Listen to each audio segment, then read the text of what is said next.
giant countdown suddenly appeared in the sky above Earth. Everyone could see it, but no matter what countries did, they couldn't destroy it, whether using lasers or artillery. The moment the countdown reached 0, a white light instantly enveloped the entire globe. When people opened their eyes again, they found themselves collectively transported to another world, beginning a brutal road survival game. Each player starts with a vehicle and a beginner's hammer, scavenging for supplies along the way. However, the roads are not safe. Zombies and mutated creatures roam freely, and a single misstep can lead to death. Some people sell their dignity for a sip of muddy water, while others are willing to kill for a piece of bread. When order collapses, humanity is magnified to its fullest extent in extreme circumstances. But this man was completely different. While others were struggling for water, he was already bathing in bottled water. While others were fighting for food, he had enough supplies to feed hundreds of stray dogs. While others were fleeing for their lives in dilapidated vans, his RV had already evolved into a mobile castle occupying an acre of land. The man's name was Bei-chun. From a very beginning, he awakened an incredible ability, the infinite amplification system. Resources, weapons, materials, everything could be enhanced at will. At that moment, Bei-chun looked down and a notification popped up on the wooden hammer in his hand. Can it be amplified? The system voice followed, asking if he wanted to amplify it. Without hesitation, he confirmed.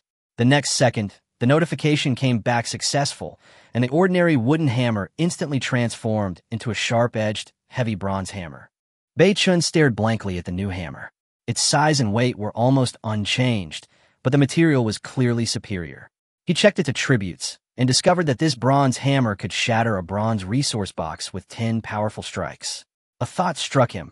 If high-level resource boxes existed, wouldn't wooden boxes be even easier to break? Thinking this, he swung his hammer at the wooden resource crate. This blow was almost a matter of life and death. With a muffled thud, the crate shattered on the spot, destroyed in one strike. Bei-chun was overjoyed. The enhanced tool was indeed powerful. A bottle of water fell out of the resource box, bringing him mixed feelings. It was 100 milliliters of murky river water with obvious impurities, and it didn't look very safe. But in this environment, water was better than nothing, and it could at least save a life in a critical moment. Just as he picked up the water bottle, the words "amplification available" suddenly appeared on it. Bei-chun immediately realized the new mechanism, quickly returned to his car to avoid the scorching sun, and began to study the patterns of this ability.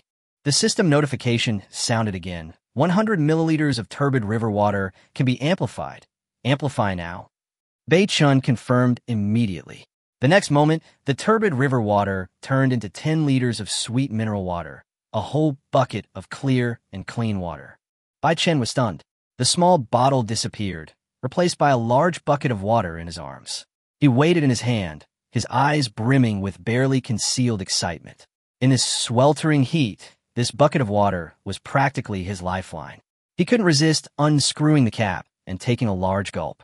The cool water flowed down his throat, and he felt instantly refreshed, muttering, "Awesome." After drinking his fill, he immediately sealed the water bucket and carefully placed it on the back seat. These 10 liters of water were his lifeline.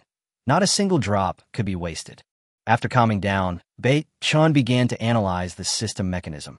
The first amplification improved the quality, but the quantity remained unchanged. The second, however, magnified 100 milliliters into 10 liters. He vaguely felt that this was more like a multiplication factor. The system quickly provided an explanation. Each resource can only be enhanced once, with random effects. It might increase quantity or quality. Bei-chun nodded. This mechanism was already quite advanced. He glanced at the vehicles. There was no "can be enhanced" prompt, and he gradually understood that targets like vehicles and resource boxes could not be enhanced. So he started the vehicle and continued his search for resources. Water was temporarily secured, but fuel was the most crucial next step. In high temperatures, running out of fuel would cause the temperature inside the vehicle to skyrocket, and a person could easily die from heat stroke and dehydration. During his journey, he opened the chat area, which was in complete chaos. Numerous players were asking for water and oil, some offering high prices, but in this world, money was meaningless. Then a message caught his attention. Someone claimed to have found a resource crate. The chat instantly erupted, with countless people trying to curry favor with the finder, hoping to get a share of the resources. The man smugly proclaimed himself the chosen one, but quickly raised a question. One hammer blow only showed 1/5. The box remained undamaged. The crowd urged him to keep smashing it. Beichin reminded him, it's best to smash it 4 more times with all your might, otherwise something bad might happen. This rational advice was met with ridicule, with people accusing him of pretending to know everything. The person continued, the chat box constantly displaying 80. Until the very last message, the other person suddenly disappeared. The chat room erupted in an uproar. Some speculated he'd run into trouble, while others offered sarcastic remarks. Bei Chun simply shook his head. In this kind of environment, human nature changed too quickly. Just as he was about to close the chat, a private message popped up. It was from that person, expressing gratitude and saying they had almost lost their life. Bei Chun inquired about the situation, and the other person explained that the final impact of the explosion had left them stunned for several minutes. If they hadn't followed the instructions, the consequences would have been unimaginable. However, the haul wasn't ideal. He only got a liter of low-quality gasoline, which was completely unusable for his top-of-the-line sports car. Clearly, taking risks doesn't always guarantee a reward. Low-quality gasoline? Veichin replied, if you can't use it, you can exchange it for resources. He remembered the trading function, which would come in handy. Trade resources? Bro, do you have water? I just want a drink. I have some in stock. 1 liter of mineral water for 1 liter of cheap gasoline. How about it? Mineral water? Really? The moment he finished speaking, the trading interface popped up. Bei Chun accepted immediately, placing a liter of mineral water into the trade window, which the other party confirmed without hesitation.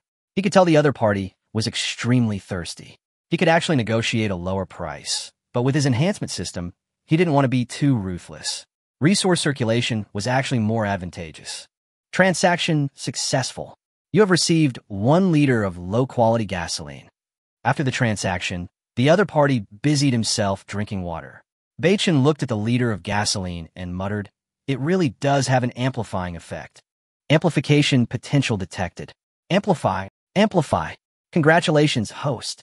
1 liter of inferior gasoline has been amplified to 50 liters of refined gasoline. What? Not only has the quality improved, but the quantity has also increased 50-fold, instantly filling the car's interior. Refined gasoline burns longer, so the energy problem is now completely solved. Outside, the sun blazed down, but inside, a cool breeze blew. Beichin leaned back in his seat, a relaxed smile appearing on his face that he hadn't shown in a long time. Just then, Tung Baiwen sent him a private message. Bro, you're the real boss. While others drink muddy water, you're trading with bottled water. It was just luck. How are you doing now? I still have some gas left. I'm going to gamble again and find some more gasoline, or I'm done for. Beichin didn't send any more resources, but only reminded him, you'd better change your car or carpool. Lower fuel consumption is more suitable for survival. I understand. What kind of car are you driving? Oh, a Wuling Hongwang. I should have chosen this too. After closing the private chat, Bei Chun continued on his way. Although most people struggled, some still made rational choices. The scenery outside the car window rushed past, and he stopped thinking about it. In this world, survival was the only goal. The Wuling van wasn't very safe, so he didn't dare speed, keeping his speed around 100 kilometers per hour. A second resource crate? He slowed down and stopped, first observing his surroundings. There were no rules here. It might actually be more dangerous for people.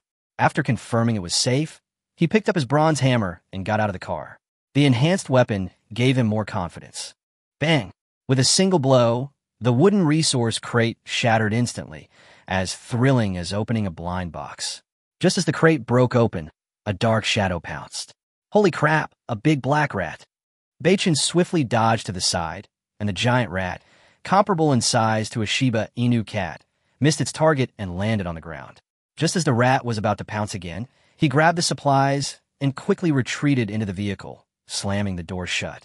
Bang! Bang! The sounds of impact continued, and his heart tightened. This isn't a rat, it's a monster. Without a weapon, he couldn't fight head-on. Being injured in this environment would almost certainly mean death. He immediately started the car, floored the accelerator, and the Wuling sped away. In the rearview mirror, the giant rat was still chasing him. Even the rats are this fierce. What about the other things? He didn't dare think too much and sped up to shake off the pursuers. He had been running too fast, and only now checked his loot. The first item was moldy sesame seed cake, which looked inedible, but it had amplification potential, so he put it away anyway. The second item caught his eye. Weapon blueprint. Ordinary paratrooper knife, requiring 8 pieces of refined iron and 1 piece of white copper. Materials currently insufficient. If I had had the knife earlier, I wouldn't have been chased by a mouse. With the blueprints in hand, Bei-chun began to consider the sources of materials. In this world, weapons are life itself. No rush, let's enhance it first. His eyes gleamed with anticipation. I want to see what this ordinary paratrooper knife will become after being enhanced. Before proceeding with the enhancement, Bei-chun glanced at the rearview mirror and the surrounding wilderness to confirm that no danger was approaching before proceeding with the operation. He selected the enhancement option on the blueprint in his hand, and a system notification immediately sounded, indicating that the ordinary paratrooper knife blueprint had been enhanced into a fish-scale T1 multi-purpose military knife blueprint. Although Bei-chun wasn't a military enthusiast, he understood the meaning of T1. It represented the highest standard for close combat weapons, either with advanced design or unique craftsmanship. He couldn't help but guess that this knife might be close to the equipment of special forces, and a sense of anticipation grew within him. But when he saw the materials needed for crafting, he was completely stunned. The demand for refined iron, refined steel, and white copper was not low, and these resources were almost impossible to obtain in the early game. Ordinary players could barely even find iron, let alone higher-level materials. Bei-chun sighed and carefully put away the design drawings. Building it now was clearly unrealistic. He could only wait until resources were plentiful. Then he picked up the moldy flatbread and decided to address the most pressing issue first: food. Boost! The system notification indicated success. The next second, a pile of naan bread the size of wash basins appeared out of thin air, instantly filling the car. The aroma of charcoal smokiness mixed with the scent of sesame wafted through the air, whetting one's appetite. Bei-chun's eyes lit up. This kind of naan was filling and high in calories, which was extremely useful in a survival environment. He didn't care about appearances and grabbed a handful, wolfing it down. A few minutes later, he was full, slumped in his seat, enjoying the air conditioning and gazing at the long road ahead. Only after he was satisfied did he have the mind to think about what the end of this survival game would be. However, most people don't have time to consider such issues. At this moment, many players are still struggling for water and food. Bei-chun quickly pulled his thoughts back to reality. He moved stacks of naan bread from inside the car outside to sun-dry them, hoping the high temperature would prevent mold and help preserve them. Even though they would harden, it was better than nothing. After that, he went back inside the car to continue enjoying the air conditioning. He estimated that the naan would dry in half an hour. He then began to take stock of the supplies and quickly made a decision to open the trading plaza and offer a reward of 3 liters of mineral water and 20 naan for metal resources. As soon as the bounty was posted, the system immediately generated a task. Bei-chun wasn't really sure what to expect. There weren't many people who could afford metal at this stage. But when he switched to the chat area, the situation was unexpected. A large number of players were in an uproar. Some were shocked, some were doubtful, and some had already exchanged their metal for bottled water, their voices filled with excitement. Of course, some people mocked him, thinking it was stupid of him to exchange water for metal. But Bei-chun didn't care about the opinions outside the result, and quickly returned to the trading area, where someone indeed submitted a piece of ordinary iron. Without hesitation, he accepted it. A fist-sized piece of iron, weighing about a pound, landed in his hand. He stared at the iron, calculating in his mind that if he could upgrade it into refined iron, this deal would be incredibly profitable. A system notification quickly sounded, indicating that the iron blocks could be amplified. Bei-chun confirmed immediately, and the next second, the ordinary iron transformed into 6 pieces of refined iron, which were automatically placed in the passenger seat by the system. He breathed a sigh of relief, looking at the 6 gleaming pieces of refined iron, their quality clearly improved. It was still quite a distance from forging a T1 military knife, but he had already seen hope. Just then, a private message popped up. Someone wanted to exchange a box of condoms for 100 milliliters of water, and even explained their purpose in a serious tone. Bei-chun immediately refused and blocked them. In this environment, water and food were the only hard currency. Everything else was worthless. Bei-chun knew very well that every resource had to be used wisely. Having acquired 6 pieces of refined iron, he He felt more confident in crafting AT1 saber. Most players were out searching for resources and couldn't be constantly monitoring the trading area. So now, all he had to do was wait. The non outside the car wouldn't be ready for another 10 minutes or so. He was just about to check the chat square when private messages started popping up like crazy. Boss Bikin, I have a small leather whip. Can I exchange it for a non? Brother, I'm a newbie. Give me 100 milliliters of water and a non bread.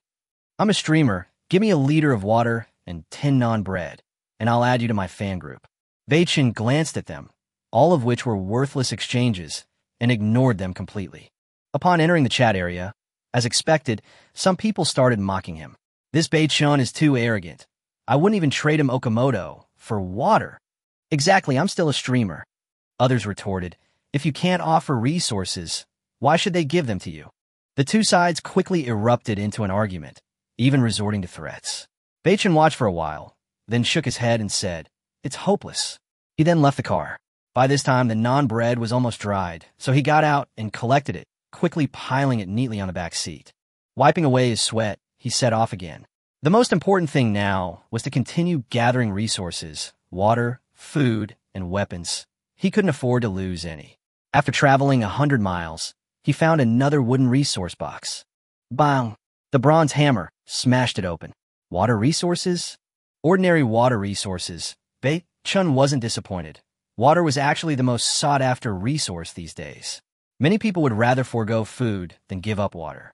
Increase. Congratulations, host. 100 milliliters of ordinary water has increased to 5 liters of salted soda. A plastic bucket appeared in the passenger seat. Salted soda? That's good. Beichin's eyes lit up. In high-temperature environments, salt water can replenish electrolytes, making it more practical than ordinary water. More importantly, it's a beverage. He unscrewed the lid and took a few sips. Ah, so refreshing. The refreshing feeling instantly spread throughout his body, and his strength was clearly restored. He then closed the bucket and sorted through the supplies. Mineral water, salt soda, refined gasoline, and a large amount of non-bread. By today's standards, this is already top of the line. But a problem arises. The interior space is running out. Beichin glanced at the back seats as he drove. How about we remove the back seats? He drove on for a while longer, but didn't encounter any more resource boxes. As the sun began to set, he started looking for a suitable resting place. Just then, a system notification sounded. He had obtained 3 iron resources and 1 steel resource. Here it comes. Beichin immediately opened the trading interface, confirmed, and immediately increased his investment. Gained 16 pieces of refined iron. Gained 4 pieces of refined steel. Looking at the materials piled up in the passenger seat, he couldn't help but smile. 1 piece of refined steel left over. I made a profit. Now I only need 4 pieces of refined iron and 1 piece of white copper to forge the fish scale saber. Meanwhile, the chat area exploded again. Someone's already traded resources by nightfall. We're still looking for water, and they've already started trading metal. Some were devastated, some regretted their actions, and some began to despair. Suddenly, a message caught his attention. Help! I've been bitten by a snake. Does anyone have anti-venom? Soon, someone coldly replied. Amputation is recommended, but unfortunately you don't have a knife. In this environment, being bitten by a venomous snake is almost certainly a death sentence. Upon seeing the mockery in the chat, the player bitten by the venomous snake immediately launched into a tirade of curses, denouncing everyone as cold-blooded. Beichin, watching this scene, found it somewhat amusing. This relaxed attitude stemmed entirely from the fact that he was not currently lacking water or food. Since entering the game, Beichin had rarely spoken. Night had fallen, the wilderness was deathly silent, and the oppressive feeling of darkness was increasingly pronounced. A person's most vulnerable moment is often when they are sound asleep. He checked the car door locks again to make sure they were safe, and then anonymously posted a reminder before going to bed. If there are any unusual noises at night, it's best not to go out. This message quickly triggered a chain reaction, with many people echoing his sentiment. Seeing everyone's reactions, Beichin's lips curled into a slight smile. This would reduce the number of people going out at night, thus lowering the probability of him being discovered by other players and effectively increasing his own safety. Before going to sleep, he glanced at the trading square again, but still no one was offering white copper. He was somewhat disappointed, but he understood that such a rare resource couldn't be rushed. He could only wait patiently. He then reclined his chair and fell into a deep sleep. The night passed, and the sun rose the next day. The first thing Bei Chun did upon waking was check the trading status, but unfortunately, there was still no white copper. He then opened the chat forum, where the atmosphere was noticeably more somber. Some said many acquaintances had disappeared last night, while others speculated they had been attacked by wild animals while out at night. After this night, everyone realized that people really could die in this game. Soon, the chat resumed its call to action, and many prepared to continue searching for resources. The gradual decrease in chatter meant that more people had embarked on their journey to survival. Meanwhile, on another highway, a Mercedes-Benz G-Class was parked and a female live streamer inside. Mei Yangxiner looked somewhat disheveled. She had just tricked a player into giving her a piece of white bronze. She feigned gratitude, then immediately blocked the other party, a smug look on her face. In her eyes, those people were nothing more than tools to be used at will. After obtaining the white copper, she quickly set her sights on Bei Chun. Yesterday's bounty confirmed to her that the other party had ample resources and was a very attractive target. Soon, she posted a message in the chat square, pretending to be a newbie, saying that she had obtained a rare metal. As soon as the message was posted, it attracted a lot of attention, and all sorts of exchange conditions came up. But she quickly revealed her true purpose. To get the metal, she needed 5 liters of clean water and 3 days' worth of food. This condition immediately caused an uproar in the chat. Some people directly exposed her identity, mocking her as the same streamer from yesterday. Faced with the insults, Miang Xiener simply dropped her pretense, becoming even more arrogant. Meanwhile, Bei Chun ate his non-bread while watching the chat. When he saw this message, his eyes narrowed, and he immediately realized that it was likely white copper. But he didn't act immediately. This offer was clearly a test. If he compromised, he could easily be manipulated by the other party. Sure enough, the other party quickly taunted him. Bei Chun, I know you're watching. If you want bronze, trade 5 liters of mineral water and 3 days' worth of food. This blatant extortion silenced the chat square instantly. Everyone realized that Bei Chun's resources far exceeded those of ordinary people. Soon, a dark mentality began to spread. Since they couldn't have it themselves, they didn't want others to have it either, and many began to secretly support Mei Yangxiner. But the truth is simple. Bei Chun earned his resources himself. He had no obligation to share them with anyone. In this kind of world, fairness simply doesn't exist. The chat area fell silent for a moment, everyone waiting for his response. But Bei Chun was no longer paying attention to any of that. His attention was drawn to a private message. Tung Baiwen. Bro, do you urgently need white bronze? Bei Chun frowned slightly and replied, Yes, I need it. The next second, the other party initiated a trade. A piece of white metal appeared in the slot. It was white copper, and there were no conditions attached. In this environment, such behavior seemed especially rare. Bei Chun remained silent for a moment before choosing to refuse. He then initiated a new transaction, offering 5 liters of refined gasoline, 1 liter of mineral water, and 5 non-breads. I don't like taking things for free. You need these more. Tung Baiwen was stunned. These resources were far more valuable than white bronze. After a moment's hesitation, he still chose to accept. Bei Chun replied calmly, If someone treats me with respect, I'll repay them tenfold. He preferred extortion to exchanging resources for trust. The former was a potential threat, the latter a partnership. Contact me first if you have any rare resources in the future. Definitely. The transaction was complete, and the white copper was in hand. Bei Chun finally breathed a sigh of relief, but also discovered that this piece of white copper could not be enhanced. He didn't dwell on it and directly canceled the bounty on the trading square. This move instantly ignited the chat area. Bei Chun withdrew the bounty. I just got iron resources. Soon, some people pointed the finger at Mei Yangxiner. Anger spread rapidly, and some even launched absurd, wanted notices. Her initial smugness vanished completely. In this world, being targeted often meant death. I was wrong. Please let me go. But no one paid her any attention.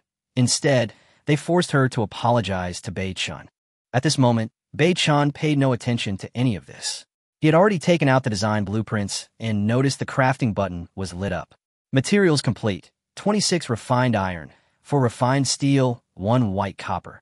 Thinking of being chased by the giant rats earlier, his desire for a weapon intensified. Here, Without a weapon, one was as good as dead.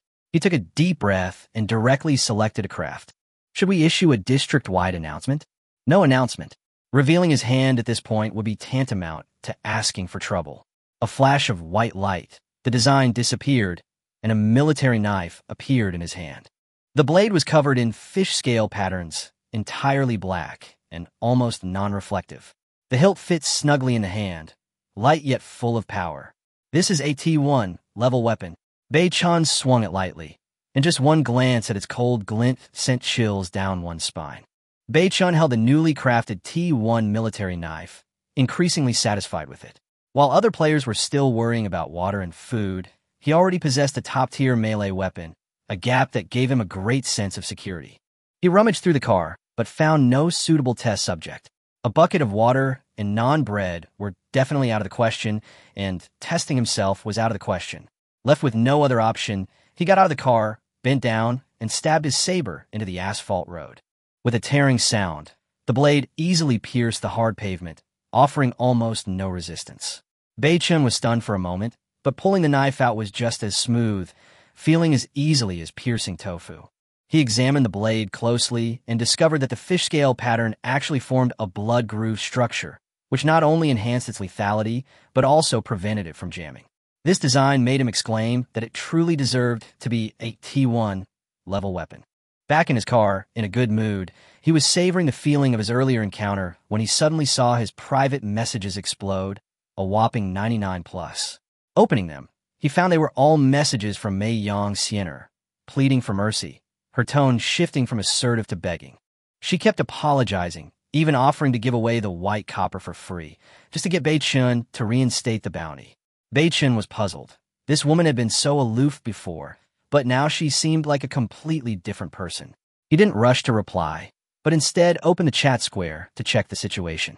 Only then did he realize that the entire chat area had completely changed. It turns out that Mei Yang Xian was surrounded and attacked by a group of people.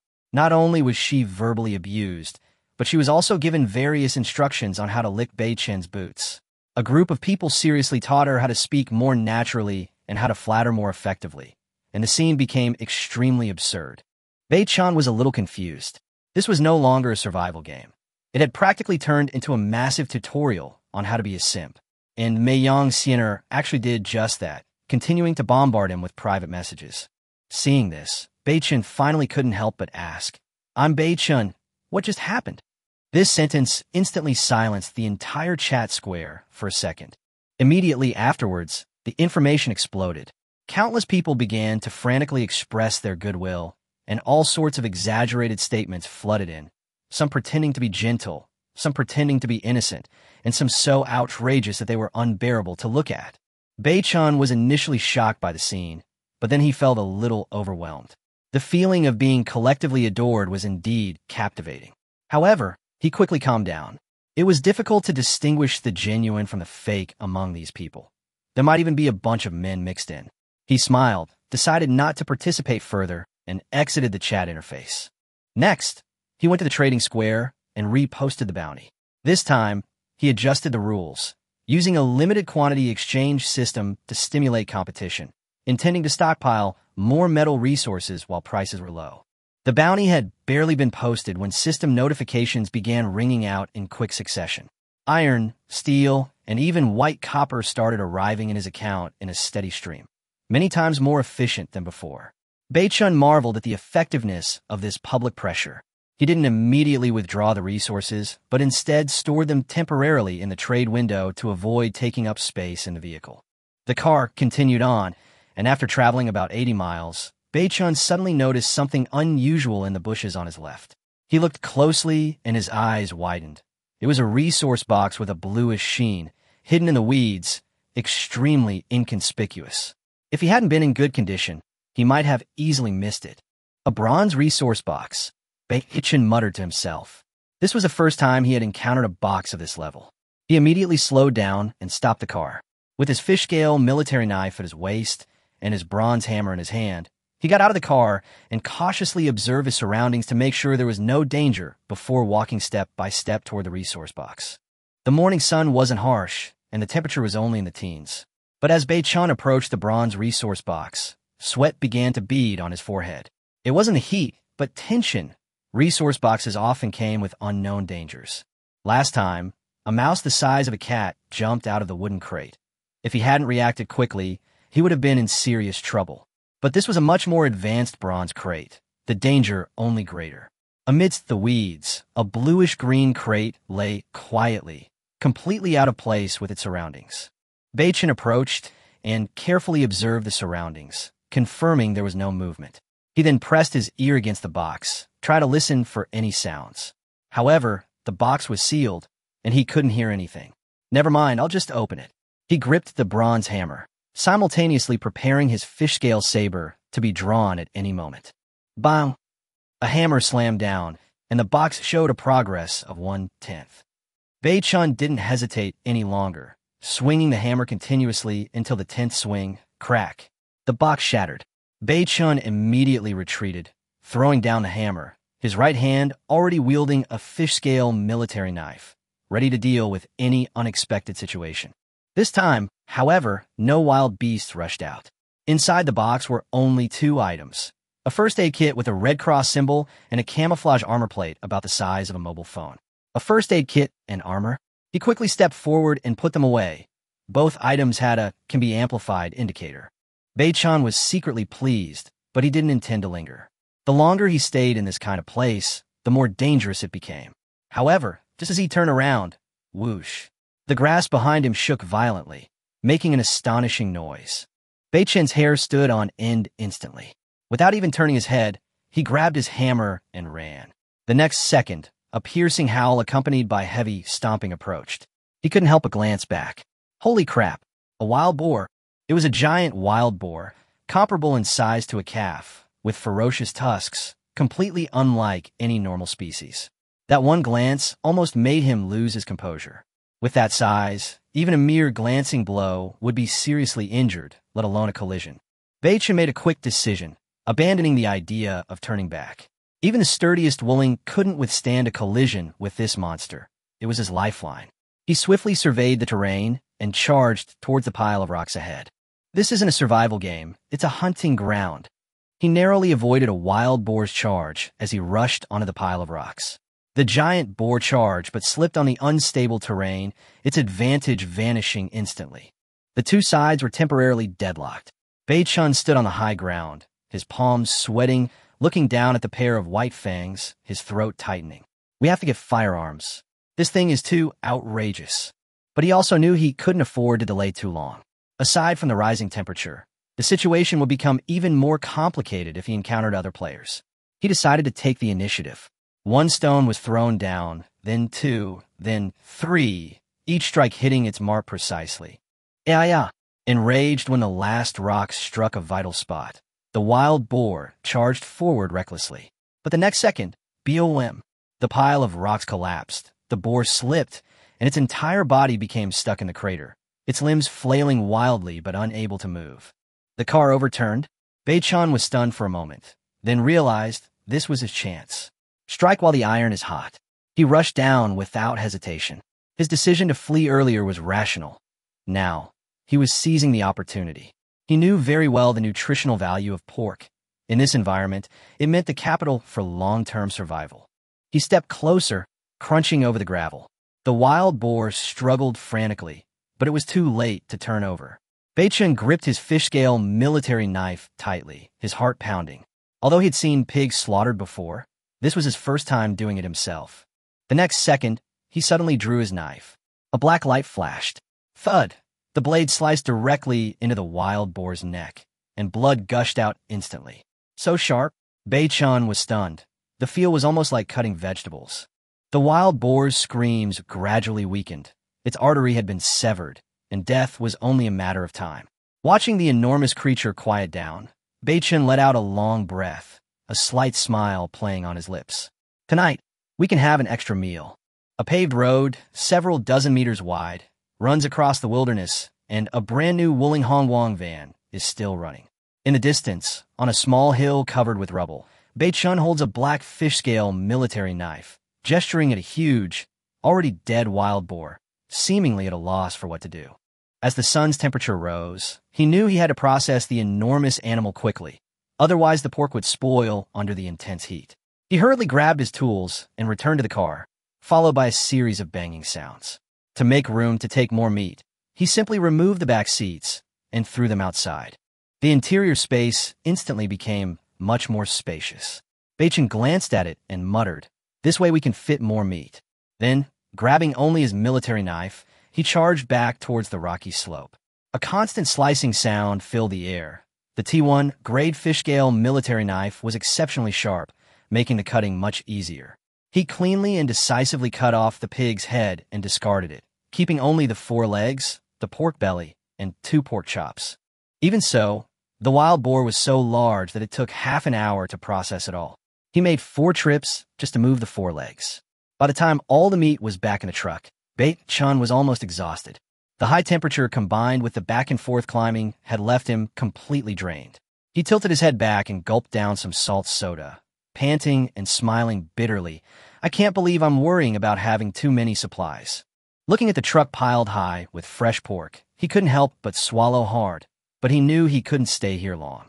Staying too long could bring danger, whether from wild animals or other players. Just as he was about to leave, he suddenly paused, looking through the car window at the remaining wild boar entrails in the distance. "Looks like I missed something good." He immediately got out of the car and sprinted back, returning in less than a minute, throwing 2 brick-sized pieces of pig kidneys into the car. In a survival environment, such highly nutritious food should not be wasted. Bacon knew very well that the more resources he could take with him, the greater his chances of survival. Restarting the car, he clearly felt it was much heavier and couldn't help but sigh. If only we had a refrigerator. For the next few hours, he didn't encounter any more resource crates. His luck seemed to have run out. Soon, the sun began to set. Bang! 5/5. The wooden resource crate shattered. No dangerous creatures appeared. Bacon breathed a sigh of relief. Not bad. 200 milliliters of water. Back in the car, he placed a water bottle on the passenger seat. As night fell, he knew it was time to find a place to rest. He had been on edge almost the entire day. The wild boar incident had made him realize that even with the amplification system, carelessness could still lead to death, let alone when facing humans. He never considered himself the chosen one. On the contrary, he was even more cautious. In this world, the number of participants was probably enormous, and any high-profile move could attract danger. Soon, he found a suitable place to spend the night, parked the car, and let out a heavy sigh of relief. He leaned back in his seat, a wave of exhaustion washing over him. After calming himself down, he took out the 2 supplies he had obtained from the bronze resource box that day, ready to process them. Medical first aid kit. Detected as potentially amplified. Amplify. The system notification appeared, and the medical first aid kit had been changed to a military first aid kit. Bacon immediately smiled. Anything associated with military was generally of guaranteed quality. Unzipping the kit revealed a full array of professional first aid supplies. A tourniquet, hemostatic powder, antibacterial injections, adrenaline, analgesics, and more. Bacon stared in disbelief. Most ordinary people had no access to these things. With these, even if I'm seriously injured, I have a chance to survive. He carefully put them away, feeling much more at ease. Injuries and illnesses were unavoidable in this world, but now his chances of survival had greatly improved. The first item was so powerful that he couldn't help but look forward to the second one even more. A thick, camouflage-colored, cell phone-sized piece of armor appeared in his hand. It was hard and durable. Detected reactive armor fragment can be amplified. Amplified? Bacon was taken aback. Then his eyes lit up. Reactive armor? This kind of thing usually only appears on main battle tanks. Amplification. The system notification sounded. Congratulations, host. The reactive armor fragments have been amplified to T3 level reactive armor X 80 pieces. Upon hearing about the T3 reactive armor, Bacon was not disappointed. After all, he had only given up 1 fragment but received a total of 80 intact T3 armor pieces in return. No matter how you look at it, this deal was a win-win situation or even a huge profit. The system notification had barely finished when a clattering sound came from the side. Bacon turned his head and saw a pile of armor blocks, larger than before, on the ground. He picked up a piece at random. It weighed about a pound and was clearly not made of metal, but some kind of rare synthetic material. He couldn't help but mutter, "This thing, I can't exactly stick to the outside of the car, can I?" Just then, the game console's notification sounded again. Player Baiken has obtained T3 level reactive armor. Should this be announced server-wide? Refused to disclose, Bei-chun answered decisively. But the next second, an announcement still rang out across the entire server. Congratulations to player ID 123271 for successfully crafting T3 vehicle equipment. Vehicle equipment function now available. Bei-chun was taken aback. Fortunately, his name hadn't been revealed, only his number, so he was relatively safe. He immediately opened the interface, and, sure enough, the vehicle equipment function had appeared. After entering the interface, a detailed vehicle blueprint appeared before him, with each component clearly broken down: glass, tires, engine, main structure, etc. However, the only part he could currently operate was the main structure. So, reactive armor can replace the vehicle's frame? Bei-chun was somewhat shocked, but quickly accepted reality. Replace. As confirmation came, the vehicle's main structure began to change. The size remained the same, but from his perspective, pieces of reactive armor gradually embedded themselves around the vehicle. Just 1 minute later, the modification was finished. Bei-chun counted them, exactly 80 pieces, but it was still far from completely covering the entire car body. "I'll need at least another 100 or so pieces," he said with slight regret, but quickly came to terms with it. Being able to protect the driver's area already puts me far ahead of many others. The T3 reactive armor gave him confidence. Even if it couldn't withstand a tank head-on, ordinary firearms would likely struggle to penetrate it in a short time.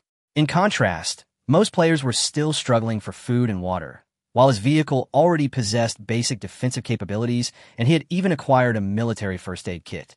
He casually opened the chat forum, and sure enough, it was already in an uproar. Some were amazed by the resource disparity, some lamented the unfairness of fate, and some military enthusiasts explained the powerful performance of reactive armor. Most people were speculating about the identity of the powerful individual who had triggered the system's function. Some even began to worry that if this person wasn't on the same side, he might pose a huge threat in the future. Bei-chun watched for a while, shook his head, then closed the interface, got out of the car, and quickly went to gather some firewood before it got dark. A few minutes later, he returned carrying 20 or 30 pieces of wood, took out his fish scale knife, and cut the fresh pork chops into strips for later use. To keep the ingredients fresh, he even ran the air conditioner all day long. Only someone as well-fed as him would go to such lengths. 6 pork chops and 2 large kidneys should be enough. He thought for a moment, then opened the trading square and posted a bounty to trade water or naan for charcoal, a lighter, seasonings, and a barbecue grill. The message immediately caused a stir in the chat square, with many players rushing to trade. In less than half a minute, system notifications kept ringing out. The barbecue grill, charcoal, cumin and chili powder, and even a bottle of baijiu, Chinese liquor, had all arrived in his account. Hearing the notifications, Bei-chun couldn't help but laugh. Looks like everyone has quite a few strange and unusual items. The chat square buzzed with excitement once again. Some were relieved they hadn't thrown away their charcoal. Others regretted missing the opportunity, and still others were already imagining the scene of Baiken's barbecue. One even joked, "Just thinking about the smell makes my mouth water." Rows of +1s flooded the screen, creating an exceptionally lively atmosphere. After reading through the various messages on the chat square, Bei-chun noticed that most players were either complaining about being poor or lamenting. Over the next 2 days, he gradually realized that while these people were indeed having a tough time, they weren't completely desperate yet. From the chat, he deduced that although these players had difficulty obtaining quality water and food, they could still maintain basic survival if they were willing to work hard. What they really lacked was gasoline. After all, the only means of transportation for everyone is the initial vehicle. People can survive for a day or two without water and food, but once they run out of fuel, the vehicle becomes completely paralyzed and cannot even move. Bei-chun quickly left the chat square and went to the trading square to retrieve the barbecue tools he had obtained through the bounty. He had barely eaten a decent meal in the past 2 days, and he was determined to treat himself tonight. Besides, he had several hundred pounds of fresh wild boar meat piled up in his car, which wouldn't last long. Rather than waste it, he figured he might as well have a good meal and eat as much as he could. But shortly after he left the chat, a heartbreaking plea for help suddenly flooded the public chat. Dear brothers and sisters, please help my sister. I'm Teng Baivan. My sister went out to search for supplies last night and was bitten on the foot by a monitor lizard in the grass. The wound is getting infected. Does anyone have any disinfectant or first aid supplies? Please help me. The chat area fell silent briefly after the news broke.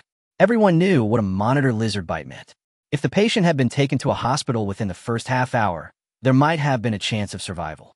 But in the current situation, let alone hospitals, even the most basic resources were scarce. Who could possibly provide first aid supplies? Soon someone responded, but most of the responses were helpless and comforting. Brother, we don't even have enough water and food. Where would we get medicine? If I had medicine, I wouldn't be starving for 3 meals a day. Please accept my condolences. After that bite from the monitor lizard, there's basically no hope. Everyone knew perfectly well that this kind of injury was basically a death sentence. Even Tung Baiwen himself knew that his sister's chances of survival were slim. But someone still suggested, you can go to Bei Chun. He has a lot of resources and might have a medicine. However, he's very pragmatic. Without an equal exchange, he probably won't help. Everyone understood that in this environment, every piece of supplies represented a chance of survival, and no one would easily give them away. Tung Baiwen silently withdrew. Meanwhile, Bei Chun was sitting next to a Wuling Hongguang minivan, setting up a barbecue grill. With a lighter, charcoal, and seasonings all ready, he could finally enjoy a proper meal. Night had fallen, and visibility was less than 10 meters. For safety, he lit a campfire. The firelight dispelled the darkness and kept nearby creatures at bay. He glanced at the Jiang Xiaobai beside him, somewhat regretful. This wine couldn't be enhanced. If he could conjure up a few more bottles, he could use them to relieve fatigue and warm up later. However, charcoal can be amplified. A system notification sounded. Ordinary charcoal has been detected as amplifying material. Amplify, Bai Chen answered without hesitation. Amplify. Congratulations, host. Ordinary charcoal has been amplified to 100 pieces of high-quality charcoal. 3 charcoal sticks for 100, a double improvement in both quality and quantity, and he was immediately in high spirits. Soon, the charcoal was lit, the dark red flames dancing in the night. He placed the sliced pork belly and pork chops on it, and the sizzling sound of oil quickly filled the air, spreading a delicious aroma. If it weren't for the campfire providing light, he really wouldn't have dared to grill meat like this in the dark. If a wild beast were to rush out, the consequences would be unimaginable. Unscrewing the Jiang Xiaobai liquor, the aroma filled the air, mingling with the fragrance of the grilled meat, making one's appetite surge. At this moment, Bei Chun felt a rare sense of comfort. Just then, a private message notification sounded. Bei Chun hesitated. He had been receiving too many private messages lately, mostly from people trying to get resources for free, and he had long since stopped paying attention to them. However, he was in a good mood tonight, so he still clicked to take a look. The next second, he frowned slightly. Brother Baikin, I really have no other choice. Please save my sister. She's only 19 years old, and she was bitten by a monitor lizard. Bai Chen fell silent. He remembered Tung Baiwen. Their previous transactions had been relatively law-abiding, but the supplies in the first aid kit were extremely precious. Being bitten by a monitor lizard was basically a death sentence. A buffalo could only survive for 2 or 3 days at most, and a human wouldn't even last 24 hours. The choice before him was simple. Either offer the first aid kit or refuse and let it fend for itself. In the end, Bei Chun neither refused nor agreed directly, but simply replied, I have the things, but what can you give me? I don't like taking advantage of others, nor do I like being taken advantage of. Meanwhile, thousands of miles away on a highway, Tung Baiwen saw the reply and was initially overjoyed but then stunned. Yes, why would Bei Chun give away such precious medicine for free? And right now, he had almost no valuable resources to offer. But that was his own sister. He couldn't just watch her die. Tung Baiwen gritted his teeth and stopped pleading. Instead, he immediately contacted his sister. Chuchu, what resources do you have? Give me anything valuable. I've found someone who can save you. He anxiously awaited a reply, his mind filled with only one thought. He had to get the medicine. Soon, his sister's message arrived. Brother, I found a design drawing, but I can't understand the name. Can you see if it can be used to exchange for medicine? Immediately afterward, a transaction request popped up. The moment Tung Baiwen opened the transaction window and saw the name of the blueprint, he exclaimed in astonishment, "Particle Space Ring." When Tung Baiwen saw the name of the design drawing, he was first stunned, then overjoyed. There's hope. Chuchu pressed down on the wound to prevent the infection from spreading. I'll go get some first aid supplies. He immediately set to work, not caring what the drawing was, only wanting to use it to get medicine to save his sister. On the other side, Bei Chun stared blankly at the campfire. Since entering this survival game, everyone had been on edge, worrying about resources during the day and guarding against wild animal attacks at night. In this environment, loneliness and pressure were almost suffocating. The reason chat forums are lively is simply because people are separated by distance, and there's no real threat. Once face-to-face in this ruleless world, people's true intentions become unpredictable. Bei Chun and Tung Baiwen had done 2 transactions together. They weren't exactly friends, but they weren't strangers either. Now, Tung Baiwen's sister had been bitten by a monitor lizard and was on the verge of death, and Bei Chun happened to have a military-grade first aid kit that could save her. The problem was he had risked his life to obtain this kit. In this world, medical supplies were more precious than life itself. Should I save her or not? Bei Chun asked himself in a low voice. Reason told him not to do anything foolish, and that he couldn't just give away the resources, but his emotions made him hesitate. In the end, he sighed, tilted his head back and took a swig of wine, and murmured, "If you can offer me something that will move me, I'll give you this bag." He had already felt a pang of compassion when he said those words. He didn't think Tung Baiwen could offer equivalent resources, but he still gave them a chance. Soon, a private message arrived. "My sister got a design drawing. It's our best asset. Please help her." The words were filled with pleading. Bei Chun looked at the sentence, a slight tremor running through him. Fine, if it really is a design drawing, I'll exchange it. He didn't even ask for the name, subconsciously already agreeing to the deal. To him, it was more like giving himself a reason to make the move. The transaction was initiated quickly. Tung Baiwen didn't hesitate and uploaded a blueprint. The moment Bei Chun saw the name, he jumped to his feet. A particle space ring. He quickly glanced at its functions, and his heart instantly surged with excitement. This thing was practically a storage artifact from a novel. Bei Chun immediately returned to his car, retrieved a military first aid kit, and without hesitation, placed it in the trade window and confirmed the transaction. The next second, the trade was complete. The design blueprints were now in his hands, and Bei Chun examined them carefully as if they were precious treasures. Once completed, this ring could provide 120 square meters of storage space. Except for living beings, all items could be collected with a thought, and time was completely frozen. Isn't this a storage magic treasure? He couldn't help but exclaim in amazement. For a fleeting moment, Bei Chun even had the illusion that he had entered a fantasy world. For someone who loved fantasy novels like him, this ring meant far more than ordinary equipment. He couldn't help but wonder, where would this survival game ultimately lead? Evolution? Cultivation? Or even immortality? After a brief moment of contemplation, Bei Chun quickly calmed down and began to examine the crafting materials. He was immediately stunned by what he saw. The blueprint only required one material, particle dust. Isn't this something from science fiction novels? Bei Chun found it. Fantasy is beautiful, but reality is cruel. However, he didn't give up. Instead, he became even more determined to forge the ring. What surprised him even more was that the design couldn't be enhanced, but upon reflection, it made sense. Something of this caliber shouldn't be obtained so easily. The aroma of roasted meat wafted from outside the car, but Bei Chun sat inside, lost in thought. Soon he posted 2 bounties in the trading square. Wild boar meat for particle dust, refined gasoline for unknown materials. Rules unrestricted. With a bounty posted, the resources were temporarily taken away by the system, instantly emptying out much of the space inside the car. He didn't have many supplies left, but this made him even more eager. He absolutely had to make the spatial ring. Imagine if you were in danger, and before your opponent could even react, he pulled out a heavy weapon from his spatial storage and retaliated. Just thinking about it is thrilling enough. A hefty bounty has been issued, and Bei Chun knows very well that anyone who obtains particle dust will be tempted by the promise of gasoline, food, and water. His only concern is that many people may have never even heard of this material.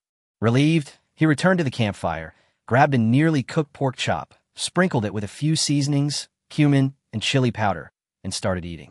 One bite, and the juices burst forth. He couldn't help but murmur, so delicious. He devoured the meat while chugging jiangxiao by liquor, completely engulfing the restaurant. In less than 10 minutes, he had almost finished off 5 pounds of roasted meat, only stopping when he let out a satisfied burp. I can't eat anymore. I really can't eat anymore. He unscrewed the soda and took a big gulp to cleanse his palate, then looked at the few pounds of roasted meat left on the stove with some worry. The smell was too strong when it was freshly roasted, and it would easily attract wild animals. He didn't want to be targeted. Just as Bei Chun was hesitating whether to continue eating, Tung Baiwen sent her a private message. She opened it, and a smile crept on her face. Sure enough, the first aid kit had worked. The other person was out of danger. Brother Baiken, thank you. My sister is out of danger. You're welcome. I got the design drawings too. You're my benefactor. Don't hesitate to ask if you ever need anything. Bei Chun was slightly taken aback when he read these words. Recalling their previous interactions, he realized he had never been taken advantage of. Whether it was resources and intelligence or white copper materials, Tung Baiwen had always helped him. More importantly, in this survival world, the other party was willing to exchange the design blueprints given by his sister for a first aid kit, without any selfish motives. Such people are rare these days. With that in mind, Bei Chun glanced at the remaining roasted meat and made a decision. He didn't like taking advantage of others. The value of the particle ring design blueprint far exceeded that of first aid kit. I have some things here that you might find useful. Don't refuse. It's what you deserve. The transaction was sent, and the other party hesitated for a moment before accepting. Bei Chun didn't hesitate and put down 4 or 5 pounds of roasted meat and a bottle of salt soda. This is too valuable. I can't accept it. Take it. Your sister needs to recover her strength.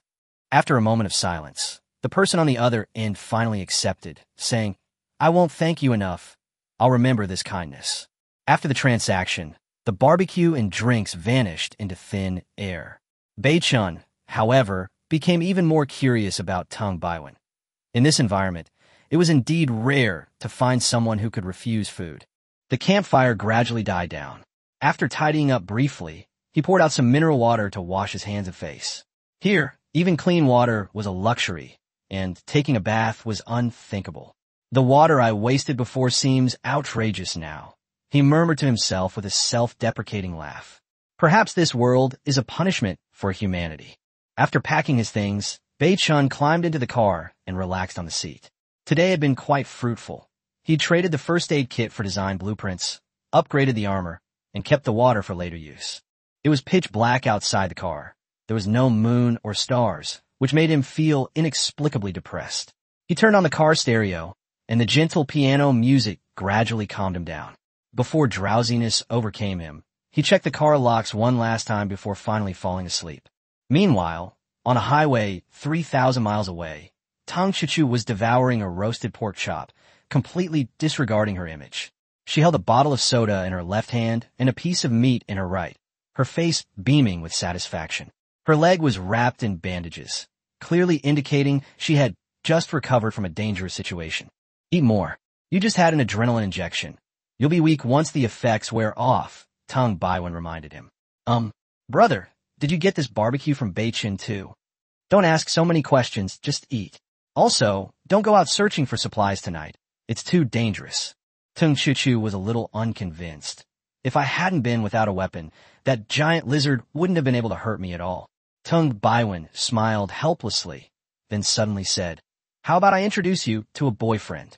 No, she refused outright. I can do everything. What would I need a boyfriend for? Tung Baiwen was speechless and could only manage a wry smile. I was worried they wouldn't agree. Tisich, do you think Chuchu baby, need an introduction? She said confidently. Tung Baiwen's tone turned serious. Remember, don't reveal your identity. It'll be troublesome if you encounter dangerous people. I know. Ugh, I'm a little dizzy. Quickly check the car locks and get some rest. I'm a bit sleepy. Brother, let's talk tomorrow. Be careful too. Time slipped by unnoticed, and the morning sunlight streamed through the windshield, illuminating Bei Chun's face with its blinding glare. He shivered. The air conditioning had been on all night to prevent the wild boar meat from spoiling, and he was only wearing a thin t-shirt and capri pants, so he was a bit chilly. After confirming that the surroundings were safe, Bei Chun got out of the car to stretch his body, quickly washed his face and ate something to replenish his energy. Just as he was about to continue his journey, he suddenly noticed that his wooling van had changed. The original thin sheet metal body had been replaced with camouflage reactive armor. Wow, this cutting-edge technology is outrageous. They can even mount tank armor on a wooling. Chan exclaimed, touching the armor. He quickly got back on the road, browsing the chat square while driving. The chat channel was buzzing with activity. Some had encountered pythons coiled around car wheels early in the morning. Others joked about getting 2 extra meals, and still others were trading various strange items for snake meat. Looking at these messages, Bei-Chun realized that it wasn't just him. Other players were also frequently encountering wild animals. Soon, a message caught his attention. Someone complained that when they opened a resource box, a large bird was released. Not only did they fail to catch it, but they also got scratched on the face. Fortunately, they found a bird's nest nearby with 2 eggs inside. Everyone thought he could get a good deal, but the man smiled bitterly and said that when he cracked open the bird egg, there was an underdeveloped chick inside. The scene was extremely disgusting, which immediately drew a lot of complaints and disgust. The person then offered bird eggs in the chat, hoping to trade them for water or food, but was ridiculed by others for being worthless. Just then, Bei-Chan sent a message. I'll trade you a pound of pork for your bird eggs. Want to trade? The channel went silent for a moment, then erupted in excitement, with everyone exclaiming at Bei-Chen's generosity. The man agreed to the trade without hesitation, and the two quickly left the channel to complete the exchange. After the transaction, a blue bird egg, slightly larger than a quail egg, landed in Bei-Chen's hands. He was stunned as soon as he held it. This egg could actually enhance items, a phenomenon that usually only occurred with resource boxes. A common bird egg has been detected that can be enhanced. Enhance, the system prompt sounded. Bei-Chen didn't think much of it and directly selected confirm. The next second, a white light flashed, and he could barely open his eyes. Then the system voice sounded. The common bird egg has been enhanced into a hairy-legged fish egg. A hairy-legged owl? Bei-Chen was shocked. This was one of the largest owls in the world, with an adult size comparable to a child's height, and it was an endangered bird of prey. He couldn't help but smile wryly. If I roasted and ate this in real life, I'd probably be locked up in jail right away. Just then, a message appeared on the eggshell. Blood can hatch it. Bei-Chan was taken aback and immediately realized that this was likely a bred pet, and a nocturnal raptor at that. He quickly realized that these owls fly silently and are extremely good at hunting at night. If they could be successfully tamed, they could be used as a powerful tool for nighttime surveillance. If it really works, I can sleep much more peacefully from now on. Thinking this through, Bei-Chan no longer hesitated. He drew his fish scale saber and lightly pricked his finger, letting a few drops of blood fall onto the eggshell. The blood was quickly absorbed, and then a system notification sounded. Congratulations to player Bei-Chun. You have obtained an outstanding flying pet. Announce this server-wide. Bei-Chun smiled faintly, no announcement. He was used to this kind of notification and knew that anything that triggered an announcement was usually something good. Soon, a new notification appeared. The hairy-legged fish has entered the incubation period, estimated to be completed in 10 hours. Please keep the environment warm. Bei-Chun immediately took off his t-shirt, carefully wrapped the eggs, and placed them on the passenger seat. Looking at the remaining 20-odd pounds of fresh pork in the back of the car, Bei-Chun was in a good mood and chuckled softly. That's good. The night is long, so let this little guy keep me company. After settling the pet eggs that had entered the incubation period, Bei-Chun continued driving, speeding all the way from the morning, and more than 200 kilometers passed in the blink of an eye. He only encountered 3 wooden resource boxes along the way, 2 of which were empty. The last one was decent. It contained a bag of sandwich cookies. After being boosted by the system, it directly turned into 10 bags of Oreos. Without milk, and too lazy to care about how he ate it, he just ate it dry. Although it was a bit hard to swallow, it was still much better than the dry naan he had eaten before. Just then, a private message popped up from Tung Baiwen. Brother Baiken, what are you doing? Are you busy? Bei-Chen replied simply, I'm resting. Is there something you need? Tung Baiwen stammered. It's nothing. I just wanted to ask you something. His tone was clearly a little awkward. Bei-Chen casually joked. What? Did the car run out of gas? Tung Baiwen quickly denied it, then circled back to the main point. No, that's not it. Did you have a girlfriend before you started playing the game? Bei-Chen was taken aback and replied, I haven't had time to look for it yet. What's wrong? Tung Baiwen immediately chimed in. Being single is great, me too. The atmosphere became a little awkward for a moment. After a moment of silence, Tung Baiwen finally blurted out the truth. You know about my sister's injury yesterday. I told her that whoever saved her would be his girlfriend, and she agreed, so? Seeing this clumsy explanation, Bei-chan directly refused. There's no need. I've already taken your blueprints, so let's consider this settled. Undeterred, Tung Baiwen immediately began promoting his sister. My sister is no ordinary girl. You know Chuchu baby, right? Yes, that's her. Bei-chan was drinking a salted soda when he saw the name and almost spat it out. You mean Chuchu baby from that video? Tung Baiwen explained, the funny part in the video doesn't count. The one whose face is shown at the end is my sister. If she looks good in her ID photo, she'll be even more stunning in real life. Bei-chan did indeed see that video, and the girl who appeared at the end was truly eye-catching. It would be a lie to say I wasn't tempted, but reality is harsh. Everyone's struggling to survive in this survival game. Just getting by is a problem. So talking about feelings seems incredibly inappropriate. Bei-chan stated directly, let's talk about this later. Tung Baiwen chuckled to himself. Then I'll take that as your agreement. I'll have her add you as a friend, but you'll have to give your brother-in-law face. Bei-chan was speechless. This brother-in-law had arrived far too quickly. After the chat ended, he continued focusing on searching for resources, completely ignoring the matter. He knew very well that in this environment, love is a luxury even in a stable world, let alone here. Evening arrived quickly. The morning's harvest was meager, but the afternoon's luck improved significantly. Not only did they find bread and water, but they also found a packet of fever reducers in the last box. The system was boosted again.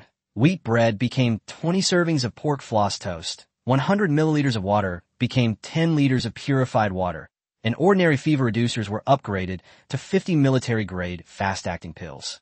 Bei-chan carefully put away the medicine, placed the food and water in the back seat, and a satisfied look appeared on his face. With increasingly abundant supplies, his confidence in surviving grew stronger. But what he was looking forward to even more at that moment was the pet egg that was about to hatch. He slowed down and carefully took the egg wrapped in a t-shirt from the passenger seat. Sure enough, he found that the eggshell had started to vibrate slightly. It's coming out. Bei-chan stared at the eggshell, a hint of anticipation in his heart. With a crack, fine cracks spread rapidly. A small piece of eggshell broke off, and a soft chirping sound came from inside. A moment later, a fluffy little head peeked out, its dark, round eyes immediately locking on Bei-chan. The eggshell kept cracking, and a chick the size of a quail landed in his palm. With its blackish-gray downy feathers and triangular little head, it looked both silly and adorable. The little guy stared at Bei-chan for a few seconds, as if confirming something, and suddenly started chirping incessantly, rubbing his head against Bei-chan's hand. It opened its little mouth, looking pitiful, as if to say, "Mommy, I'm hungry." This scene completely stunned Bei-chan. He couldn't help but mutter, "A creature born from an egg will take the first thing it sees as its mother." Is this really true? It has to be said that Bei-chan fell in love with the little guy the moment it hatched, mainly because the little thing was just so adorable, and also because it was hatched using Bei-chan's blood, giving him a feeling of blood connection. He held the little guy up close, examining him closely, momentarily at a loss. He'd kept cats and dogs before, but this was the first time he'd ever encountered a chick of an endangered bird of prey. It must be hungry, he muttered to himself, wrapping the little guy in his t-shirt before turning to the carriage to cut some meat. Bei-chan drew his fish-scale military knife and cut half a pound of wild boar meat into small pieces the size of fingernail. While working, he muttered, "You only get this treatment because you're with me. Anyone else would have gone hungry long ago." After saying that, he returned to the driver's seat, picked up the little guy, and prepared to feed him. Sure enough, as soon as the little guy sensed its mother approaching, it immediately opened its mouth to beg for food. Bei-chan found it amusing and picked up a piece of meat, feeding it to the little guy. She had been worried that the piece of meat was too big, but the little guy swallowed it whole, tilting its head back and swallowing it cleanly and efficiently. "My goodness, can your little belly hold so much? That's half a pound of meat." Bei-chan exclaimed in amazement. Soon, all the meat in his hand was gone, and he quickly stopped, afraid that the little guy wouldn't know when he was full and would stuff himself. Sure enough, the little guy was a bit unhappy after being stopped being fed, and let out 2 soft cries, but he quickly calmed down, found a comfortable position, shook his tender feathers, tilted his little head, and fell asleep. Bei-chun couldn't help but laugh, and he arranged his t-shirt into a nest for the chick to lie down in. Like a baby, the chick's life was monotonous. Eat, sleep, sleep, eat. The arrival of this little life unconsciously eased his mood considerably. As the sun gradually set, its dark red afterglow spread across the sky. Bei-chun surveyed his surroundings and quickly frowned. This was not a suitable place to spend the night. The wind howled through the cracks in the car door. "Looks like tonight won't be peaceful," he said in a low voice. The previous 2 nights had been relatively calm, but today the wind had picked up noticeably, and the weather seemed to be changing. There might be heavy rain or even hail. If only it would rain, I could take a shower too. He gave a wry smile and drove his wooling van along the asphalt road, looking for a place to shelter from the wind. A road several tens of meters wide bisects a grove of low trees.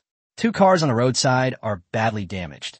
A hunky is emitting black smoke, and an SUV behind it is also wrecked, clearly indicating a recent accident. "Wow, bro, look at this girl. I've never seen such a beauty in my life." A bald man stared at the girl on the ground, his face full of greed. After 10 years in jail, I've long forgotten what women taste like. This time, I'm going to make a killing. Another bald man grinned lewdly. The scarred leader sneered. "This game released us, which is like giving us a second chance at life. Second brother, go check on third brother. Why is he taking so long to search for something? You're back." The second brother had barely finished speaking when the skinny, bald man approached, carrying a bag, his face somewhat gloomy. He threw 2 pieces of clothing on the ground. "Take a look at this." The 2 looked down and saw the logo on the white shirt. Their expressions changed instantly. Shanghai Police Academy? Damn it, I hate the police the most. Scarface's eyes flashed with murderous intent. "Kill her." The 3 were originally drug lords in the Golden Triangle, sentenced to life imprisonment after being arrested, destined to never see the light of day again.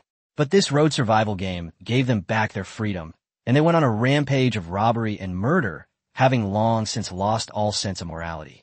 "Second brother, drag her into the woods. Third brother, and I will clean up the scene," Scarface ordered coldly. "All right." The second brother grinned lewdly and excitedly walked towards the girl, reaching out to drag her away, his mind filled with filthy thoughts. Just as he was about to touch the girl, her previously dazed eyes suddenly snapped open, a cold glint flashing within them. She swung a golden hammer with tremendous force. Bang! With a dull thud, the hammer struck the second son squarely on the head, shattering his skull. He only had time to scream once before collapsing to the ground, convulsing and dying in less than 3 breaths. The scene was so sudden that the remaining 2 were stunned. By the time they reacted, the second brother was already dead. "Second brother, holy shit, kill her." The skinny, bald man's eyes were cold. Scarface grinned even more cruelly. "Killing her would be too easy. Third brother, sever her tendons. I want to torture her slowly." The third brother nodded, pulled out a dagger, and approached step by step. Lying on the ground, Tung Chuchu was pale. Her attack had exhausted all her strength. At this moment, she felt only regret. If she had listened to her brother and rested earlier, she wouldn't have fallen into the hands of these 3 desperate criminals. As a student at the police academy, she knew exactly what she was going to face, and fear gripped her. She was only 19 years old. No matter how bold she was, she couldn't face such an ending. You stay away. What are you going to do?" Her voice trembled. "What are you doing?" "You know perfectly well," the third brother said coldly, the dagger gleaming as it drew closer. Just then, the roar of engines could be heard in the distance. "What do?" The 2 bald men's expressions changed. "Big brother?" Scarface's eyes were gloomy. "If anyone comes who doesn't know what's good for them, just kill them all. Nobody cares if someone kills someone here." Chapter 18. Forced to take action. Is it appropriate for you to loot the body after your teammate falls? Having made up their minds, the 2 began to divide the work.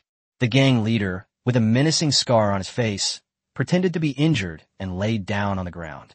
The seemingly small and harmless third brother slowly walked to the middle of the asphalt road, watching the car slowly slow down as it approached. Because the 2 cars behind them couldn't pay attention to Tung Chuchu, they gave Tung Chuchu some time to catch her breath. Tung Chuchu understood that she had to seize this opportunity. With difficulty, Tung Chuchu turned her head and saw a Wuling Hongguang van that had been stopped by the bald-headed man. She shouted weakly, "Run! They're murderers!" But she was already injured and hadn't fully recovered. The second injury made her even weaker, so her shout was practically just talking to herself. Even so, her mouth was still stuffed with her previous uniform. It was that bald scar boss. "Damn it, if you dare utter another sound, I'll kill you right now." As night slowly fell, Bei Chun continued driving, searching for a place to shelter from the wind.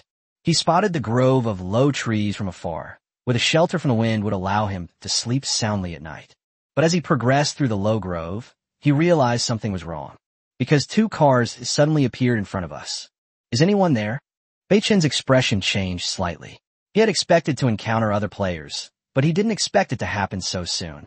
Was this an accident, or was it the scene of a chase? There was only one path in front of him, and even if Bei Chun wanted to retreat, there was nowhere to retreat because these people would always be in front of him. In other words, we have to face it no matter what. He had the fish-scale military knife next to him. The car gradually slowed down. "He's bald." When a thin, bald man appeared in the middle of the asphalt road, Bei Chun was secretly puzzled. However, with a T1 level military knife in hand and his skills from practicing Xing'ai Quan for several years, Bei Chun was quite confident. This was in the early stages of the game. Bei Chun was confident that other players couldn't possibly have firearms, or at least not blueprints. He wasn't afraid of fighting people with his bare hands, except against wild animals. As Bei Chun slowly passed the two cars that had rear-ended each other, he glanced at the open door of the hunky car and his pupils immediately contracted. "Brother, please help us out. Our car broke down after a rear-end collision, and the gasoline is leaking out." To lower Baiken's guard, the bald guy didn't approach Baiken's wooling van, but instead shouted from a distance. If Bei Chun hadn't discovered that item inside the hunky car, he might have been fooled by the kind-looking bald man in front of him. However, the item inside the hunky car left a deep impression on Bei Chun. After careful consideration, Bei Chun ultimately decided to get off the bus. It's not because he likes adventure. Given his current circumstances, playing along is probably the best option. Although the Wuling Hongwang is fuel-efficient and has a small engine displacement, its speed is really snail-paced compared to other excellent sedans. Even if he escapes by car, these people can catch up with him very quickly. Rather than running for your life, it's better to face it directly now. If it really turns against you, you can strike first. "Oh, gasoline." Bei Chun frowned and poked his head out impatiently, saying, "I also lack energy. I don't have any extra." Upon hearing this, the bald boy laughed. "We won't let you give it away for nothing. We'll trade you something. What will you offer me in exchange?" Soon, the bald boy took off the backpack behind him and took out a 500 milliliters bottle of purified water. "How about I trade you 500 milliliters of purified water for 100 milliliters of gasoline?" Pretty sincere, right? At this point, Bei Chun was certain that this person had ill intentions. 500 milliliters of purified water can definitely be exchanged for the same weight of gasoline in the trading square. Yet this person is openly showing off 500 milliliters of purified water in front of me. Bei Chun smiled and readily agreed. "That's sincere, I like it, but I need to check the quality of your water." Taking a deep breath, he casually tucked the fish-scale military knife into his lower back and got out of the car. As soon as Bei Chun got off the bus, he saw two people lying not far away. One was a bald man with a fierce face, and the other had her head covered by a white shirt. Judging from her figure, she was definitely a woman.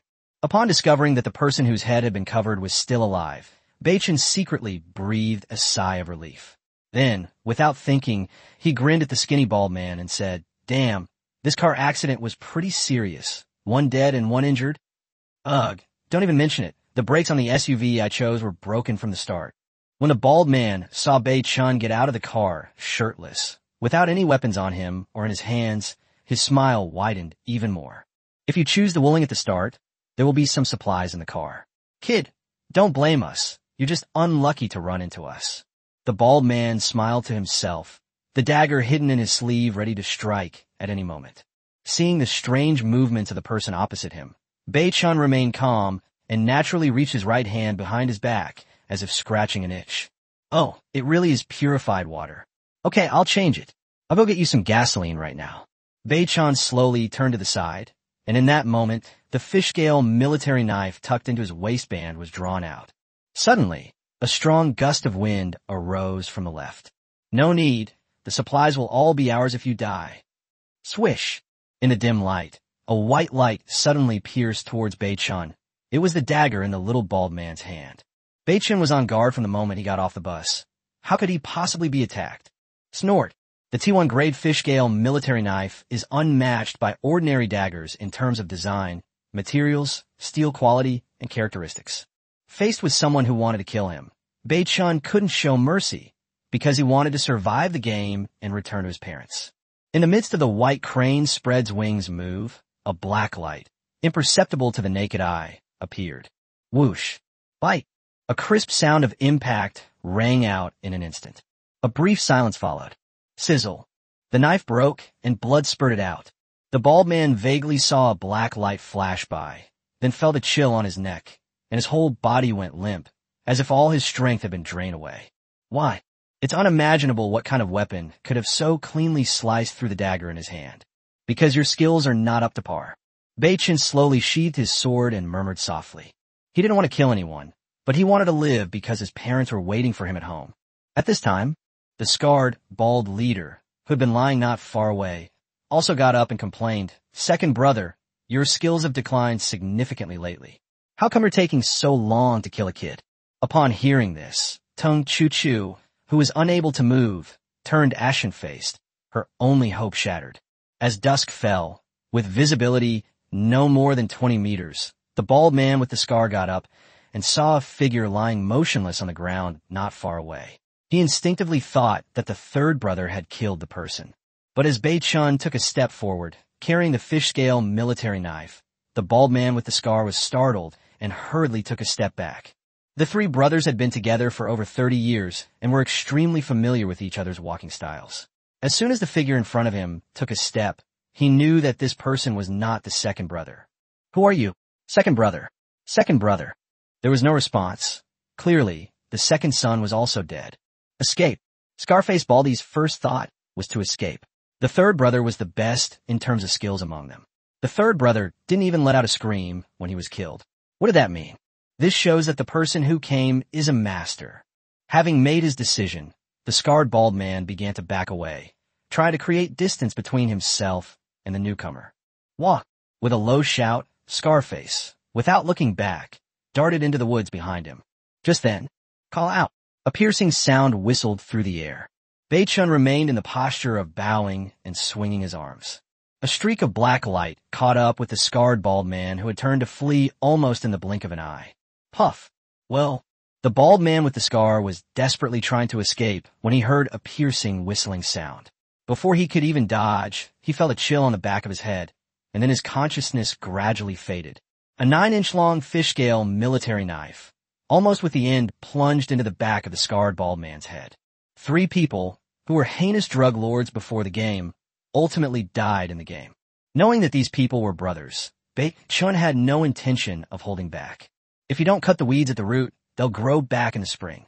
Based on these people's habits, he could guess that they were probably desperados or convicts before the game, otherwise they wouldn't be so quick to kill. Although the darkness obscured the view, Bei-chun did not directly see the two people he had killed, but the fear of killing and the pungent smell of blood still made him want to vomit. In a daze, Chuchu sensed someone walking past her, and she instinctively tensed up. Fortunately, the ruthless man later did not kill her. After a short rest, I regained some strength, tore off the top of my clothes, and turned to look with curious eyes. Chuchu said weakly, "Hey, your teammate is down. Is it really appropriate for you to go loot the body?" Chapter 19, Creating a Particle Space Ring. Is this something humans do? Bei-chun was on high alert regarding his surroundings. He walked step by step to the fallen, scar-bald man, bent down and drew his fish-scale military knife. Before he could even feel relieved that he had survived the crisis, a nonsensical remark from behind him completely stunned him. There was no response. Bei-chun began searching the body of the dead, scarred bald man, to see if he could find any useful supplies. To Bei-chun's disappointment, the man had nothing on him except half a pack of cigarettes and a lighter. He casually stuffed the half pack of cigarettes and the lighter into his pocket, then turned and walked straight toward the skinny, bald man. Bei-chun deduced that these people's supplies should all be in the backpack of the skinny bald man. On the way back, Bei-chun passed by Chuchu again, but still didn't give her a second glance and walked past her as if she didn't exist. "Hey, uncle, I'm injured. Can't you help me out?" In the darkness, Chuchu couldn't see Bei Chen's face clearly, but with that calm and cold demeanor, she subconsciously defined Bei Chen as a heartless uncle. Uncle Baikon's eyes twitched when he heard this, but collecting supplies was the priority right now. Women will only slow down his knife strikes. As the skinny, bald man opened his backpack, a hint of joy appeared on Bei Chen's face. "I want 5 King of Kings hams. Amplification possible. Farmer's 3 punches is a little sweet 500 milliliters. 300 milliliters of regular gasoline can be increased. 2 packs of Huazi can be amplified. 1 5-meter hemp rope can be amplified. Pure water cannot be enhanced." Although Bei Chen was puzzled, he didn't think much of it. Maybe these people exchanged it for bounties in the trading square. The backpack was empty, and Bei Chen had originally planned to put the resources back in and carry them on his back. However, unintentionally, a small clump of something resembling silver dust caught Bei Chen's eye. This is... Bei Chen carefully pinched a small clump of silver dust from the bottom of the backpack in his hand and examined it closely. Suddenly, rare material, particle dust detected. Can be amplified? Amplify. Upon hearing the name of the material, Bei Chen was overwhelmed with excitement.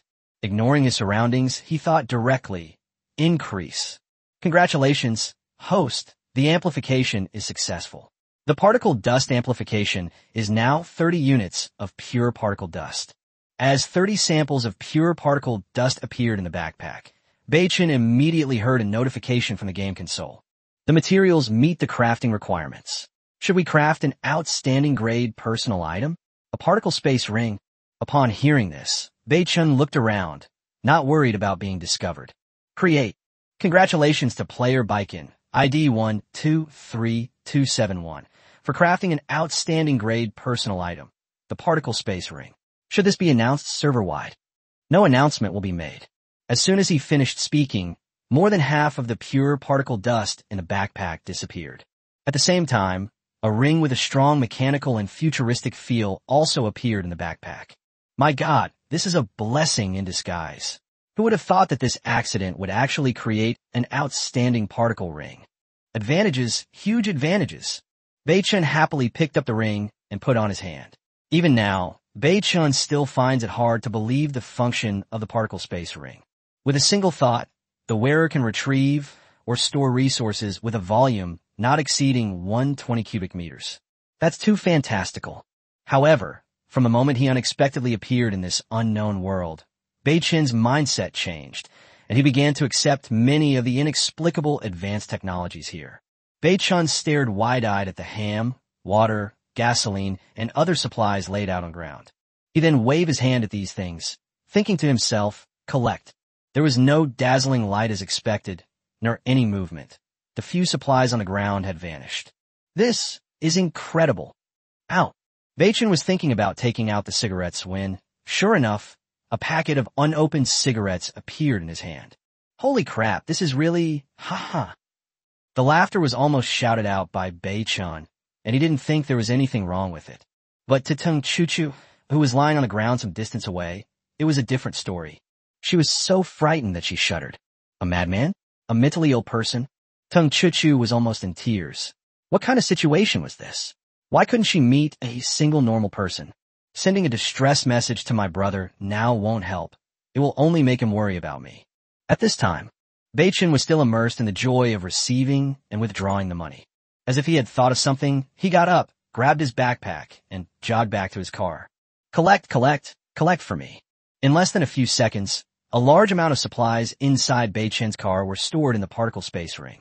Particle space-time is static. Therefore, Baikon no longer needs to worry about fresh ingredients spoiling. Immediately afterwards, Bei Chen opened the trading plaza, canceled the bounty on wild boar meat, and over 300 gene of wild boar meat appeared out of thin air inside the vehicle. Hee, for now my little one, and I can eat fresh meat every day. As for the other bounties, Baikon has not canceled them. He still needs to continue collecting metal and rare resources. Now that he has solved the problem of material storage, he can collect materials on a large scale. Design drawings for firearms. Forced to kill 2 convicts, Bei Chen realized the importance of firearms. If he had firearms in this battle, he wouldn't have needed to fight in close combat, since close combat is still somewhat dangerous. We'll offer gasoline as a reward for the design drawings. Anyone who comes will be accepted. Everything is negotiable. Currently, besides the gasoline resources that haven't increased, North Morning also has more than 30 liters of refined gasoline. So North Morning can use the gasoline as bounty weapon design blueprints. Congratulations, host! The amplification is successful. The 5 King of Kings sticks have been increased to 50 lean ham sticks. Congratulations, host! The amplification is successful. 300 milliliters of regular gasoline has been increased to 30 liters of refined gasoline. Congratulations, host! The amplification is successful. The amplification from 2 packs of Huazi is now 2 packs of Huazi. Congratulations, host! The amplification is successful. The rope, 5 meters, has been increased to the steel wire rope, 5 meters. This time, aside from not being able to amplify 500 milliliters of pure water, all the gains were amplified and then stored in the particle ring. This is a huge hit. Lean ham, it's nothing like starchy sausages. Tisk tisk. Huazi? Have one first to relax a bit. Clack. A flame appeared and ignited a cigarette. Rolling down the car window, Bei Chun leaned back lazily in his seat, resting his hand, which was holding Huazi, on the window. I haven't smoked for 3 days. After that bite, Bei Chun felt a little lightheaded. I have to say, this feeling is really comfortable. Bei Chun turned his head and glanced at the little guy sleeping soundly in the passenger seat. His belly rolled over and wings outstretched, and smiled. We should find a place to grill something nice to eat. Doo-doo. Wow. The sound of a car engine starting could be heard in the distance. Tung Chuchu, who was lying on the ground waiting for her teammates to help her up, was shocked.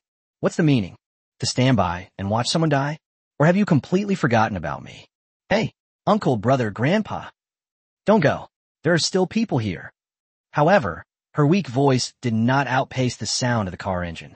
Beep beep. Without any hesitation or doubt, the Wuling Hong Wong van disappeared in a flash. Hearing the rustling sounds coming from the low bushes behind her and the night sky engulfed in darkness before her, Tung Chuchu shed tears of grievance. Brother, help me. My future husband, help me. Why, I never thought that I, the goddess of 8 million young men in Shanghai, would have a day like this. Am I not gentle enough? Or is my nickname, Take My Life 3,000 Times Too Vicious? I, Tung Chuchu, swear, whoever saves me this time, I'll become their woman. I'll give myself to them. I'll even pay them to be their woman. Help! At this moment, Bei Chun was immersed in the joy of obtaining the particle space ring and had long forgotten about personally dealing with the 2 murderers. Buddhist-like attitude and Bei Chun are almost master level. After all, keeping unpleasant things in your heart will only add to your troubles. Wait a minute. Something's not right. After driving for more than 10 miles, Bei Chun seemed to realize something. So he quickly slowed down and turned around. My God, how could I forget about Tung Baiwen's sister? That's right. The reason Bei Chun was certain that the girl who fell to the ground was Tung Baiwen's sister, Tung Chuchu. It was at the very beginning that I noticed the military first aid kit bag inside the hunky sedan. Chapter 20 Pistol Design Drawings, a different feel. The day before, Tung Chuchu had injured her foot by a monitor lizard. Although it was dangerous, she received a military first aid kit from Baiken and managed to get through the crisis. People become very energetic after being injected with adrenaline. Although I felt a little dizzy after the effects of the medication wore off. If Tung Chuchu had listened to Tung Baiwen and stayed put to recover for a few days, she might have been fine once her wounds healed. However, being born with an adventurous spirit, she still set off to search for supplies the next day. It's conceivable. She and Bei Chun were originally more than 3,000 miles apart, but they met in less than 2 days. The car was going at an outrageous speed. This proves that Tung Chuchu not only enjoys adventure and exploration, but is also incredibly lucky. Even a hunky sedan would consume a lot of fuel over a distance of nearly 3,000 kilometers. Don't forget, the design blueprints for Baiken's particle space ring were obtained by Tung Chuchu. So, Tung Chuchu is in a dangerous condition. Her old injuries have not healed, and new ones have been inflicted. She was wearing the standard uniform of the Shanghai Police Academy when she entered the game. But after seeing the rules of the game, she also knew that there were no rules here, and wearing a police uniform might cause a lot of trouble. Fortunately, the first resource box she encountered contained a set of clothes, which is what she's wearing now. So, she's lying on the cold ground now, and it's really cold. Oh no, am I getting a fever? Why am I starting to shiver? A pair of slender and long legs kept pushing against the ground, trying to use their strength to crawl to a relatively safe shelter and get through the night. But she is weak now, and may have a fever, so she has no strength left. Suddenly, wow, beep beep beep. Without moonlight and stars, the darkness and silence of the night sky are unimaginable. I could hear the engine sound gradually approaching from afar. Soon, 2 beams of light came into view. At this moment, Tung Chuchu's will to survive was instantly amplified. Help! I'll offer myself to you. I'll even pay you to stay. It seems even the heavens were moved by her conditions. The approaching car indeed stopped here. Because she couldn't lift her head and the ground around her was uneven, Tung Chuchu couldn't see whether the person coming was male or female, handsome or ugly. At that moment, all she hoped was that if it was a man, he would be handsome, otherwise she would feel extremely uncomfortable. Ideally, she'd be a female friend, so she wouldn't have to keep her promise. As steady footsteps approached from not far away, Tung Chuchu's heart jumped into her throat. Judging from the strong footsteps, she could almost certainly tell it was a man. I was initially happy to be rescued, but things turned out to be far more complicated than that. She started to get scared, extremely scared. She was ashamed and indignant to discover that hot pants and a short-sleeve shirt were too cool. Furthermore, the collar of the t-shirt was damaged during the fight with the 3 murderers. The person who came was coming from directly behind him, which meant she couldn't see the person's face at all. A familiar scene flashed through Tung Chuchu's mind. That was a shadow that lingered over a generation. In the flower bushes at the foot of the ancient tomb sect mountain. And then by a sheer coincidence, a leaf fell and landed on Tung Chuchu's face, just enough to cover her eyes. What are you going to do? I'm not a deaf girl. Tung Chuchu tensed up, her fists clenched, trying her best to resist what was about to happen. To be honest, don't say that Tung Chuchu can't see Bei Chen's face. Under this dark night sky, even Bei Chen couldn't see Tung Chuchu's face. What came into Bei Chen's view was a tall, slender, and fair-skinned body. Of course, it's just an outline. May I have your name? The voice was extremely calm. He did not show any possessiveness because of the voice of a stunningly beautiful woman who offered no resistance. One last confirmation. If this person wasn't Tung Baiwen's sister, he would only offer a token amount of help and then leave. But if she really is Tung Baiwen's sister, then he has to help her. The reason why the particle space ring, which resembles cutting-edge technology, is owned is largely due to the Tung Baiwen siblings. Although he is not a saint or a savior, he will still help friends he approves of. A magnetic, youthful voice rang out in the silent night sky. This made Tung Chuchu relent. The fact that this person didn't act directly suggests they're not that kind of person. My name is Tung Chuchu. My family is very rich. If you help me out, I can give you lots and lots of money. The money is here, but it's meaningless. There's no such thing as a free lunch. I can help you, but you'll have to pay a price. Bei Chen's sudden statement wasn't without reason. The biggest reason was that he discovered a golden hammer next to Tung Chuchu. A golden hammer? He only had a bronze hammer after being enhanced by the system, while this woman actually possessed a gold hammer. It's 2 levels higher than her own hammer. No wonder she was able to obtain such an incredible design as the particle space ring. What do you want? Anything I have, I'll give you. Feeling that she wouldn't have to lose her virginity, Tung Chuchu relaxed a lot. Once the physical body was gone, it was gone too. What do you have? I have water, a piece of yesterday's roast meat, and a liter of refined gasoline. Anything else? Bei Chen didn't believe that Tung Chuchu only had this much supplies and continued to ask in a cool and aloof manner. And a golden hammer, and with what? Bei Chen asked, intrigued. A design drawing. Even before being admitted to the Shanghai Police Academy, Tung Chuchu wanted to own her own sidearm. I drove over 1,000 miles today and finally got the pistol blueprints from a silver resource box. She treasures this thing. Oh, what design drawings? Bei Chen continued to ask, his tone showing some impatience. Yes, pistol blueprints. Upon hearing the pistol design drawings, Bei Chen was immediately shocked. At this moment, I truly felt that Tung Chuchu was a chosen one, first with the particle space ring design blueprint, and then with the pistol design blueprint. It's unbelievable that someone could be so lucky all the time. Where? Beichen's change in tone worried Tung Chuchu. Will this person kill himself to silence him after obtaining the pistol blueprints? That's in my pocket. As soon as the words left her mouth, Tung Chuchu regretted them. Isn't this a terrible thing? They didn't have any desires for themselves to begin with. Hot pants are a type of fitted clothing. What's the difference between making a man reach into his pocket and being groped? If he were to harbor any evil thoughts, my curvaceous figure would surely drive that man crazy. A woman's inner thoughts are beyond the comprehension of a normal man.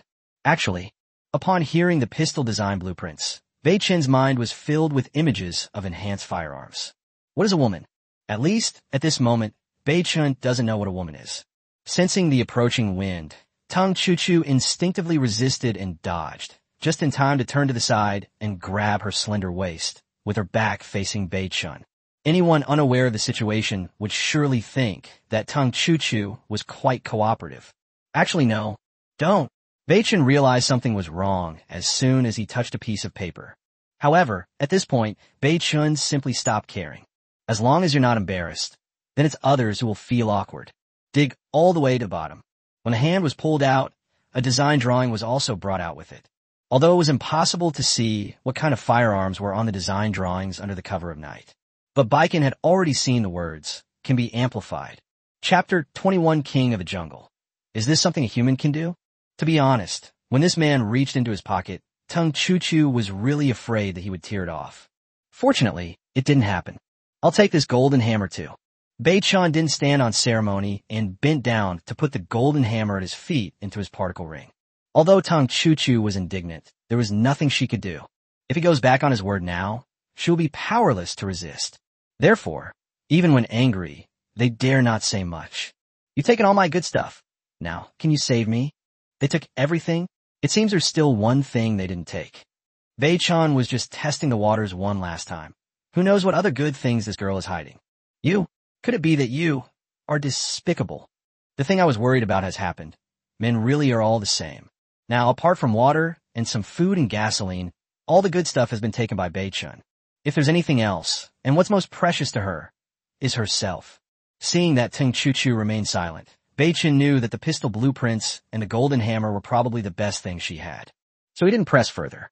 Since he had taken the valuable items from the other party, and given his relationship with Tung Baiwen, he was bound to save the person. So Beichen didn't say much, and just stepped forward and picked Tung Chuchu up horizontally. Light, firm, and slender, a perfect, delicate body was in my arms. Baiken's t-shirt was used to make a nest for the little guy. So this hug was almost a zero-distance contact. Suddenly, she was picked up by a muscular body. The strong muscles, the broad chest, and the heavy breathing characteristic of a strong man startled Tung Chuchu, causing her to cry out in surprise. Later, she realized that the man was shirtless for convenience. You old pervert. Pervert. The image kept appearing in Tung Chuchu's mind. He wanted to struggle, but his weak body had no strength left. Is there no other way but to accept one's fate? Circumstances dictate her actions. If she were in her prime, she could have easily defeated this old lay-chair, but now, imagining what was about to happen, Tung Chuchu instinctively trembled. This is the first time. If this person is too rude, wouldn't that be very painful? And, jungler, can you believe it? Under the dark night sky, even at such a distance, Tung Chuchu could only see the blurry outline of Beichen's face. Subconsciously, she prayed that he wasn't too ugly, otherwise she would feel uncomfortable. After personally killing the two murderers, Beichen's state of mind gradually changed. In the past, he would definitely have been curious about Tung Chuchu's appearance, but now, let nature take its course. Carrying the girl who weighed over 90 pounds, Beichen walked steadily step by step, looking at the hunky sedan not far away. Are you still able to drive in your current condition? Tung Chuchu was shocked to hear this. What's the meaning? How dare you treat me so domineeringly and expect me to drive myself? Recalling the movie she watched in her dorm back then, Tung Chuchu said in a low voice, manual transmission, I wasn't very good at it. Automatic transmission was a bit easier. Seemingly resigned to her fate, Tung Chuchu only hoped that he would be gentler from now on. Can it shift gears by itself? Tung Chuchu was speechless. Shame. Shameless. Words that are utterly offensive. If you can't shift gears yourself, I can't help you either. This is a lot of information. After a moment of imagining what was going on, Chuchu could only say in a low voice, feeling ashamed and indignant, well, if I rest and regain some strength, I can still move around, but the range of motion might not be very large. Baikin. Baichin didn't know what she was talking about. At that moment, he had already carried Chuchu to the side of the hunky sedan. Because he needed to open the car door, and Chuchu was injured, Baichin could only put her on the hood of the car while he opened the car door himself. Ugh, you shameless. When I watched a movie with my roommate before, there was a scene like this, and she said to me, "Have you no shame?" But in the blink of an eye, Baichin had no idea what Chuchu was muttering. After opening the car door, he picked her up and put her inside. They were shoved into the car. Chuchu felt much better. Being in the car was better than on the hood. At least it wasn't so embarrassing. Even so, it seems embarrassing to say it out loud. Close your eyes, accept your fate, and quietly wait for what is to come. Perhaps due to a change in mindset, Chuchu is no longer so nervous. But after waiting with his eyes closed for a while, seeing that no one had gotten on the bus yet, he couldn't help but open his eyes. She was shocked when she saw it and cursed inwardly. You pervert! Is this something a human being would do? Chuchu's criticism of Baichin was entirely reasonable and well-founded. After getting out of the wooling car, Baichin was holding something in his hand. Upon closer inspection, it turned out to be a steel cable. Even when tying someone up, it's just with rope. Who in their right mind would use cold, hard steel wire to bind someone? Is that thing for binding people? Tying cattle with it seems excessive. But what happened the next second made Chuchu blush. Baichin walked to the front of the hunky car, bent down and hung the steel wire on the car buckle, and put the other end on the wooling parking space lock. After doing all that, Baichin said to Chuchu, "Hold the steering wheel tight. I'll tow your car away from here." Huh? Oh, is that all? I have to say, since nothing exciting happened, I felt a little disappointed. However, for Chuchu, the greatest shame was still the humiliation. So when people ask if you can drive, they're actually asking if you can actually drive a car. The question was whether it could move by itself. It turned out to be whether it could turn the steering wheel by itself. This thought of mine is too wicked. Doo-doo. Why, The vehicle started, and the trailer quickly left the area. With both hands gripping the steering wheel, Chuchu felt conflicted. Rather than worrying about her future, she was now more curious about the man who had saved her. You should know that she is very confident in her figure and appearance. It's no exaggeration to say that she drove her suitors crazy. But what kind of man would be so indifferent to her beauty and body after getting his hands on her so easily? Recalling the blurry outline she saw when she was being carried in his arms, Chuchu knew that it must have been a man with a resolute face and distinct features. Driving at night is dangerous, and Baichin didn't dare to drive too fast while paying attention to his surroundings. After finding a suitable place to set up camp, we parked the car. Knowing that Chuchu was injured, Baichin didn't bother her and went to collect wood as soon as he got out of the car. Soon, a campfire was lit between the two vehicles. By the light of the fire, the mysterious man's face finally came into Chuchu's view. Resolute, ruthless, profound, mysterious, handsome. Watching the man walk up to his car and open the door, Chuchu's heart skipped a beat. No wonder this man didn't take advantage of her. It turns out, he's a real heartthrob. Do you need any help? When Baichin first saw Chuchu's face, he was secretly surprised. She was even more beautiful and had a better personality in person than in the video. I feel weak all over and can't get down by myself. If Baichin really was a perverted old lay chair, even if Chuchu crawled out of the car, she wouldn't let Baichin hug her again. But now, it's still more comfortable to carry you off the bus. Without hesitation, Baichin bent down, revealing 8 neatly arranged, well-defined abs, and easily lifted Chuchu out again. Comfortable, safe, and solid. With this change in mindset, Chuchu began to enjoy Baichin's embrace. Baichin acted out of concern for her friend's younger sister, without giving it any further thought. He walked over to the campfire, put her down, and said, "Since you've taken your good stuff, I won't treat you badly. I'll roast something for you to eat later." "Thank you." A smile instantly bloomed, captivating all who beheld her. Even Chuchu herself didn't realize that she, who had always been a staunch advocate of singlehood, would actually show a more feminine side. Baichin got out of the wooling car. What comes into view are 7 or 8 sesame-baked non-breads, each about the size of a wash basin, so dry they could be used as a dog to carry a flying saucer. Chapter 22 Survival. You're raising chicks? Is he a clothes fetishist? Although Chuchu didn't see the details of the man fighting the two murderers. But judging from his calm demeanor when he went to lick the bag, Chuchu knew that those two heinous people must be dead. With such skill, and starting with the wooling, which has the lowest fuel consumption. Considering all of this, Chuchu was not surprised at all that he could take out 7 or 8 non-breads at once. This is non? You exchanged it at the trading square? Chuchu asked curiously. Although she doesn't frequent the chat square and trading square, she does know a big shot named Baiken. Yes, it was obtained in exchange for a piece of special metal. Bei-chan took 7 or 8 non-breads and walked to the campfire to start baking them, looking extremely focused. Chuchu looked at Bei-chan's profile as if admiring a painting. Soon the naan started to smell delicious. Here, you eat first. Bei-chan handed over the naan-bread that had already been baked. Thanks. Chuchu took it, and, seeing that Bei-chan still had 6 or 7 cards in his hand, she didn't stand on ceremony and immediately started eating them. But slowly Chuchu discovered. This person is so kind. They don't eat any themselves, but they bake one and give it to themselves. It feels a bit warm. You? You're not eating. Oh, you're a guest. These are specially for you. I already ate before I came. Excuse me, could you bring me some water from my car? This biscuit is a bit hard and scratchy. Bei-chan handed over the last piece of freshly baked naan-bread, saying, this meal is on me. You can keep your water. He got up and went back into the wooling car, and soon Bei-chan came out, holding a 300 milliliters bottle of purified water in one hand, while carefully supporting a t-shirt wrapped up in the other. I have to say, this woman looks thin, but her appetite is truly frightening. Bei-chan took out 7 naan-breads from the particle ring this time, and Chuchu actually ate 6 of them by herself in such a short time. What does that mean? Bei-chan can only eat 2 or 3 sheets in one meal. When Bei-chan handed over the bottled water, he couldn't help but glance at Chuchu again. Your appetite, even 100 million, is not small. Upon hearing this, Chuchu rolled her eyes at Bei-chan and muttered, I haven't had a proper meal since I entered this lousy game. As a result, Chuchu ate the last piece of naan-bread and then tilted her head back to drink 300 milliliters of purified water. I'm full, that was great.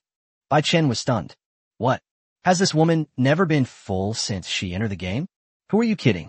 Yesterday, I gave your brother 4 or 5 pounds of roasted meat worth $1 million. Judging from Baiwen's caring attitude towards his nervous younger sister, Bei-chan has no doubt that he would leave extra barbecue for himself. It's estimated that most of it ended up in Chuchu's stomach. I ate 4 or 5 pounds of meat and still wasn't full. This is terrible. Bei-chan decided that once the woman felt better, he would quickly separate from her. Are you going to sleep in the car? Or stay here by the fire? Bei-chan didn't want to say much. Anyway, she wasn't his girlfriend, and it wasn't his business to control her large appetite. Chuchu's t-shirt neckline was torn in the fight, revealing a lot of her smooth, white skin, but she didn't care because of her carefree nature. Now that she was full and satisfied, she was sitting lazily by the campfire, tidying her slightly disheveled hair. Upon hearing this, Chuchu looked up at Bei-chan's handsome face and asked playfully, You want me to sleep there? Baiken, I'm going to sleep in my own car later. If you want to sleep here, I can't stop you. Rolling her eyes at Bei-chan Chuchu, she said, Then I'll go back to the car and sleep too. Looking at the white t-shirt crumpled up in Bei-chan's hand, Chuchu asked curiously, What's that? Chuchu quickly found out what was wrapped inside the clothes. It was an incredibly cute little thing. In this survival game, you actually raised a chick. The little guy that just laid the egg does look like a chick with its downy feathers still intact at first glance. But if you look closely at its beak and its pair of big, sharp claws, it is incomparable to a chick at the bottom of the food chain. Chirp chirp. The hairy-legged fish, which was sleeping soundly wrapped in clothes, suddenly let out an unhappy cry when it was taken out. Chicken? Which eye viewers saw that this is a chick. After placing the small item in a safe location, Bei-chan took his t-shirt and walked up to Chuchu. Can you walk by yourself? Or should I help you back? Chuchu really wanted to take the cute little thing and play with it. But when she saw Bei-chan deliberately placing it out of her reach, she knew that Bei-chan didn't want her to play with it. I'm injured and have a fever. I can't get up or walk. How about you carry me back, she said, opening her fair arms to cooperate. Bei Chun frowned, dodged her arms, and still picked Tung Chuchu up in his arms. I wondered, don't women usually resist intimate contact for strange men? How come this is so unusual? Tung Chuchu was picked up again and looked closely at Bei Chun's profile. I still don't know your name. Northern Darkness. Biming? What a strange name. Tung Chuchu was placed back into the hunky sedan. This t-shirt is fine. You can put it on first, and give me your torn one. After saying that, Bei Chun turned around and said, I have some fever reducers in my car. I'll go get them for you. Watching Bei Chun leave, a knowing smile crept onto Tung Chuchu's lips. Little brother, so this is your kind of thing, huh? After changing into Baikon's t-shirt, Tung Chuchu waited quietly. 3 minutes later, Bei Chun knocked on the car window. Here, these 2 pills are fever reducers. Take them. Just as Tung Chuchu was about to reach out to take it, Bei Chun avoided her. What do you mean? Is this a ploy to lure me in? Tung Chuchu asked with a smile. Give me your t-shirt. Bei Chun was speechless. Why was this guy trying to get something for free? Okay, so you're a clothes fetishist? She handed over her t-shirt that she had taken off, took 2 pills, and said speechlessly, You're the one who's obsessed with clothes. The little thing's bed is gone, so I have to make a new one, don't I? After saying that, Bei Chun turned and left, leaving Tung Chuchu in a daze. That blockhead, that stinky straight man. How could he use my clothes as a bird's nest? He grumbled and looked down at the white pill in his hand. This can't be a strong aphrodisiac, can it? Never mind, I'll just take it first. Beside the campfire, Bei Chun used Tung Chuchu's t-shirt to make a nest for the little one again, but because the little one had already been woken up, it was no longer sleepy. Instead, it opened its little mouth and kept making chirp-chirp sounds. Are you hungry again? Gently holding the little creature in his palm, watching it affectionately rub against his hand, Bei Chun laughed. How come you can eat so much, just like that woman? Looking back at the red flag, there was no sign of it moving, and the little guy was hungry too. Immediately, Bei Chun Union took out a barbecue grill, charcoal, a large piece of pork belly, and some pork chops from the particle space. It's been more than 10 minutes. They should be asleep by now, right? Light the charcoal and place the pork chops and pork belly on the wire rack. Then he took out the fish scale military knife and cut the remaining piece of lean meat into small pieces. Chirp chirp. Upon seeing the food, the little creature immediately perked up, rubbing against Baikon's hand while opening its little mouth as if to say, Hurry up and feed me. This bird is already starving. Wow, the size is just right, 1 bite at a time. However, the aroma of birdsong wafted from the grilled meat. Clatter. The little creature dropped a piece of meat it hadn't yet swallowed. Suddenly, the little thing felt that the meat in its mouth didn't taste good anymore. Then his big, dark eyes stared intently at the roasted pork on the stove. Chirp chirp. What? You know, cooked meat tastes good too. Chapter 23. Special treatment discovered. Is this something a human being would do? Because wild boar meat is more troublesome to eat, Bei Chun did not eat the lean ham he had just received today first. As the roasted meat turned golden brown and released its oil, Bei Chun began to sprinkle on cumin, chili powder, and other seasonings. The aroma of the meat is irresistible, making one's mouth water. I'll take a bite, you take a piece. Bei Chun ate while feeding the little one.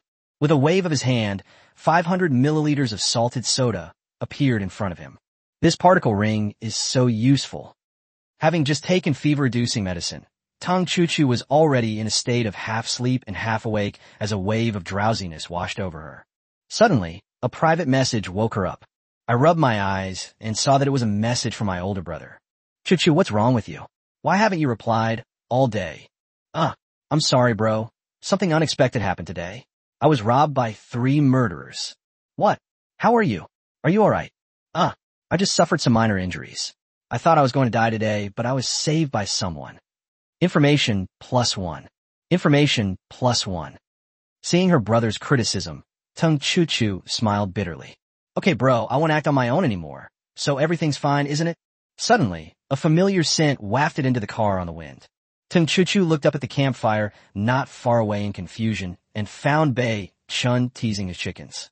By the way, bro, you're pretty familiar with the information on the chat square. Do you know someone named Bei Ming? He's probably between 18 and 25 years old. Bei Ming? I don't know him. I've never heard of him. You should pay more attention to the information in the chat square, instead of just searching for supplies all day long. By the way, that guy named Bei Ming, he didn't do anything to you, did he? He did it. He did something really awful to me. Tung Chuchu replied directly. No way. I already introduced you to Boss Bei Chun, and now you're with another man side. Upon seeing this, Tung Chuchu blushed. Bro, I've noticed that you men are all creatures who think with your lower bodies. Why do you always think about things that way? I am speechless. Oh, so he didn't do that to you? No, he's very proud. I traded a design for him to save me. It was a transaction where we each got what we needed. How is that possible? I know how good-looking you are, little sister. The fact that you needed to be rescued means you were unable to resist. In that situation, how come you weren't completely taken advantage of? Chuchu, tell me about this biming. Tell me the details between you two. Tung Chuchu was taken aback by the sudden change in tone, and then recounted her encounter with the 3 murderers and how she was eventually rescued by Bei Ming. What? You took out 7 non-breads at once and gave them all to you? Yes, this person is quite good. He keeps his word and didn't hold back when he said he would save me. He shared all his food with me. He said it was non-bread exchanged for rare metals. Yes, is there a problem? Far away, Tung Baiwen sat in his car, looking at his sister's information, and then opened the trading platform. He understood what was going on after just one glance. He knew how many times the non-bounty had been redeemed. Every single player who redeemed supplies in the trading square would chat in Versailles in the chat square. To be able to pull out 7 or 8 non-breads at once and give them to someone without batting an eye, that couldn't possibly be done through a bounty. The only possibility is that the person who saved his sister is most likely the big boss of Baiken. Tung Baiwen smiled as he sent a huge message to his sister. Hey, my silly little sister. She's so lucky to have met Bei Chun so early. Now, it's all going to happen naturally. On the other side, Tung Chuchu was also stunned when she saw her brother's reply. What? There's a 95% chance that Bei Ming is Bei Chun. So, this guy also gave you the barbecue yesterday, bro? Seemingly realizing something, Tung Chuchu said indignantly. No wonder there was a smell of barbecue earlier. Turns out this person was secretly eating it behind my back. That's just too much. You promised to treat me to dinner, but all you brought out were flatbreads. What's the meaning of that? That pistol design blueprint is my dream. Such a precious thing, and you can't even exchange it for a piece of your roast meat. Tung Chuchu tiptoed out of the car and slowly approached Bei Chun, who had his back to her. The campfire crackled and popped, but Bei Chun heard nothing of it. However, the little creature, having eaten and drunk its fill, was very alert and immediately spotted Tung Chuchu approaching. Chirp, chirp. The sound was not the usual coquettish begging for food, but rather a penetrating and warning sound. Bei Chun was startled and reached out to put the now extinguished oven into his particle ring. As soon as he turned around, he saw Tung Chuchu staring intently at his left hand with wide eyes. Looking back, Bei Chun was speechless. Why was he still holding a half-eaten roasted pork chop in his left hand? The scene fell silent. That's incredibly embarrassing. Hee, let me explain. Bei Chun gave an awkward laugh. I just dropped you off in your car, and when I came back I found a rabbit that had run over and killed itself. I figured you'd taken your medicine and fallen asleep, so I didn't want to bother you, he. Oh, it's rabbit meat. How interesting. Looking at the roasted pork rib in Bei Chun's hand, which was longer than an adult rabbit, Tung Chuchu smiled gently. Brother, what's next? Bei Chun was taken aback by the question and scratched his head. Just now, it seems I did say I'd treat someone to a meal. I made the promise. How can a man go back on his word? All I can say is that I need to think carefully before I speak in the future. To be honest, if Bei Chun hadn't unexpectedly created the particle space ring today and collected several 100 kilograms of wild boar meat, I'm not kidding. He could stuff Tung Chuchu tonight. It would be a waste if those hundreds of pounds of wild boar meat went bad, but giving it to Tung Chuchu would earn him a huge favor. You know, these two siblings have incredible luck. Bei Chun returned from the car, carrying 3 slices of lean ham, a 500 milliliters bottle of salted soda, and a pack of Oreos. There's no other way. We need to save the wild boar meat for the little one. We'll have to make do with lean ham for now. Ahem, we're really out of barbecue. How about you have some big sausages? Upon seeing such a sumptuous meal, Tung Chuchu smiled happily. Thank you so much. I owe you a huge favor this time, and I'll definitely pay you back in the future. As Tung Chuchu spoke, her eyes kept scanning back and forth between the 3 strips of lean ham wrapped in skin. Following the principle of saving the best for tomorrow, she simply tore open an Oreo and began to taste it. It seemed like it had been ages since I'd had anything sweet. I devoured a bag of Oreos in no time.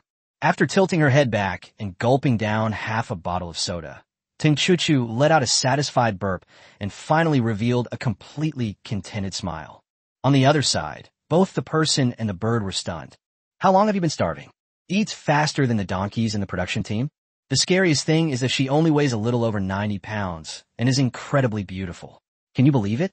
Bei Chun and the little thing exchanged a glance, and a chill ran down their spines. Well, we'll go back and rest now. Please make yourself at home. Brother, I just did some strenuous exercise and ate something too, I'm so tired. Chuchu smoothed her hair at her temples and said gently, Little brother, would you carry me back to rest? Chapter 24. Amplified Pistol Blueprints, the famous Viper gun. Seeing Chuchu's troubled and pitiful expression, Bei Chun really wanted to pick her up and throw her to her death. Attacked by 3 murderers. Ugh, what bad luck. Chuchu said sadly. I'm injured. I finally met a handsome guy, but he's so aloof. Okay, stop. Bei Chun picked at his ear. Okay, just this once. Don't you know you weigh over 100 pounds? Always needing someone to carry you. Thank you, sir. First, I put the little one back in the car, and then, with practiced ease, I picked up Chuchu in my arms. Hey, young man, be gentle, drive slowly, it's too bumpy. Bei Chun felt something was off about what he was saying. It feels like you're making a suggestive joke, but I have no proof.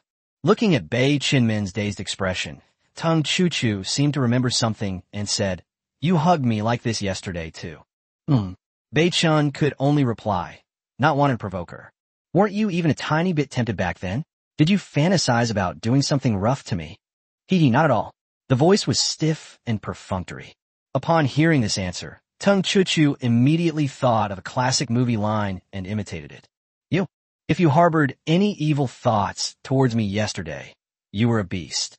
If you didn't harbor even the slightest evil thought towards me yesterday, then you were worse than a beast.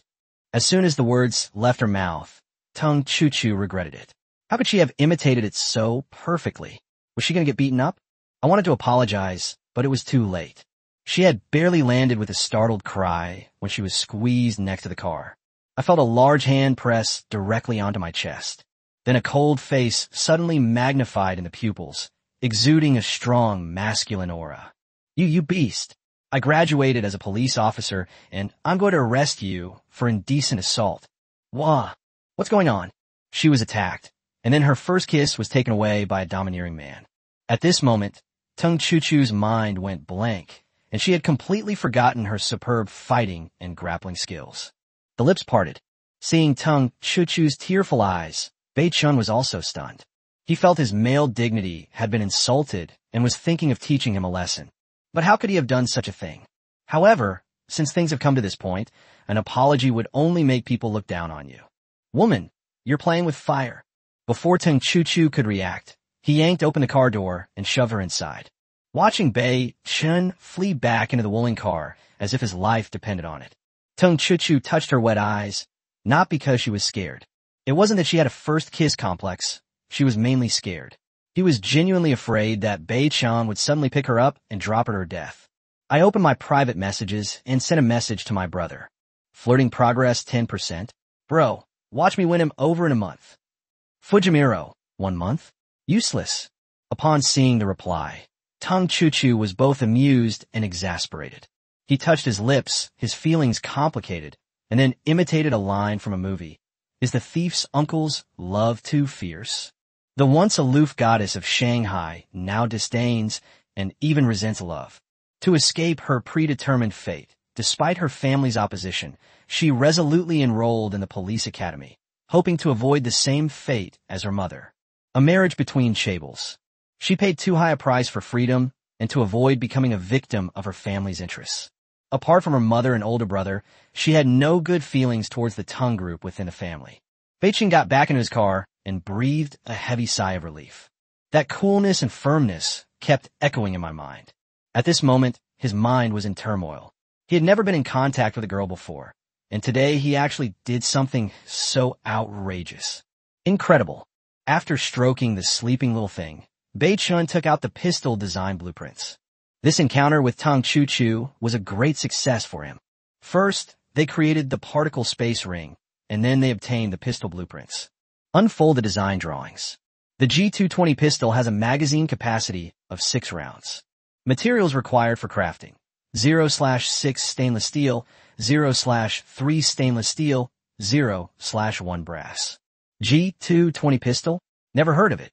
Bei-chan recalled that the CSO he had played with did not seem to have this pistol.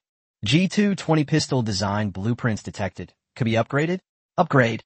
Increase, Bei-chan said. Congratulations, host. The enhancement is successful. The G220 pistol blueprint has been enhanced to the Viper pistol blueprint. It's a Viper? That's impressive. Looking at the change design drawings, Bei-chan rarely smiled. The Viper pistol, as described in CSO, is a rather brutal handgun. It is a handgun famous for its special bullet and unique structure. Its 7.26mm bullets have extremely strong penetrating power, and its magazine capacity of 18 rounds is sufficient to deal with any sudden situation. It can easily penetrate soft body armor within 50 meters, which is why it has made it into the top 10 of the international handgun rankings. 18 rounds? I like that. Even with such a famous pistol, Bei-chan was worried that the materials needed would be too rare.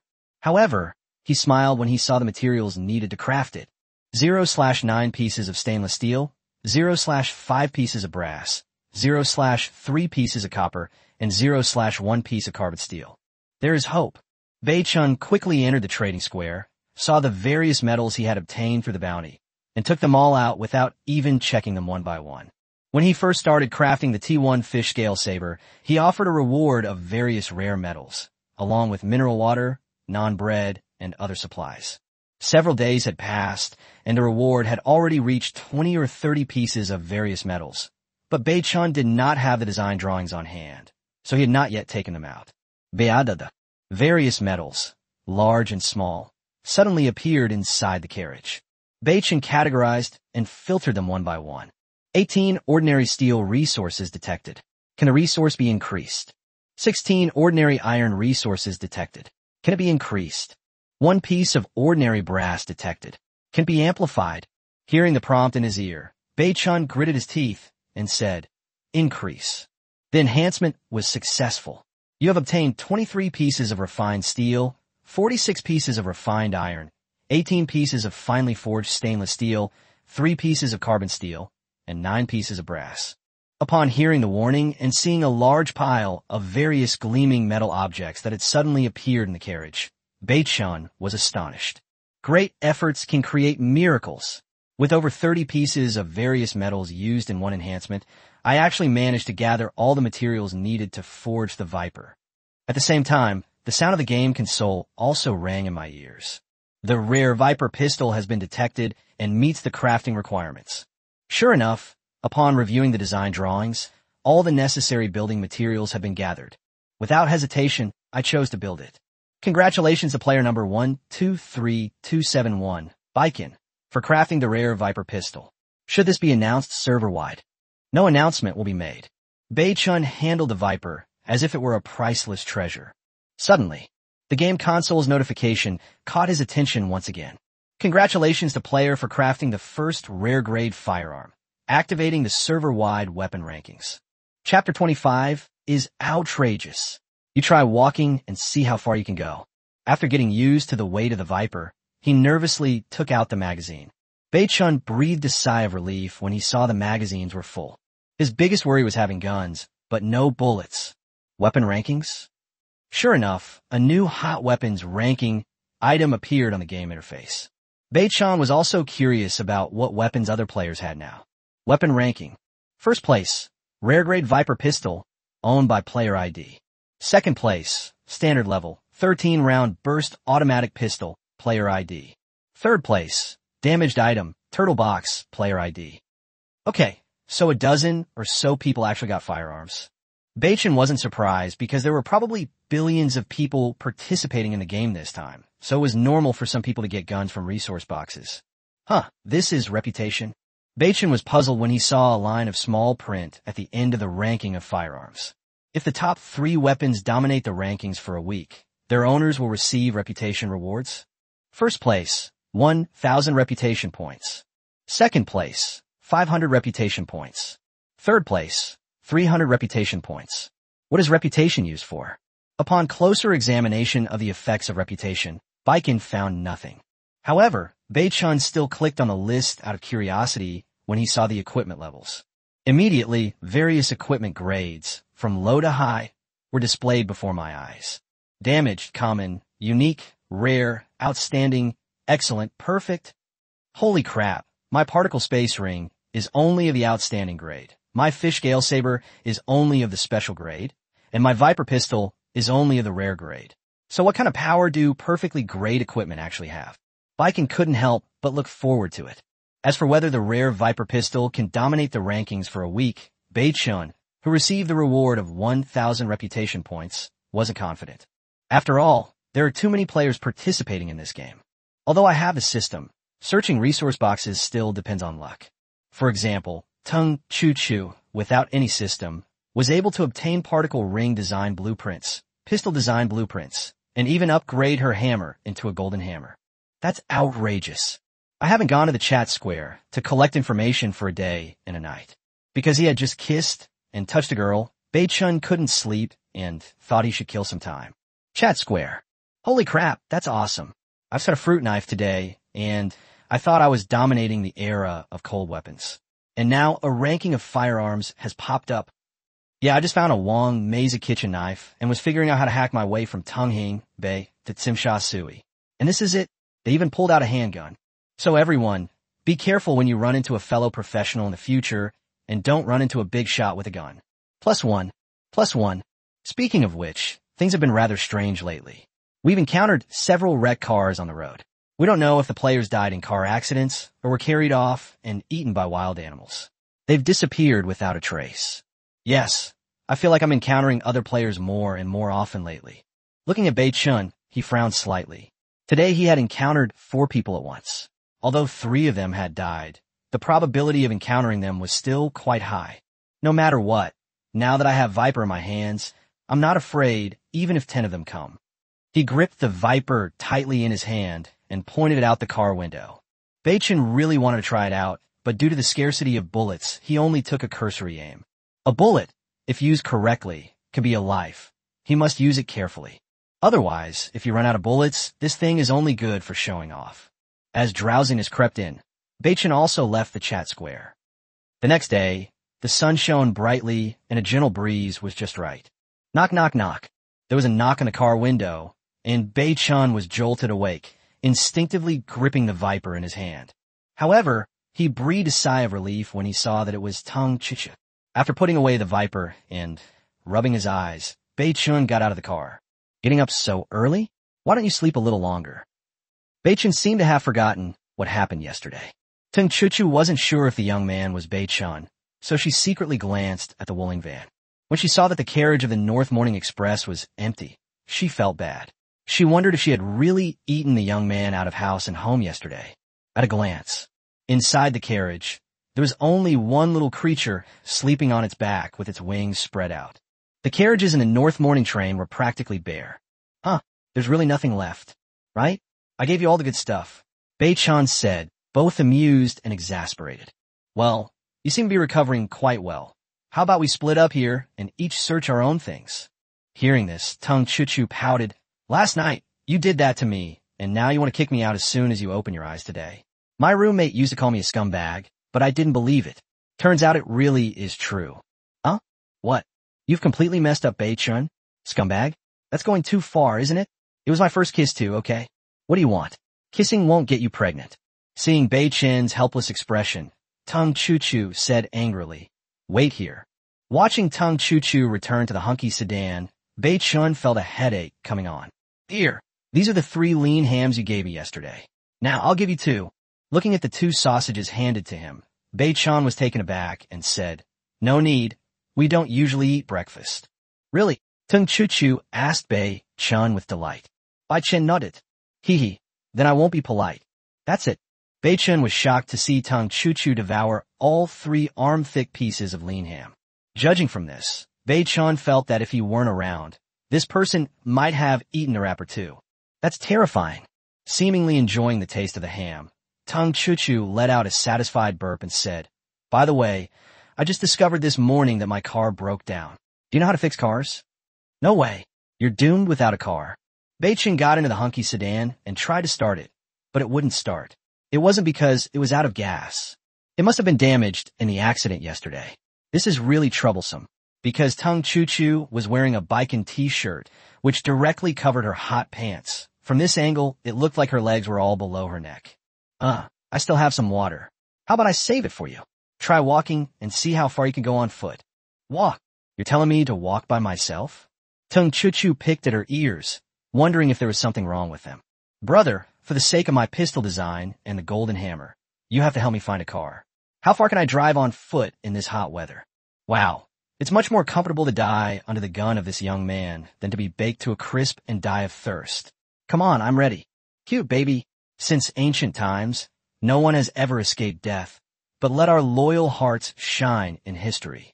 Seeing this, Bei-chin's face darkened, and she asked, Are you sure you're not from a media university, but a police academy? With your acting skills, it's a complete waste of your talent to work in the police force. You're a born actress. Of course, that's what Bei-chin said. Under these circumstances, he naturally couldn't leave Tung Chuchu alone. Putting aside his relationship with Tung Baiwen, even just for the sake of the Viper pistol, he would only help her out. What's more, he even managed to create the particle space ring because of meeting Tung Chuchu. Without the particle ring, wouldn't hundreds of kilograms of pork spoil? What goes around comes around. What you lose, you will gain. On the Wuling van, as the person who was rescued, Tung Chuchu naturally had to drive herself. Driving north every day is exhausting, so it's a rare treat to sit in the passenger seat and play with the little one. The reason I let you get in the car is entirely because of the pistol design blueprints and golden hammer. Once we find a new vehicle, we'll go our separate ways. Great. It's settled then. Beep beep. So boring. The car suddenly started, and with a plume of black smoke rising, the Wuling van shot off in a flash. The car quickly reached 120 miles per hour, and Bei-chin gripped the handrail with a worried expression. At this moment, he finally understood why Tung Chuchu was able to obtain such good supplies. This person drove like she didn't care about her life. Hey, take it easy. This is our only car. If it breaks down again, we'll be walking the rest of the way, hey. Sizzle. Suddenly, the brakes came suddenly, and Bei-chin, realizing what was happening, looked at Tung Chuchu with a puzzled expression. Why did you park there? Tung Chuchu gestured outwards. Turning my head, I saw that it was a wooden resource box. What? We've only gone less than 50 miles, and we've already encountered a resource box? With this girl following us, it seems like we're on a lucky streak. Chapter 26 Fruit Trio, Why Are You So Protruding? What? Do you feel your luck has improved a lot with me by your side? Yeah, right. Tung Chuchu smiled serenely. Go on, little brother. Let's get the supplies and continue our journey. Bei-chin glanced at Tung Chuchu and thought to himself, who's going to give you that? Dream on. Go get it. What if I get out and you drive off? I'll be dead meat. You, with your petty mind, humph. Tung Chuchu got out of the car in a huff, but turned back after walking a short distance. A golden hammer? I can't exactly smash it with my bare hands, can I? Bei-chin smiled, and, from an angle where Tung Chuchu couldn't see, took out the golden hammer and handed it over. Good luck, go. And Tung Chuchu spat and turned away unhappily. Seeing that the woman had finally left, Bei-chin quickly took the driver's seat. It wasn't that he was well rested, but rather that the girl's driving speed was a mystery. Bang! In just one moment, the wooden resource box shattered. Seeing the supplies in the resource box, Tung Chuchu was taken aback. Seeing Tung Chuchu return somewhat unhappy, Bei-chin then reached out and said, Give it to me. That thing isn't suitable for you. Then go ahead, boss. 2 unopened Seven Wolves menswear items. A white t-shirt and a light blue capri pants. Bei-chin was in a good mood after receiving the new clothes. Let's continue. Compared to Tung Chuchu's driving, Bei-chin's driving speed was much slower. Chirp chirp. The little creature opens its mouth as soon as it wakes up, begging to be fed. Hey, the little brother isn't raising chicks, wow. It's an owl. So cute. Tung Chuchu seemed to have found a toy and picked up the little thing. Bei-chin gave a warning look. I just thought it was cute and touched it. Don't be so nervous. The little creature was furious and kept pecking at Tung Chuchu's hand with its beak, as if to say, Let go of me. Chirp chirp. Hey, you little thing. Just like your master, you have no sense of romance. You'll grow up to be a total straight man. Don't touch it anymore, or else. Upon hearing this, Tung Chuchu became interested. Otherwise? What else? Otherwise, however you touch it, I'll touch you the same way. Bei-chen said calmly. Upon seeing Bei-chen's gaze, Chuchu shrank back. Bei-chen, who had never had a girlfriend before, felt from the bottom of his heart at this moment. Women are such a pain in the ass. Hey, I'm driving right now and don't have time to feed it. Could you feed the little one for me if you're free? Before anyone knew it, a fleshy ball the size of a fist had appeared next to Baiken.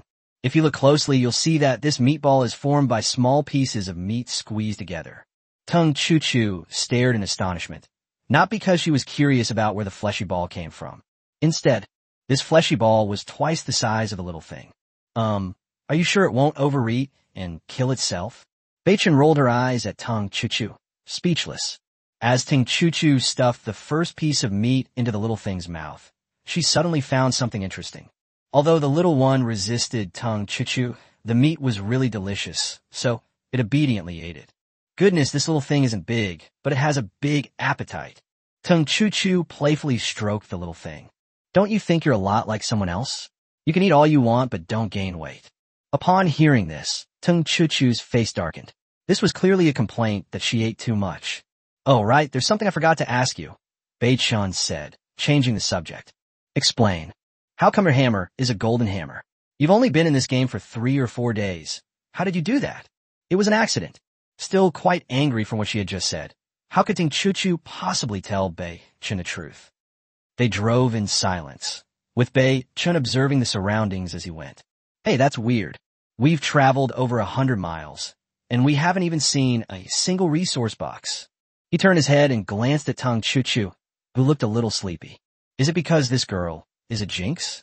Bei-chen didn't know what to say and continued driving. After driving another 50 miles, still without seeing a single resource box, Bei-chen finally started to get anxious. Refill the tank with gas. Bei-chen made a decision. He would still let Chuchu be the driver. Hey you, I'm tired. Why don't you go have a break and we can switch shifts? Upon hearing this, Chuchu immediately perked up. She had been feeling sleepy from the slow pace of the car. Wah. The Wooling's engine was under pressure it shouldn't have had to bear at that moment. Sure enough, before the car had gone 30 miles, a cyan resource box came into view. Hey, what the heck? This girl's got such good luck. Bei-chen was also stunned. Without hesitation, Chuchu got out of the car with a golden hammer in her hand. After eating 2 hearty meals in a row, she was full of energy. In the end, Bei-chen also chose to get off the bus, because he knew that wild beasts and venomous snakes might jump out of the bronze resource box. If Chuchu gets injured, I'll be the one who suffers the most, and I'll even have to pay for her food. Oh my, you've learned to be gentle with women now. That's an improvement. Chuchu turned around and smiled charmingly, teasingly. You're overthinking it. I just don't want you to get hurt. If you get hurt, I'll have to feed 3 mouths all by myself. Blockhead. The two walked one after the other to the bronze resource box. Chuchu was eager to try, while Bei-chen gripped his fish scale military knife, ready to strike at any moment. Because it was a golden hammer, it only took 1 hit to smash resource boxes of the same or lower level, so Chuchu did it very easily. Despite weighing just over 90 pounds and having a tall, curvaceous figure, Chuchu wields a hammer with incredible force, sending chills down the spine of anyone who sees her. Bang! The heavy impact seemed to stir up a gentle breeze. The bronze resource box shattered instantly. Croak! Call out! In an instant, a green lightning bolt shot out from the resource box, heading straight for Chuchu's face. Chuchu was quite skilled, but the green lightning bolt was too fast, leaving her no time to dodge. Wow! At the critical moment, a streak of black light flashed by, cleaving the green lightning bolt into midair. Bei-chen was still in the action of swinging his knife when he saw the danger and managed to block it, and he breathed a heavy sigh of relief. Wow, you're amazing, brother. Chuchu's heart was pounding. For a moment, she thought she was going to die. It was a green arrow frog. These things are highly poisonous. If it had pounced on your face, you would have been disfigured even if you hadn't died. Chuchu's expression changed. For a girl in the prime of her youth, nothing is more cruel than disfigurement. Thanks. Seemingly startled, Chuchu glanced at the supplies in the box and ran back to the car in a flash. Bei-chen was secretly relieved that he had come along. Otherwise, things could have gone wrong. Upon seeing the newly revealed supplies, Beichin couldn't help but swallow hard. A fruit three-piece set? Seeing Tung Chuchu return to the car, she picked up oranges, apples, and bananas. At that moment, the system's voice sounded. The fruit set has been detected as having potential for enhancement. Should we enhance it? Increasing growth rate. Congratulations, host, on your successful amplification. You have obtained 100 Aegean tangerines, 100 premium Fuji apples, and 100 East Coast bananas. Although they didn't obtain the crucial design blueprints, the fruit-themed three-piece set was still very important to Baiken. Eating meat every day can easily cause stomach problems, and without vegetables to supplement the vitamins the body needs, getting fruit is also a good thing for Baiken. Back in the car, seeing that Tung Chuchu was still pale, Bei-chun took out a piece of fruit and handed it to her. Thanks to the system's enhancements, the previous fruit set has seen a significant improvement in both variety and quality. Hey, you almost got hurt. You eat first. Seeing Tung Chuchu examining the fruit closely, Bei-chun worried that she might notice something amiss, since there were still some changes after the amplification. So you're not a blockhead after all. You're quite the gentleman, knowing that ladies come first, Tung Chuchu said while peeling a banana. You're overthinking it. I'm just making sure you're well fed so you can work. Tung Chuchu. I'm so angry. My flirting progress has dropped by 10%. Chapter 27, is this something a human being would do? Highway chase and standoff. These words of wisdom are truly more powerful than any poison. Tung Chuchu was getting angrier the more she thought about it, and when she backed down, she simply shut herself off. How did I end up with such a clueless straight man? He doesn't know how to care about people, and he's so materialistic too. Let me eat first. I'll leave you a fart. Peel the bananas all the way to the root. As soon as Tung Chuchu opened her mouth, she swallowed most of the thick, long, and white banana in one gulp. Bei-chun had no idea what was happening and turned around to see this horrifying scene. Honestly, that's terrifying. That banana was as thick as a child's arm. One bite and most of it was gone. I won't leave any for you, so you can kick me when I'm down. Before Tung Chuchu had even swallowed the banana in her mouth, she stuffed the rest back in her mouth in a fit of pique. Wow, so women's mouths can hold so much stuff? Alan Cinema was right. Upon hearing this, Tung Chuchu's beautiful eyes widened in anger. She coughed, wanted to spit out the banana in her mouth. This person was disgusting. But what happened the next second left her in disbelief. You ate too much at once and can't swallow anymore, right? Let me help you. I swear to God. Bei-chun saw that she was about to choke and really wanted to help her. He turned to the side, reached out, one hand covering his mouth, the other pinching his cheek. The amount was too large, and Tung Chuchu was forced to swallow it by pinching her face. She almost rolled her eyes back and tears came out. Cough, cough. Is this something a human being would do? Tung Chuchu coughed violently and kept slapping Bei-chun's hand. Realizing he had used too much force, Bei-chun quickly sat back down in his seat. Are you trying to choke me to death? I meant well.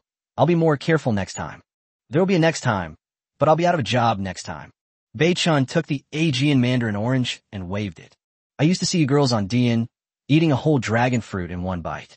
You're clearly not up to par. How about you try this? Tung Chuchu was shocked.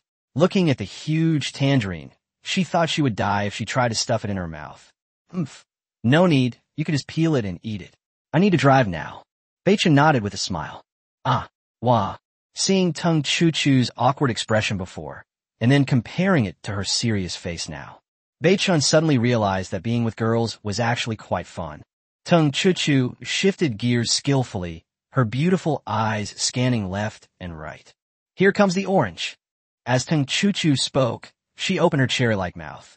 Baiken, the whole thing? Or, enough with the nonsense.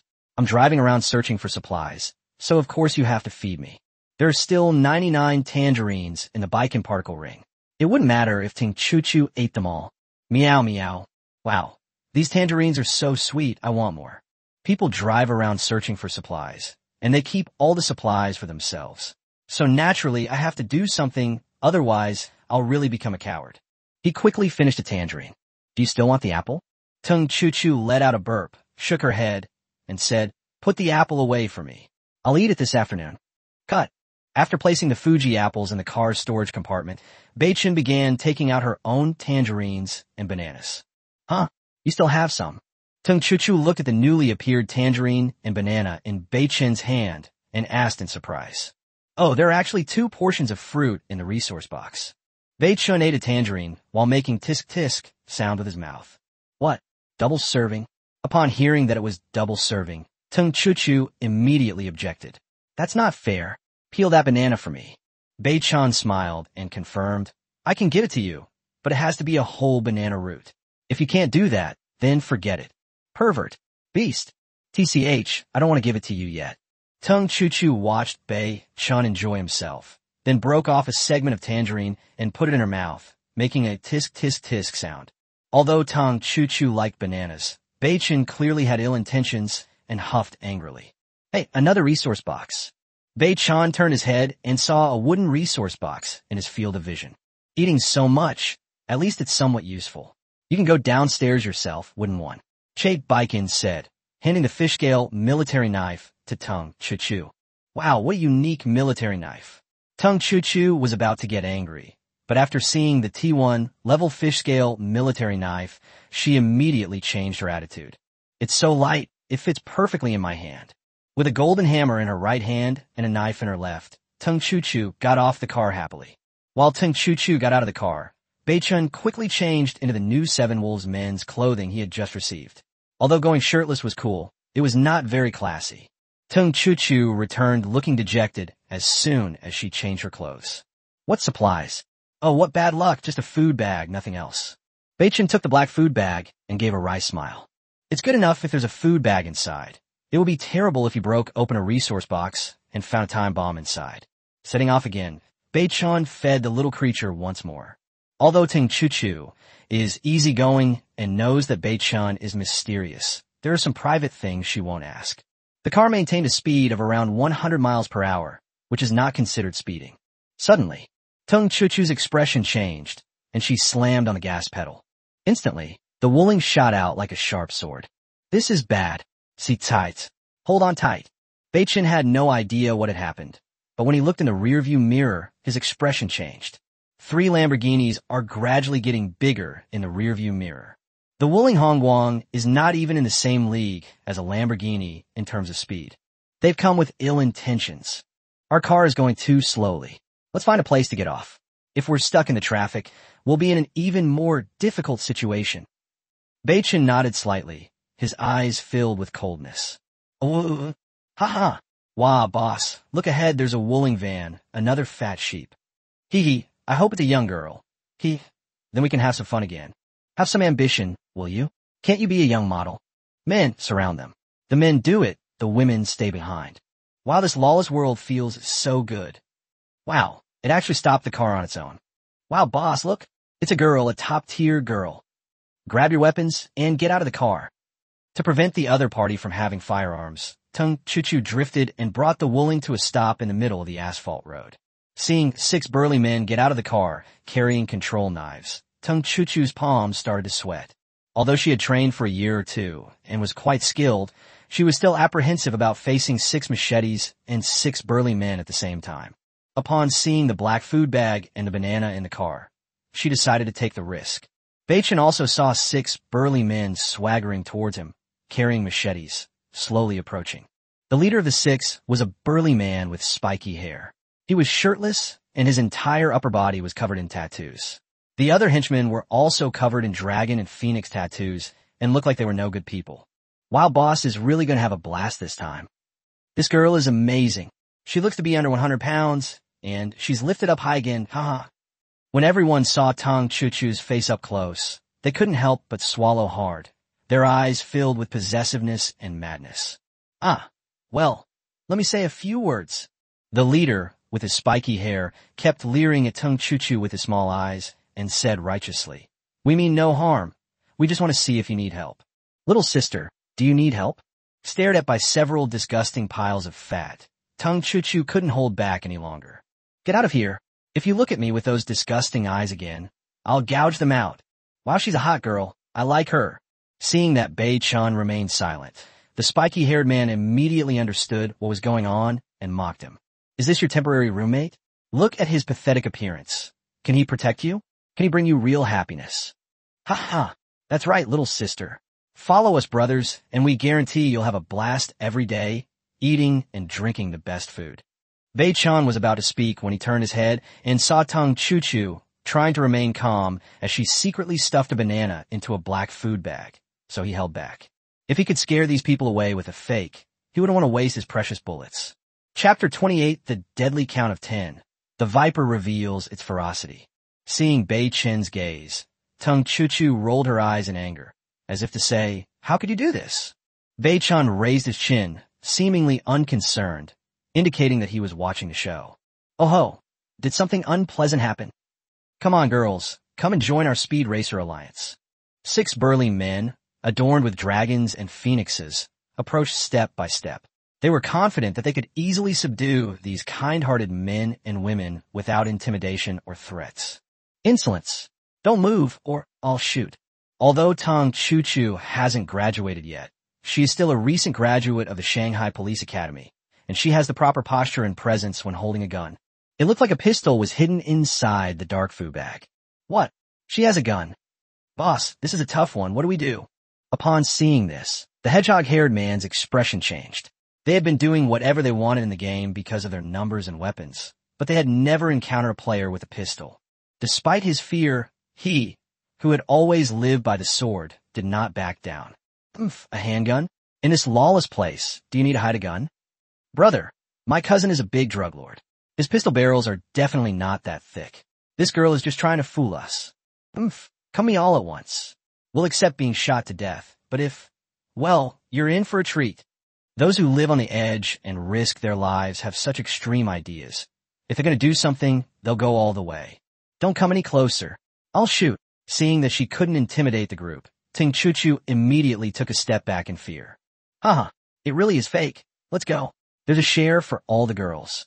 Seeing the girl's timid expression, the spiky-haired man burst into laughter, waving his hand and laughing loudly. Upon hearing that everyone would get a share, the other 5 burly men immediately grabbed their weapons and rushed over. Bei-chan shook his head slightly as he looked at all of this. He took out the Viper with his backhand. Click, click. The pistol is loaded. He pulled Tung Chuchu behind him, raised his hand, and fired a shot at one of the henchmen charging at the front. Bang! The Viper uses a 7.62 mm bullet with extremely high recoil, but it is also extremely destructive. When a bullet of this caliber hits a person, it will leave a bloody hole the size of a fist. Before the deafening gunshot had even faded, the henchman at the forefront had already fallen to the ground, blood spurting continuously from a fist-sized hole in his chest. It's a real gun. It's a real gun. Silence. Shalt. Tung Chuchu was also stunned. She had no idea how Bei-chan could have a gun. Thud. Thump. The machete fell to the ground, and the 5 burly men knelt down. "Boss, that was a misunderstanding, a misunderstanding. I was just joking around with you guys before. Just kidding." Although they are fierce, they instantly cowered when faced with the dark muzzle of the gun. "Oh, a misunderstanding." Bei-chen's eyes were calm. After taking down the 2 murderers, his mindset had already changed. Here he did not represent justice, but if his life was threatened, then he had no choice but to kill. The 5 burly men smiled obsequiously and nodded like chicks pecking at rice. "So my accidental discharge was also a misunderstanding." Yes. It's absolutely a misunderstanding." He walked right into the line of fire. A murderous glint appeared in Bei-chen's eyes. "I'll give you a chance," Bei-chan said coldly. "Run. Within 10 seconds. Whether you live or die depends on yourselves." Upon hearing this, the 5 burly men got up and started running like madmen. 10 is enough for them to run 50 meters. As long as they escape the effective firing range of the pistol, they will have a chance to survive. Tung Chuchu hesitated, as if she wanted to say something, but then stopped. They've started shouting. The 5 burly men had only run a dozen meters. 1. Bang. Bang. Bang. Bang. What's going on? Shouldn't we count to 10? This is only the first one. 4 henchmen fell to the ground one after another. The spiky-haired old man's legs went weak, and he lay on the ground like a lump of mud, begging for mercy. Bei-chan glanced at Tung Chuchu, whose face was deathly pale, and raised the Viper in his hand. In this lawless world, being soft-hearted will only lead you into a dead end. I'll give you a chance. Tung Chuchu hesitated when she saw the gun Bei-chan handed her. If you're too scared, then forget it, I'll do it. As he spoke, Bei-chun walked step by step toward the hedgehog-headed man. They're criminals who must have harmed many people in the game. I'm not just a pretty face. I'm not. Chuchu gritted her teeth. She was actually very strong-willed, and being soft-hearted in this environment would only harm herself and her family. Snatching the viper from Bei-chun's hand, Chuchu took 3 steps in 2 and walked directly to the hedgehog-headed man lying on the ground like a rag doll. The dark muzzle of a gun was pressed against the back of his head. Tell me, how many people have you harmed since you entered the game? The hedgehog's face was ashen, and it remained silent. Bang! The shot hit the hedgehog-headed man directly in the thigh. You bitch. My leg. This is the last time I'm asking you. Otherwise, I'll break your spine and let you die of heat stroke here. Chuchu firmly believes that she is righteous and has not indiscriminately killed innocent people. Her conscience still needs some solace. After all, her ambition is to be a frontline worker. Seemingly frightened by these words, the hedgehog-headed man trembled all over. To have his spine broken and be roasted alive was worse than being shot dead. I said, 7. A total of 7 were killed, 3 women and 4 men. The men had their hands and feet cut off and were thrown away, and the women were all killed. The male players they intercepted were brutally killed, and the female players, who had only played for a few days, were also killed. After all, they were a burden, needing to eat as well. Bang! The last words were not finished. The viper then spat out a fiery snake, causing blood to splatter everywhere. As the viper landed, Chuchu turned pale and retreated, eventually sitting down on the ground. I killed someone. I killed someone. The fear and disgust of killing for the first time made Chuchu feel intensely uneasy. Bei-chun didn't have time to feel sorry for his bullets. He picked up the viper and helped Chuchu, who was pale and had tears in her eyes, to her feet. You heard what they said just now. If we didn't have pistols, we would probably end up like those 7 people, or even worse. Wow! Chuchu threw herself into Bei-chun's arms and burst into tears. Chuchu seemed to be trembling all over, as if she was truly terrified. Bei-chun also felt a little guilty, wondering if he had gone too far. Why did he let her take action? If he had just taken action himself, none of this would have happened. However, Bei-chun meant well. Just as he said, we'll encounter this kind of thing more often in the future, and this step will have to be taken sooner or later. Suddenly, Chuchu pushed Bei-chun away and turned to vomit. Bei-chun patted her back without any surprise. It's normal for people to feel this way the first time. She didn't vomit because it was night and the vomiting wasn't very strong. Help me back. I don't want to stay here anymore. Even on the night they met, Bei-chun never saw Chuchu show such a pleading look in her eyes. Bei-chun nodded, gently picked up Chuchu, and walked towards the woolen car. As soon as she was picked up in a horizontal embrace, Chuchu felt dizzy and fainted. There was no other way but to put Chuchu back. As for the car with those big men, because there was no air conditioning in the car, if Chuchu, who was unconscious, were put in there and left unattended, she would probably spoil by the end of the day. Although he and Baiwen were not good friends, they had some social connections. After all, Baiwen had helped him in the past. Otherwise, he would have really talked to Mei Yangxianer to forge the fish-scale saber. Bei-chun took out the viper and held it in his hand. Although the Lamborghini could only seat 2 people, no one could be sure if there were people hiding in the trunk. They searched each vehicle one by one.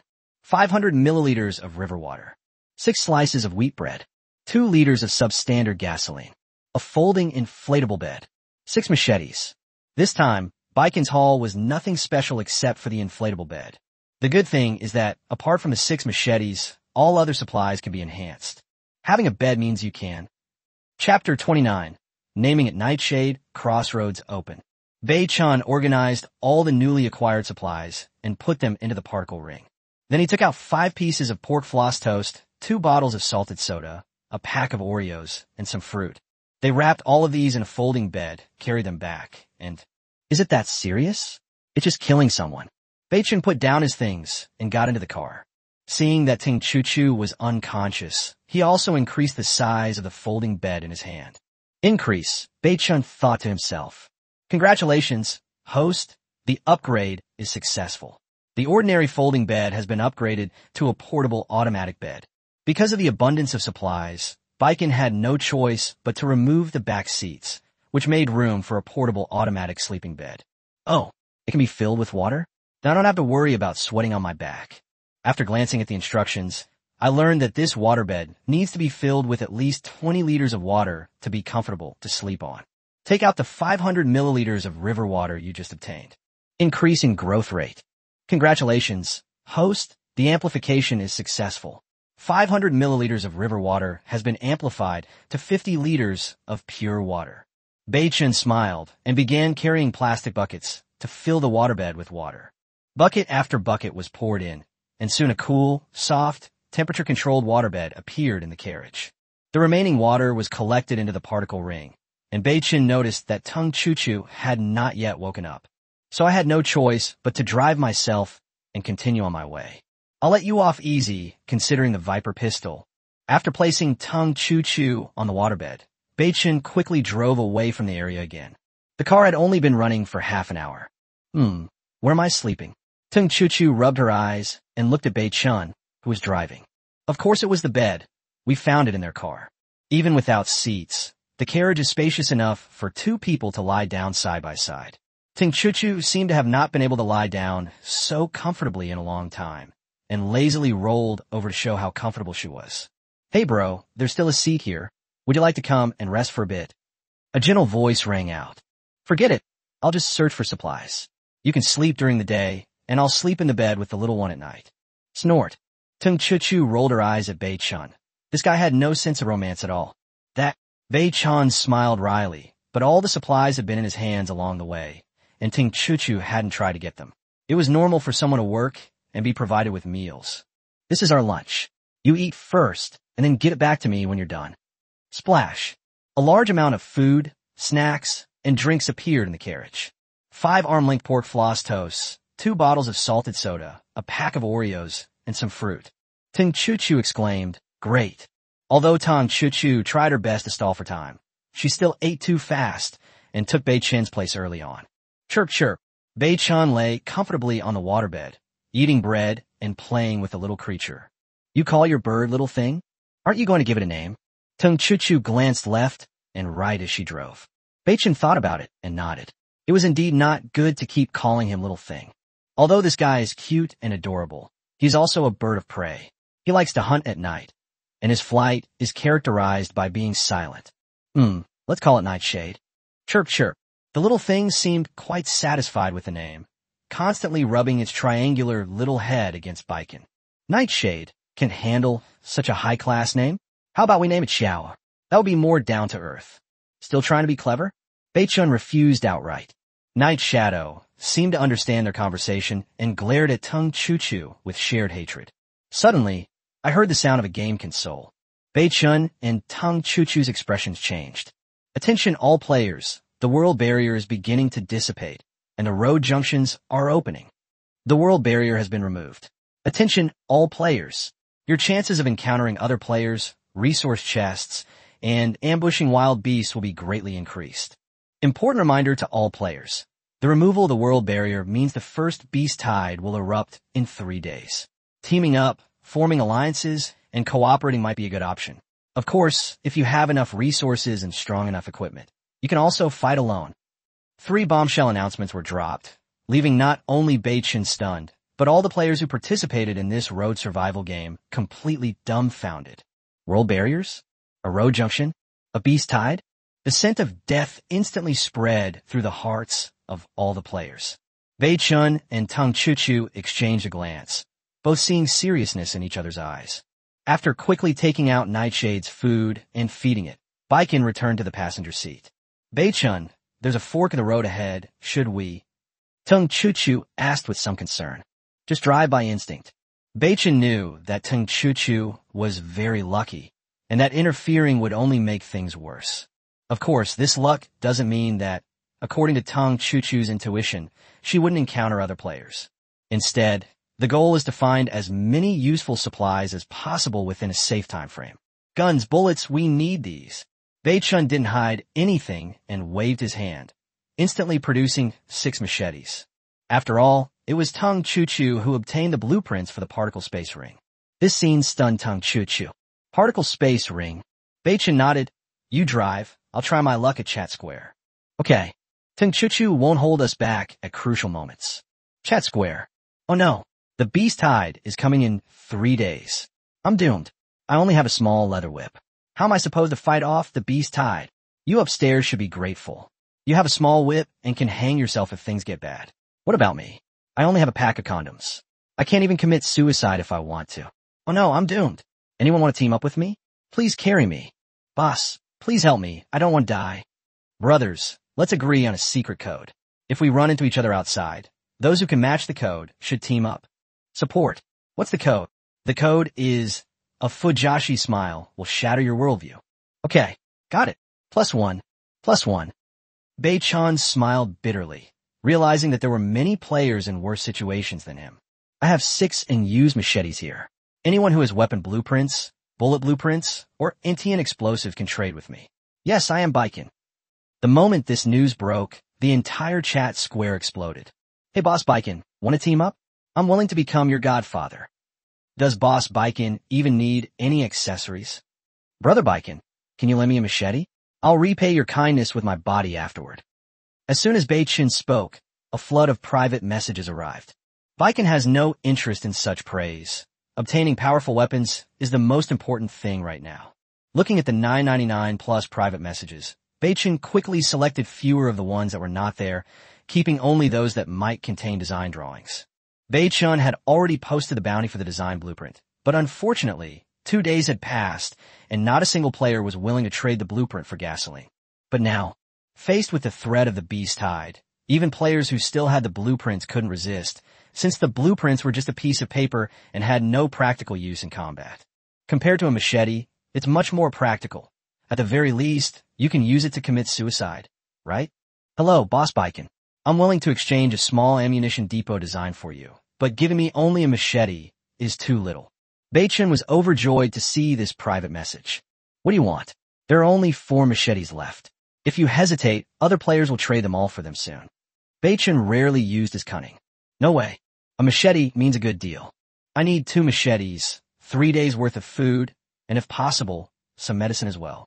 Seeing the other party's conditions, Bei-chan was secretly pleased and immediately replied, the only medicine I have is antipyretics, nothing else. Okay, that's all. Let's make the deal right away. Chapter 30. Me-light machine gun, big pineapple attack. After the two agreed on the terms, a transaction request popped up very quickly. Choose to accept the request. A virtual trading panel appears. Soon Bei-chan saw a purple design drawing appear in the other party's trading window. Previously, the design drawings that Baiken received were almost all blue, but this time they were purple. After carefully examining the functions of the small ammunition depot, I have to say that Bei-chin's heart was pounding with obvious blood supply shortage. Since the other party is being so direct, Bei-chin won't be stingy. 2 machetes, 20 non-breads, 3 liters of purified water, 10 apples, and 5 fast-acting fever reducers were placed directly in the trade window. Apart from the machete, other supplies are nothing to Baiken. Clearing out the inventory will also get you purple design blueprints, killing 2 birds with 1 stone. When the other side saw the supplies that Baiken had placed, they were stunned and chose to trade without hesitation. Bei-chin Yuxiao also clicked to confirm the transaction. Having acquired a purple design sketch, Bei-chin didn't have time to examine it closely because he had many private messages to filter. Even with a fully stocked Viper pistol, Bei-chin couldn't feel at ease. Bei-chin, this is Tung Baiwen. Is my sister alright? Upon seeing Tung Baiwen send a private message, Bei-chin casually replied, I encountered a bit of an accident before, but I'm fine now. Before Bei-chin could ask where Tung Baiwen was, a transaction request notification sounded. Upon seeing Tung Baiwen, Bei-chin frowned, but still chose to accept. Chuchu told me that you saved her. I won't say thank you. This is something I just got, and I hope it will be helpful to you. Bei-chin was shocked when he saw what appeared on the trading screen. Uzi submachine gun design blueprints. Before Bei-chin could react, the confirm transaction button was already lit up. This thing is precious, but it's nothing compared to my sister. Bei-chin, I'm giving this to you for free, but in consideration of this design, please take care of my sister if you can. She suffered so much when she was young, and this is what I can do for her. Bei-chin was slightly moved, but ultimately chose to accept the deal. Tung Chuchu smiled when she saw that Bei-chin had received 2 design drawings in a row. They're pretty lucky. These guys usually keep their designs hidden, but when it really matters, they just spill the beans, don't they? Bei-chan hummed in response, feeling a little guilty. Upon closer inspection, Bei-chan realized that most of his current equipment came from the brother and sister. And now, he has even gotten a submachine gun design blueprint for free. What does a submachine gun represent in the face of a beast horde threat? It represents the hope of life. A transaction request was then sent. Tang Beiwen quickly accepted. I've already obtained some good blueprints from your sister, so these submachine gun blueprints aren't free. You might need these supplies. As he spoke, Bei-chan placed a machete, 20 non-breads, some mineral water, and wild boar meat on the table. Tang Beiwen initially refused because he was afraid that if he took Bei-chan's supplies, his sister would be left without anyone to take care of her. Take it. Your sister is very lucky. All the supplies she got along the way are with me, so I will take care of her food and drink. As you said, I will keep my promise if I have the ability to do so. Okay, then I'll accept it. Thank you, Bei-chan. By the way, Bei-chan, if Chuchu is disobedient or throws a tantrum, feel free to discipline her. Bei-chan smiled and said, like I said, remember to let me know if you find anything good. All right, you two be careful too. The two pleasant transactions allowed Bei-chan to breathe a sigh of relief. In this environment, nothing is more reassuring than weapons and ammunition. Bei-chan stared intently at the two newly acquired design drawings. Suddenly, Bei-chan felt a coolness on his cheek. He turned his head and saw Tung Chuchu blushing and staring straight ahead. My brother told me everything. Thank you, Baiken. Bei-chan touched his cheek without paying any attention and said, you drive first, I'll take a closer look at whether I can forge these two pieces of equipment. Tung Chuchu hummed in response and didn't look back again. After patting the well-fed and sleeping Nightshade, Baiken began to take out a large amount of metal resources. The first thing we built was the Uzi submachine gun. However, pre-build enhancement is an essential step. Uzi submachine gun detected can be boosted. Boost now. Increase. Bei-chan thought to himself. Congratulations on the successful amplification of the host. The Uzi submachine gun has been amplified to the improved light machine gun, Big Pineapple Me. Holy crap, a giant pineapple? Bei-chan blurted out in surprise, causing Tung Chuchu to look at him with a bewildered expression. You want to eat a big pineapple? I'll search for it for you later and see if I can find one. Bei-chan gave an awkward smile and quickly looked down at the big pineapple's introduction. Look at this big pineapple. Is it the same big pineapple as that one? 5.56 millimeters bullets, 100 rounds. That's right. He hurriedly checked the materials needed to craft the item. After carefully scanning the list, Bei-chan felt much more at ease. After several increases, he had stockpiled a lot of metal resources. 12/12 refined iron. 16/16 stainless steel. Carbon steel 13/13. 0/3 copper nickel. Bronze 3/4. Only 3 pieces of white copper and 1 piece of bronze are missing. Bei-chan smiled, because if the 3 bronze pieces were amplified, there was a high chance they would be amplified into white bronze. Increase. Congratulations, host. The enhancement is successful. The 3 bronze pieces have been enhanced to 7 white bronze pieces and 26 bronze pieces. At the same time, a notification sounded in my ear. Create. Announcement. Congratulations to player ID 123271, Baiken, for creating an outstanding grade firearm, the MI modified light machine gun, Big Pineapple. The design drawings and a large amount of metal materials vanished into thin air, replaced by a powerful, imposing light machine gun that made a strong visual impact. It featured a dual bipod, a dual barrel stock, a basic scope, and a square ammunition box. Whether it's its renowned design or its formidable ammunition capacity and powerful firepower, it embodies the status of an infantryman. Congratulations to Baiken, your firearm, the Mi-28 Pineapple, has reached number 1 on the firearms leaderboard. In reality, Baiken has rarely seen even a pistol, let alone a light machine gun. Faced with such a huge creature, they were momentarily at a loss as to where to begin. Pick it up and examine it slowly. Fortunately, apart from high-precision sniper rifles, other firearms are generally very easy to operate.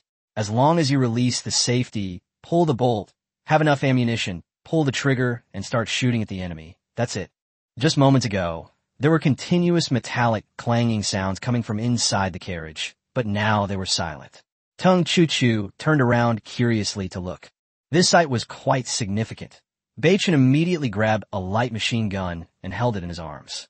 Having lived in Shanghai for over a decade, she had visited various war memorials and seen all sorts of firearms, and immediately recognized it as a light machine gun.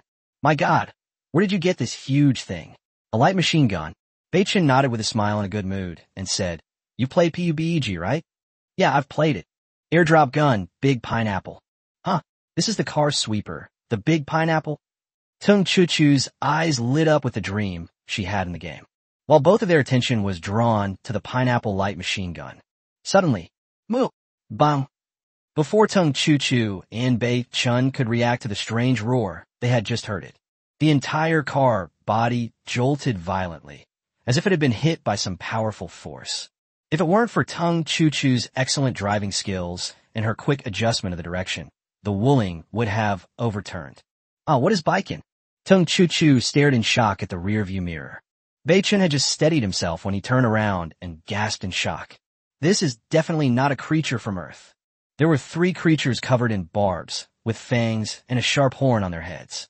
At first glance, they looked like yaks from Earth, but upon closer inspection, anyone would know they were monsters. Because yaks absolutely do not have tusks. What's even more frightening is that this thing can easily catch up with a car traveling at speeds of 100 miles per hour or higher. Bang! Bang! Each impact caused the Wuling vehicle to vibrate violently, posing a constant risk of overturning. Click, click. The pineapple was loaded into the gun, and Bei Chen's eyes were icy cold. You drive, I'll handle these 3 monsters. Chapter 31 Enhanced Explosion-Proof Glass, Crimson Crystal. Tung Chuchu gripped the steering wheel with both hands, her face pale, but seeing Bei Chen's resolute and confident eyes calmed her down considerably. Watch out, it's happening again. No sooner had Tung Chuchu's exclamation ended than moo was heard. Then the entire Wuling vehicle shook violently again. Tier. The main structure of the Wuling was not completely covered by reactive armor. When it was initially installed, Baiken only protected the area around the driver's side with 80 pieces of reactive armor, which made the rear of the car very vulnerable.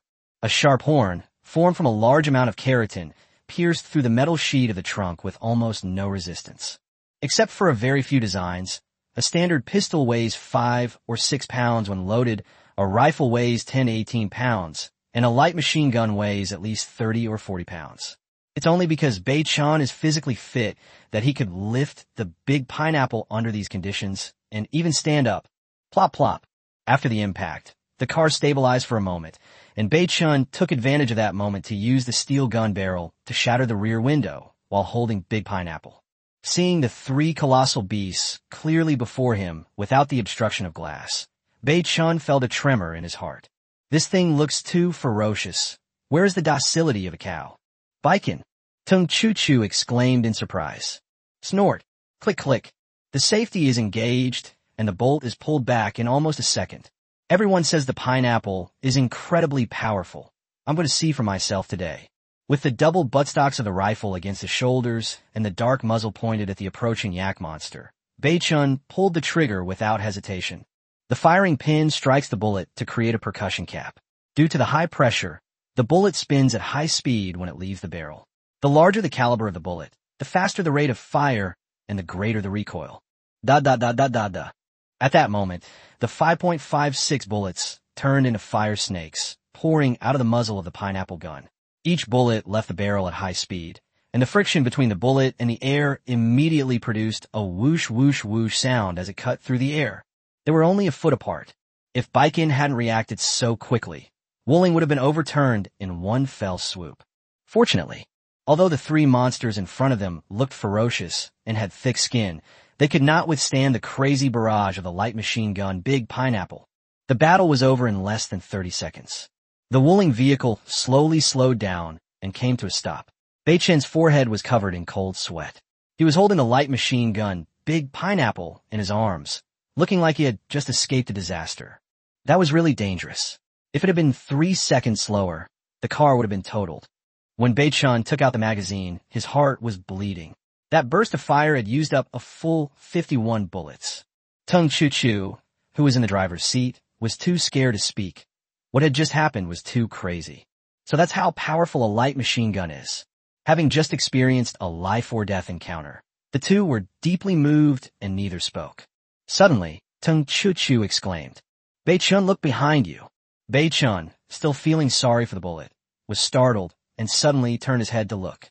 When he saw the scene before him, even his composure was taken aback. What? It's gone. The three-headed monster corpse, riddled with bullets, was lying on the ground. But now this scene is inexplicable. If I had to put it another way, the three-headed monster's corpse looked like it had been slowly melted away by hydrogen sulfide. To the astonishment of the two, less than a minute later, the corpses of the three yak monsters, each larger than a wooling van, were completely gone, melted away. What happened? This scene is like when you kill a monster in an online game, and a monster's corpse is automatically cleared. Go back. Bei-chun's words left no room for argument. Chuchu nodded in agreement. Bei-chun picked up the large pineapple again, his dark eyes scanning left and right. Soon the wooling van arrived at the spot where the three-headed monster's corpse had disappeared. What is that? What catches the eye is a bright red, glistening crystal, a pure, deep crimson. Seeing Bei-chun about to get out of the car, Chuchu said with a worried expression, "It's dangerous outside. Shouldn't we leave here as soon as possible?" "Wait here, I'll be right back." Because of the weight of the pineapple, it was inconvenient for one person to get out of the vehicle, so he put the light machine gun into his particle ring and took out the Viper pistol. Yusai. Seeing Bei-chun's stubbornness, Chuchu had no choice but to pick up the fish-scale military knife beside her and get out of the car as well. Be alert to your surroundings, and you'll find it eerily quiet, without even a breath of wind, which is quite unsettling. Bei-chun turned around and glanced at Chuchu, then raised his hand to stop her. Watch your surroundings. After saying that, Bei-chun picked up the Viper and rushed towards the scarlet crystal on the ground not far away. The crystals are the size of pebbles, warm to the touch, and resemble sparkling blood diamonds. But Bei-chun didn't have time to examine it closely at the moment, because the eerie atmosphere here was too oppressive. Just as he was about to get up, he glanced over and noticed something the size of a fingernail, resembling a shard of glass, lying quietly not far away. Previously, after shooting down the three yak monsters, due to distance and the disappearance of their bodies, Bei-chun could no longer accurately determine if this was the location where the monsters had disappeared. But out of curiosity, Bei-chun picked it up anyway. Upon acquiring the glass shards, Bei-chun was overjoyed and immediately put the two new items into his particle ring. Seeing that Bei-chun looked well, Chuchu also asked with her eyes what it was. "Let's go, let's get out of here." "Oh." Although Chuchu was curious, she didn't dare to ask any further questions when she saw that Bei-chun didn't seem willing to talk about it. Instead, she put away her fish-scale military knife and got into the car. This time, the wooling sped up to 125 miles per hour, and Bei-chun didn't say anything more, because he also wanted to leave this strange place as soon as possible. The car shook violently, startling Nightshade, whose fur hadn't yet faded. However, upon seeing Baiken return, it only let out 2 token neighs of dissatisfaction before falling asleep again. Sitting on the waterbed inside the carriage, Bei-chun first took out the last piece of glass he had obtained. At that moment, the system notification appeared in my ear again. Detection of ordinary bulletproof glass fragments may increase the boost. Boost? Bei-chun thought to himself. Increase. Congratulations, host. The amplification is successful. Ordinary bulletproof glass fragments have been amplified to 8 pieces of explosion-proof glass. Chuchu kept her eyes on the road ahead, searching for supplies while driving, and didn't even notice the 8 pieces of explosion-proof glass that had already appeared inside the truck. Baiken directly opened the in-vehicle equipment function. Sure enough, in Wooling's blueprint structure, 8 car windows became a viable alternative. Select to replace the 8 newly obtained explosion-proof glass pieces. Before we knew it, the 8 glass panels around the Wooling have been thickened by 5 millimeters, and their transparency is now much clearer. As the replacement, Bei-chun was able to notice subtle changes in the car windows, but Chuchu's attention was focused on the road ahead, so she naturally couldn't notice them. Explosion-proof glass? That's really good stuff. Bei-chun secretly breathed a sigh of relief. Even the glass shards you picked up casually are so useful. What could that scarlet crystal be? With a flick of his wrist, a blood crystal the size of a pebble appeared in his palm. The moment he saw and heard the notification, Bei-chun sat up abruptly from the waterbed. Special material detected. Soul crystal. Can be used for amplification. Amplify. Chapter 32. Design blueprints for a particle munitions depot. Ranking of cold weapons. Upon hearing the system notification, Chun abruptly stood up. Special materials? This is the first time that Baikin has been recognized by the system as a special material and entered the game's binding system. The system never gave this kind of prompt when I crafted those messy white copper items before. Moreover, this scarlet crystal was dropped by a yak monster. Soul crystal? Just from its name, Baikin, one can already guess its special nature. Special material detected. Soul crystal. Can enhance. Enhance. The system's notification was still ringing in my ears. Increase in growth rate. My heart was filled with anticipation. Congratulations, host, on the successful amplification. The special material, soul crystal, has been used to amplify your soul essence. The moment the system notification sounded, the entire car was filled with a bloody light, and Bei-chun couldn't even look directly at it. Don't turn around. Bei-chun shouted urgently. Chuchu was startled and stopped herself from turning around to look. The car is currently traveling at 120 miles per hour. If the driver suddenly becomes blind, there is a risk of the car overturning. At this speed, a rollover is equivalent to the car breaking apart, and both drivers would die. Bei-chun knew that he had obtained something extraordinary, but he didn't know what it was for the time being, so he could only store it in the particle space ring. However, from another angle, a pair of eyes suddenly opened the moment the essence of the soul appeared. Yes, it's the little guy Nightshade, still fast asleep. Although its small body was frail, it showed an immense longing for what its mother held in her hands. But to its dismay, that thing disappeared in an instant. Chirp, chirp. The Nightshade let out an extremely dejected cry, a very sad cry. Having just survived a close call, and now possessing such precious and special materials, Bei-chun completely failed to notice the little guy's longing gaze. After all, their perspectives were different, and the little guy was, after all, too short. What is that? Chuchu couldn't help but ask. It's the same material, and we don't even know what it's used for yet, Bei-chun said directly, without hiding anything. Oh, by the way, Bei-chun, have you noticed? His tone was somewhat uncertain. What? Bei-chun asked, puzzled. The surrounding environment seems to have changed, but I can't be sure where I am. Bei-chun was also puzzled. The oppressive feeling that emanated from the air after he got out of the car was too strong. Okay, I'll go check the chat square. You drive first. Good. Chat square. As soon as Bei-chun entered the chat square, he noticed that the atmosphere was off. It was oppressive and gloomy. It seems I wasn't the only one attacked just now.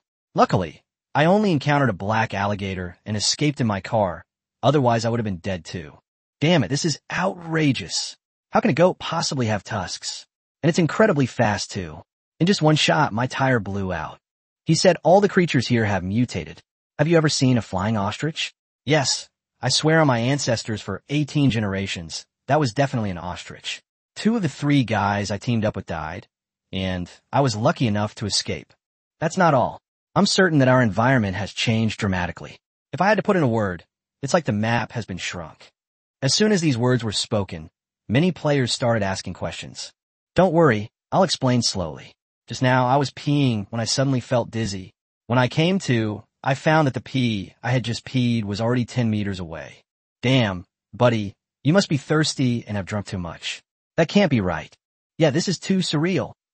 Damn it, I didn't believe it either, but when I went back and touched the puddle of urine on the ground, I found that it was warm, very yellow, and very fresh. Holy crap, this is... Bei-chun was also shocked. The encounter was very sudden, as if it appeared out of thin air. The car was attacked without any reason. Seeing this, Bei-chun, filled with doubt and confusion, chose to leave the chat square. Bei-chun took out the blueprints for the small ammunition depot that he had previously traded for 2 machetes and examined them carefully. Detected. Design blueprints for a small ammunition depot of an outstanding class weapon system can be upgraded. Upgrade. Increase. North Morning decided that this weapon system had to be developed. Although I don't know why this design is purple, it's incredibly practical. If this thing is successfully manufactured, and there is a sufficient supply of ammunition, it can essentially achieve the goal of unlimited ammo for pistols. Why do I say basic? Small ammunition depot. Grade. Outstanding. Belongs to weapons and equipment. Description. It can be loaded with ammunition of any caliber for storage and is suitable for light thermal weapons below the excellent level. With sufficient ammunition reserves, it can achieve unlimited ammunition. This is great stuff. I wonder what surprises it will bring me after the upgrade. Bei-chan was apprehensive because this design could be amplified, and he wasn't sure if he could create the amplified design with his current strength. However, since it could be amplified, Bei-chan had to give it a try. The system notification in my ear kept repeating. Bei-chan thought to himself, increase. Congratulations, host, the amplification is successful. Small ammunition depot, amplified to morphological particle ammunition depot. The system's voice arrived as expected, but Bei-chan's heart sank. There's nothing else to it, mainly because the name is too sci-fi, even more sci-fi than the particle space ring. The particle space ring is something Bei-chan can understand. From a scientific perspective, it means temporarily breaking down matter into particles for storage. Although it sounds like science fiction, a famous scientist pointed out before the game that everything in the world is actually a form formed by the combination of tiny particles. But morphological particles, what the hell are these? Unfolding the enhanced design blueprints, Bei-chan's heart sank when he saw the name of the item. Upon seeing the materials needed to build it, Bei-chan was indeed delighted, but then his heart sank. To be honest, if Bei-chan hadn't been in a good mood, he probably would have had a heart attack. With a heavy sigh of relief, Bei-chan continued reading the equipment description. Morphological particle depot. Grade, excellent. Belongs to weapons and equipment. Required crafting materials. 9/8 parts particle dust, 0/1 piece of morphological metal, 52/56 pieces of fine steel, and 16/32 pieces of carbon steel. Description, made of morphological metal and particle dust. It can accommodate any caliber of ammunition from superior grade to below, can be reassembled into any shape, and is suitable for any firearm magazine. The unique characteristic of the superior grade is that it can actively absorb any lead-based metal, allowing for the creation of ammunition of any firearm caliber. Lead-based metals. Carbon steel, charcoal, phosphorus-free lead, nitrate, or etc. Gat! I lit a cigarette and took a deep drag. Bei-chan stared wide-eyed as he read the equipment description 3 times. He had to admit that if he could craft this item, his confidence in completing the survival game would increase by at least 99%. With this, he will never have to worry about ammunition again, and it can also be reconfigured to fit any gun magazine. Damn, that's like having an ammunition depot hanging on the gun all the time. That's cutting-edge technology. But what the heck is shape matter metal? I've never heard of it before. While Bei-chan was worrying, suddenly, the game console's notifications kept ringing in my ear. Congratulations to player ID 3838438 for obtaining the outstanding grade cold weapon, Aurora Blade. The cold weapon leaderboard was activated at 14:30. At 2:30 p.m., less than a week after the survival game started, 3 console functions were activated. World Channel, Country Channel, Team Channel, and Squad Channel were opened. Upon hearing the last message from the host, Bei-chan suddenly understood. It turned out that the previous chat square was only for players in one area, but now the World Channel and the National Channel were open, which meant that all players from China could communicate normally. I have to say, it was just in time. Bei-chan was filled with anticipation. He believed that regional players could obtain the 4 medal, but it would be absurd if billions of players worldwide couldn't get it. But when Bei-chan entered the game interface again, he was stunned. What? Sent a message on the World Channel asking for 10 liters of gasoline or equivalent supplies. Are there restrictions on speaking on the National Channel? 10 messages per person per day. As expected, the previous chat square has now become the regional chat square. Chapter 33, She's Too Perfect, Visitor in the Night. As the saying goes, if you don't watch TV or read newspapers, you won't know what's going on in the world. Bei-chan doesn't have time to check what other players around the world are up to right now. His goal is very clear now. Create a morphological particle ammunition depot. Select to enter the National Channel. To be honest, Bei-chan frowned as soon as he entered the China Channel. The scene before us can only be described as chaotic and disorderly. Hello everyone. I'm Han Lulu. Yes, your little cutie. Lulu fans, quickly click on my profile picture to join the team channel. From now on, Lulu will stand with you through thick and thin. Brother, I finally found you after going through so many hardships, sob sob. Brother Lulu, where are you? Are you doing well? Do you have anything to eat? I have a cookie here that I haven't been able to eat. Here, I'll trade it to you. Hello everyone, I am. Click here to follow my fan club. Hello everyone, I am. All the rational Chinese gamers who witnessed this scene shook their heads and sighed. It's ruined. When survival games open the World Channel, these people don't immediately look for their relatives and sisters, but rather for popular celebrities and heartthrobs. Damn it. You bunch of sissies, drag your fans away, you idiots. This is a survival game, not your massive idol meet and greet. He's done for. I thought this guy would be more rational after being through the road survival game, but I didn't expect his brain damage to be even worse. What kind of person would give 100-fold to another person without expecting anything in return? Besides parents for their children, there's also fans for their idols. Upon seeing their idol being criticized, countless devoted fans immediately began to fight back, doing their utmost to protect their idol. A war of words erupted instantly. Bei-chun shook his head. His individual strength was too small, and even he could not stand out in a war of words among thousands of people. Rather than wasting speaking opportunities, it's better to wait until these people have used up their 10 discovery chances before he speaks to find suitable materials for crafting. As soon as he exited the national channel, Bei-chun heard various notifications. A piece of wrought iron has been awarded as a reward. A reward of 1 piece of silver has been offered. A piece of raw steel has been awarded as a reward. The continuous barrage of bounty notifications left Bei-chun momentarily speechless. What's going on? Has the scope of the bounty been expanded? It was only a regional bounty before, but now it's nationwide? In that case, nowadays, Baiken has plenty of supplies. Things like naan, bottled water, gasoline, and fruit can be offered as a reward without any worries. With the launch of various channels, Baiken predicts that the prices of various metals will rise rapidly. Continue to offer bounties for tasks using various resources that are not currently needed. 50 plus naan breads. 15 liters of purified water. 100 caddies of wild boar meat. 15 liters of refined gasoline. Sure enough, even on the 4th day of the game, there were still countless players across the country who needed food, water, and fuel. In less than 10 minutes, 1/3 of the supplies offered by Baiken had been destroyed.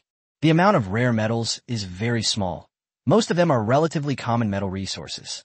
Certainly, in order to prepare a morphological particle ammunition depot and produce ammunition independently, North Morning is offering a reward for all materials. Having done all this, Bei-chun breathed a slight sigh of relief. Opportunity always favors the prepared mind. Sigh, the national channel is really too. Chuchu also paid attention to the frequent posts for various channels. There's nothing we can do about it. It's the era of internet traffic. Bei-chun didn't care. These were things that the top leaders should be worrying about. Let's keep going. With the superior grade design blueprints he had obtained and the bounty for metal resources, Bei-chun was in a good mood. Soon the Wuling turned at a fork in the road. New crossroads often mean new opportunities, but they're also accompanied by new crises. Bei-chun rolled down the car window and lit a cigarette. Bei-chun vaguely sensed something was wrong. It seemed that this girl had become a different person after the encounter with the bull monster, and had become more taciturn. What's wrong? Although they hadn't had a pleasant time together, Bei-chun, as her friend's sister, asked as a formality. I miss my brother. He hasn't replied to my private messages all day. I wonder how he is doing now. Bei-chun remained silent. He also hoped to meet Ting Baiwen soon, so that he could set off alone. That attack just now seemed to be a level set up by the game console. It appears that all players will encounter it. Bei-chun nodded slightly. The game is fraught with danger. One wrong move, and you'll die. Not to mention Fujimura-ku. He himself survived only by sheer luck after experiencing countless life or death situations. Time flies, and 4 hours have passed in the blink of an eye. It has to be said that with Chuchu by his side, Bei-chun's chances of encountering high-level resource boxes are getting higher and higher. By evening, Baiken had already obtained a considerable amount of valuable resources. The most valuable items were probably 3 kilograms of TNT and a first aid kit. As for other water and food resources, Bei-chun was not in a hurry to increase them, because he still had a lot of supplies in his particle ring. To reward Chuchu, Bei-chun specially brought out roasted pork. However, this time, Chuchu did not eat indiscriminately and wolf down her food as usual. What's wrong? No appetite. Bei-chun asked, holding a grilled pork chop. With a heavy heart, Chuchu only ate a few bites of roasted pork before getting up and walking towards the Wuling van. She paused in front of the car door and said calmly, "Bei-chun, let's part ways tomorrow when we find the car. My brother's old injury has flared up again, and he probably won't last long without someone to take care of him." Upon hearing this, Bei-chan was taken aback. Old injury relapsed? Won't a first aid kit work? Tung Chuchu shook her head slightly. The struggle for succession within the direct line of large conglomerates is so cruel and shady that it's beyond your imagination. Although I was born into a wealthy family and appear glamorous on the outside, wealthy families also have their hardships, but few people actually experience these hardships. Bai Chen nodded slightly. Everyone is an independent individual with their own spiritual wisdom and life value, and he didn't want to know too much about these things. Okay, Bai Chen agreed. Suddenly the air became heavy. Tung Chuchu had her back to Bei Chun, whose gaze was also fixed on the burning campfire. "Bei Chun, do you like me?" The voice was somewhat calm. Bai Chen was stunned. The feuds among the wealthy were as deep as a bottomless pit. His parents were just ordinary people. Getting involved would only bring them harm. Moreover, given how short our time together was, I can't really say I like him. Silence is the best answer. Tung Chuchu remained calm. "What is your ideal type? Can you tell me?" Bei Chun didn't want to give a perfunctory answer, so he said directly, "If you're going to marry Peng Yinyan. If you're going to take a wife, take Muziki." Muziki. She's too perfect. Compared to the abyss of the wealthy, that kind of paradise, that kind of life of farming and growing flowers is indeed something to yearn for. After saying that, Tung Chuchu opened the car door and got into the driver's seat, surprisingly giving up the waterbed. Bei Chun thought helplessly, "My mother always said that every family has its own problems, and I didn't believe it until now. It turns out that rich people also have troubles." Family is too important to Bei Chun. He would never put his parents in danger for his own feelings. Besides, he has always treated Tung Chuchu as a friend and a younger sister, and he has no long-term plans for her. I drank some alcohol, smoked a cigarette, and ate some meat. Then Baikin fed the remaining meat to the little creature, Yang. Just as I was about to get up and go back to my carriage to rest. Sudden, the sound of cars gradually becoming clearer in the distance broke the silence of the moment. Bei Chen's face darkened, and he put away the barbecue grill and took out the Viper. Tung Chuchu had just opened the car door and was about to get out when Bei Chun stopped her. "Stay up there and see what the newcomers are up to." The main problem is that Tung Chuchu is too beautiful, and appearing in public would cause unnecessary trouble. He has a Viper pistol, and his particle ring contains a light machine gun called Big Pineapple, which he can retrieve with a single thought. To put it bluntly, even if 20 or 30 people from Baiken come, we're not afraid. 49 rounds of 5.56 ammunition are more than enough to deal with them. Unless the opponent also has firearms, which is a negligible probability, since only a few dozen players on the firearms leaderboard possess firearms. Keep in mind that there are billions of players participating in this game. Therefore, Baiken is now fearless and quietly waiting for its guests. Chapter 34, A Debt of Gratitude for a Single Cigarette. Don't ask, just kiss me. Of course, even with firearms at his disposal, Baichen wouldn't just casually stand by the campfire and wait. Except for a few neutral parts, the glass in his wooling is also bulletproof glass, and the area around the driver's seat has been replaced with reactive armor. Baiken positioned himself behind the campfire, thus perfectly concealing his figure. Inside the car, Tung Chuchu looked at Bei Chun through the glass, her heart filled with mixed emotions. She murmured softly, "If you like me, I'm willing to give up everything to be with you." Beep beep. The engine's sound grew clearer, accompanied by the sound of wind breaking through the air. Less than 2 minutes later, a BMW 9 Series riddled with bullet holes came into view. Through the windshield, Baichen noticed that the driver was a short-haired man. His face was obscured by the light, making it very blurry. He could only vaguely make out that the man was wearing a dirty white shirt. Because of the angle, Bei-chan did not notice the person who had come, nor the gruesome gunshot wounds on his abdomen and thigh. The 9 Series BMW drove right up to the campfire. There was no gunman getting out of the car as I had imagined, nor did a group of people get out. Well, as soon as the BMW door was opened, a mouthful of blood spurted out, followed by a man rolling off the driver's seat and landing on the ground. A smile from a Fujashi. His voice was weak, but for the last hope, he still shouted out the code. My worldview has been shattered. Based on the condition of the person who came, Bei-chun had already determined that he wouldn't live much longer. He had 3 gunshot wounds to his abdomen. Judging from the wounds, They were from a 9mm caliber firearm. If it had been a rifle, he would probably be dead by now. Brother, help. We're on the same side. Password. Password. At this moment, Chuchu rolled down the car window and looked at Bei-chun, saying, "Be careful." Bei-chun nodded and stepped out of the darkness behind the car. As Bei-chun approached the BMW, he gasped upon seeing the person's face. The man was not only shot, but his entire face was almost completely shattered. Even his own mother probably wouldn't recognize him. The man who had fallen to the ground, upon seeing the Seven Wolves logo on Bei-chun's clothes and confirming that he was Chinese, finally breathed a sigh of relief and asked in a weak, hoarse voice, "Brother, is there any hope for me?" Bei-chun carefully examined the several gunshot wounds and fell silent for a moment. "How about we try giving him a few fast-acting fever reducers?" Joke. With injuries like these, let alone fast-acting fever reducers, even if he took out the military first aid kit he had just acquired through upgrades, it would be a drop in the ocean. Upon hearing this, the man's face turned ashen, but he also felt relieved. "Hey bro, where are you from?" "Southern part of the Yellow River Basin." "Yes, a vast expanse of green crops, a flat plain, a beautiful place. I'm from northern Sichuan. The dead should be respected." As a fellow countryman, there wasn't much Bei-chun could do for him. Being able to speak up as a fellow Chinese was already a great help for someone on the verge of death. In this game, countless people had died in the darkness of despair. "What happened to you? A robbery? But why did they beat you up like this?" The atmosphere was somber, and Bei-chun asked casually. But what the man said next ignited anger in Bei-chun's heart.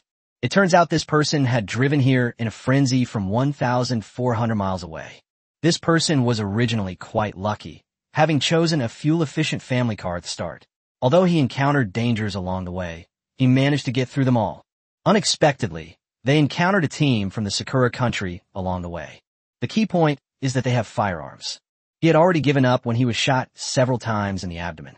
Because he was trying his best to uphold national dignity, the Japanese players kicked and punched him wildly, causing him to go into shock and faint.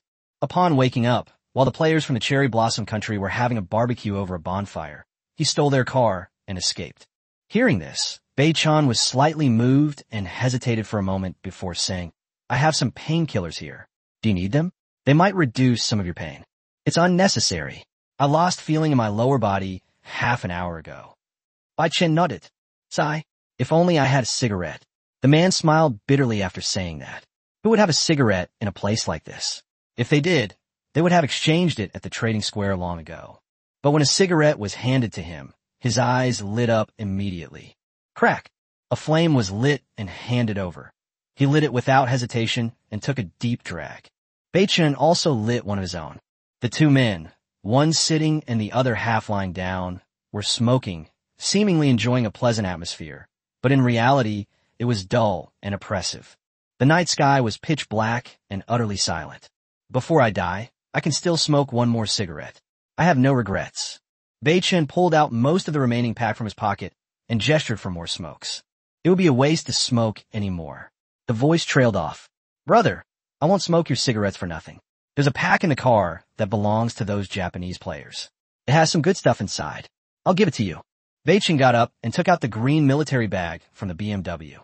Upon opening it, Bei-chun was stunned, glancing at his buddy lying on the ground, barely alive. Empty, out of bullets.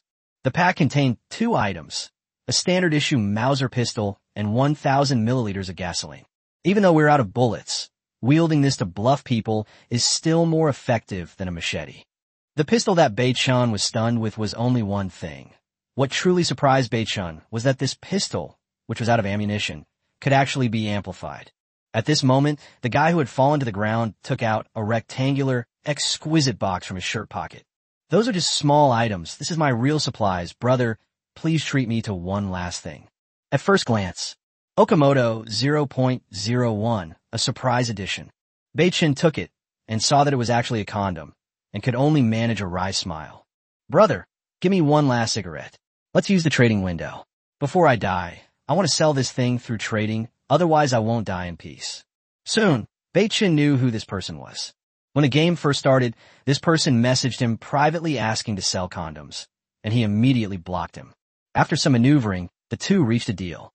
Bei-chan received a box of Okamoto surprise condoms, while this guy got a cigarette as he wished. As the cigarette was lit, Bei-chan realized that this guy's time was up and he could no longer smoke it. Bei-chan fiddled with the Okamoto condom in his hand and subconsciously asked, "Dude, what's a surprise version?" However, the man no longer had the strength to speak due to excessive blood loss and insufficient blood supply. He had even gone blind. A deaf dragon. It seems to be telling Baiken that Okamoto's surprise model has a small hole on the head. Draw it out, or write it down, Bei-chan said helplessly.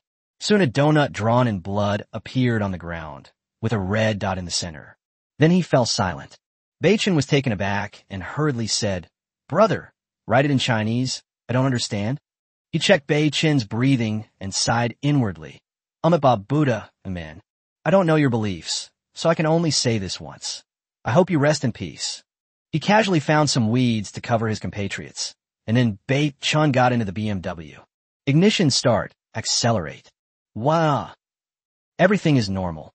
This whole scene was witnessed by Wuling Zhongting Chuchu. She wiped away her tears, knowing that once she got on the bus, she would be parting ways with him. It seems that some major decision has been made. Once inside the Wuling van, Tung Chuchu placed the sleeping little creature, Nightshade, on the passenger seat. A large t-shirt and a pair of shorts were quickly tossed into a corner of the carriage. At the same time, a shapely, jade-like body appeared in the dimly lit carriage. The car window was rolled down, but no one showed their face. "Bei-chan, come back, I need to talk to you." "Okay, right away." As Bei-chan returned, he had just opened the car door.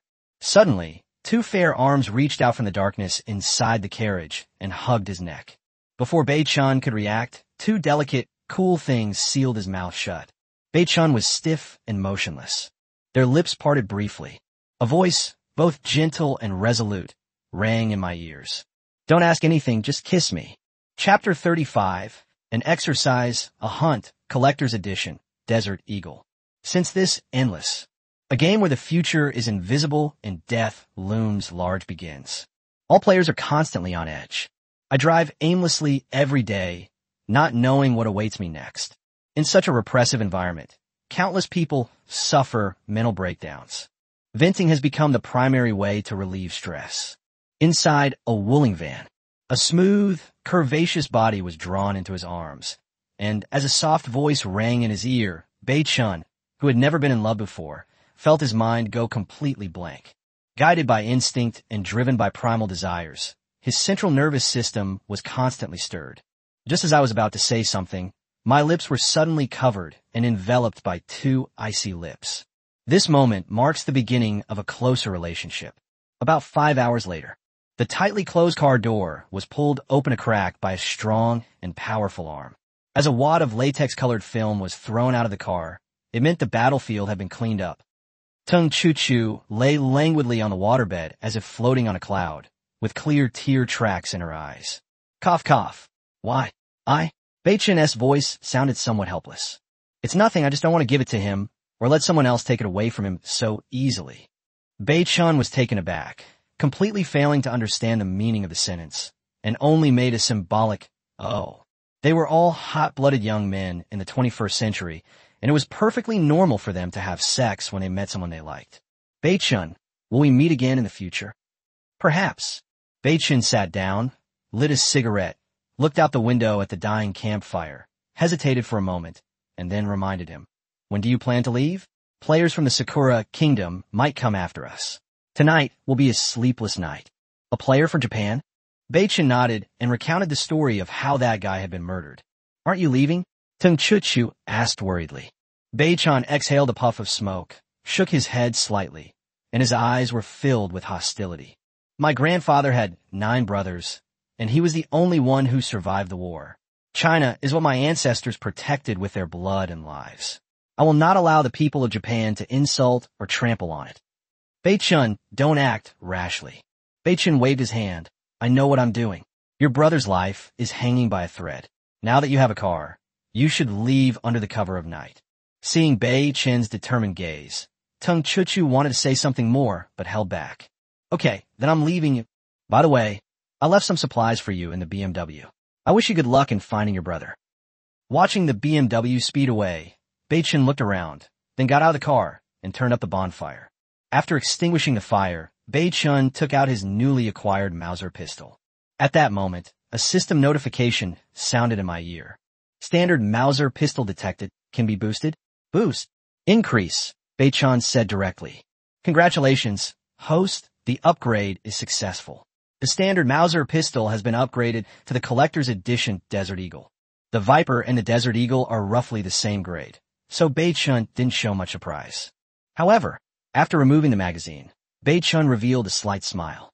16 bullets, not bad. Click click. The sound of a pistol being cocked rang out, unusually crisp in the silent night. No rules? No constraints. The land of cherry blossoms, kill them one by one. Only when the campfire in the rearview mirror grew smaller and smaller until Tung Chuchu was no longer visible did he calm down and focus on driving. Although she was reluctant to leave Baiken, her brother's life was hanging by a thread, so she had no choice but to rush over. A private message was sent. Brother, I'm already on my way. By the way, how come you sent me my location coordinates? Soon a message popped up. It was from Tencent. I ran over a wild beast and it disappeared, and this is what fell down. I can't explain it. By the way, did Chuchu Bei-chin come with you? No, I came here by myself. His ideal type is Muziki. I am far inferior to Mujiki. Oh, okay, by the way, do you have any weapons on you? Driving at night could be dangerous. Upon seeing her brother's message, Tung Chuchu casually grabbed the pack from the passenger seat. Sizzle. The moment the pack was opened, Tung Chuchu was stunned. It was unbelievable, and at the same time, my eyes started to redden. Viper, he actually left Viper to me, Bei-chun. Wiping away her tears, Tung Chuchu was overwhelmed with mixed feelings. I will try to become an excellent woman like Muziki, and not only that, I will surpass her. I hope to have the opportunity to meet Bei-chun again. Although their time together was short, Bei-chun knew that Tung Chuchu had always dreamed of owning a sidearm. Previously, Baiken only had one Viper, which was impossible to trade or give to others. However, with the opening of the World Channel, and the fact that Baichuan's friend was brutally killed by players from the Sakura Kingdom tonight, Baiken knows that in the future, countries will still need to band together for mutual support or establish cities, teams, and squads. In short, national power and team strength will quickly dominate the mainstream of the game. When Bei-chan first entered the game, all he wanted to do was use the system's abilities to survive and complete the game, then return to his original world to take care of his parents. However, as players from all over the world became mixed up, Bei-chan realized that the whole thing was far more complicated than he had imagined. A person's abilities are always limited. In order to survive and leave this place, he must take action. That is to secretly cultivate the elite forces supporting the Xia players group, and the Tung siblings are undoubtedly the best choice. Because these siblings are incredibly lucky. After an unknown amount of time, the blazing campfire began to flicker and die. Suddenly, the buzzing of the engine broke the silence of the night. Bei-chin's tightly closed eyes snapped open, and he turned to look at her coldly, saying, "Hunting time." Chapter 36, One-Shot Wipeout. Enhanced vision shared with contact lenses. The night was pitch black with no starlight, but two beams of headlights in the distance stood out conspicuously. Just to be on the safe side, after hiding the Wooling van, Bei-chin also concealed himself in the darkness around the campfire. Not far away, a campfire and a corpse lay silently. Wah! The 4 Toyota Land Cruiser Prados quickly approached the campfire. What came into view were 10 burly men dressed in black suits. 5 of them were carrying various sharp weapons. The leader was a pale-faced, cold-eyed young man with a mustache. Kwang Ben, the Chinese man from before, is dead, and the car, and the gun, can't be found. Baka, smack, smack, clang. Not satisfied with slapping his subordinate twice, the cold-blooded youth drew his long sword from his waist and began hacking at the already dead corpse on the ground. At the beginning of the game, I only had a pistol. A pistol is so precious, and that Chinese pig pretended to be dead and took the opportunity to steal my most valuable thing. He deserves to die. The 9 burly men in suits dared not utter a sound, only bowing their heads in shame. Bei-chin hid in a place where the campfire couldn't reach, watching quietly. When he realized that these people didn't have firearms, his murderous intent began to stir. This scene is intolerable to any Chinese person. Bei Chun is not a serial killer, but when he sees the Japanese massacring their compatriots and whipping their corpses, he would rather become a butcher. In the blink of an eye, a wad of yellow tape wrapped around a dark object appeared in Bei Chun's hand. That's right, this is amplified TNT high explosive, a full half kilogram. Bei Chun did not hesitate to set off the fuse. Hiss. The sparks from the burning fuse faintly illuminated Bei Chun's cold profile.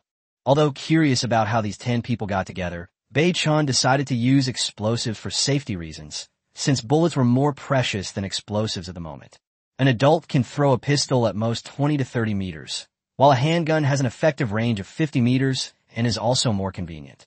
As for using a large pineapple, Bei Chun was even more reluctant. The remaining 49 bullets are not many for a light machine gun. They're his trump card, which he would not use lightly unless faced with a life-or-death crisis. Seeing the Japanese players still relentlessly mocking the corpse, Bei Chun felt a chill and threw the TNT high explosive that was about to burn to its last bit. How striking is a cluster of sparks in the darkness? The occasion and environment do not allow it. Otherwise, before throwing the grenade, Bei Chun must shout, "Famran to ho! Watch out for the grenade!"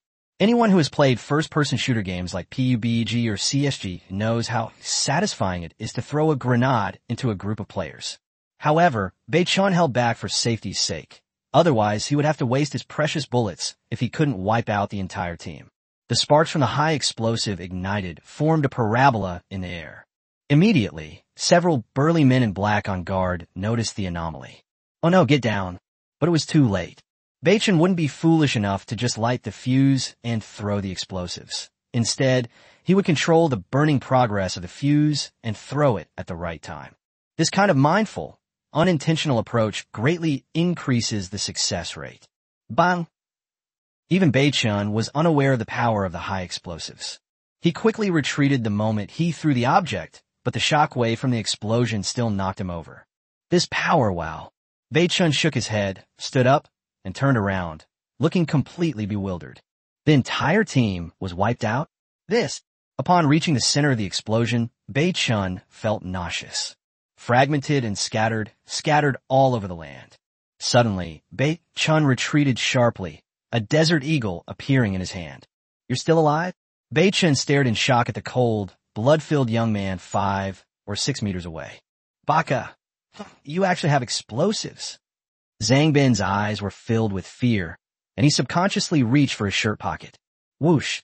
A dark shadow flashed by, and Zhang Bin's eyes widened instantly. He said with a face full of resentment, "You'll regret this." Didi. Click. A flash, similar to a camera flash, suddenly appeared and captured Bei Chun's face directly. "What's this?" Whoosh! The fish-scale military knife was too sharp. After the knife sliced through, the head stopped at the neck for a second before falling. Picking up a tiny, exquisitely crafted device resembling an MP3 player and examining it closely, Bei Chun felt a sense of foreboding. Image transmission locator detected. Can be amplified? Amplify. Although Bei Chun was puzzled, he still said, "Increase." "Congratulations, host. The amplification is successful. The image transmission locator has been amplified to value, and a set of vision-sharing contact lenses has been added." A dark blue metal box appeared in his hand, but Bei Chun didn't have time to examine it. Put yourself in someone else's shoes. With a heavily wounded enemy in front of you, and in a survival environment where bullets are extremely scarce, anyone would want to save a single bullet. As for being photographed, Bei Chun didn't care. The game world is vast, and it's not something that a single force can find. Quickly clear away battlefield debris. Bei Chun obtained 5 different types of cold weapons. The most convenient weapon for Zhang Bin was the katana he used before. Although it was not as high grade as the fish scale saber, it was still a long weapon. As the saying goes, an inch longer is an inch stronger, and an inch shorter is an inch more dangerous. Bei Chun put all the other gasoline, water, food, and miscellaneous items into the particle ring.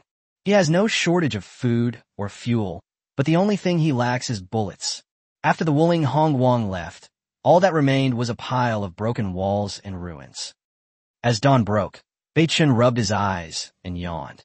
"I didn't sleep all night, so it would be a lie to say I wasn't tired." However, for safety reasons, Baikin decided to drive 100 kilometers before taking a break. Holding out the vision-sharing contact lens kit he had just obtained from the upgrade, Bei-chan said with a wry smile, "Contact lenses? They're like child's play." However, when Bei-chan saw the small print in the introduction, he was immediately shocked and exclaimed, "Wow, that's some cutting-edge technology. Isn't this equivalent to the sharing ability of the Rinnegan, sharing vision?" Bei-chan picked up the sleeping little thing, Night Shadow. "Chirp, chirp. Sweetie, come here. Daddy will put some colored contact lenses on you." When Bei-chan carefully pinched 2 contact lenses and placed them on Yi Ying's dark eyes, a surprising scene unfolded. The contact lenses that were originally meant to be Nightshade's hat gradually shrank until they were perfectly fitted to fit the little thing's needs. This is amazing. After attaching the shared contact lenses to Night Shadow, Bei-chan hurriedly put on his own pair of contact lenses, which were jet black, almost the same color as his natural pupils, and could not be noticed unless you looked closely. As soon as Baiken put on the shared vision-colored contact lenses, she discovered a new world. Nima saw her own face in her own eyes. Can you believe it? That's right, the one shared with Baiken Vision is the little guy Night Shadow. Bai-chun was immediately excited. He then rolled down the car window and stuck the little guy out of the car. Holy crap, I was shocked. Through the feedback from the shared vision contact lenses, Bei-chan was able to clearly see everything that Ying saw outside the car window. It was incredibly clear, like sticking your head out of the window to look at your surroundings. The little guy was pulled out of the car by Bei-chan, and the wind ruffled its fur, causing it to chirp in dissatisfaction and grievance. Bei-chan gently stroked Yi Ying's little head. "Little guy, when are you going to grow up? When you grow up and can fly, won't I just have a pair of eyes that can see 360 degrees without any blind spots?" Chirp, chirp.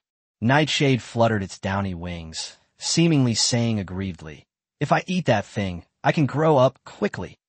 Unfortunately, humans and animals do not understand each other's languages. However, as Bei-chan took out the soul essence for research again, the little guy suddenly pounced and snatched the soul essence in his mouth, tilting his head back and swallowing it whole. Although the soul essence was greatly reduced after the system's amplification, it was still too much for a newly born Nightshade to swallow directly. And here it is, stuck in its throat. He couldn't swallow it or spit it out, and his eyes were about to roll back. Bei-chun was shocked. "You silly bird, I haven't skimped on your meat. Why are you eating stones?" It was pried off in one go. Because it was stuck so tightly, Bei-chan was worried that the little thing would get stuck, so he used a little more force. That's good now. Not only was the soul essence stuck in Nightshade's mouth pried out, but a transparent, hard shell-like object resembling a bird's tongue was also pried out along with it. Holy crap, how'd I rip my tongue out? It's ruined. But what happened in the next second? Bei-chan felt a chill run down his spine. Little Nightshade finally obtained something that would allow him to grow and evolve quickly, but his mother forcibly took it away from him. He immediately quit and stopped caring. It spread its wings and lay down on the passenger seat, making mournful cries and kicking its legs, just like someone who had tried to stage an accident but failed and was now throwing a tantrum. In a fit of rage, suddenly, the little creature Night Shadow opened its mouth and spoke in human language, repeating what Ting Chuchu had said to Bei-chan not long ago.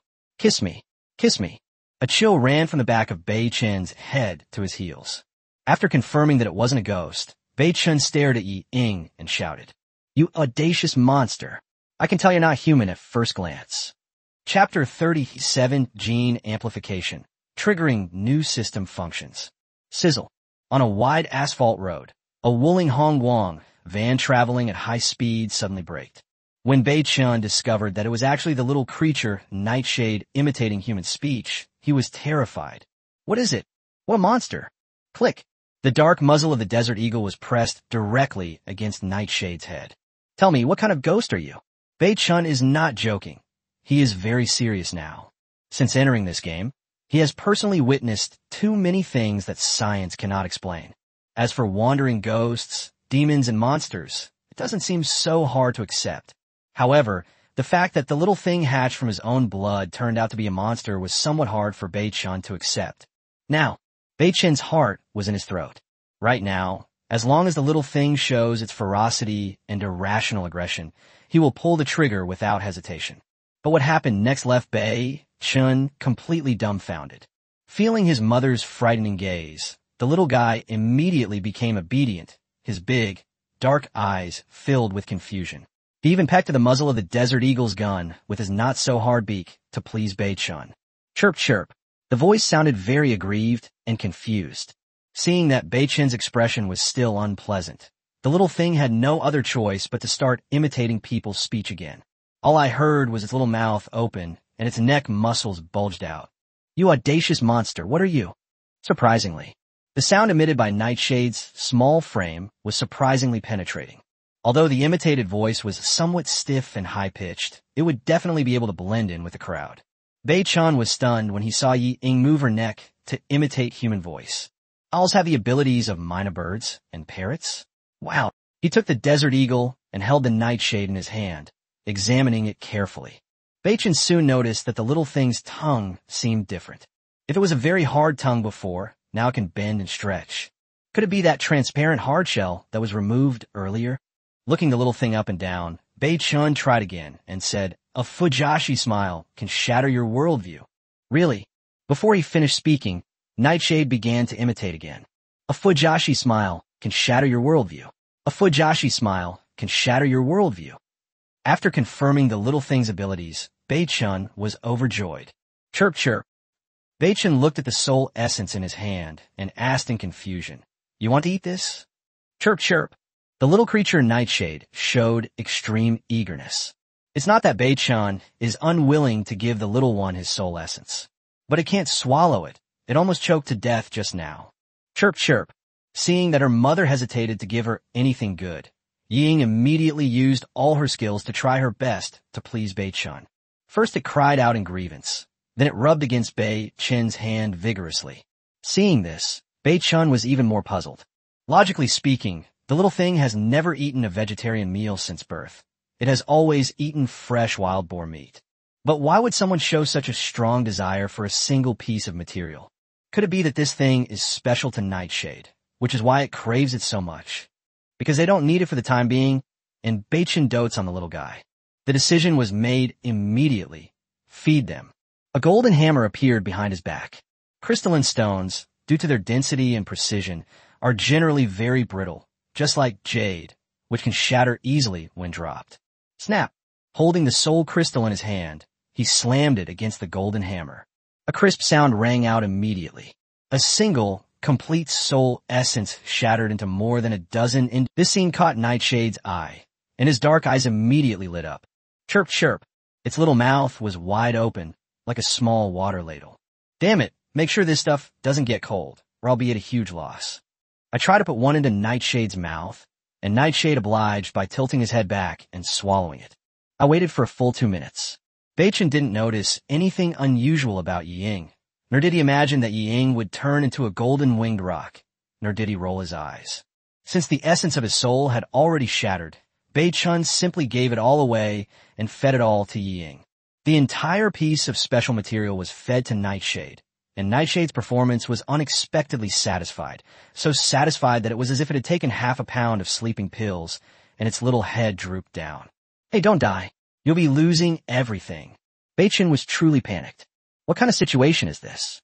Not only did she use a special material, but she also fed her only pet, who was always there for her, to death.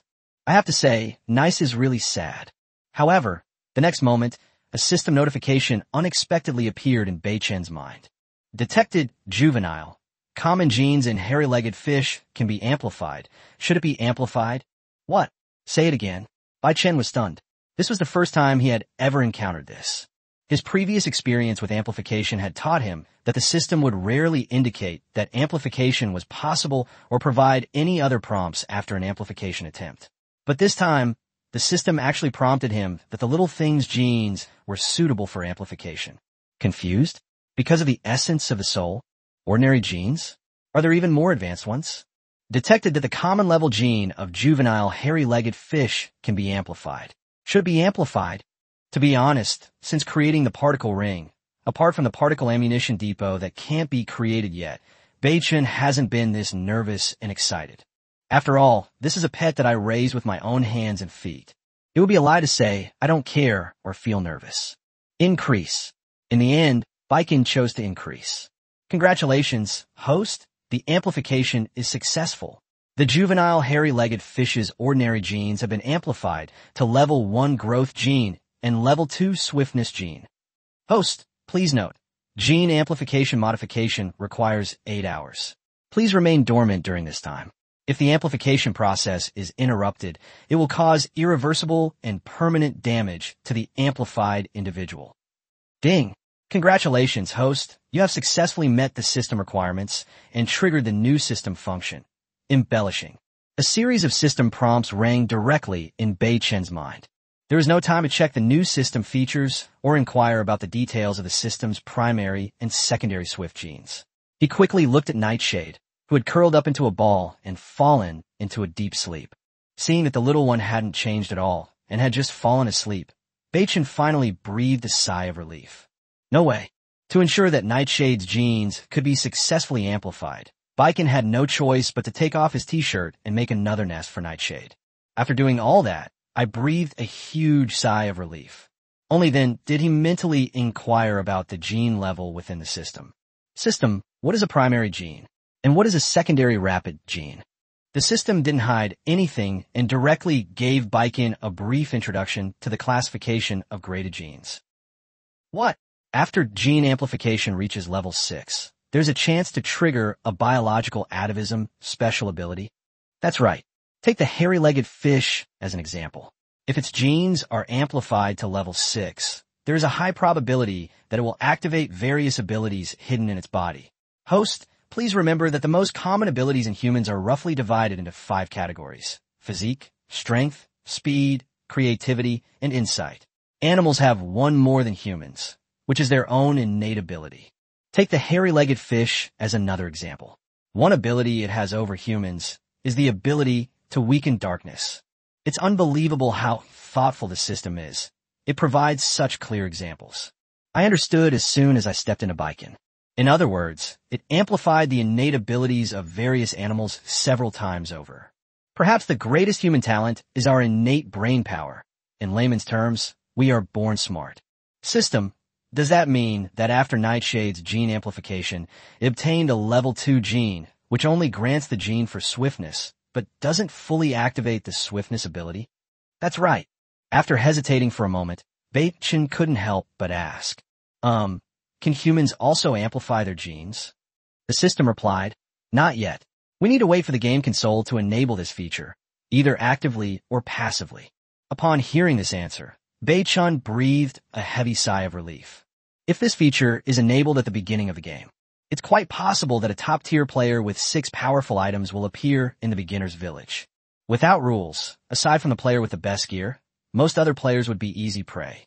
After all, miracles can happen with great effort, and no one can guarantee what kind of chosen one will emerge from among billions of people. With his doubts answered, Bei Chen began to study the newly added feature of the system, embellishing. System, activate the new feature, embellish. Congratulations, host. The new system feature, embellishing, has been activated. Please follow the system prompts for details. As soon as the system's voice fell, Bei Chen saw a new world. Chapter 38, The Power of the Decorative Function. Major forces take action. The moment the embellishment function was activated, the objects in Baiken's field of vision changed. First and foremost is the Wuling car. At that moment, the system's voice arrived as expected. A Wuling Hongguang has been detected as a suitable decoration. Should we consume an equivalent amount of resources for 1 day of decoration? Bei Chen was taken aback. What is the equivalent amount of resources needed per person per day? That's right. Should we spend a day's worth of resources to decorate the Wuling Hongguang? Splash. Suddenly, the North Morning train carriage was filled with resources that were not needed for the time being, with food, water, and other miscellaneous items making up the majority. However, some high-calorie items such as fruits, wild boar meat, pork floss toast, and lean ham were not served. Looking at the abundance of resources inside the carriage, Bei Chen said, just for decoration. Congratulations, host, for successfully adorning your Wuling Hongguang van with 3 non-breads, 1.5 liters of purified water, and 1 apple. Although the system did not provide a detailed explanation, Baiken had already seen basic information about the Wuling Hongguang. Wuling Hongguang Luxury Edition, successfully embellished, biological gene binding partner, Baiken. The dot indicated a question mark below, and Bei-Chun clicked it out of curiosity, immediately displaying a message. When Bei-Chun saw the effect of the vehicle's slingshot, he almost shouted it out. Without hesitation, he pulled out a pineapple light machine gun, a Desert Eagle, and 8T1 fish scale saber. The improved version of the light machine gun, Big Pineapple Me, has been detected as a suitable decoration. Do you wish to consume 1 day's worth of resources for decoration? Detected that the collector's edition Desert Eagle matches the desired decoration. Do you wish to consume 1 day's worth of resources to add it? T1. Level fish scale, saber, matching decoration detected. Do you want to consume 1 day's worth of resources for decoration? Decorate. To embellish. Bei-Chun's face turned red with excitement. Congratulations, host. Your embellishment is successful. These 3 pieces of equipment are practically Baikon's most prized possessions. The system notification indicated that the embellishment was successful. Bei-Chun hesitated, then picked up the collector's edition Desert Eagle and asked himself a question. System, let me double check. Is the description of the embellish function true? If it's false, I'm doomed. Really? The system replied without hesitation. Fine, then I'll test it with my own head. Click. With the Desert Eagle loaded, Bei-Chun seemed to be in a daze and pointed the dark muzzle at his own head. Seeing this, everyone probably thought that Bei-Chun was just joking. With a deafening bang. It's true. A bizarre scene unfolded. A 7.62mm bullet shot out directly from Bei-Chun's left temple. The bullet head hitting the left side bulletproof glass instantly, and then the impact was blocked and fell down with a clang. Bei-Chun was completely dumbfounded. It didn't burst open as I expected. It didn't explode as I had imagined. If I had to pinpoint Baikon's current situation, it's entirely due to the astonishing power of this incredible ability. This is fucking ridiculous. The function after successful enhancement is a biological gene lock, or some kind of advanced technology, or am I already dead? Mechanical Deployment Collector's Edition, Desert Eagle. Snap! The slap was delivered with no force whatsoever, landing squarely on the right side of the face. Judging from the crisp, loud sound, it's easy to tell that Bei-Chun went all out. He almost vomited blood from slapping himself. A searing pain rose in waves, and Bei-Chun knew this wasn't a dream. He was damn well alive. He took a shot from a Desert Eagle and was completely unharmed. Immediately, Bei-Chun let out a laugh like the Yi, saying, "Give me, give me, give me." My God, if we don't equip it with the gear of a few infantry regiments, it's a complete waste of its function. Bei-Chun's wishful thinking is easy to understand. If you take other countries' firearms, embellish them, and then sell them back, tisk tisk. You can imagine that scene. Alone, facing a million-strong army of well-equipped soldiers from other countries, Bei-Chun walked like a god through a sea of bullets and artillery fire. Not to mention being afraid, Bei-Chun even wanted to laugh a little. Tisk tisk. Bei-Chun laughed, then asked, "System, does that mean if I equip myself with all the world's firearms and melee weapons, wouldn't I be invincible? No one can hurt me except with their fists." However, when Bei-Chun heard the system's hee-hee laugh, he knew he was overthinking things. Remind the host that only after being amplified by the system will it meet the primary condition for being an embellishment. Bei-Chun nodded in agreement. After personally trying the embellishment function, he knew that the conditions for this embellishment must be very strict, otherwise he would really be invincible. Really, as expected, none of the cold weapons that Bei-Chun had previously obtained could be enhanced. Does it have to be enhanced by the system before it can be decorated? But the Wuling Hongguang hasn't been enhanced either, so why? The vehicle selected at the start is the host's initial equipment, and is naturally the system's default vehicle. Upon hearing this, Bei-Chun understood.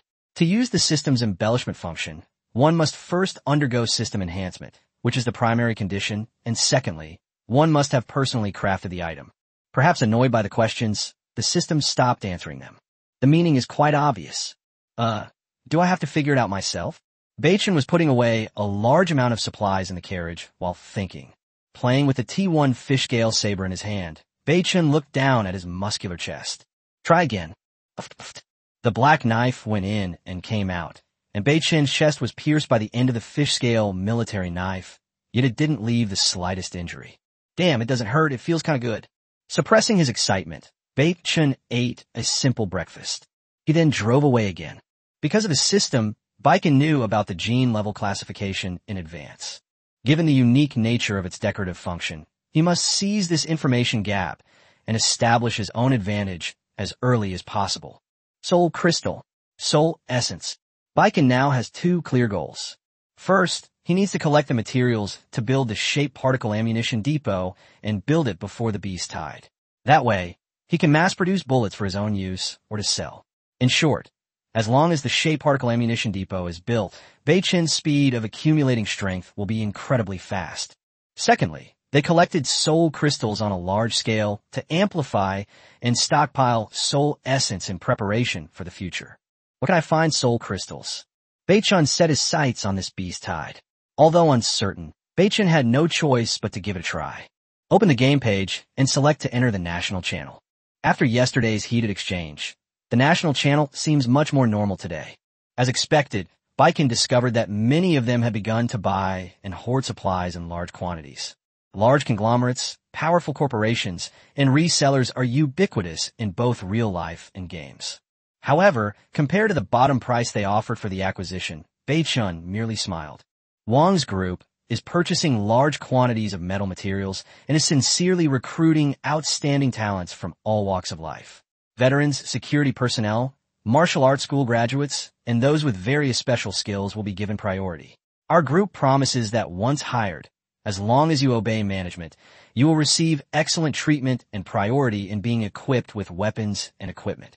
The Ma group is actively seeking to acquire large quantities of metals and strategic materials.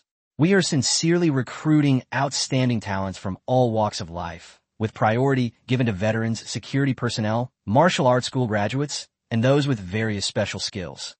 Tung Group, the Zhou Group, Chow Tai, Fook Trading Company, Ma Dian Department Store Manufacturing. Beichen wasn't surprised to see these recruitment messages. He figured other countries' chat channels were probably doing the same thing, quickly gathering forces and stockpiling resources to prepare for the first beast tide on the game consoles. The various popular young celebrities who were jumping around excitedly yesterday didn't dare to say anything when they saw a real tycoon speaking. It's no exaggeration to say that capital is the father of traffic stars. Although recruitment information from various large conglomerates and corporations dominates the news, the number of people actually willing to join is very limited. Nobody's stupid. Joining the major financial groups at this time would mean taking the hits for them right from the start, especially since there are less than 20 hours left before the beast tide. At that moment, a message suddenly popped up, which seems somewhat out of place with the recruitment information from the major conglomerates. A hefty reward for shape-shifting metal, no matter the size or volume, as long as it's shape-shifting metal, food, water, energy, melee weapons, snacks, fruit. Anything is fair game. That's right. I am Bei Chun. Chapter 39 for Metals, Crafting Superior Weapons and Equipment. The message immediately attracted countless players to watch when it appeared on the national channel's public screen. Wow, Boss Baiken has reappeared. Thumbs up. What is morphological metal? I've never heard of it before. I'm so envious. I didn't know that Boss Baiken was so rich that he even had extra cold weapons to exchange for his bounties. Who is Bei Chun? Is he famous? I don't know him. Cough. Probably that popular young idol again. It's outrageous that a young idol has so many resources. I want to kill him. +1 when they make their move upstairs, include me. +1. All the players who knew Baiken were from the same region as him. The Chinese player base has over 1 billion members, who have been divided into hundreds of regional channels by the system. Therefore, most people don't actually know who Bei Chun is. Regardless of who Bei Chun is, someone with incredible luck must be offering such high-quality resources as a reward. Immediately, large corporations and conglomerates recruiting powerful players began sending private messages to Bei Chun. The private messages kept ringing for 3 minutes straight, making Bei Chun's scalp tingle. Bei Chun was immediately plunged into a sea of private messages. Looking at the private messages, Bei Chun frowned. Some of the private messages were recruitment messages trying to win him over, with some even offering to give him a job at a listed company without any investment. More often than not, they cry poverty and pity, hoping to get relief from Baiken, or even offer their bodies in exchange. Beichen deleted private messages one by one. Suddenly, a message caught my eye. Upon seeing this message, Beichen immediately perked up. Boss Baiken, I have shape-forming metal. Beichen replied directly. May I take a look? If it's true, I'm willing to pay a hefty sum to exchange for it. Soon, a transaction request notification rang in Bei Chen's ears. Player Pang Jinja has initiated a trade request with you. Do you accept? Accept. After the virtual trading interface appeared, the other party did not hesitate and placed a piece of cyan metal on the trading screen. Morphological metals, rare materials. The introduction was very simple and didn't say what it could be built. Is this what you need, sir? That's right, what do you want? I have almost everything here except for firearms. Wow, this guy's awesome. But I don't want anything, I just want to follow him around, okay? Seeing this, Bei Chun frowned and immediately replied, no need, I only need to exchange resources. Subsequently, Bei Chun placed the remaining 6 various command weapons that he did not need on the trading board. 2 machetes, 2 daggers, 1 scimitar, and 1 paratrooper knife. Compared to food, water, and gasoline, weapons are more practical. What do you want? Seeing so many weapons, the other side was obviously taken aback. Despite appearing calm on the surface, Baikin was actually in a panic during this transaction. However, he had already made it clear that he did not have any firearms. Pang Jinja either doesn't exchange any items or he chooses tradable goods. Besides 2 machetes, there are 2 daggers, 1 scimitar, 1 paratrooper knife, and 10 days worth of food and fuel resources. If you can provide those, I'll give you the shape-shifting metal. That price is, to say the least, ruthless. Looking at the list of supplies in his private message, Bei Chun didn't rush to turn to the cigarette, but pulled out a Huazi cigarette and put it in his mouth to smoke. It's not that Baikin doesn't urgently need 4 metals. On the contrary, it desperately needs them. Only, don't agree too readily. Hesitate and create the illusion that it's a difficult task for the other party. Even if both parties reach a consensus on a transaction, they can still back out at any time. If Bei Chun agrees too readily, and the other party learns of the value of the shape meat, they might try to raise the price drastically, making exorbitant demands. In that case, Bei Chun will be the sucker. There was no other way. The shape-shifting metal was too rare. Only one player in the 999 plus private messages knew about and possessed it, so Baikin had to be cautious. What do you mean, boss? You can't come up with it. Pang Jinja was clearly unsure and took the initiative to ask. Seeing this, Bei Chun laughed and retorted, I can't provide it, but if I need 10 days worth of supplies at once, my dozens of subordinates will have to go hungry and search for supplies on all fours. Your price is a bit too high. Before the other party could reply, Bei Chun sent another message. All right, we'll provide the weapons as you requested. As for supplies, I can only provide enough for 5 days. If you don't agree, then we'll have to cancel this deal. After sending the message, Bei Chun took a deep drag of his cigarette and waited anxiously for a reply. Success or failure hinges on this moment. Success is naturally a cause for celebration, but failure can at least keep the price of metals around 10 days worth of supplies, preventing it from skyrocketing. He could have easily sent a private message to Tung Baiwen or Tung Chuchu to ask them to help him take the shape-shifting metal from this person. That's killing 2 birds with 1 stone. A contest is a test of who is more composed and can hold their breath. The air was silent for 2 minutes. Sure enough, Pang Jinja couldn't help but reply. This was actually within Bei Chen's expectations. His design blueprint for the particle munition depot was obtained through system amplification and was an excellent level blueprint. At this stage, it's already incredibly difficult for players to create weapons and equipment of the special grade 1 or rare grade. As for the outstanding grade and superior grade, the blueprints are probably extremely rare. Well then, let's compromise like this, for cold weapons plus 6 days worth of supplies. Upon seeing this, Bei Chun burst out laughing. Deal. This is the best I can offer. Both parties reached an agreement that the transaction interface will be canceled and then reopened. After glancing at the metal items that had been relisted in the other party's trade window, Bei Chun didn't hesitate to put up 6 days worth of supplies, food, water, fuel, as 2 daggers, a scimitar, and a paratrooper knife. Bei Chun clicked on the transaction. Boss, happy transaction. The transaction was successful, and a large amount of Baikin's supplies disappeared. But what they got was a piece of dense, bluish-green metal. He breathed a heavy sigh of relief. Bei Chun was finally at ease. Currently, the only missing piece of material for building the particle ammunition depot is this one major material. As for the other materials, such as refined iron, carbon steel, and refined steel, they have already been prepared. As expected, it's another material that can't be amplified. However, Bei-chan was already very happy to have obtained this item before the beast tide. Whether it could enhance his power was no longer important. Enter the trading square and bring out all the various metal materials you've obtained from the bounties over the past few days. Sure enough, with all the materials ready, the game console's notification sounded again. A superior grade morphological particle ammunition depot design blueprint has been detected. It meets the crafting requirements. Proceed with construction. Create. Not to be announced. Congratulations to player number 123271, Baikin, for successfully crafting the first superior grade weapon in road survival, the Shape Particle Ammunition Depot. Congratulations to player Baikin for crafting an excellent grade weapon and equipment, and you have been awarded 10,000 reputation points. Bei-chan felt nothing about receiving the extra reputation reward. His attention was now entirely focused on the new Rubik's Cube-like object that had appeared before him. That's right, the thing in front of you, made up of tiny particle cubes, is the particle ammunition depot that Bei-chan has been longing for day and night. Chapter 40 Ample Ammunition. Enhanced Tri-Proof Tires. 4th update. Morphological Particle Depot.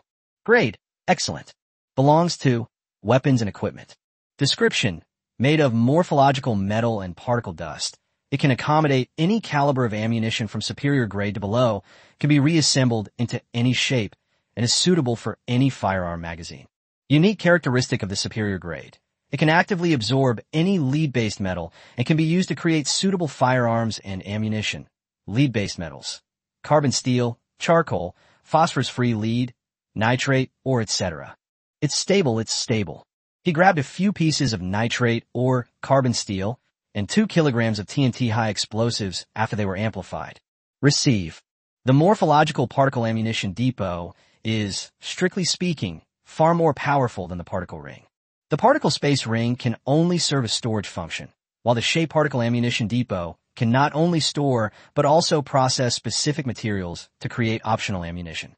Sure enough, the nitrate or carbon steel and 2 kilograms of TNT high explosives were taken inside. Immediately, a virtual list appeared above the morphological particle ammunition depot. Can manufacture 1,200 rounds of 9mm pistol ammunition and submachine gun ammunition. Can manufacture 700 rounds of ammunition for 4.5mm sniper rifles, submachine guns, and pistols. Capable of manufacturing 5.56mm multi-purpose firearm ammunition, 500 rounds. Capable of manufacturing 500 rounds of 7.62mm ammunition for sniper rifles, assault rifles, submachine guns, and pistols. Can manufacture 100 rounds of 300mm magnum-grade sniper rifle ammunition. If you scroll down the list further, everything will be grayed out, which means that you cannot select craft at this time. But what the hell is this rocket launcher? After calmly considering the situation, Bei-chan selected 450 rounds of 5.56 ammunition and 50 rounds of 7.62 ammunition. The Pineapple Light machine gun requires 5.56mm ammunition, while the Desert Eagle uses 7.62mm. Successfully manufactured, yielding 450 rounds of 5.56 ammunition and 50 rounds of 7.62 ammunition. After successfully manufacturing it, Baikin discovered that all other caliber ammunition options that could be crafted from the previous list had turned gray. In other words, there are no suitable materials available for crafting. Bei-chan happily picked up the Desert Eagle beside him, removed the magazine, and stored it in his particle ring. Because of the reconfigurable nature of the particle ammunition magazine, North Morning no longer needs to use the original Desert Eagle magazine. The Desert Eagle has a full magazine capacity of 12 rounds, and you have to reload after that. However, the description of the superior class weapons and equipment is already very clear. As long as there are enough bullets stored in the particle ammunition magazine, you can basically achieve unlimited ammo. The newly built ammunition depot initially resembled a Rubik's Cube. However, once used, it can arbitrarily reassemble any weapon magazine that does not exceed the superior grade. Bei-chan watched as if watching a magic trick, seeing a miniature ammunition depot resembling a Rubik's Cube transform into a Desert Eagle magazine. Click, click. With the pistol cocked, Bei-chan felt a surge of satisfaction. How about the collector's edition Desert Eagle with 50 consecutive shots? With ample ammunition support, I have enough confidence to deal with this beast tide. Restart the car and continue driving forward. At this time, the sun was shining brightly and the temperature was gradually rising. But the Wuling from Baiken is fully equipped with in-car music and air conditioning, so there's no need to worry about sweating in high temperatures. Looking expectantly at the sleeping little creature, Nightshade, Baichen wondered what abilities this owl, which he had raised himself, would possess after its genes were amplified by the system. There's nothing we can do about it. The system message was very clear. The gene amplification process takes up to 8 hours, and Baiken can only wait patiently. The Wuling is not fast. It only stays at around 100 miles per hour. An hour later, a silver resource box. Baichen rubbed his eyes, saying incredulously, "This is the first time I've ever encountered a silver-level resource box." Now, Baiken is incredibly strong, possessing a Desert Eagle with a 50-round burst and Mi-8 Pineapple light machine gun with nearly 500 rounds of ammunition. Even if there are 100 people, let alone 50, Baichen is not afraid. I briefly took a look at the surrounding environment. Baichen got out of the car with a golden hammer in his hand. With the particle space ring, retrieving the gun is just a matter of a thought. Curiously examining the silver resource box in front of him, Baichen couldn't help but exclaim in amazement. Based on his past experience of offering bounties for rare metals, he knew that this silver resource box was definitely not meant for him. Otherwise, they should have been able to get a lot of silver or gold from the bounty. The golden hammer smashes the silver resource box with just one strike. Despite having ample ammunition and powerful firearms, Baiken still dared not be careless when facing silver-level resource boxes. Human resources are sometimes limited, and if there's an extremely fast-moving poison in the box, even a gun will be useless. Better safe than sorry. Baiken is prepared to deal with any unforeseen circumstances. Bang! As the golden hammer was swung vigorously, it transformed into an arc of golden light and slammed hard onto the silver resource box. The moment the hammer made contact with the resource box, Baichen suddenly lunged backward, retreating 2 or 3 meters. As he put away the hammer, a Desert Eagle appeared in his hand. Fortunately, no unexpected attack occurred. This relieved Baichen. Ever since learning that resource crates could hide various creatures that could attack, Baichen has developed a strange fear of smashing resource crates. Poisonous snakes and green arrow frogs. Well, that's all. I'm afraid that if I hit it with the hammer, it will create a sonic bomb. When a mortal body encounters a bomb, it can only ascend to heaven on the spot. However, what came into view after the silver resource box shattered and disappeared was indeed beyond Baichen's expectations. It was a round, dark, brand new thing. My luck. Wow, I'm so lucky. I actually found 4 wheels in the silver resource box. With a wry smile, Baichen stepped forward to examine the area closely. Galaxy Tubeless Tires *4. Introduction.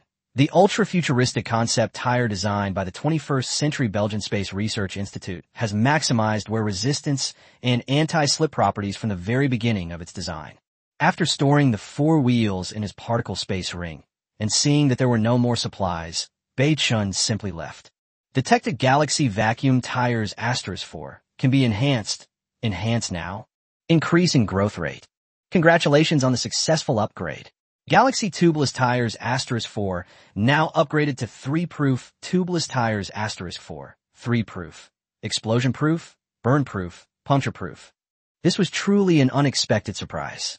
Baichen had initially thought the silver resource box was a ripoff, but unexpectedly, someone delivered a pillow just as he was dozing off. His Wuling Hongwang is now only missing some body protection, except for the tires. As for the explosion-proof glass, Baiken has already tested it, and it can block a Desert Eagle shot like a piece of cake. Turn on the in-vehicle equipment function.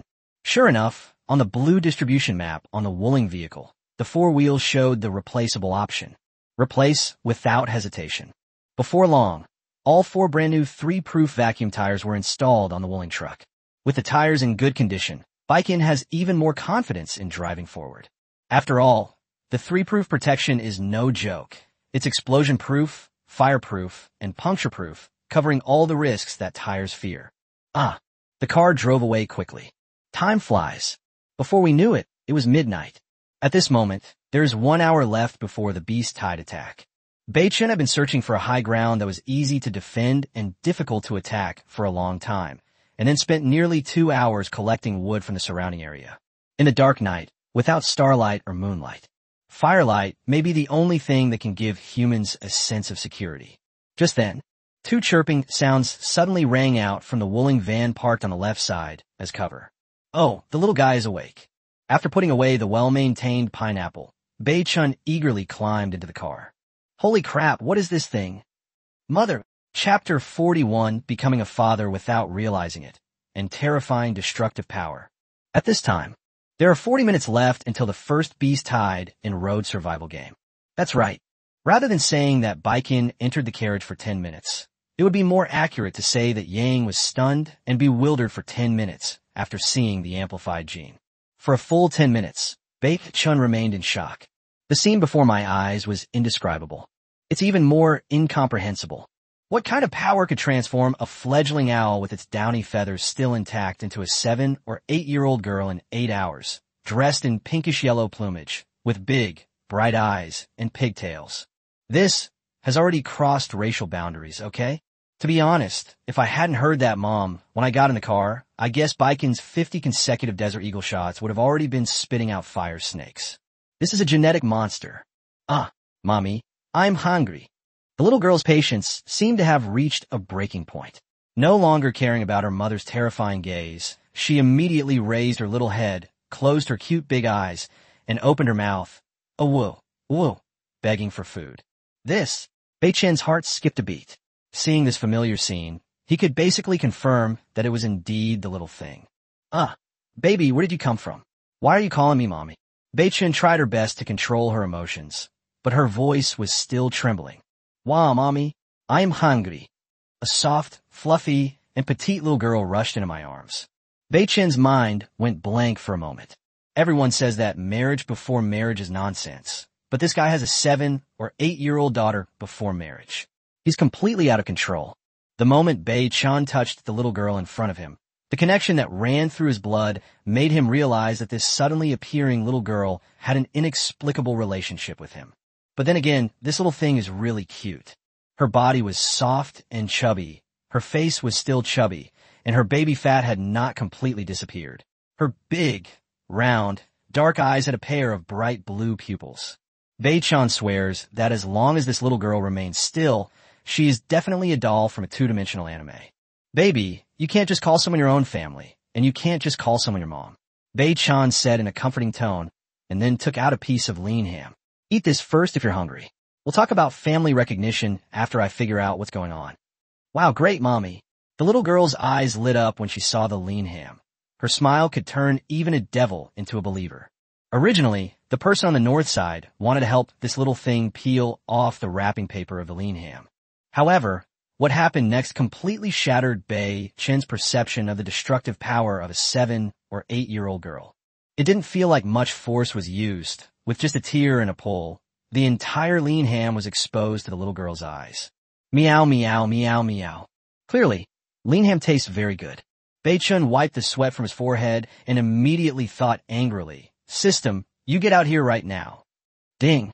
The 100x amplification system is at your service. Do you have any questions, host? Upon hearing this, Bei-chun subconsciously scratched his head and muttered, Such a formal opening line. Stop talking nonsense and explain yourself. What exactly is my relationship with this little girl? Where's Nightshade? Friendly reminder to the host. Stay calm. Don't panic. Bei-chun, you actually want to post this on your WeChat moments? Gene amplification is inherently uncertain, though the probability is extremely small, almost negligible. But you are very lucky, host. This girl is actually a hairy-legged fish. But during gene amplification, the influence of the host blood caused some subtle changes in her morphology. What? Its form has changed slightly? Bei-chun looked down at the little girl in his arms who was munching on lean ham, her cheeks bulging out. You call this just a minor change in shape? That's right. It is indeed subtle. This human-formed juvenile hairy-legged fish can only maintain its human form for a very short time each day, and spends most of the time remaining in its owl form. Bei-chun, you're kidding me. Isn't this a demon that has become a spirit?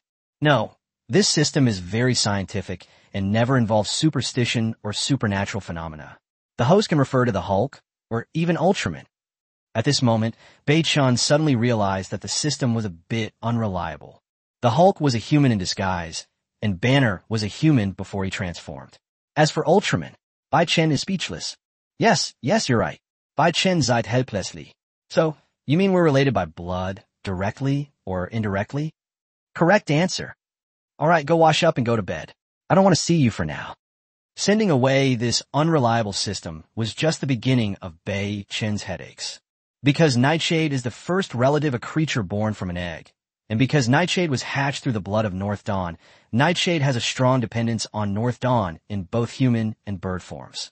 Hey, while chewing on the lean ham, she held onto Bai Chen's arm with her other hand, as if afraid he would run away. Asking a young man who has never been someone's boyfriend to become their father, that's just ridiculous. For a moment, I didn't know what to say. I checked the time. The countdown to the beast tide on the game interface still showed 35 minutes. It took me a while to finally manage to utter a single sentence. Hey, little one, are you full? Want some water? He took out a bottle of mineral water and waved it in front of the little girl. Wow, baby's thirsty. Glug glug. Hey baby, drink slowly, mom. Oops. Brother has some more here. Upon hearing Bai Chen refer to himself as brother instead of mother, the little girl immediately pouted in displeasure. It's mom, not brother. Upon hearing this word, Bai Chen felt a headache coming on. What kind of looks would others give him if they heard it? Baby, actually mommy prefers you to call me daddy. Can you call me daddy from now on? Bai Chen had no other choice but to try to persuade him step by step. Papa. The little girl tilted her head, her big, bright eyes looking at Bai Chen and repeating. As long as he doesn't call her mom, Bai Chen doesn't care whether he's called daddy or papa anymore. It doesn't matter. Yes, for now on you'll call him dad. Papa. Bai Chen suddenly felt a cerebral hemorrhage triggered by right sciatic nerve pain. Even with the carriage lights turned on in the pitch-black night, the light was still not very bright. Nevertheless, Bai Chen wanted to examine the human-shaped shadow of the night more closely. He picked him up and felt that the layer of clothing Ying was wearing was like a layer of downy fur. But he couldn't explain what it was. Night Shadow, what kind of clothes are you wearing? Why are they so soft? Bai Chen said, and even tried to grab one of them and tug at it. Ouch, daddy, it hurts. Bai Chen suddenly realized that these were the external feathers of Night Shadow's human form. This is insane. Oh, daddy won't pull Nightshade's feathers anymore. Don't call me Night Shadow. Daddy should call me baby. Tears still clung to her large eyes, and she looked at Bai Chen with pitiful eyes. To be honest, who could withstand this? Ahem. Okay, I'll call you baby from now on. By the way, baby, can you still fly?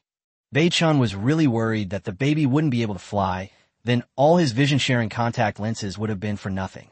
He had been hoping that once Nightshade's genes were amplified and he could fly, he would be able to share Nightshade's vision and have a pair of highly clear eyes capable of seeing over extremely long distances. However, Bai Chen has no confidence at all. He, of course, baby can not only fly, but also fly very fast. Baby seemed extremely confident in her abilities and was eager to try them out. Before Bai Chen could even move aside and make way for the carriage door, they didn't even get a chance. Suddenly, a white light flashed. The next moment, the ear-piercing sound of sheet metal being torn apart rang out. Then came a loud bang. When Bai Chen realized what was happening, he was dumbfounded. Mechanically, the head is extended out of the car door. Bai Chen's eyes almost popped out as he stared at the large hole in the metal sheet on the left side of the car. It was clearly a hole that had been torn apart by sharp claws and then smashed open. This was the work of that delicate, seemingly harmless little girl. However, Baiken didn't have time to feel sorry for its wooling. The next second, he exclaimed in surprise. Baby's innate ability, weakening darkness. Good heavens, at this moment, the pitch-black night, where you couldn't see your hand in front of your face, was like a black and white television image in Bai Chen's eyes and could no longer block his vision. When Bai Chen came to his senses from the surprise, he immediately made a give sound like Dai was eating roasted goat after going hungry for 9 days. I'm fucking smitten with this girl. The scene in the field of vision is changing rapidly, clearly a picture with rapid feedback. Suddenly, the scene in my field of vision stopped. Bai Chen knew that the angle of view was about 100 meters above the ground. What is that? Through the shared vision of the baby, Baiken saw the earth in the distance begin to shake, and many indescribable monsters crawled out from the cracks that appeared. As the beast tide begun, Bai Chen's heart sank. Judging from the scale, there were at least several hundred beasts. Because of the high-altitude perspective, Bei-chan couldn't clearly see what kind of monsters were attacking, but he was certain that the monsters weren't moving particularly fast. In other words, it's not very fast. It's a bit slow. Baby, come back. It's dangerous there, Bei-chan murmured to himself, hoping his baby could hear him. But the next second, he suddenly exclaimed and shouted, Baby, what are you doing? Come back quickly, don't go. In the shared field of view, the scene below is constantly zoomed in. It was obvious that the baby rushed down alone. This made Bei-chan very anxious, and he didn't care about the hard work he had put into collecting a large pile of firewood. He jumped into the wooling car in a flash. With a whoosh. The wooling van, like a sharp sword drawn from its sheath, vanished in a flash. However, the wooling Hongwang only traveled less than 10 miles before its speed decreased. Looking at the image displayed in his field of vision, Bei-chan swallowed hard and took a deep breath. That's too ruthless. My adopted daughter. Is she really that cruel?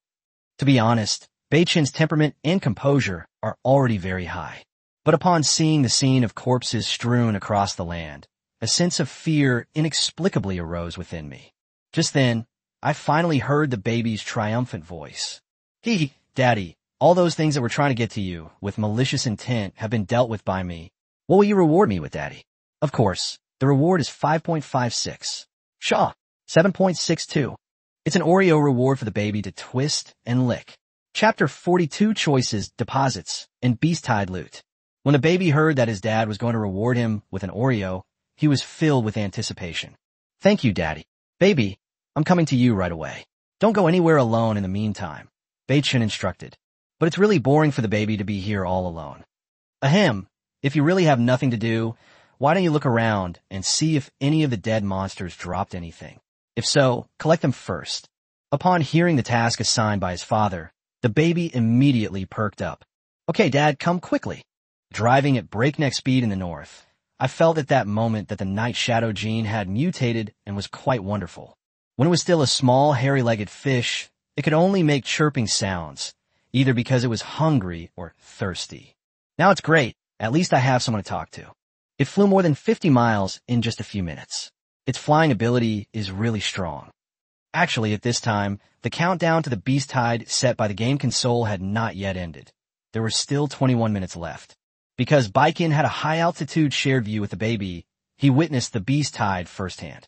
Crypt creatures are slow-moving and can be easily wiped out by babies in their infancy. It seems that game consoles don't want to kill off a large number of players either. But why are there so many cave creatures attacking me? Hundreds of them, even hundreds of sheep could kill me, right? At that moment, a private message appeared in Bei-chan's ear. Your friend Tung Chuchu sent you a private message. Bei-chan, the Beast-Tide is about to begin. How's it going on your end? I got 15 bullets from my brother. Here, I'll trade them to you now. Your friend Tung Chuchu has sent you a trade request. Do you accept? Bei-chan hesitated for a moment, but still refused. I'm fine here. The Beast-Tide has passed. How's your brother's injury? Tung Chuchu knew that Bei-chan possessed the light machine gun, Big Pineapple, so she wasn't surprised that Bei-chan had survived the Beast-Tide ahead of schedule. Much better. By the way, Baikin, my brother has assembled a team almost entirely composed of veterans or people working in security-related fields. Would you like to join us? Not needed for now. Bei-chan, it's dangerous for you to be alone. Take care. If you need any materials or supplies, I'll help you get them. Bei-chan was stunned when he saw this message. This girl had changed so much in less than 2 days. However, upon closer reflection, he did indeed lack some supplies, namely various lead metals or explosives for making bullets. Bei-chan didn't mince words. He had always secretly intended to support a certain force in China. Compared to other players, the Tung siblings might be a good choice, since they are quite familiar with each other and have had in-depth, hard-earned exchanges with Ting Chuchu. Bei-chan then sent over a list. These are lead-based metals: carbon steel, charcoal, phosphorus-free lead, nitrate or gunpowder, explosives, and other materials that can be used to make bullets. After sending the list of materials, Bei-chan replied, "Take as many of these materials as you have, and I'll pay you a deposit in advance."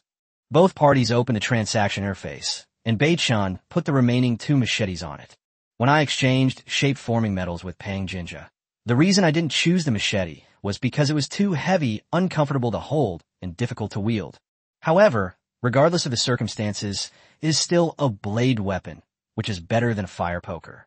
Okay, I understand. I'll give these materials to you as soon as I get them. Chuchu accepted them without hesitation. At this moment, 2,000 miles away from Baikan, on a small, protruding hill, Chuchu held the two newly acquired machetes, feeling truly bitter. She really wanted to ask Bei-chun if he missed her, but she was afraid that Bei-chun would find it offensive. Muziki is a kind and intelligent woman. She is not only skillful, but also very understanding. Given her personality, she would not ask such a question on her own initiative. Chuchu, where did you get those two machetes?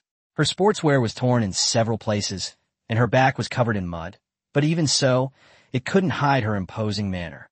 Tung Baiwen, one of the candidates to take the helm of the Tung group in Shanghai, has been heavily cultivated by his family since childhood. His temperament, knowledge, vision, and ability are already on par with those of well-known entrepreneurs. Of course, this is Tung Baiwen's image in the eyes of outsiders, but when he's with his mother and sister. Brother, this is the deposit that Baikan paid for me in advance. Take a look at this. As she spoke, Tung Chuchu forwarded the list of materials Bei-chun had sent her to Tung Baiwen. Tung Baiwen looked at all the materials Baikan needed and had some doubts. These aren't particularly valuable materials, so why is he collecting so many? Tung Chuchu shook her head and handed over the two brand new machetes she was holding. I didn't ask. Tung Chuchu remained somewhat uneasy about the newly formed team. Brother, how are these newly recruited team members? Can they be trusted? Tung Baiwen glanced back at the soldiers who were deploying their weapons and said in a low voice, "This isn't a matter of trust. If we are strong enough and have more weapons, even firearms, then they will definitely be trustworthy. Otherwise," upon hearing this, Tung Chuchu nodded, suddenly realizing that it was still more comfortable to stay by Bei-chun's side. At least she didn't have to be on edge all the time, which was exhausting.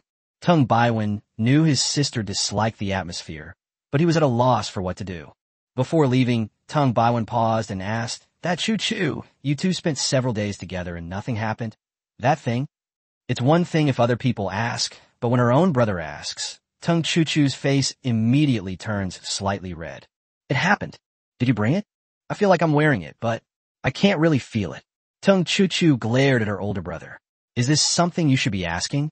"Oh, silly little sister, you're so naive." Watching her brother leave, Tung Chuchu carefully took out the viper that Bei-chun had left her from her bosom. Gently stroking the viper, Tung Chuchu gazed at the endless darkness before her and murmured, "We will meet again someday." Dudu Weavuo. The wooling braked suddenly and came to a stop in a desolate area. As soon as Bei-chun got off the bus, he felt something rushing towards him. "Wow, Dad, you're so fast. I just finished collecting them too."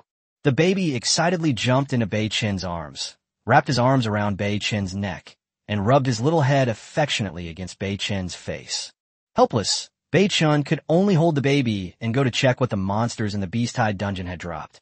"Baby, have you collected the crystals that you like to eat before?" "No, I've looked carefully several times, but there isn't a single one." Bei-chun nodded secretly. It seemed that soul crystals weren't so easy to obtain. However, when Bei-chun arrived at the place where the baby collected and stored his spoils, he was immediately stunned. "Aren't there a few soul crystals here? Why does the baby say there are none?" There were 7 or 8 loot items in total, including 4 soul crystals. Bei-chun took out one and examined it carefully in his hand. "Absolutely right. The system has already indicated that this is a soul crystal." "Baby, isn't this your favorite food?" The baby turned around and glanced at the crystal in Bei-chun's hand, then immediately shook his head like a rattle drum. "No, it's not this one. The one Daddy fed me before was very fragrant, but this one is very fishy." Bei-chun nodded and, without hesitation, put all the collected spoils into the particle ring.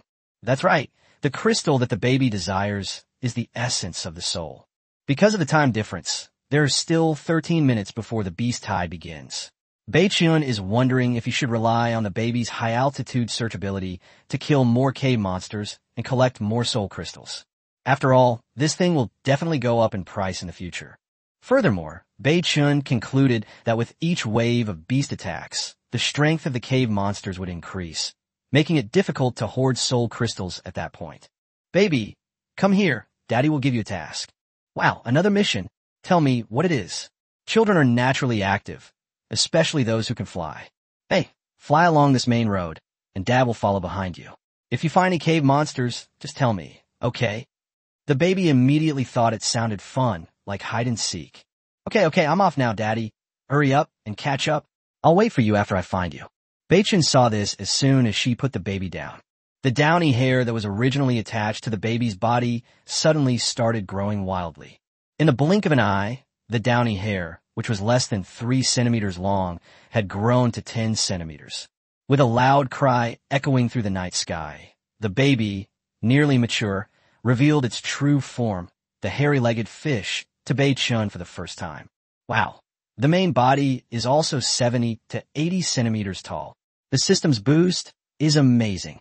Get in the car quickly, start the engine, shift gears, and accelerate. That's right. While players around the world were busy digging trenches, building fortifications, and gathering strength, Baichin had already taken the initiative to drive around searching for the cave monsters of the Beast Tide. Vehicle equipment functions. Only 3 pieces of refined iron are needed to repair the damaged area of the car body. After hesitating for a moment, Baichin directly selected the repair option. 3 pieces of refined iron have been consumed. The damaged parts of the Wuling Hongguang vehicle's main structure have been repaired. Just then, I heard the baby's excited report again. Dad, look. There are not only cave monsters here, but also lots of 2-legged people. Shared vision enabled. Chapter 43. The wind has stopped. The rain has ceased, and you are surrounded by me. The Wuling Hongguang sped through the darkness. Upon hearing the baby's message, Baichin immediately began sharing his and the baby's view. After the shared vision contact lens link was established, Baichin knew that the baby was still hundreds of meters in the air. Looking down, at the angle between 2 steep mountain ridges, 3 large bonfires were burning fiercely. The players, mostly girls, were huddled in the most advantageous positions. Directly in front of these refugees was the mouth of the gourd. Through the reflection of the campfire, Baichin could vaguely see 3 men dressed in camouflage military uniforms. The 3 soldiers had only one entrenching tool, which could be considered a weapon, while the other 2 were armed with only thick tree branches. Despite this, their expressions remained calm, and their eyes remained sharp. Because they were looking down from above, this group of players did not notice the group of dark figures 150 meters away from them. Although Baichin could see them thanks to the baby's ability to weaken darkness, he still couldn't distinguish what kind of creatures those shadowy figures were from such a high altitude. Daddy, they're about to face their fate. Should I go down? The baby's voice echoed in my ears. Don't act rashly. Baichin calculated the distance and time, and decisively told the baby not to do anything reckless. If the baby's extraordinary existence is discovered, he will never have peace again. Major corporations, powerful forces, and even top foreign combat forces will issue warrants and bounties for his capture. It's easy to understand. Only the unknown can arouse deep human curiosity, especially in this world without rules. Okay.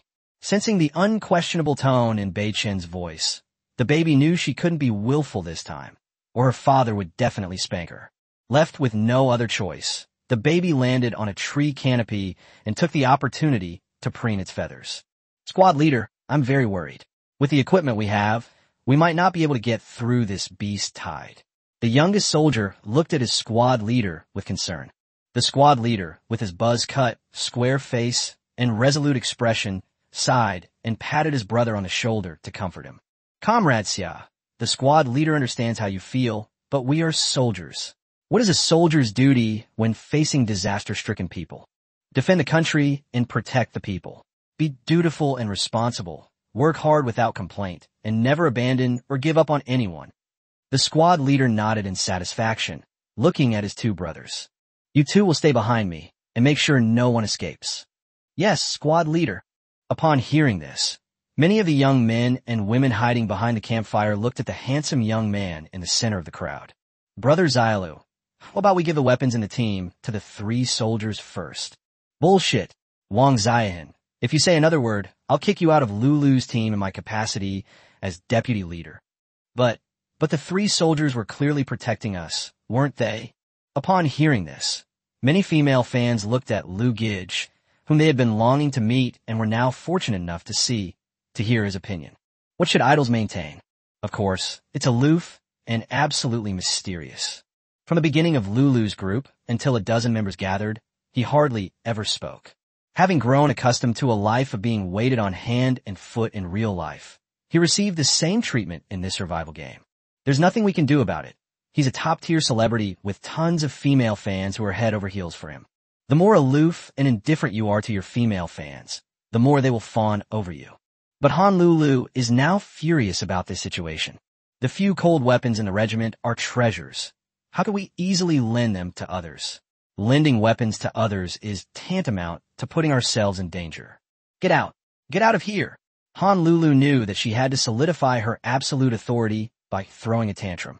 Once the leader spoke, the other corps members immediately fawned over him, seizing the opportunity to build closer relationships with their idols. Wang Ziyan is a traitorous bastard. They are soldiers. It is their duty to protect us. You are meddling in our business. Are you trying to get Xiao Lu's attention? I have to say, this is a really despicable tactic. Upon hearing this, the women's eyes lit up. Exactly, whether or not the weapons in the regiment should be used to support them is little Lu's decision.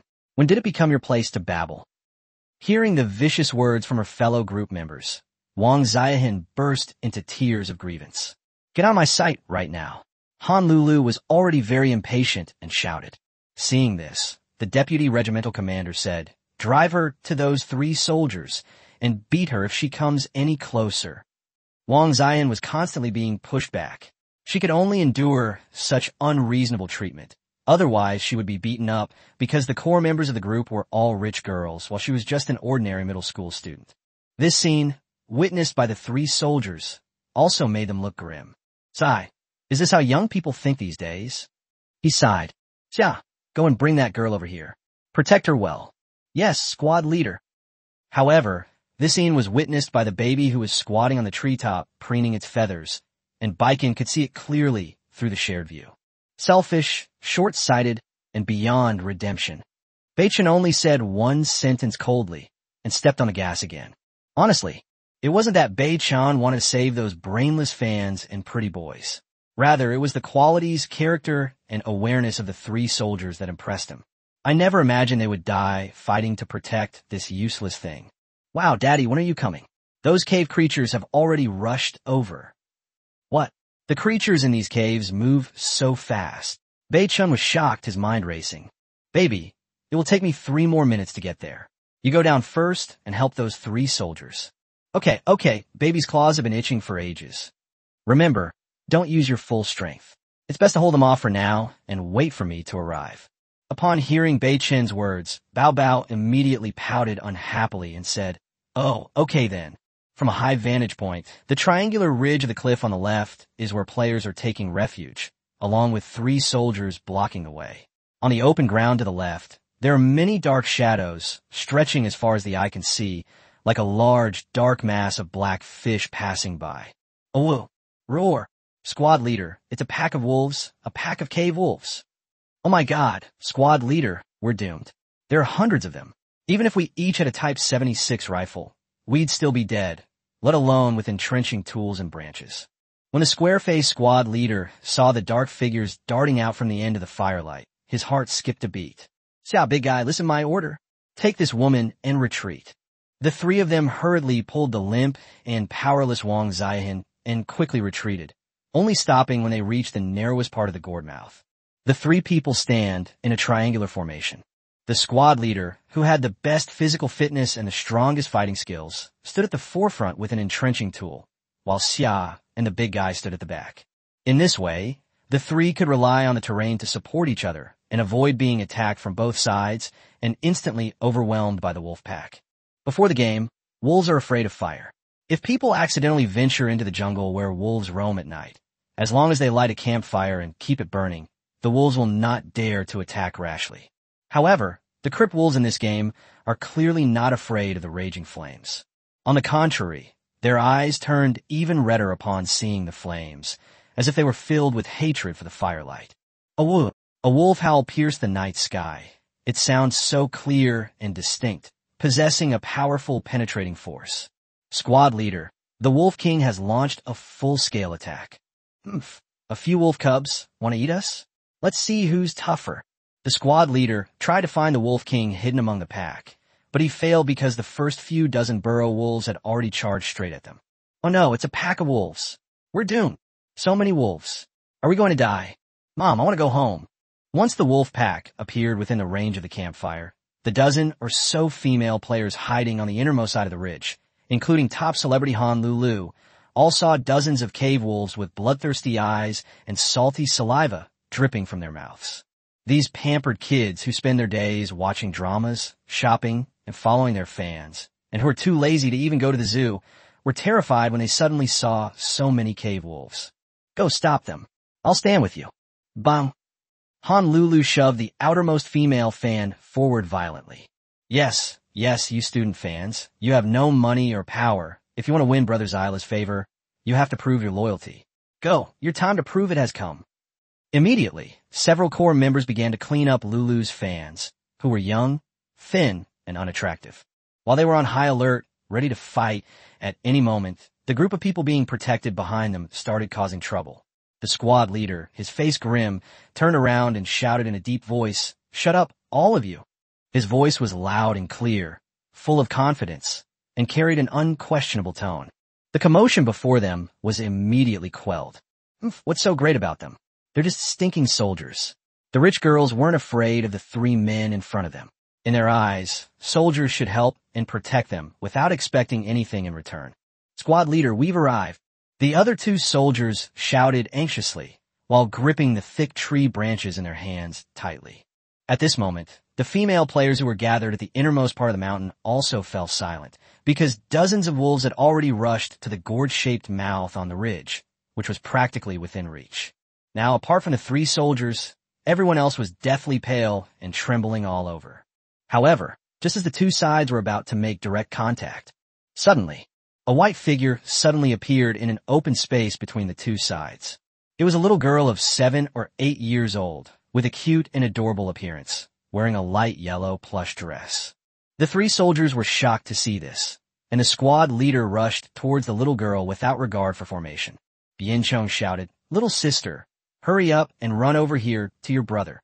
However, the little girl spoke the next moment, leaving everyone present speechless with shock. As soon as the baby landed gracefully, it first glanced disdainfully at the dozen or so people behind it, then pouted and looked at the dozens of cave wolves charging towards it. The baby waved his chubby little hand, his expression serious, and shouted in a childish voice. Let me say a few words first. Listen up, you pack of cave wolves over there, you're all surrounded. The wind stopped, the rain stopped. The squad leader, who rushed over, was dumbfounded. Bei-chun smiled as he could vaguely see the glow of the campfire. Lulu's fan club, who were still vying for advantageous hiding spots, were even more stunned. Chapter 44, If Heaven Hadn't Given Birth to My Precious Baby, the eternal summons would be like a long night. Daddy is here. The baby's voice, full of both milk and authority, had just been uttered. Her hands, full of collagen, were also shaped like the desert eagle of the North Dawn. Stop. Don't move. Hands up. I'll shoot if you move again. That tone, that aura, it seems familiar. That's right. It was when Bei-chun and Tung Chuchu were surrounded by the Flying Car Alliance, and Tung Chuchu used a large banana-shaped black food bag to disguise a gun and shouted. However, comparing the two, it has to be said that the baby went too far. At the very least, Tung Chuchu disguised herself with a banana and a food bag. If not 9/10 like a pistol, then at least 70 or 80% of it was. The baby just made a gun gesture with his hand without any pretense.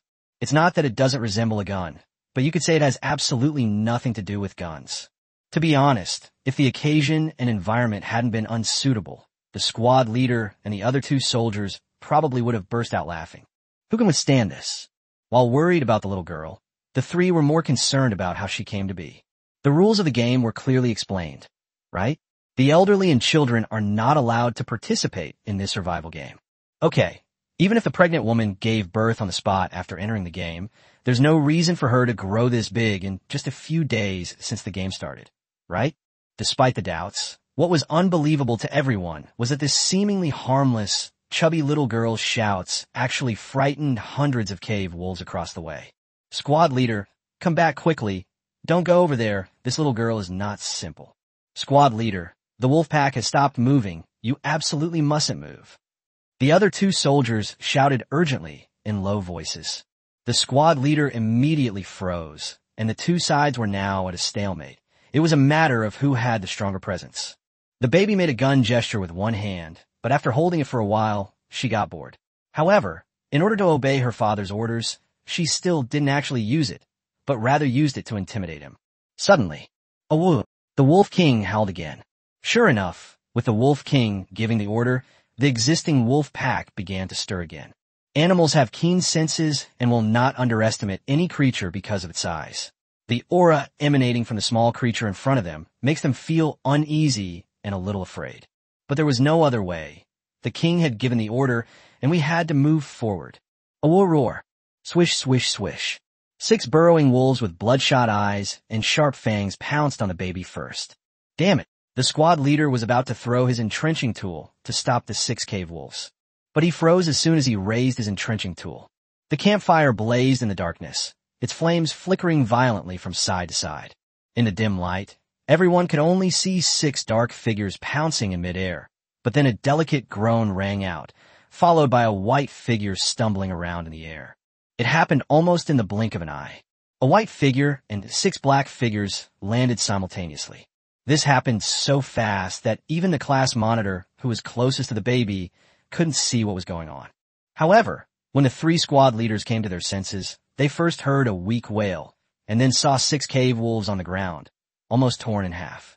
Ruthless, direct, clean, and efficient, a fatal blow. Even without the system's amplification of the baby's genes, the adult hairy-legged fish owl can still launch aerial raids to hunt adult wolves. After all, not counting wingspan, an adult hairy-legged fish owl can reach a height of 66 to 77 centimeters, equivalent to a 7 or 8-year-old human child. In other words, wolves are already on the diet of adult hairy-legged fish owls, and they are quite familiar with the wolf's attack methods and routes. Not to mention that nowadays, babies' genes have been amplified and mutated, giving them a human alternative form. Their intelligence and destructive power have long surpassed that of ordinary hairy-legged fishermen by more than 10 times. That's why he was able to tear apart 6 cave wolves in the blink of an eye, relying on his speed and sharp claws. The room fell silent. Everyone swallowed hard. Only the baby who started it all pouted and said impatiently, "Ugh, I told you not to touch it. I really will shoot." Although they were shocked by what they saw, everyone present breathed a sigh of relief.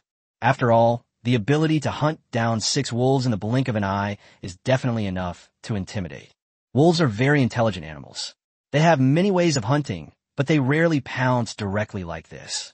They mostly chase their prey and work together as a team until the prey is exhausted before actually making their move.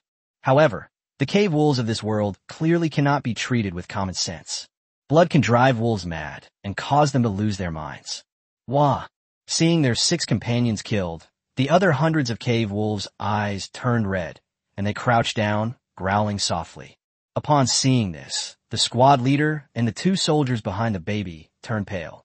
The class monitor disregarded everything and rushed towards the baby. A wolf. The wolf's howl was filled with rage and bloodlust. The Wolf King gave the order again, and this time hundreds of cave wolves charged toward the human refuge as if they had gone mad. Seeing this, the baby's face turned ugly, and a fierce glint flashed in the deep blue eyes of her large, bright eyes. Meanwhile, the dozen or so Lulu fans hiding in the gourd mouth all collapsed to the ground. Hundreds of cave wolves, with their blood-red mouths wide open, charged at us all at once. It was terrifying. Many people didn't have much left, otherwise they would all have lost control of their bladders. The baby was all alone, facing hundreds of cave wolves. His face showed not fear, but indecisiveness, with his father's words still ringing in his ears. Just then, a familiar voice came from beside me. "Baby, stay there, Daddy's here." The squad leader had just rushed behind the baby and was about to bend down and pick up the cute little girl to escape. Suddenly, a roar like that of a wild beast came from behind the hillside on the right. The moment 2 dazzling beams of light appeared, a wooling Hongguang van sped down the low hillside and blocked the wolf pack. Upon seeing the familiar wooling van, the baby jumped up, raised his little hand, and beamed with a cute smile, saying happily, "If heaven hadn't given birth to my good baby, the eternal night would have been like a long, dark night." "Daddy's here." The moment the Wuling Hongwang landed, the driver's side window was already rolled down. As a dark, gaping gun barrel emerged. Instantly, the bullets transformed into beams of light in the darkness, like a meteor shower, raining down on the charging pack of burrow wolves. One can imagine how terrifying it would be if a light machine gun with a 500-round magazine, the big pineapple, were firing at full power. Thanks to the baby's ability to share vision, almost every bullet fired by Baiken was a precise hit under the reduced darkness, and even a white wolf hidden in the rear could not escape. An M249 light machine gun? The squad leader and 2 soldiers immediately recognized it as a weapon only regular infantrymen would be equipped with after hearing just one shot. The 3 exchanged a glance, their eyes filled with surprise. The squad leader suddenly remembered something and hurriedly took a military water bottle out of the big guy's backpack. Big guy, Xia, you 2 stay here and hold the fort. I'm going to cool down M249. Yes, class monitor. Why is the barrel of a Gatling gun rotating? That's right, it's to cool down. The bullet generates high temperature the moment it leaves the barrel at high speed. The pineapple has a magazine capacity of 100 rounds. Normally, it needs to be cooled down after firing a full magazine before it can be used again. Otherwise, the barrel temperature will be too high and turn red hot, which can easily lead to a barrel explosion. That's why the squad leader was in a hurry to take out a water bottle to cool down Baiken's M249. In fact, Bei-chun was also worried about this issue because his pineapple, a type of weapon, didn't have a full load of 100 rounds. Rather, it had unlimited ammunition. They kept firing for a minute, and when they saw that the M249 that had just arrived was still firing, the 3 squad leaders were completely dumbfounded. What happened? With a minute of continuous firepower, 100 bullets should have been used up long ago, right?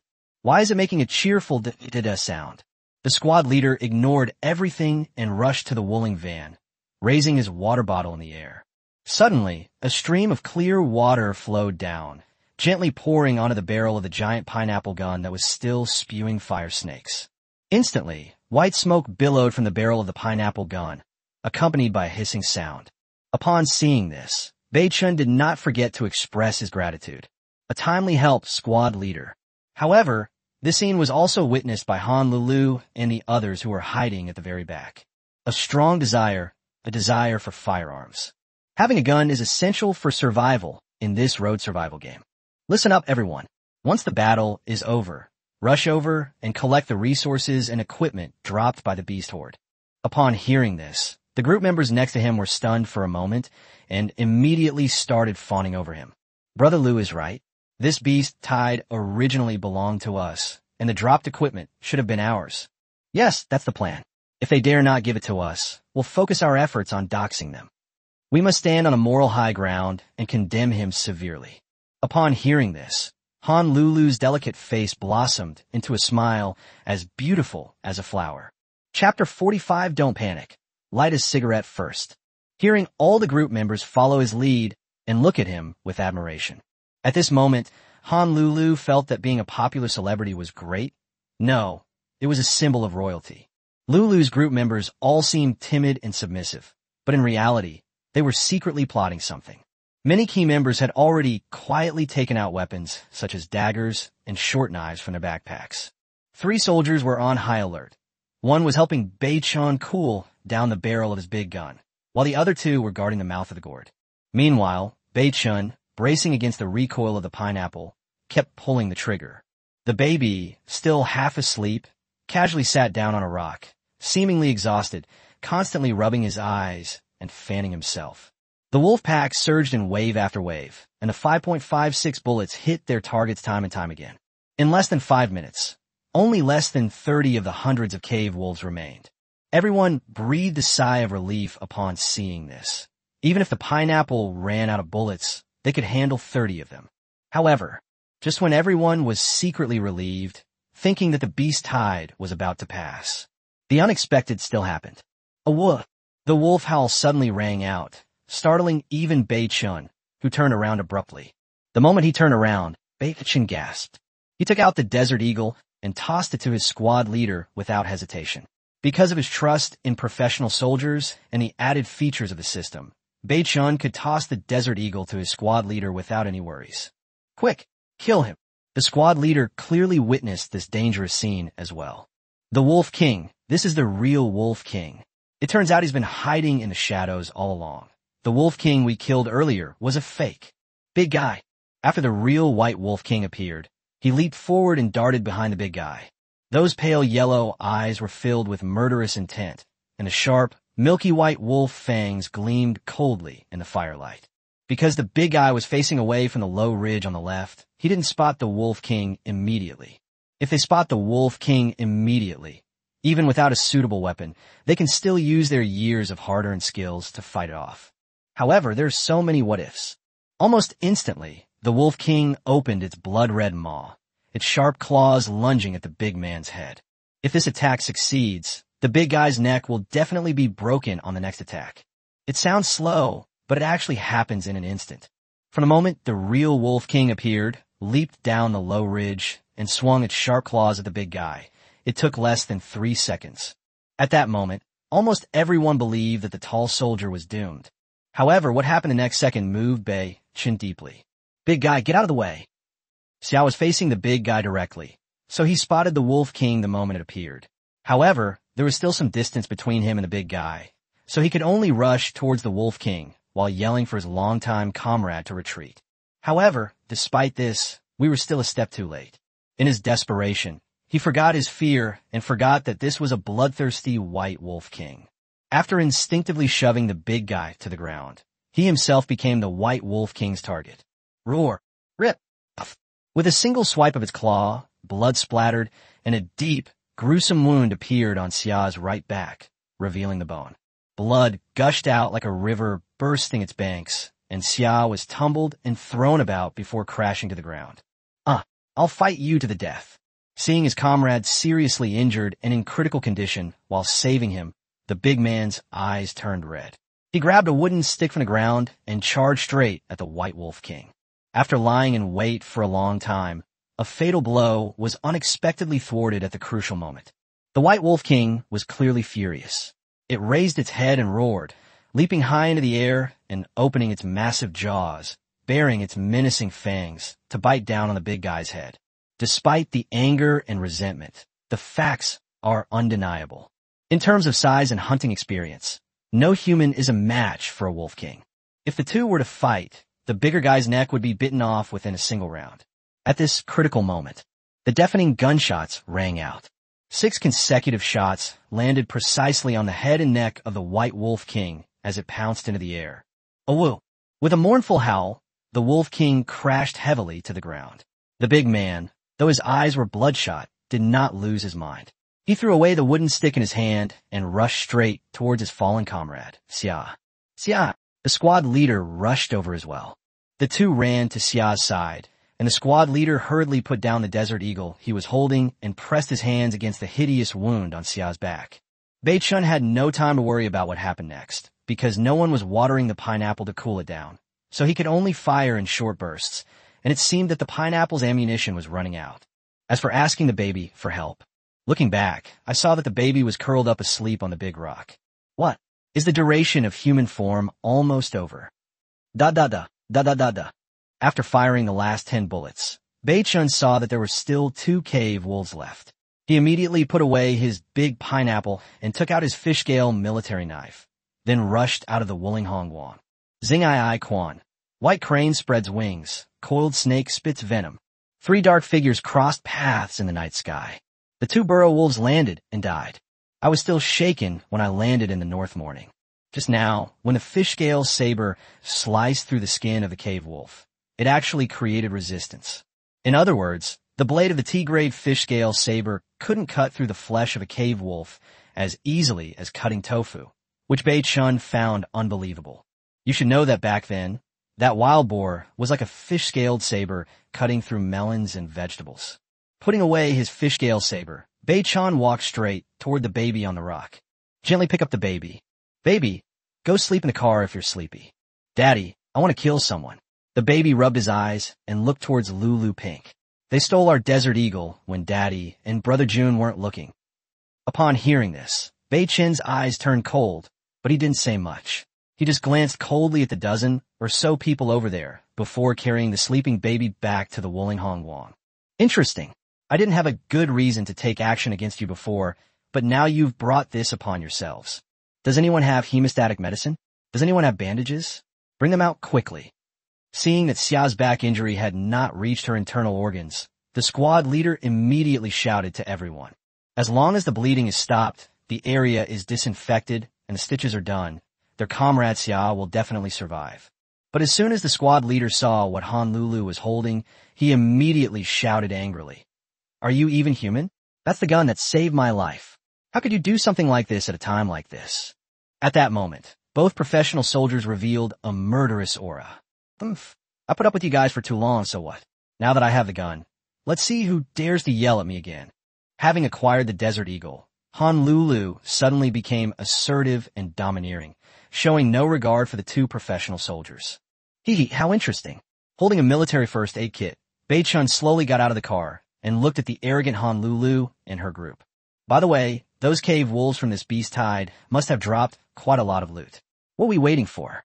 Let's go pick them up. Upon hearing this, the class monitor and the tall guy were stunned, but Honolulu and the other fans laughed. Yes, ignore these few people for now. All members, go and collect the equipment dropped by the beast tide. We'll meet again in 5 minutes. Honolulu said triumphantly, holding a gun in one hand. Wow, Lulu is so charming. I admit I'm wet. He truly is the man I've been pursuing. He's a real man. I've always said that my Lulu is a real man. Let's see who dares to say Lulu is a cross-dresser now. A group of women, holding torches, rushed towards the distant battlefield to collect the supplies and materials that had been dropped, while muttering and praising their idols. Ignoring the crowd passing by, Bei-chun walked up to the 3 squad leaders and handed them the military first aid kit. You must be more skilled at using this. Upon seeing the military first aid kit, the squad leader and the tall guy were immediately filled with gratitude. Bei-chun gestured to save the person first, then glanced at Honolulu, who was smugly holding a Desert Eagle. I glanced back at Lulu, who was chattering and scrambling to pick up things. Bei-chun smiled knowingly, completely unperturbed, and leisurely pulled out a cigarette. Gat! He lit a cigarette, took a big drag, exhaled the smoke, and muttered something under his breath. What's the rush? Just look for them one by one, bend down, and pick them up. Isn't that hard work? As for the collector's edition Desert Eagle, changing hands and being acquired by Honolulu, Bei-chun is even less worried. Because the Desert Eagle had already been decorated by the system's decoration function. The functions of the memory enhancement feature are described below. All weapons or equipment that have been embellished by the system are unable to cause any biological or rational harm to the host. Chapter 46, I said I would only save 3. When he saw this mysterious man, he showed no respect whatsoever. He ignored himself and continued smoking. Honolulu felt a tightness in her chest. From the moment the light machine gun stopped firing and the man got out of the vehicle to fight, he deduced that the light machine gun must have run out of ammunition. He still had 9 bullets left in his Desert Eagle magazine. Why? Why isn't this person afraid of themselves? Do you think I wouldn't dare kill someone just because I look like a woman? You fucking stand up. Who gave you permission to smoke? Honolulu's effeminate face was flushed. Bei-chun didn't even look up, smoking and rubbing his right shoulder. 500 bullets fired in quick succession. The recoil alone was no joke. It's only because Bei-chun has practiced martial arts for many years and has a good physique that he's able to withstand the shock. Most people would probably be shaken to the point of vomiting. Why is this young lady speaking so bluntly? Is she disillusioned with life? Bei-chun tilted his head and glanced at Honolulu. Upon hearing this, Honolulu turned pale with anger, and her fair hands trembled slightly. Believe it or not, I'll shoot you dead. If you don't want to die, you'd better behave yourself and go get the light machine gun and that little girl. That's right, he had to get his hands on a light machine gun. Even without bullets, it would still be intimidating. As for that rosy-cheeked little girl, he had vaguely seen what happened just now. The little girl's background was definitely extraordinary, and she was quite remarkable for her young age. If he could develop her talents earlier. Hearing this, Bei-chun sighed, extinguished the cigarette, and slowly stood up. At this moment, a group of chattering Lulu fans returned from behind. They all look like they've made a lot of money. Brother Lou, look what I found. It's a military dagger. I found something good too. This might be a blood diamond. It's very precious. I heard it worth hundreds of millions. I found a hidden ink blade, brother. Isn't it cool? One by one, die-hard fans presented their found items to their idols like treasures, hoping to gain their idol's favor. The resources revealed by this beast hide included weapons, rare materials, water, food, and energy, which made Honolulu extremely happy. The reason why Honolulu didn't shoot and kill Bei Chin directly. It was the fear in my heart, because this man was too mysterious. First it was a strange little girl, then it was a big pineapple light machine gun, and now it's even stranger that he's not afraid of his own real Desert Eagle. However, now that the cannon fodder has returned, he is no longer afraid. Even if this man still has a weapon, he can hide behind his fans and kill him. You son of a bitch, can't you understand human language? I said, bring that light machine gun and that little girl over here. Otherwise, I'll shoot and blow your head off. You believe me. Honolulu could suppress her voice before, but as the cannon fodder returned, she suddenly became unrestrained. The squad leader and the big guy had just finished stitching up and bandaging Xia's wound when they heard this. His face looked extremely pale. Are you even Chinese? How can you do this without any humanity? The squad leader roared, his hands trembling with rage. He saved us all at the most critical moment. He's our benefactor. We should repay a small kindness tenfold. How did your parents raise you? The big man spoke standard Mandarin, which proved that he was very angry. Bei Chan stood up, turned his neck, and raised his hand to stop the two. No, to be precise, only the three of you were saved this time. After saying that, Bei Chan smiled sinisterly. They walked step by step toward Honolulu and a dozen others. At the same time, a 9-inch-long black blade appeared in his hand. Seeing this, the squad leader and the tall guy became very anxious. A saber versus a Desert Eagle? How can that possibly win? Brother, don't be impulsive. That's a Desert Eagle. Bei Chan ignored him and simply continued walking. Ha, this idiot actually dares to come over. Sisters, I bet this bastard will have to kneel down and kowtow to admit his mistake as soon as he comes over. That's right, using a knife to fight against Brother Lu's pistol. This person is either mentally ill or crazy. I'm waiting to see the show, I have to say I'm kind of looking forward to seeing him get his head blown off. Honolulu's lips curled into a cruel smile. The gun's rate of fire was so fast that no human could possibly dodge it. As soon as she pulled the trigger, the person's brains would splatter out instantly. Kid, kneel down in front of me now and crawl between my legs, and I might consider taking you on as a henchman. Otherwise, you'll face the consequences. Seeing that Bei Chan remained calm, Honolulu couldn't help but utter some harsh words to increase her side's deterrent effect. Oh, so you're planning to stick together? Bei Chan said calmly, looking at the girl blocking the way at the front. Bullshit. We're just a piece of little Lu's flesh, sharing the same fate. Who do you think you are? Very well, then let's die together. Before the words were finished, a shadowy figure, as ghostly as a ghost, darted through the crowd. Wherever the black light touched, blood gushed out. Lines of blood gradually appeared on the necks of 7 or 8 girls with pink lipstick. Their eyes widened in disbelief that they were about to die. Thump, thump. 7 or 8 people collapsed to the ground, their eyes wide open, dying with their eyes still open. Murderer, shoot him dead. The crimson blood quickly stained the land red, turning everything in sight crimson. Honolulu, the backbone of the team, was terrified. She was so trembling that she didn't even have the strength to pull the trigger. Bei Chan smiled sinisterly, holding the fish-scale knife, and vanished again in a flash. Oh no, please let me go, I was wrong. Don't kill me, I'll do anything you want, please, Silence. A deathly silence. Honolulu stared in horror at the corpses of more than a dozen members of the group around her, some of whom were still alive, their eyes wide open and struggling. I'll grant you 3 wishes, and perhaps they can be fulfilled, Bei Chan said softly, wiping his fish-scale knife as if he were killing beasts, not humans. You're a demon who kills without blinking an eye. Honolulu was so frightened that she peed herself. She was on the verge of a mental breakdown. I want you dead. Bow. The Desert Eagle finally unleashed its fiery serpent, its target the North Dawn. But what happened the next second made the class monitor and the others gasp in shock. He was shot squarely in the head, and he was unharmed. Even if a 7.62 bullet doesn't explode, there should at least be some blood. Why is this happening? D. Bang, bang, bang. 3 more shots were fired in quick succession, and Bei-chin walked in with a chilling smile. This scene was not just frightening, it was downright inhuman. Looking at this hermaphrodite who was poisoning the younger generation, Bei-chin didn't want to liberate him so easily. With a lunge forward, he instantly appeared in front of Han Lulu. Before she could react in terror and fire again, Bei-chin grabbed Han Lulu by the neck and slammed her against the stone wall behind her. The 6 stabs were delivered in quick succession, all avoiding Han Lulu's vital points. This would prevent him from dying for a short time, but he would suffer immense pain. Bei-chin whispered into Han Lulu's ear, "The first 2 wishes can't be fulfilled. You should think carefully about the last one. Wah! Brother, father, grandfather, ancestor, please let me go. After I get out, I will give you all the money I have saved over the years. Not a single penny will be left." Oh, it seems you want to save one last wish.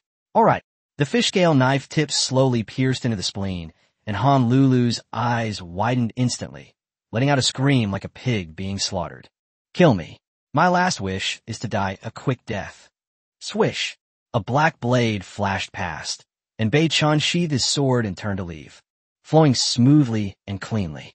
Seeing Bei-chin turn and leave, Han Lulu, belatedly realizing what had happened, was overjoyed, thinking she had fooled this idiot. But before he could open his mouth wide enough, he suddenly felt dizzy, and when he opened his eyes again in a daze, a terrifying scene unfolded.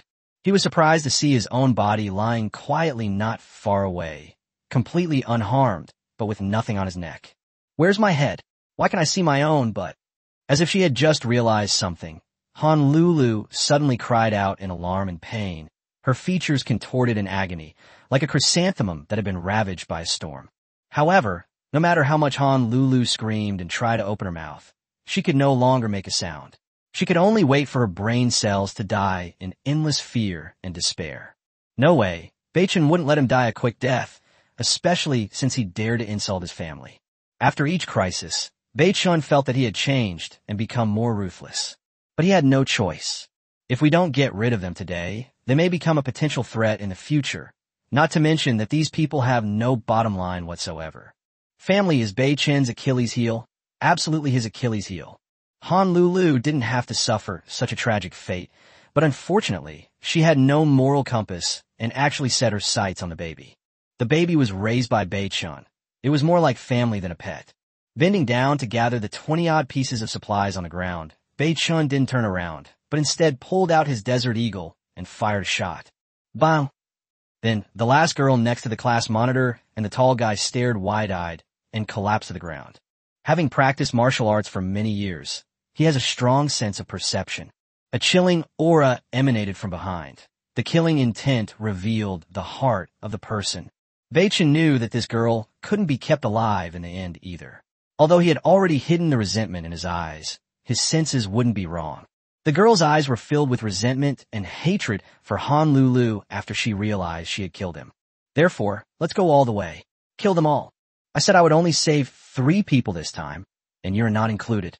Chapter 47, In-Depth Conversations and Decision-Making. As Bei-chin walked over with a calm expression, the class monitor and the big guy turned slightly pale and subconsciously swallowed. A chill unconsciously rose in their hearts as they looked at this man. Decisive, ruthless, merciless, without hesitation. The two exchanged a glance, both seeing shock in each other's eyes. Class monitor, how's Xia's injury? Bei-chin felt a little embarrassed by the stare and subconsciously scratched his head as he asked. The entire incident, from beginning to end, was witnessed by 3 soldiers. Bei-chin appeared, fearless of the beast tide, and almost exhausted his resources to save everyone. Forget about expressing gratitude. Stealing someone's gun and demanding their daughter's return is more than just ingratitude. This is beastly. No, even beasts wouldn't do such a thing. Therefore, it is understandable that more than a dozen members of Lulu's group were killed. Ahem. The squad leader stepped forward first, extending his right hand and smiling. If it weren't for your help, brother, we would probably all have died here during this beast tide crisis. Bei-chin admired the 3 men's character.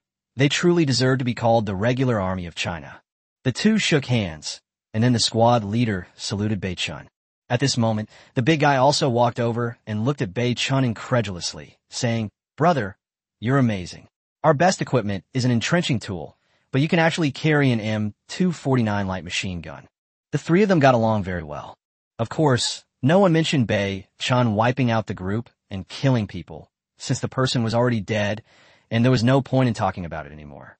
Hearing that Xia's injuries were not serious, only that she had lost too much blood, Bei Chun breathed a slight sigh of relief.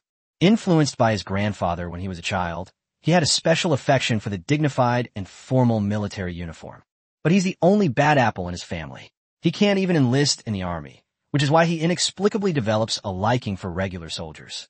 Turning around and frowning, Bei Chun said to the squad leader, "Let's find another place to light the campfire again and have a proper meal.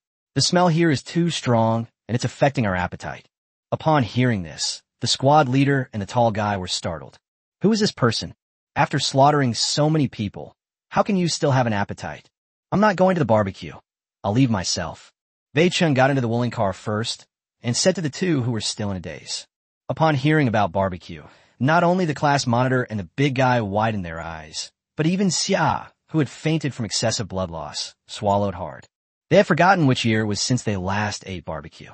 Because he wasn't sure if Bei Chun was just being polite, the class monitor couldn't make up his mind.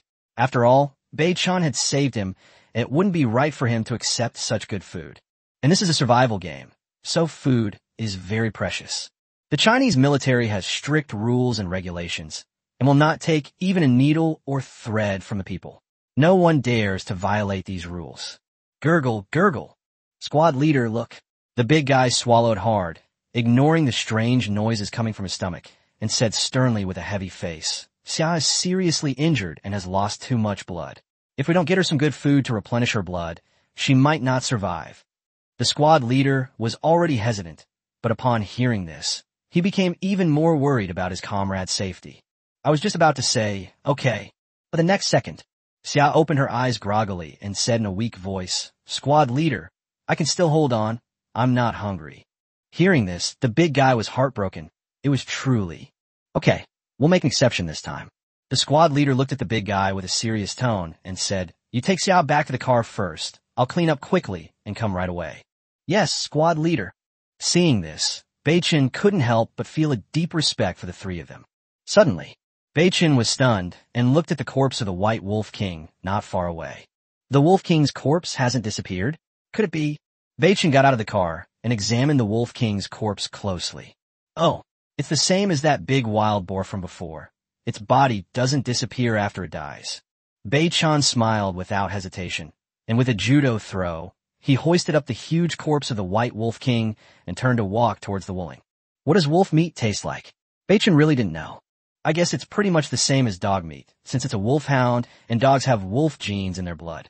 Without crowding the sleeping baby, Bei Chun carefully stuffed the Wolf King's corpse into the wooling van.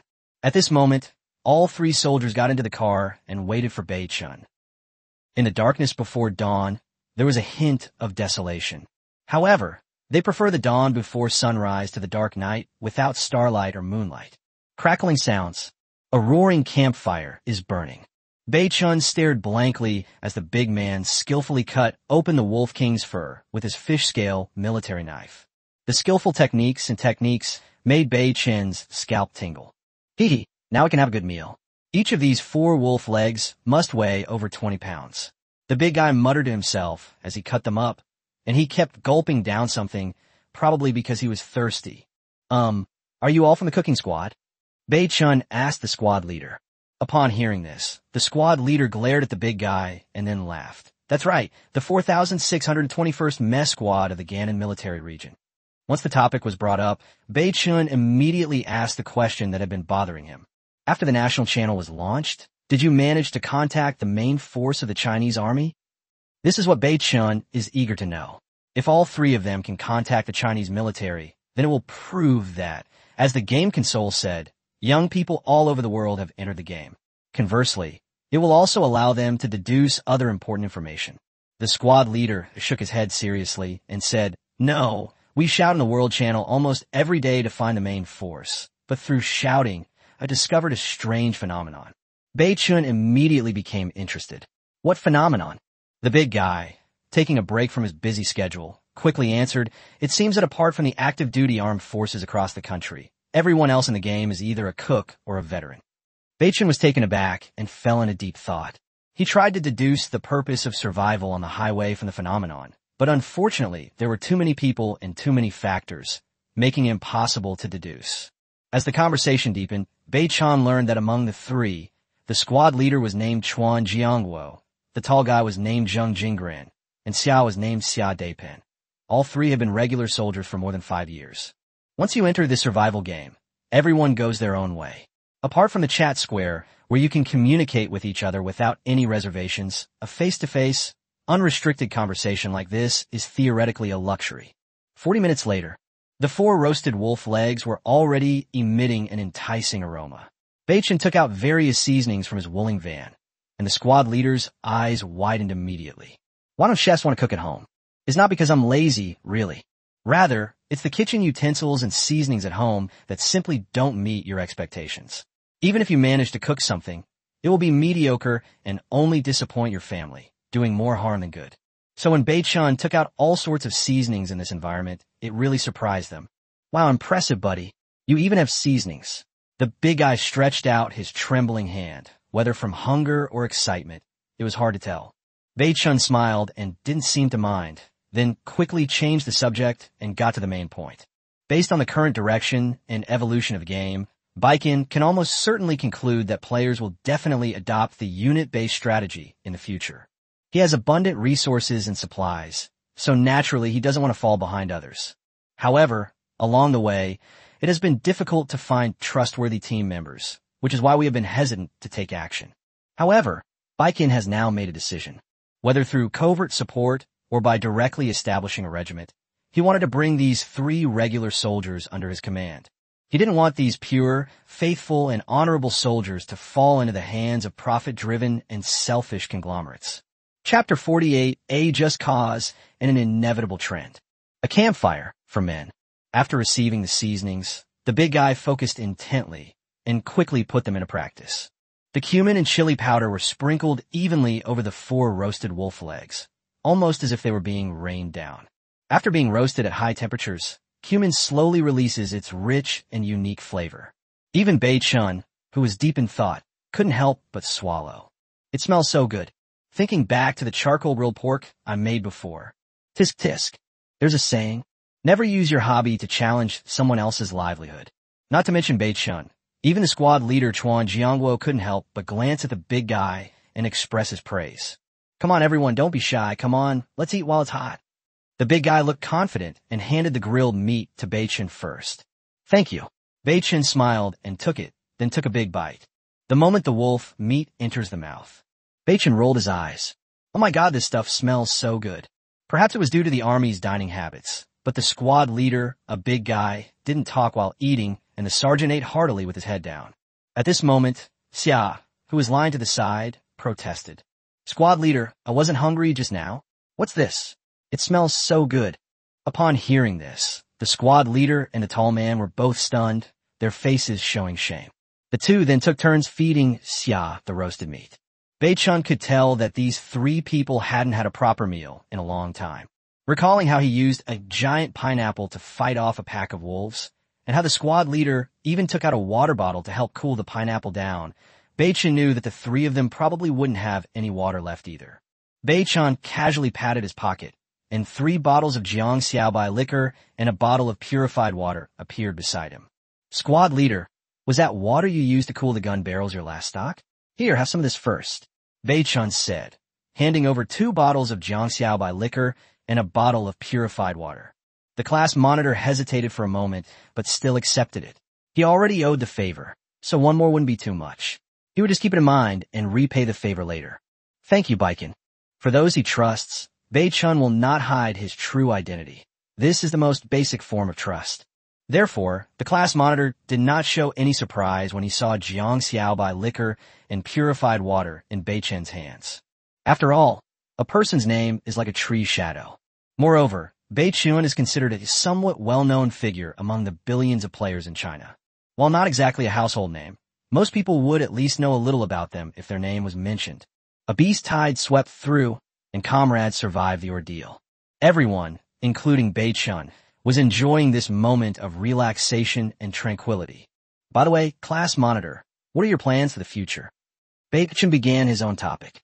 Upon hearing this, the class monitor, the tall guy, and the weak Xia all fell silent, because they themselves didn't know where to go or what to do. Although you can contact other units and comrades on the world channel, without location coordinates, the probability of blindly encountering them on a road with no end in sight is too low. The class monitor shook his head and didn't say anything. Bei-chun immediately changed the subject and asked the key question, Squad leader, you're the most senior in the army. Using your strategic vision, in which direction do you predict the game will most likely develop next? A strategic vision is a fundamental quality that every officer and soldier must possess. Taking into account my experience entering the game, the complex environment, and the encounters, plus the subsequent opening of the World Channel and National Channel, there are two options. One is to form a legion to stick together and fight against the ever-emerging beast tides in this world, to survive and wait for the game to end. Second, after forming a legion, establish a city belonging to your own country, or fight against unknown monsters, or fight against players from other countries. The class monitor's voice was heavy. Although none of these things had happened, considering many factors, he felt that the game would eventually develop in one of these two directions. Of course, nothing is absolute, and this is just speculation. Bei-chun nodded slightly, unable to help but admire the squad leader's strategic vision. However, in his view, this was far from enough. If Bei-chun tilted his head back and took a sip of jiangxiaobai liquor, then said calmly, if 90% of the Chinese players who enter the game are killed by the beast tide or wiped out by players from other countries, then what impact will this have on our country? From this moment on, Bei-chun indirectly elevated the topic of the conversation to the level of national strategy. If a country loses its continuous supply of young blood, it will quickly enter a state of extreme aging, and it is almost certain that the country will completely decline within 20 to 50 years. Back then, you could no longer see any attractive girls or handsome guys on streets. Every single one of them was either an elderly person or a child. Of course, in the survival of the fittest environment, it is inevitable that some will die during the growth process. For example, the dozen or so members of Lulu's fan club are such scum that their existence is a waste of air. If they don't mess with Bei-chun, all will be fine, but if they do, they'll definitely be wiped out. Seeing the two men's drastically changed expressions, Bei-chun said no more, because he had already conveyed his thoughts, and these were 3 regular soldiers. Even if they disagreed with assembling a regular army to form a corps, Baikon's goal was still successfully achieved. At this moment, the squad leader Chuan Jiangguo, the tall Zheng Jingren, and the weak Xia looked at Bei-chun with awe. Yes, without a country, how can there be a home? It's simply unimaginable. A young man in his early 20s, whose father had served in the military, was actually several years younger than them. Without ever having served in the military or received rigorous ideological education, it's astonishing that he possesses such a far-sighted strategic vision. That's absolutely outrageous. May I ask, what battles did your grandfather participate in? What was his name? The squad leader had already made up his mind. The Battle of Guiyou, the Battle of Defense. Speaking of his grandfather, Bei-chun is also full of pride. Unexpectedly, the grandfather who taught him from childhood, who kept a low profile, was actually a veteran of the War of Resistance against Japan who had received a first-class merit award. If it weren't for the National Military Department coming down to investigate, the old box containing the medals and military merit certificates might never have been made public. Upon hearing about these 2 arduous battles, the squad leader and the 3 big guys were filled with admiration. But the next second, when Bei-chun said his grandfather's name, the squad leader and the big guy were so startled that they jumped up. My grandfather's name was Bei Jingqing. What did you say? Could it be that old Sergeant Bei Jingqing, who received a first-class merit during the War of Resistance against Japan, but kept his achievements hidden for nearly 40 years after the war? Bei-chun smiled and nodded slightly. The clouds parted to reveal the sun, and everything became clear. Now, all the doubts are explained. 99% of the martyrs who received the first-class merit award during the War of Resistance against Japan are now buried in the martyr cemetery. Those who survived and were awarded the first-class merit citation during the War of Resistance against Japan were absolutely those who single-handedly turn the tide of a battle. The younger generation educated by these combat heroes naturally possesses a long-term strategic vision. At this moment, the squad leader and the tall guy exchanged a glance, as if they had made a decision. Bei-chun, now I can confidently propose to gather the other scattered regular soldiers. The squad leader breathed a long sigh of relief and continued. It can be said that your formation of the Huaxia Corps is in accordance with the will of heaven and has a legitimate cause. It will also convince other units and veterans. A famous teacher. Normally, most people would think this is just a pointless statement. But with Bei-chun's perspective, he had to seriously consider this matter. Why? Because he didn't gather ordinary players, but rather the regular army of the active duty forces of China. Zhu Di of the Ming dynasty spent half his life on the battlefield and devoted all his merits to the cause, but he could not erase the fact that he murdered his nephew and usurped the throne. Did he want to usurp the throne? No, he was forced into it by circumstances. However, later generations have no interest in understanding that Zhu Di was forced into this situation. They only know that he killed his nephew, usurped the throne, and seized power. Therefore, if Baikin wants to form a regular army, it must have a legitimate reason for doing so. Certainly, his actions were not motivated by a desire for power or a life of luxury. Instead, after the game's elimination process, he led the remaining elite troops of China back to reality. Bei-chun looked at the class monitor and nodded solemnly. Squad leader, I'm entrusting you with the task of strategic mobilization. After all, I haven't actually enlisted yet. Bei-chun said, for now, there's no need to worry about melee weapons or food. This is not just Bei-chun bragging. After the Corps was formed, resources were uniformly allocated to Baikin. After the system enhanced the quality or quantity, it was not difficult to support a regiment, let alone a division. Upon hearing that Baikin had mobilized its troops, the three squad leaders all showed surprise and delight. However, thinking about the many difficulties they would face, the squad leader and the others couldn't help but look grave. However, our troops are scattered in various places without any location coordinates, making it too difficult to regroup them. Bei-chun nodded slightly. This was indeed a problem that urgently needed to be solved. Suddenly, Bei-chun seemed to have thought of something and hurriedly sent a private message to Tung Chuchu. Tung Chuchu replied almost instantly. Upon seeing Tung Chuchu's reply, Bei-chun smiled and then said to the three class leaders, "You guys eat first, I'll be right back. The location issue can be resolved tonight." Chapter 49. Unexpected increase in military supplies. Hearing from Bei-chun that the location issue could be resolved tonight shocked the three main students, including the tall one. Bei-chun carried his roasted wolf leg back to the car, and seeing the baby sleeping soundly, he didn't plan to wake her. He then took out the 20-odd items of supplies he had obtained from hunting the beast hide that day. Very good. We obtained a total of 8 soul crystals from the 2 beast hides. Bei-chun wasn't in a hurry to amplify the soul crystals. Instead, he put them back into the particle ring. Looking at the sharp, slender, and triangular-edged military bayonet, Bei-chun smiled. Although this thing has a fearsome reputation, it is no longer used in modern military units because of its singular combat method. However, anyone who underestimates its power will definitely regret it. Standard Mitsubishi bayonet detected. Can be amplified? Amplify. Ink concealment blade detected as having potential for enhancement. Enhance now. Increase in growth rate. Congratulations, host. The amplification is successful. The standard Mitsubishi bayonet has been amplified to 50 modern multi-purpose bayonets. Congratulations, host. The enhancement is successful. The standard ink concealment blade has been enhanced to 50 pieces of refined ironclad steel ink concealment blades. As soon as the notification sound rang out, Bei-chun was startled and quickly began to collect the large number of weapons into his particle ring before they could even fall into the car.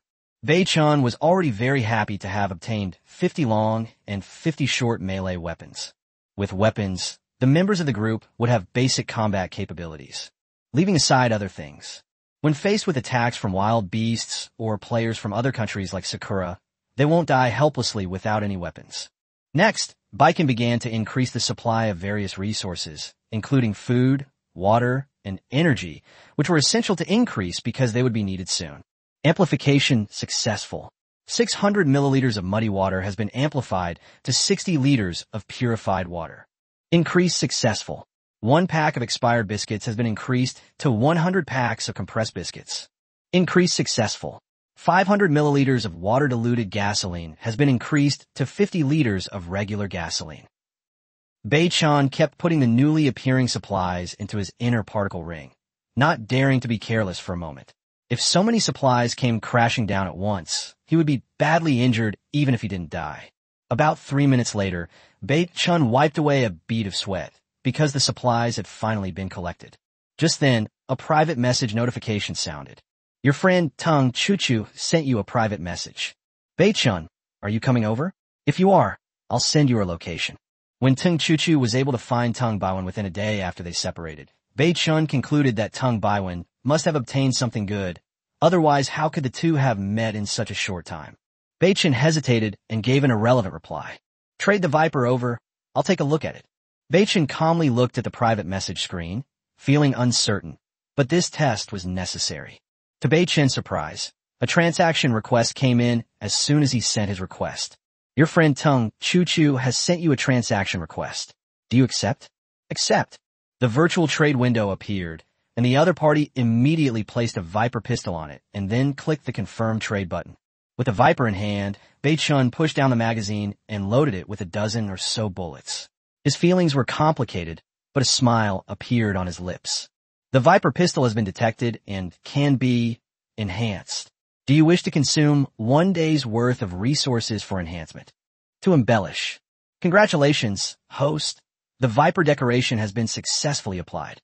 At this moment, Tung Chuchu also sent a message asking, her tone slightly worried. Bei-chan, if something happens to you, keep the Viper. Among the dozen or so veterans on my brother's side, there are 2 particularly capable people, so I'm very safe here. It's okay if I don't have a handgun. Bei-chan smiled, took out 10 7.62 bullets from the shape particle ammunition depot, and placed them on the trading board along with the decorated Viper. I'm fine here. Please accept these 10 bullets. Perhaps I need your help with something. Tung Chuchu hesitated visibly, but knowing Bei-chan's personality, she eventually clicked the trade button. What can I do for you? Just tell me, and I'll do my best to help you if I can. Bei-chan was taken aback, not expecting Tung Chuchu to agree so readily. Helping in such a survival environment is extremely strenuous, yet she agreed without even asking what kind of help it was. Bei-chan didn't mince words and immediately explained his plans and arrangements to Tung Chuchu. After sending the message, Bei-chan waited a full 10 seconds before seeing Tung Chuchu's reply. Bei-chan, are you crazy? How dare you recruit regular soldiers directly? How are you going to explain this to your superiors after the game ends and you return to reality? Indeed, on the day the World Channel and National Channel were launched, all ambitious large conglomerates and powerful forces prioritized recruiting veterans, security personnel, and martial arts school graduates. Initially, no one dared to directly issue recruitment notices for regular troops. Why? Because they don't know how long the game will last. If they return to reality after completing the game, they won't be able to explain it. After all, this isn't the end of the world. It's a game, and there's still hope of returning to the harmonious and stable society we once knew. In China, no one dares to do anything where business doesn't involve politics and politics doesn't involve business. But Bei-chan is different. His father is a first-class meritorious hero in the War of Resistance against Japan. He is a descendant of a strong revolutionary family. In ancient times, such achievements would have easily earned him the rank of general, if not promotion. However, the bottom line is meant to be broken. That being said, if this game lasts long enough, then those big conglomerates and powerful forces will also extend their reach to the regular army. I have a plan, and I've considered all of these things. Bei-chan didn't want to reveal the details, but his words clearly implied whether he would help her or not. 3 seconds later, Tung Chuchu replied again. Okay, I'll help you, but Bei-chan, it will be better to disband the organization before the game ends. That way it will be easier to deal with. Bei-chan was surprised. He hadn't expected this girl to have such a long-term vision. Thanks. Send me the coordinates once I've arranged everything on my end. Okay, I understand. With a heavy sigh of relief, Bei-chan was about to close the private message when another question came in, the tone hesitant and uncooperative, completely unlike the carefree Tung Chuchu. Bei-chan, since we broke up, have you missed me even the slightest bit? It's easy to see from the phrase, miss me. Tung Chuchu was unsure of herself. Asking directly if Bei-chun had missed her would easily make him overthink things. So she decided to ask the question in a more formal way. At least, right now your image is in my heart. After turning off private messages, Bei-chun didn't get out of the car immediately. Instead, he rolled down the window, took out a cigarette, lit it, and started smoking. Quickly organizing his thoughts, Bei-chun knew that once he took this step, he was destined to compete for resources and have conflicts of interest with major domestic conglomerates and players from other countries. On the other side, Chuchu immediately revealed a serene smile upon seeing Bei-chun's last reply.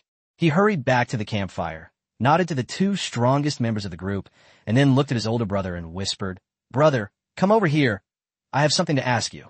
Tung Baiwen turned around in confusion and said, "You silly girl, always asking about love like that. Are you bored out of your mind?" "Brother, don't talk nonsense. I really have something important to say."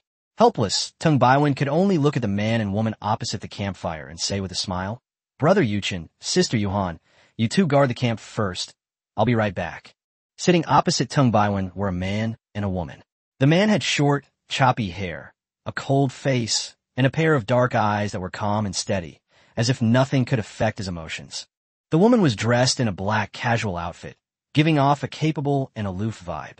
She had short, flowing hair, and the most unforgettable feature was probably not her beautiful face, but her icy, sharp eyes. Zhang Yuchen and Shui Yuhan simply nodded upon hearing this. The two watched as the Tung siblings left. Suddenly, Shui Yuhan frowned slightly and said coldly to Zhang Yuchen beside her, "Yuchen, take a look at the message Trump posted in the group circle." Zhang Yuchen slightly turned his head and gave Shui Yuhan a cold glance. "Oh, Trump is actually issuing troop mobilization notices." Zhang Yuchen frowned. "What's this kid up to?" Soon, Zhang Yuchen sent his questioning private message to Chuan Jiangguo in the group. However, as the private messages were applied to one by one, Zhang Yuchen's usually cold and expressionless face actually showed a look of shock. Shui Yuhan, who was standing nearby, was also surprised to see the change in Zhang Yuchen's expression. This person was aloof, even arrogant, but he certainly had the right to be arrogant. He was a former reconnaissance soldier who was later selected for the South China Sea Guard Regiment. Due to an accidental injury, he eventually chose to retire. And what about myself? I'm just a rookie female combat champion, not even in the same league as him. What happened? Shui Yuhan asked, puzzled. Take a look for yourself. Zhang Yuchen directly analyzed his chat information with Chuan Jiangguo and showed it to Shui Yuhan. Shui Yuhan glanced at the chat and her body trembled. It's that old man's grandson. Well, he is indeed qualified to temporarily assemble the troops. The two exchanged a glance and nodded slightly. Chapter 50. A general must possess authority. After finishing a cigarette, Bei-chun received a private message. Your friend Tung Baiwen has sent you a private message. Bei-chun, are you serious? Are you assembling a regular army?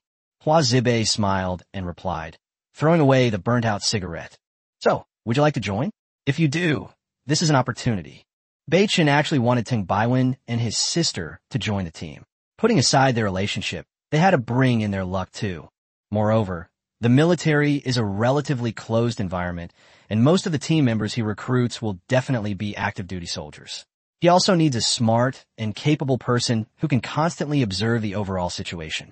After gaining a thorough understanding, Bei-chun learned from Tung Chuchu that Tung Baiwen was one of the candidates to take the helm of the Tung group in Shanghai.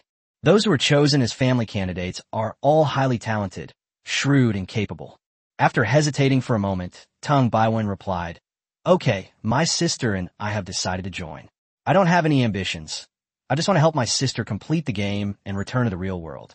Bei-chun smiled upon seeing this. This was the team member he had been looking for. A gentleman's word is his bond. What's done is done. The two hit it off immediately. 10 minutes later, send me a complete list of your team members' numbers, their previous occupations, and all the supplies you currently have. Regular armies need to have regular army systems too. Okay, I'll take care of it right away. After disconnecting from the private message, Bei-chun did not hesitate and took out 3 sets of military equipment from the particle ring. The items are 3 Mitsubishi military daggers, 3 MOE knives, water, food, and gasoline. Detected 3 triangular daggers and 3 ink conceal blades. Meets the decoration requirements. Do you wish to consume 6 days' worth of equivalent resources for decoration? Baiken had already tried the powerful embellishment function, and it was simply amazing. Therefore, Baiken must embellish any weapon that has been enhanced by the system.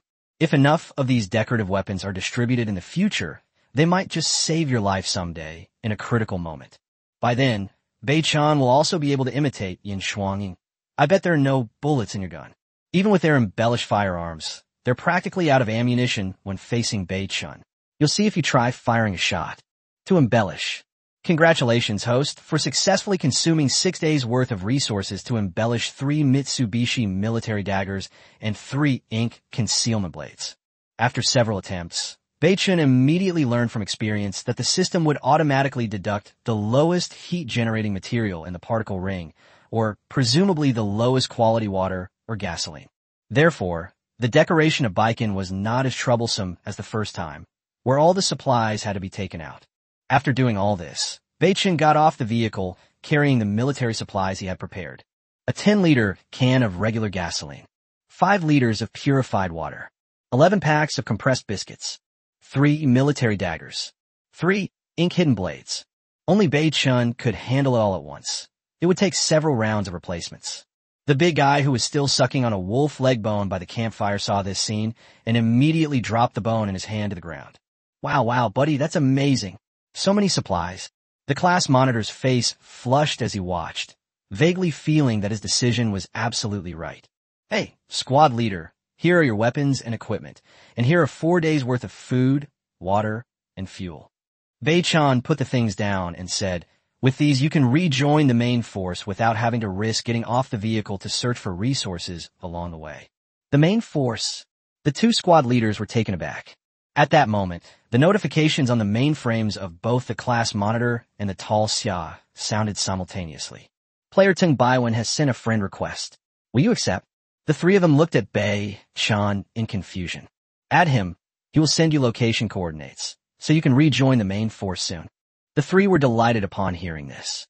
Bei-chan, what about you? The class monitor asked, looking at Bei-chan. Don't panic. I won't be back to the group for a while. After you all reunite, Tung Baiwen will lead the team temporarily. I will inform Tung Baiwen of any instructions I may have first. Yes, Commander. At this moment, all 3 of them genuinely recognized Bei-chan as their leader. From nothing, a simple system gradually took shape. It seems simple, but in practice, every detail is a challenge. However, Baiken has the ability to build this system in a short period of time. After the class monitor and his 2 companions accepted Tung Baiwen's friend request, they successfully entered Tung Baiwen's team channel.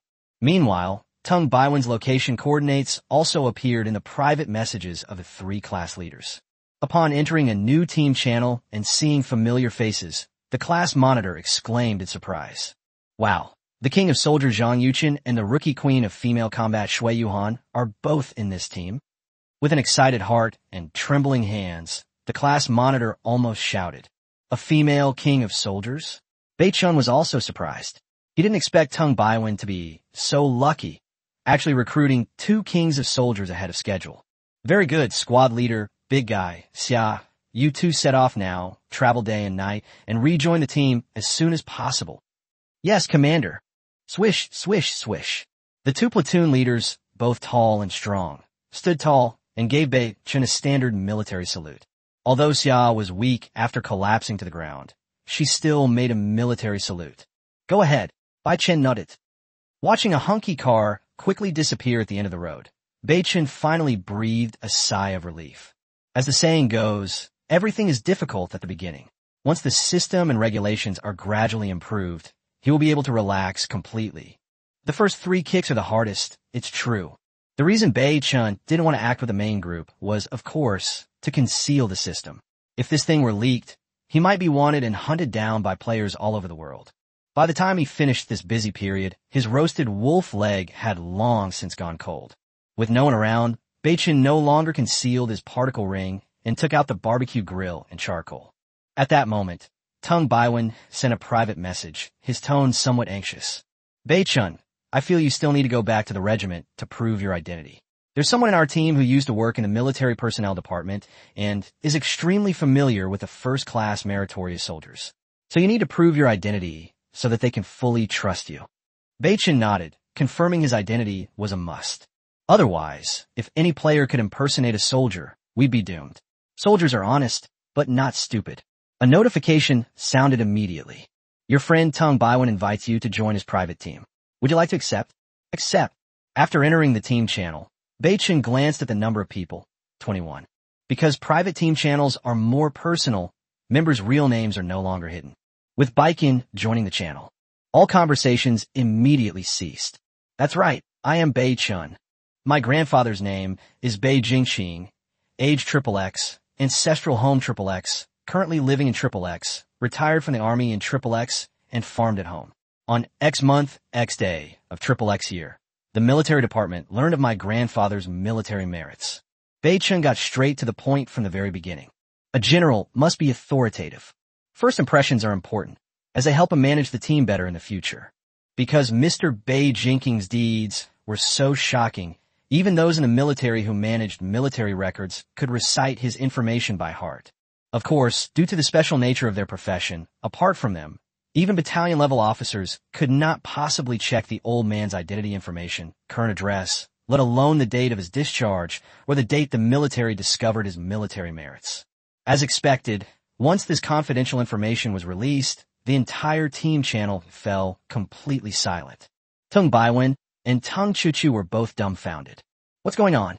That old man who was a hero of the War of Resistance against Japan and walked through Kimen Avenue during the military parade was Bei-chin's grandfather.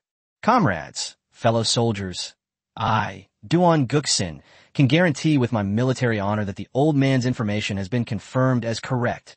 Zhang Yuqin, retired in 2017, formerly a reconnaissance soldier in the Shandong military region, and then a squad leader in the South China Sea Guard Regiment. Greetings, Regiment Commander. Shui Yuhan, Deputy Commander of the Women Soldiers Brigade of the Shangbei military region. Greetings, Regiment Commander. Retired after 12 years, then serving as the head of the security section of the Military Personnel Department of the Lanshan military region. Duan Guksin, greetings, Regimental Commander. Chuan Jiangguo, active duty cook of the Gannon military region. Greetings, Regiment Commander. Apart from Tung Baiwen and Tung Chuchu, who remained silent, all 21 people recited their discharge dates, former military regions, and positions. The first meeting must be formal. This is also the final screening to check if anyone in the team is impersonating a veteran. If they are not genuine active duty or retired soldiers, the military cannot provide complete, accurate information. Comrades, you've worked hard. Due to special circumstances, I can't join you all for the time being.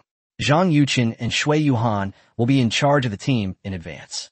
The North Morning Organization continued its statement, saying the new trends and popularizations in the game, the collection of resources, the unified summarization, and the dealings with domestic and foreign forces will be temporarily handed over to Tencent. Yes, Commander. Yes, Commander. After giving a brief explanation, Bei-chun left the team channel without lingering. He breathed a sigh of relief and wolfed down the roasted wolf leg that had been heated up. After finishing our meal, we returned to the wooling. Baikin will be busy tonight. The weapons of the 20-odd people need to be improved, and the supplies acquired from the Tengbuin trade need to be upgraded and distributed uniformly. As the saying goes, the first 3 kicks are the hardest, but once you get the beginning right, it saves you a lot of trouble. Chapter 51 Baby. Let go, let me do it. Back in the carriage, Bei-chun carefully picked up the baby and pinched her smooth, chubby cheeks. With a change in mindset, Bei-chun gradually began to feel like she was treating the baby as her own daughter. He himself was surprised. He had just said goodbye to his virginity, so how could he have the feeling of becoming a father so soon? Bei-chun felt a little guilty that she only had time to take care of the baby after finishing her important tasks. The baby really did a great job tonight. Baby, are you hungry? Daddy has some yummy food here. Bei-chun's tone was gentle, his eyes filled with affection. The baby's long eyelashes fluttered, and he opened his sleepy eyes. Oh, it's delicious. Daddy, do you still have those red candy beans? Bei-chun knew that the baby was talking about the essence of the soul, so he didn't say anything more and turned his head to take out a soul crystal from the particle ring. Increasing growth rate. Congratulations, host. The amplification is successful. The soul crystal has been amplified to soul essence. Because today's babies are equivalent to 7 or 8-year-old children, There's no need to break their essence into small pieces to feed them. Hey baby, look what this is. Upon seeing the essence of soul in Bei Chen's hand, the baby immediately perked up, instinctively opening her little mouth to wait for being fed. Bei Chen smiled and placed the enhanced soul essence directly into the baby's mouth. Crunch, crunch, crunch, like the crisp sound of chewing hard candy. Bei Chen was shocked. Soul essence is a crystalline substance. How could it be chewed up and swallowed like that? Eat slowly, slowly, don't choke. But before she could finish speaking, the baby tilted her head back and swallowed it. Daddy, it's so delicious. You're so good to me. As she spoke, she stretched out her fair arms and wrapped them around Bei Chen's neck, then tilted her head back and kissed him on the cheek. Mwah, Daddy, it's time for baby to go to sleep. You should go to sleep early too. Okay, baby, go to sleep now. Daddy will come to find you in your dreams later. Definitely. Perhaps because he had consumed the essence of the soul, the baby quickly fell asleep and slept very soundly. Not hearing any system notification, Bei Chen secretly guessed that it was probably because the baby had developed a level 2 Swift gene after the first gene amplification and needed more soul essence to trigger the system amplification notification again.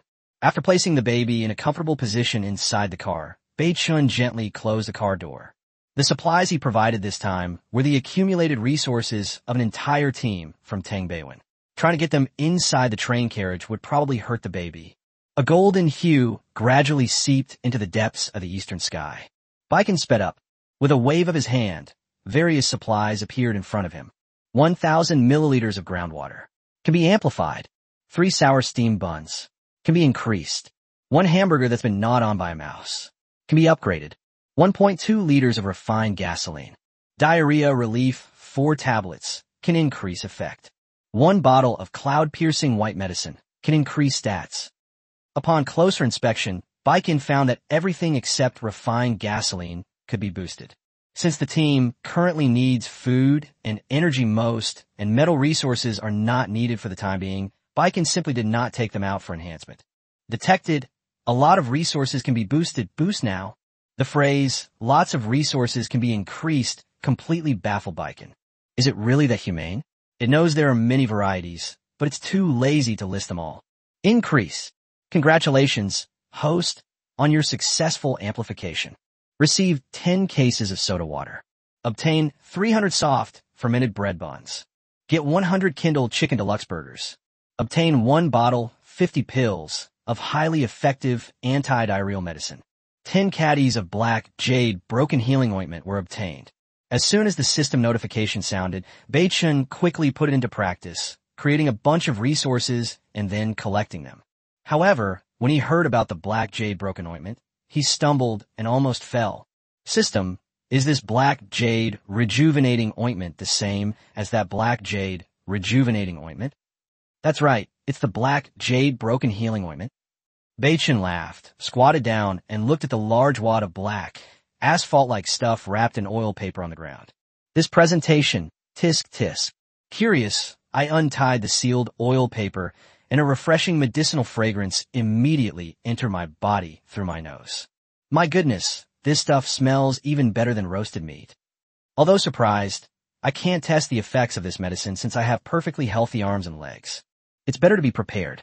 If the TV series is true, then this stuff is a miracle cure for sprains, bone injuries, internal injuries, and bruises. By the time Bei Chen had stored all the supplies into his particle ring, the sun had already slowly risen in the east. Everything comes back to life, and a new day begins. Back in the car, Bei Chen closed his eyes and did exercises for 2 minutes. This wasn't just a matter of not sleeping for a day and a night. He also experienced 2 beast tides. Although Bei Chen is in good physical condition, he still feels quite tired after continuing like this. But he hadn't finished his work yet, so he gritted his teeth and persevered. However, adding a Mitsubishi military dagger or MOE knife as embellishment makes it much simpler. Baiken distributed a total of 18 sets of military equipment and weapons, and 5 days' worth of supplies and equipment. Mitsubishi military daggers and ink-hidden blades were not among the 18 members except for the squad leader, the big guy, and Xia. Since Baiken has decided to form a group, it is natural to equip the team with the best weapons. An army is raised for 1,000 days, but used for only 1. If all goes well and the game is completed, that's fine. But if players from other countries dare to invade, they will massacre Chinese players on a large scale. Then his army, composed of regular soldiers, would be like a sharp sword drawn from its sheath. While slaughtering, they also intimidated all sides. Bei Chun traded his carefully prepared weapons to Captain Zhang Yuchen. Daily necessities were traded to Tang Beiwen. Then I went to the team channel, gave a few simple rest orders, locked the car windows and doors, and fell asleep holding my baby. I'm so tired. The brain gets especially tired when people are using their brains and thinking about things.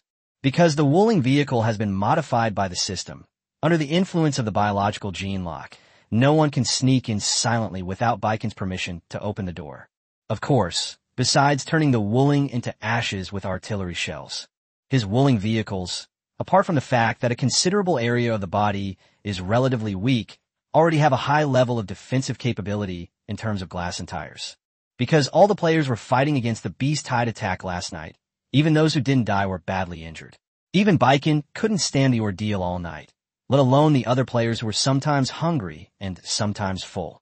Therefore, 99% of players are fast asleep during this time. Time passes silently. In the blink of an eye, Bei Chun had been sleeping in the car with her baby for 6 hours. Thump!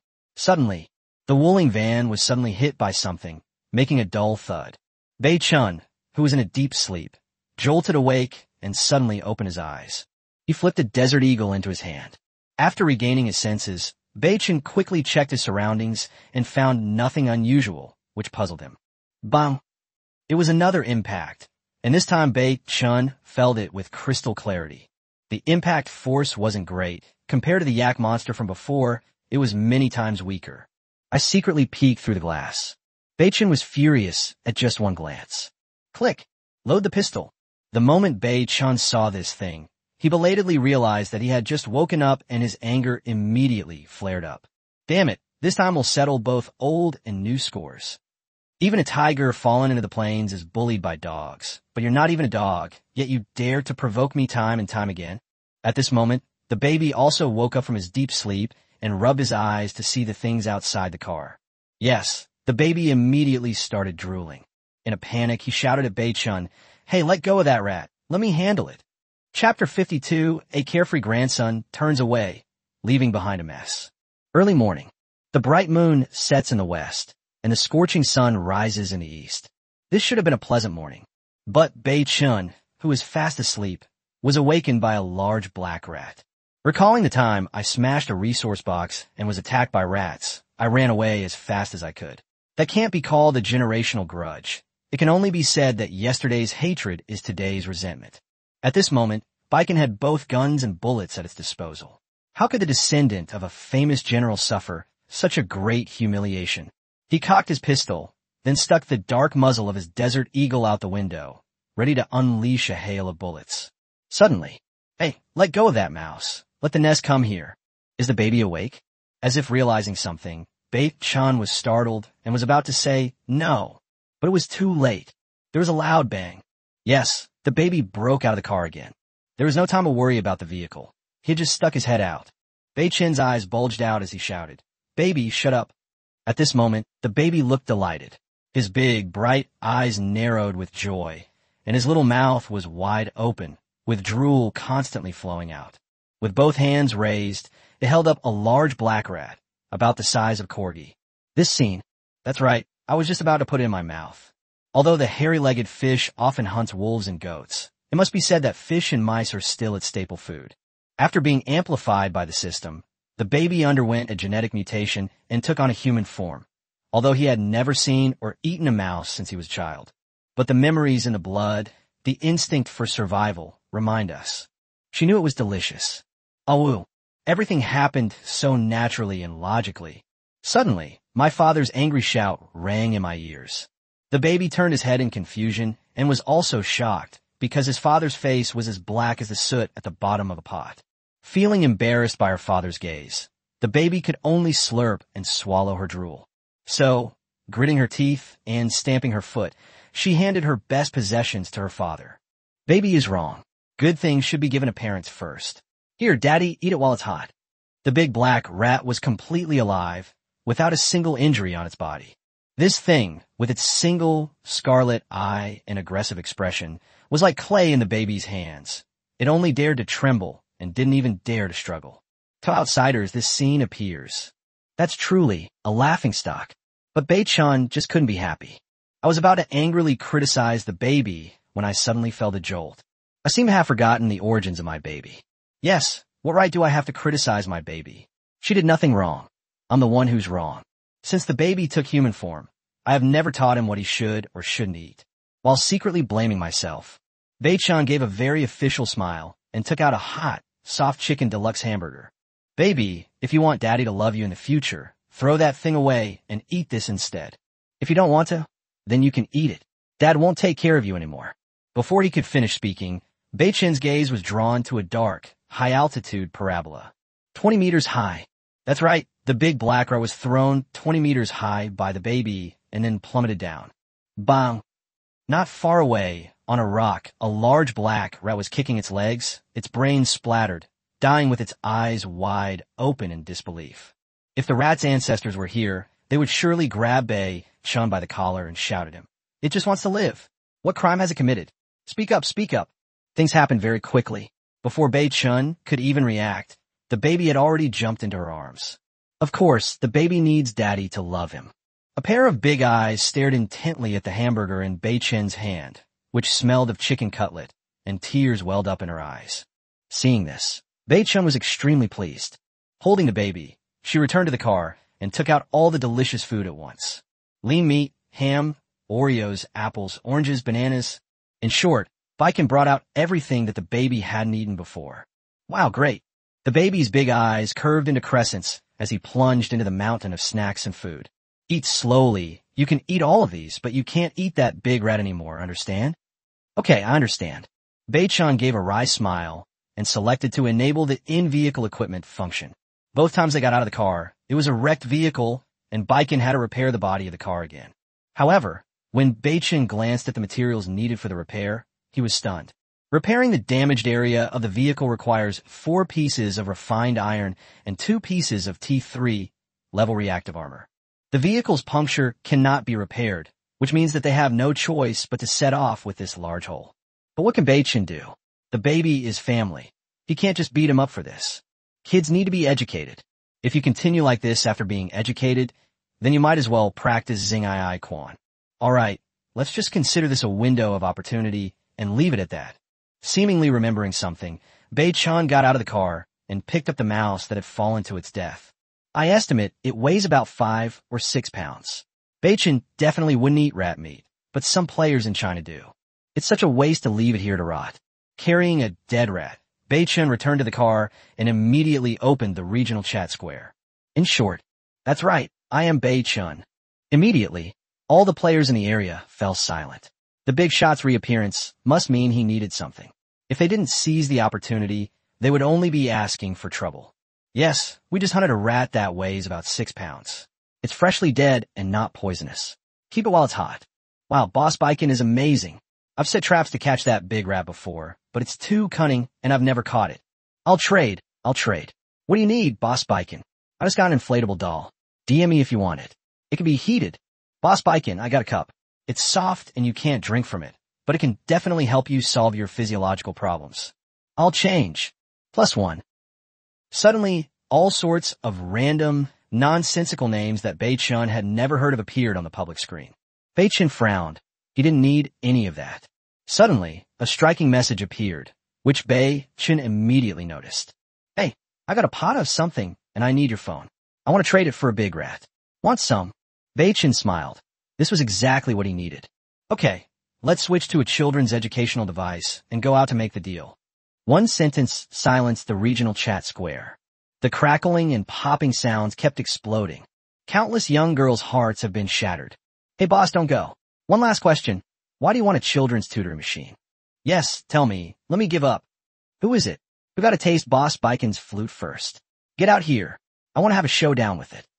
If the big boss doesn't tell me, I'll die with regrets. Information plus 9,999. Bei-chan was also taken aback when he saw this scene. With such a strong reaction, am I really that popular? As the saying goes, killing someone is just a matter of beheading them, but attacking their spirit is going too far. To keep a low profile. Before leaving, they gave a unified reply. I'm exchanging this children's tutoring machine to educate my daughter. Yes, my own daughter. Bai Chen departed gracefully. He turned around and left a mess behind. After exiting the regional chat square, the transaction with Brother Guangdong went smoothly. Upon acquiring a tutoring device, Bai Chun revealed a fatherly smile. Trading a dead mouse for a tutoring machine? To paraphrase Mr. Ma, you might make a killing, but I'll never lose. Hey, there's still power. Let's turn it on and try. The tutoring machine, which looks like a cartoon notebook, was the first to be turned on.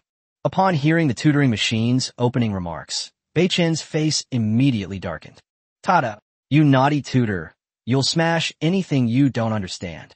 Smash, I'll kill you. From now on, Daddy will never have to worry about my studies again. Holy crap. If it weren't for its ability to amplify power, Bai Chun would have almost thrown this thing away. Speechless, I closed the tutor's box. Just then, another voice message came through. Little Sakura's mom is starting a class. If your child is not studying or eating well, they probably deserve a beating. I suggest adding a guillotine and a hard knee strike, and from then on, Mom will never have to worry about my studies again. Is this a legitimate tutoring machine? That's right. Bai Chun is not a teacher who teaches by example, nor does she have experience in marriage and raising children, so she can only use this clumsy method to educate her baby. If children lay a good foundation in their early years, they will all become talented individuals when they grow up. If a girl is well-educated, she'll grow up to be a bank's darling, with quick returns on investment and high principal and interest. However, if you don't educate properly, not only will you fail to attract investment, but you won't even be able to recover your principal and interest. You might even lose both the principal and the interest to someone else. If boys are well-educated, their ancestors' graves will emit auspicious smoke when they grow up. Of course, even if you're not well-educated, your ancestors' graves will still emit auspicious smoke when you grow up. At that moment, a system notification sounded in my ear. Detected, bad kid tutor chicken can be boosted, boost or not. Amplification. Bai Chun wasn't afraid of wasting anything, since amplification didn't consume anything from him anyway. I'd like to see what kind of monster you'll become after you've been amplified. Chapter 53 Robbery is great. This is a lifesaver, as Baikin confirmed the increase in growth rate. The system's notification arrived as scheduled. Congratulations, host, the boost is successful.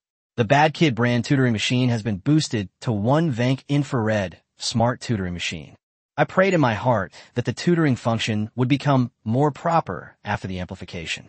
The first thing that catches the eye is a small, pink, and very cute laptop. Vank Infrared Smart Tutor. Introduction. Encyclopedia content pales in comparison, because this product is called Vank. Same product advantages. Easy to use. As long as the sun in the sky hasn't exploded, it doesn't need to be charged. Patented design. Unique lines, smooth and without sharp corners, greatly reducing the probability of children bumping and getting injured. The colors are eye-friendly and warm. Once your baby gets it, you might as well dream about getting it back.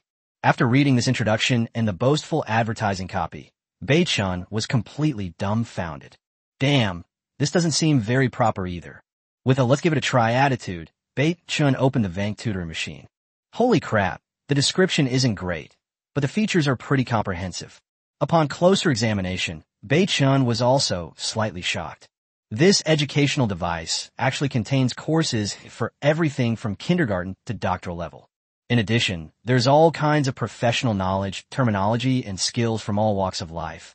It is simply unbelievable and encompasses everything. Vank's tutoring machine is pretty impressive. Once you're a little familiar with Baikin, you'll know how to use its functions. First, I found the courses from kindergarten to elementary school, and for interests, I randomly selected comprehensive idioms and a few other types that my child might like. Looking back, I saw that the baby had already eaten his fill and was playing happily on the waterbed. Hey baby, look what this is.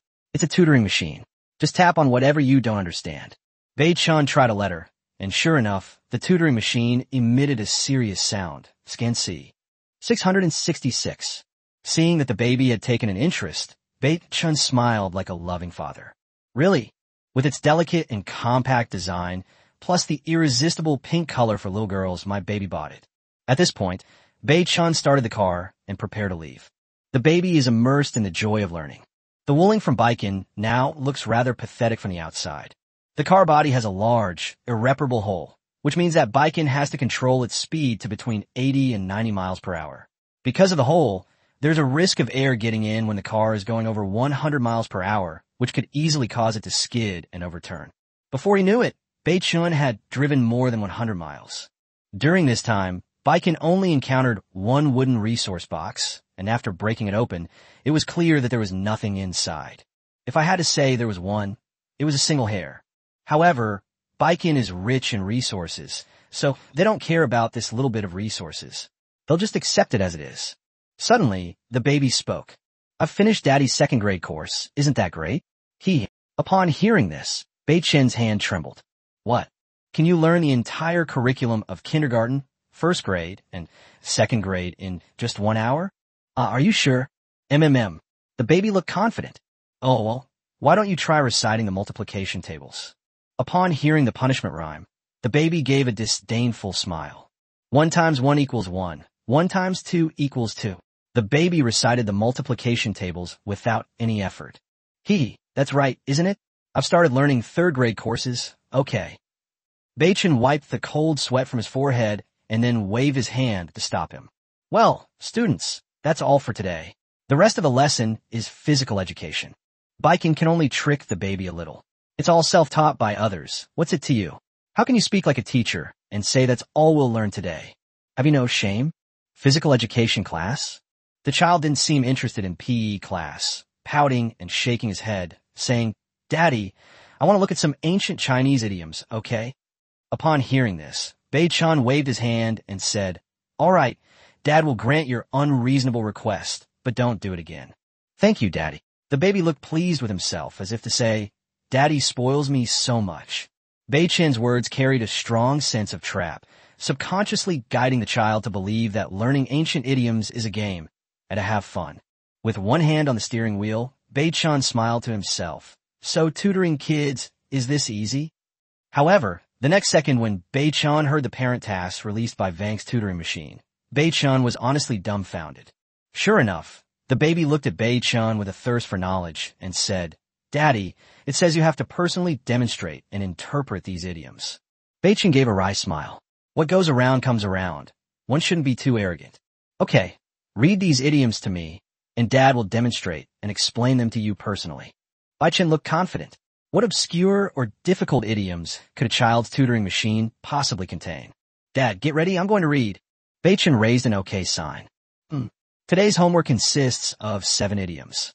Hearing that Bei-chun is even more confident, it's just a matter of time. Baby just read it aloud. Wow, Daddy is so amazing. The baby's big eyes were filled with admiration for Bei-chun's tall and imposing figure. So the baby loudly read out all 7 idioms. Rivers of blood, wailing, corpses strewn across the fields, calling a deer a horse, turning the guest into the host, even thieves have their code of honor, and seizing by trickery and force. To be honest, when Bei-chun heard these 7 idioms, he first felt a chill run down his spine, and then his vision went black. This tutoring machine is a joke. It's not that Baiken doesn't understand these idioms. The key question is, how should this be demonstrated? The crucial point is how much Chinese knowledge does the baby still have? What's wrong, Dad? You don't know how either. The baby pouted in disbelief. How could I not understand? Bei-chun forced himself to keep his voice steady. Then let's start with calling a deer a horse. The so-called calling a deer a horse refers to the period at the end of the Qin dynasty, after Ing Zheng's death, when Hu Hai ascended the throne and Zhao Gao supported him. In fact, Bei-chun's explanation was very correct and easy to understand, but he forgot one thing. Daddy, who is the Qin dynasty? What is Ing Zheng? What kind of fruit is Hu Hai? Can Zhao Gao be eaten? The baby swallowed and asked expectantly. Bei-chun was completely stunned, feeling like the sky had fallen. But how can an elder show weakness in front of a younger generation? Haha, baby, here's what you think. What do you mean by honor among thieves? If you don't know something, let your baby do it themselves. If the baby says something wrong, you can solemnly and righteously point out and correct the mistake, which will not only establish a great image, but also make the baby more convinced. Even thieves have their code of honor. The baby's knowledge of Chinese history is only at the second grade level. Of course he knows what a robber means, but even thieves have their code of honor. Wow, I know. I stole your things and then rented them to you at a high price to save your life.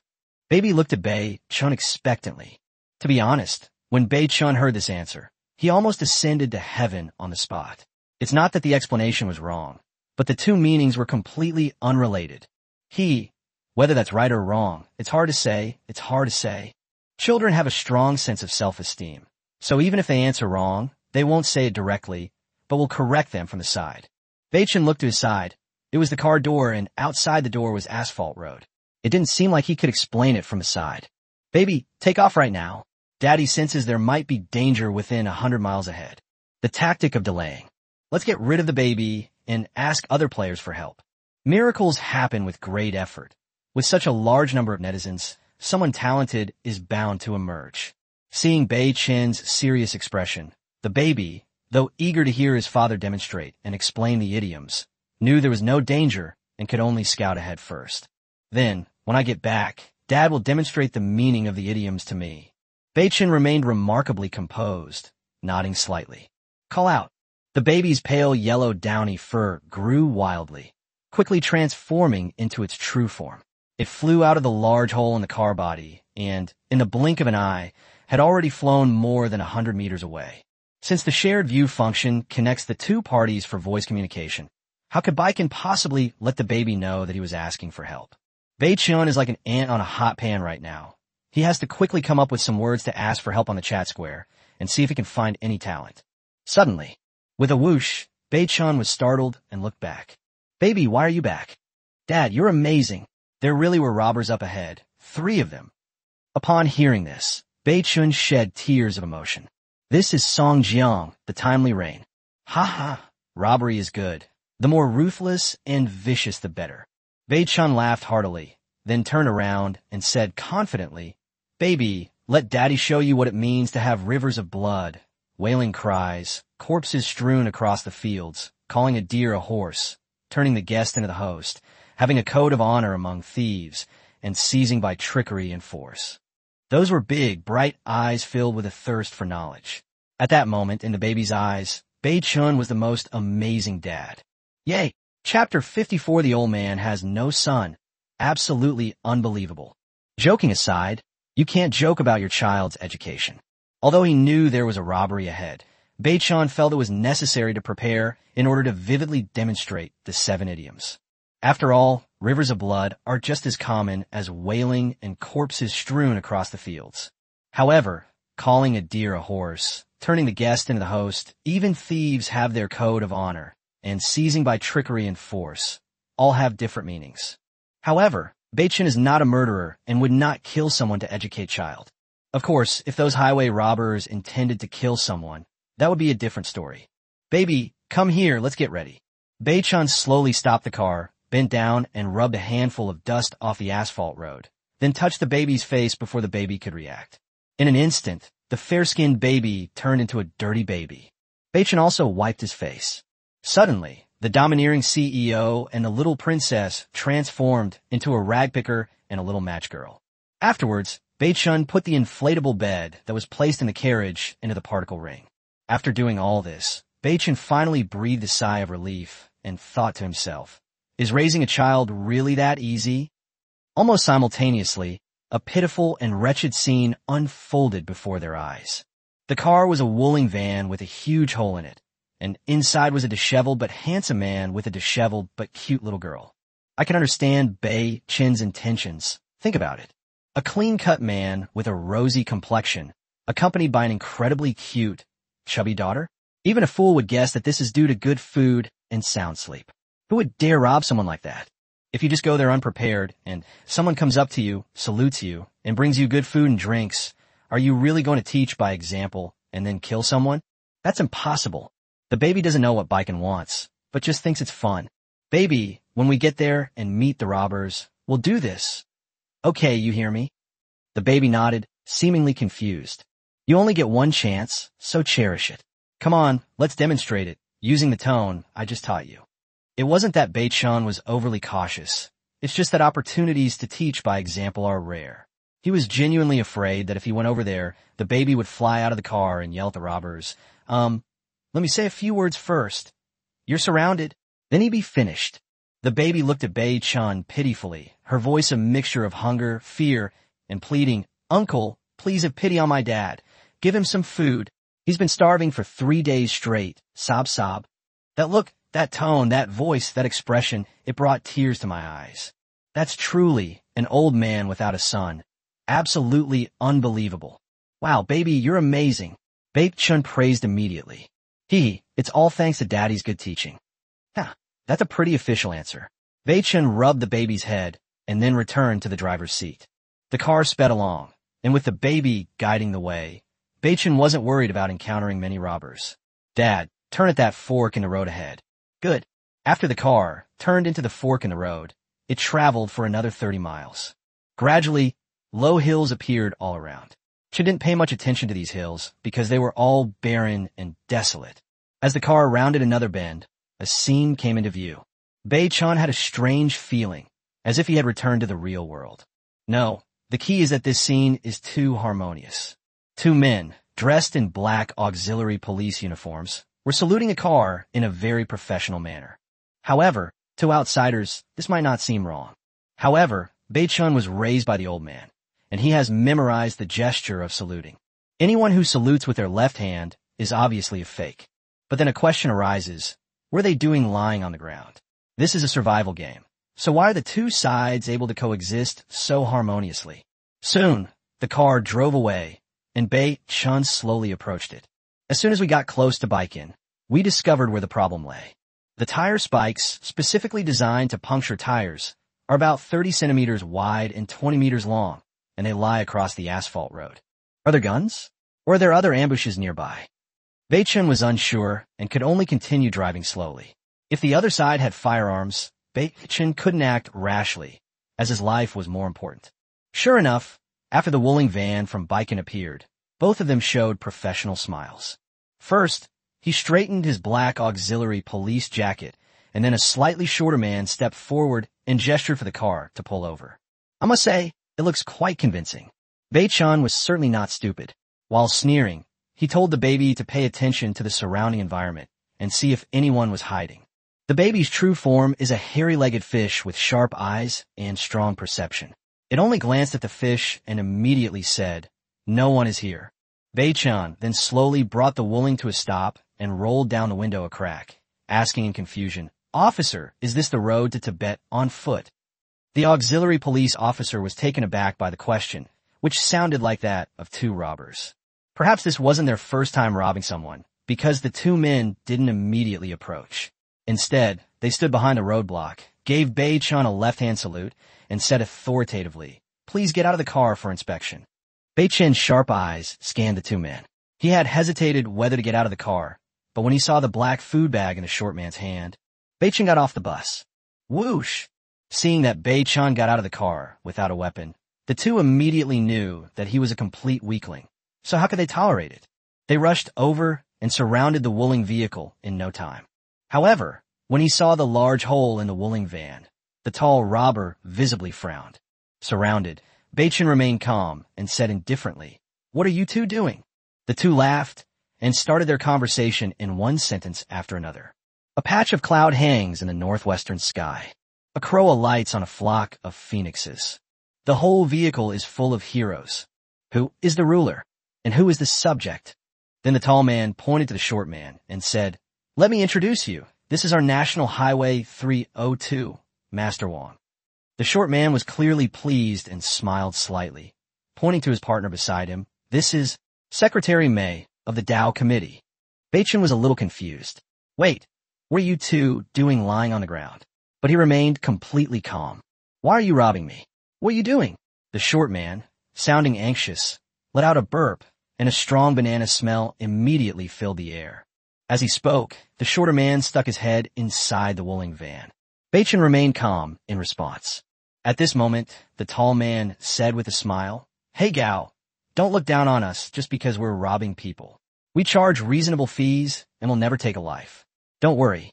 Without waiting for Bei Chun's reaction, he stuck his head inside the Wuling van. In their view, people like Bei Chun, who are kind-hearted and devout, would easily be frightened and wouldn't dare to resist. Bei Chun smiled slightly and shook his head, thinking to himself, All right, I guess I can only guide them now. Otherwise, how am I supposed to take action? He pulled out a cigarette, lit it, and took a puff. Sure enough, with that familiar tone and those familiar words coming from inside the carriage, the two robbers returned looking completely bewildered. Dude, you're playing a survival game. Why are you bringing a kid along? Is that even possible?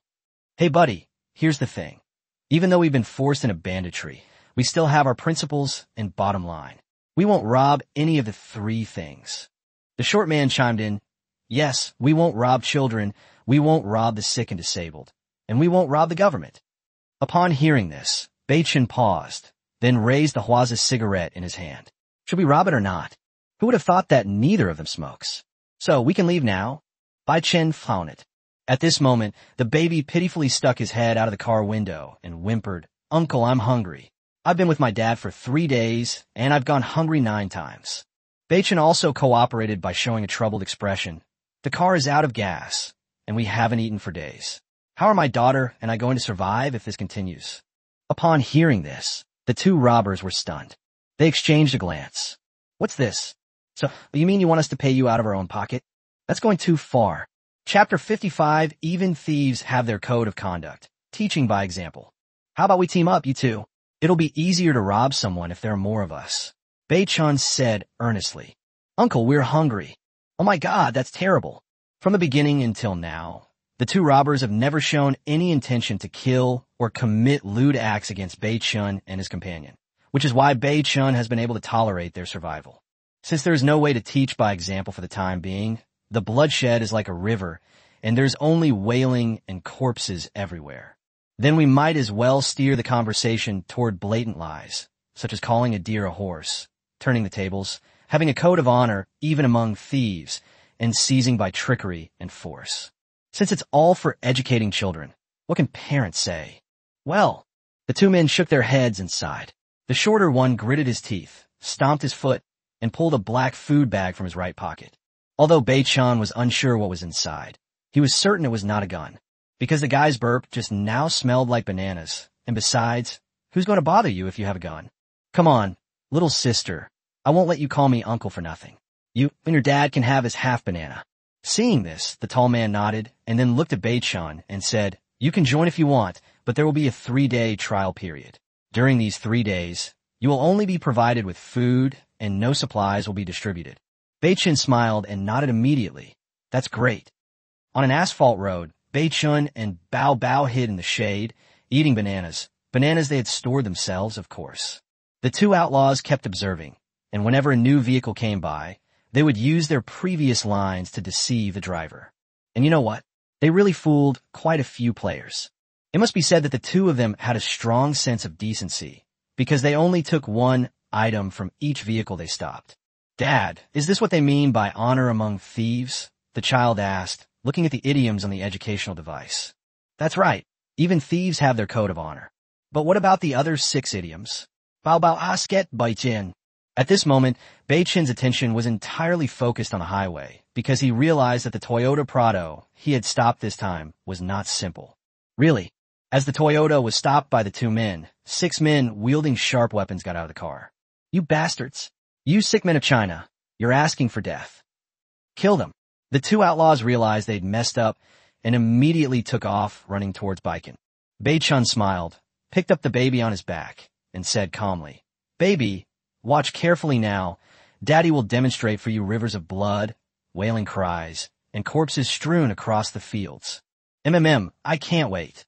The baby hugged Bei-Chen's neck tightly from behind. Hey buddy, grab your daughter and run. We've messed up this time. They're Japanese devils with knives. Hurry up and get them out of here. The 2 temporary companions, despite the danger, did not forget to remind Bei-Chen to escape. Bei-Chen remained unmoved, watching as 5 or 6 men wielding sharp weapons surrounded him. Sir, look, it's a little girl. A virgin. So what? Can a Chinese girl be this tender and beautiful? With a pointed mouth and monkey-like face, he looked up and down at the baby on Bei-Chen's back with lewd eyes. Make your move. Kill the man, and bring the little girl to me. Be careful not to hurt her. Hi, sir. The bandits who had already run far behind shook their heads and sighed when they saw this. But there was nothing they could do. They had already fulfilled their duty as companions. Baby, remember this. It's called blood flowing like a river. Bei-chen's dark eyes were like an abyss. A fish-scale military knife appeared in his hand in an instant, and he then dodged the stabbing attack by turning to the side. Brush. The two passed each other. The samurai's body stiffened, his hand holding the sword slowly dropped, and then he fell to the ground. Baka, call out. Sizzle. A knife came from behind, but Bei-chen remained calm, turning his head and slashing back. The fish-scale blade transformed into a black shadow, instantly slicing across another samurai's neck. With the shared vision enabled, Bei-chen essentially gained vision from both the front and back, making him even more formidable in close combat. To achieve the desired effect, Baiken sped up its pace. With all their might, the six of them wasted only 40 seconds. The knife was so sharp that the samurai whose throat was slit only felt a chill on his neck before realizing he couldn't breathe properly. Only when he saw the blood gushing from his neck did he let out a horrified whimper. Bei-chan stood in the center of the crowd, carrying the baby on her back, her eyes showing no emotion whatsoever. A chorus of wails, rivers of blood, corpses strewn across the fields. Bei-chan said in a cold voice, "Wow, Dad is so amazing." It perfectly echoes the three idioms. The guy who was still desperately fleeing in the distance stopped in his tracks upon seeing this scene, puzzled. Is there a mass food poisoning incident? Let's go back and take a look. It seems they're all dead. Holy crap. No way. They were all so energetic just now. Chapter 56, The Great Xia Inglongard. Bei-chan calmly stood among the corpses, carrying her baby on her back. The speaker kept telling the baby the stories behind the three idioms, and through this verbal instruction and example, the baby immediately felt a strong connection to learning. The educational effects are certainly remarkable, but it's a bit exhausting. Wow. First there was a river of blood, then a chorus of wails, and finally, corpses strewn everywhere. Baby listened to the wails, glanced around at the corpses lying across the ground, and then looked at the surrounding wilderness. My goodness, this is so realistic. Dad, I want to get into Tsinghua University in the future so that our family's ancestral graves can also emit auspicious smoke. How about that? Even in this short time, the baby didn't forget to use the Vank brand educational machine to practice and learn at the same time. Hearing this, Bei-chan smiled, instantly feeling that all her efforts had been worthwhile. At least her child wasn't saying, "I want to be a big star." Suddenly, Bei-chan realized something. The first three steps are always the hardest in anything. The two did not deliberately lower their voices during their conversation. This left the two returning members completely bewildered. What's this? Killing 6 people while chopping melons and vegetables. All to teach children idioms? Immediately, tears of envy and jealousy streamed down their faces. If his elders had raised him in the same way, why did he drop out of school in 5th grade and idle around at home, still holding his own hand when he went out at 30? Hearing the two of them crying, Bei-chan turned around and looked back. "Oh, you're back." Bei-chan smiled and said, "Hurry up and pack your things here and put them in our car." Upon hearing this, the two were taken aback and exchanged a glance. "In our car? Holy crap, this is practically turning the tables and stealing everything. What, feeling a bit hot? Want to lie down sideways for a while?" Bei-chan gave the two of them a forced smile. It's not hot. It's not hot at all. I was sweating just now." The two of them were startled. Who would want to lie sideways on the ground? There are already 5 or 6 people lying on the ground. Watching the two helplessly gather up the weapons left on the ground, Bei-chan asked Bao, "What's this called?" The baby shook his head. "This is called turning the tables and seizing power by trickery and force. At first, we followed their lead and listened to them. Now that we have stood up, they have to listen to us." Bei-chan patiently explained, "When I said that we should send all the supplies to our vehicles, I meant that we wouldn't share them with them. That would be blatant extortion. Of course, this statement is based on the premise that we have the power to do so." The baby suddenly understood and got it right away. "Then, what about calling a deer a horse? By the way, was Qin Shi Huang any good?" Puff. Bei-chan almost vomited blood, thinking to himself, "I don't know if the current Qin Shi Huang is edible, but I do know that if he ate him, he would definitely be poisoned." Without saying much, Bei-chan called out to his 2 buddies, "Hey, you guys, go check the Boeing 747 that 6 people are flying and see if there are any good supplies on board." Upon hearing this, both of them were stunned. "Screw your Boeing 747. Even though my buddy has never flown on a plane, He knows what a Boeing 747 is. This is clearly a Toyota Land Cruiser Prado. Bei-chan smiled and brandished the fish scale knife in his hand. Oh dear, why do I always feel like stabbing something? The two of them immediately burst into tears. Brother, you have a great eye. This really is a Boeing 747. Please forgive our ignorance. Bei-chan smiled and then waved his hand. The two swore that this was the lowest point in their lives. What's this called, baby? Ah, I know. It means mistaking a car for a chicken. Bei-chan, this is calling a deer a horse. Hee, I know, I was just teasing you. Baby happily poked Bei-chan's face. Daddy, why are you so good to the baby? Bei-chan smiled. Because you've been my creditor for life. Creditor? What's that? Well, the baby calls me dad. What can I say? Bei-chan was clearly not expressing himself. The baby was originally someone he traded a pound of pork for to eat, but then he found out that the baby could increase his power, so it was no surprise that he became a creditor. While Bei-chan was busy educating his baby and strengthening the bond between father and daughter, the two former outlaws were certainly not going to be idle. In order to please Bei-chan as much as possible, they left nothing but desolation in their wake. Things were lying haphazardly on the ground. Even people's underwear had been pulled off. There was no other way, so Bei-chan took the baby back to the wooling car to wait, since it was supposed to be unsuitable for children. A short while later, two people arrived carrying large and small bags of things. The two packs were bulging with something I didn't know what it was. The first thing you see are 7 left-handed swords of good quality, with sandalwood handles and fine steel blades, clearly the work of a master craftsman. Hee, brother, I must say, these little devils have quite a lot of supplies, and they even have secret weapons. The short robber said with a fawning smile, opening his pack. What? Rice. Here's wheat, and sweet potatoes too. The tall man also showed off his harvest with a fawning expression. Bei-chan glanced at the two of them, his gaze sharp as a knife. That's all. That's all. That's really all. Snap. The shorter man slapped the taller man on the back of the head and cursed. Bullshit. What else is there? The tall man was taken aback and quickly slapped himself, explaining, It was a misunderstanding. I forgot. As he spoke, he reached in his pocket, but as soon as he pulled out a corner, Bei-chan said directly, No need. We don't need this. I'll take these supplies. You guys don't have any objections, right?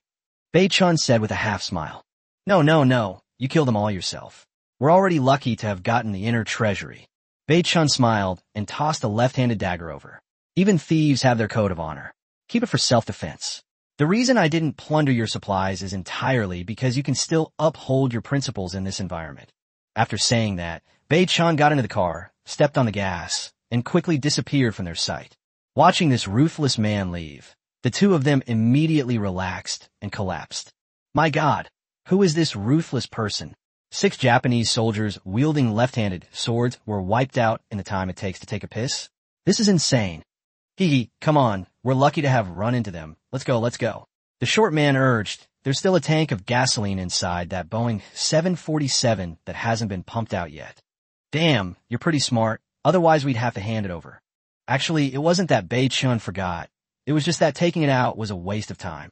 Although the two men had become outlaws, they still accomplished quite a bit. Bei-chan is the kind of person who believes that if you have a bottom line with me, then I also have a bottom line with you. And so, Bei-chan led the baby westward, stopping to smash resource boxes whenever they came across them. However, to be fair, since breaking up with Tang Chuchu, Bei-chan's luck has been as bad as Liu Bei's father's. Today was particularly outrageous. After driving all day, I came across 2 wooden boxes. One of them had a single hair on it when I hit it, and the other had a piece of paper on it. Bei-chan initially thought he had received the blueprints due to a stroke of good luck, but upon unfolding them, he found 2 words written on them. In Maolin, conspiracy. If it weren't for Baikon's system and large stock of supplies, they probably would be starving tonight. Crackling sounds. Around the campfire. The baby's eyes were fixed on the grilled meat. Bei-chan stared intently at the newly acquired rice, wheat, and sweet potatoes. At that moment, the sound of the game console rang in my ears. Player Zhang Yuchen has requested to add you as a friend. Do you accept? Zhang Yuchen. Bei-chan was puzzled. Zhang Yuchen was mainly responsible for the training of soldiers and the management of weapons in the regiment, while Tung Baiwen was the main contact person for him.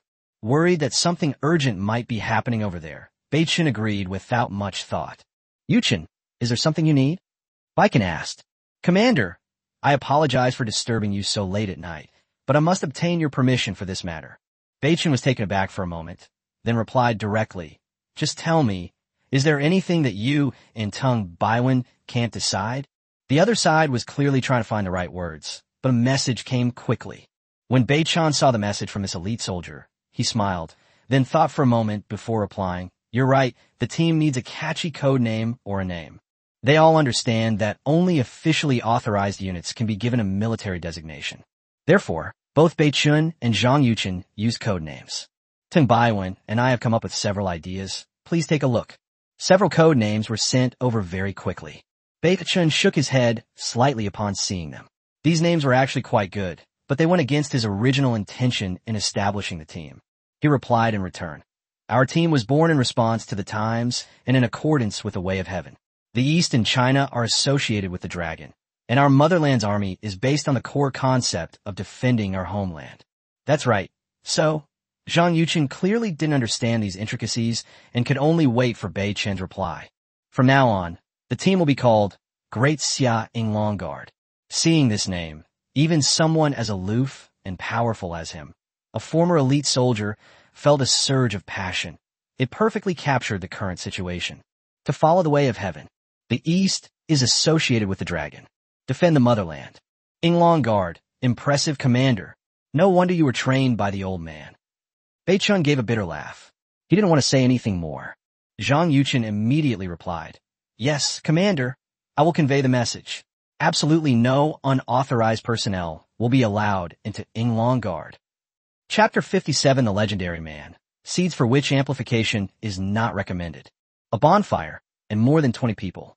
With the arrival of squad leader Chuan Jiangwo, Tal Zheng Jingren, and Xia, team leader Zhang Yuchen officially announced the team's code name. As expected, after learning of the meaningful code name Great Xia Inglong Guard, all the team members were amazed. Even Tung Chuchu and Tung Baiwen, who were not soldiers, felt that Bei Chen's writing skills were exceptionally high. At the same time, all team members became even more curious and puzzled about Bei Chen. Why? After all, this is a survival game. Normally, you might not even see two identical steam buns, let alone 21 ink-concealed blades and 21 Mitsubishi military daggers. And the food and water provided are the same. This is outrageous. Almost everyone looked at the newly arrived class monitor, a tall man.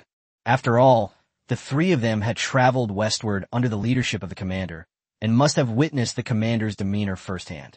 And so, Jiangwo, tell everyone about the regimental commander's deeds. No need to embellish, just tell the truth. Zhang Yuchen usually spoke so fluently that he could get things done with a single glance, never wasting a single word. Now that he's said so much in one go, it's clear that Bei Chen has piqued his intense curiosity. Yes, Trump, tell everyone, I'm also very curious about what the commander looks like when he falls to the ground. Isn't he handsome? Vice Captain Shui Yuan echoed while glancing at Zhang Yuchen, her eyes filled with secret joy, a feeling that he was done for. Tung Chuchu felt a sweet warmth in her heart as she looked at the eager, inquisitive eyes of everyone. Tisk tisk. Others may not know, but she knows perfectly well that she personally handled Bei Chen's procedures. Although it was her first time, Tung Chuchu felt very comfortable just thinking about it. At this moment, the three squad leaders looked extremely smug. The three exchanged a glance and nodded slightly. Well, let me say a few words first. The class monitor cleared his throat, puffed out his strong chest, and tried to make himself look taller and more imposing. Where should we begin? Because Bei Chen's appearance and display of strength were so unbelievable. The class monitor had to carefully organize his words to perfectly explain the whole matter. The campfire was burning, and the 20 members of the Inglong Guard were all around, looking at Chuan Jiangwo with puzzled expressions. Soon, the squad leader's deep and resonant voice rang out. The squad leader was a little nervous at first. After all, he didn't have many opportunities to give a speech in front of two elite soldiers. However, he saw the whole thing most clearly and directly, and no one argued with him about this speech. Well, speaking of that day, from unfamiliar to skilled, from excited to thrilled. Actually, what the class monitor said was very true. He didn't embellish it at all. But as the M249 light machine gun with 500 rounds of ammunition came out, Everyone except Tung Baiwen and his sister turned pale. It's not that the pineapple can't fire 500 rounds. The key point is that the squad leader also said that he didn't change the magazine. He just fired 500 rounds like that. As for the baby's appearance, the class monitor didn't mention it, because Beichun had given serious instructions before they came that no information about the baby should be leaked. Zhang Yuchen frowned when he heard the M249 firing 500 shots in a row, but he held back from losing his temper on the spot. However, when Trump said that Beichun had dodged 4 bullets from a Desert Eagle at close range, he was shocked. One by one. The team leader is Zhang Yuchen. The vice captain is Shui Yuhan, and there are probably 2 other people besides the administrative staff, Tung Baiwen. The other more familiar members jumped up in a flash, each one eager to pounce on their squad leader, Chuan Jiangwo. The big guy and Xia were completely bewildered, not knowing what happened. That's right, the class monitor is right, there wasn't a single lie added. Upon seeing this, the squad leader turned pale and quickly straightened up, his face solemn. I, Trump, swear on my personal honor, the honor of the military, and the honor of the nation that every word I have said before is true. An uproar ensued. Then came deathly silence. What is most important to a soldier? That's right, it's an honor. Moreover, Trump brought up personal honor, military honor, and national honor all at once. For a professional soldier, this oath represents the highest level of honor. What did you say? Say it again. Zhang Yuchen's eyes widened in shock. Dodge 4 Desert Eagle bullets at close range. Without waiting for the squad leader's reply, the deputy captain, Shui Yuhan, shouted in a deep voice, Comrade Chuan Jiangwo, immediately report the muzzle velocity of the Desert Eagle bullets. Yes, sir, the squad leader shouted back.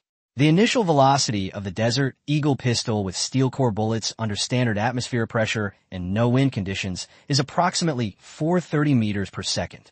Report complete. What is the approximate speed of nerve transmission in a normal human? Zhang Yuchen also questioned. Report, 100 meters per second. The squad leader's voice was loud and clear, but his expression remained unchanged.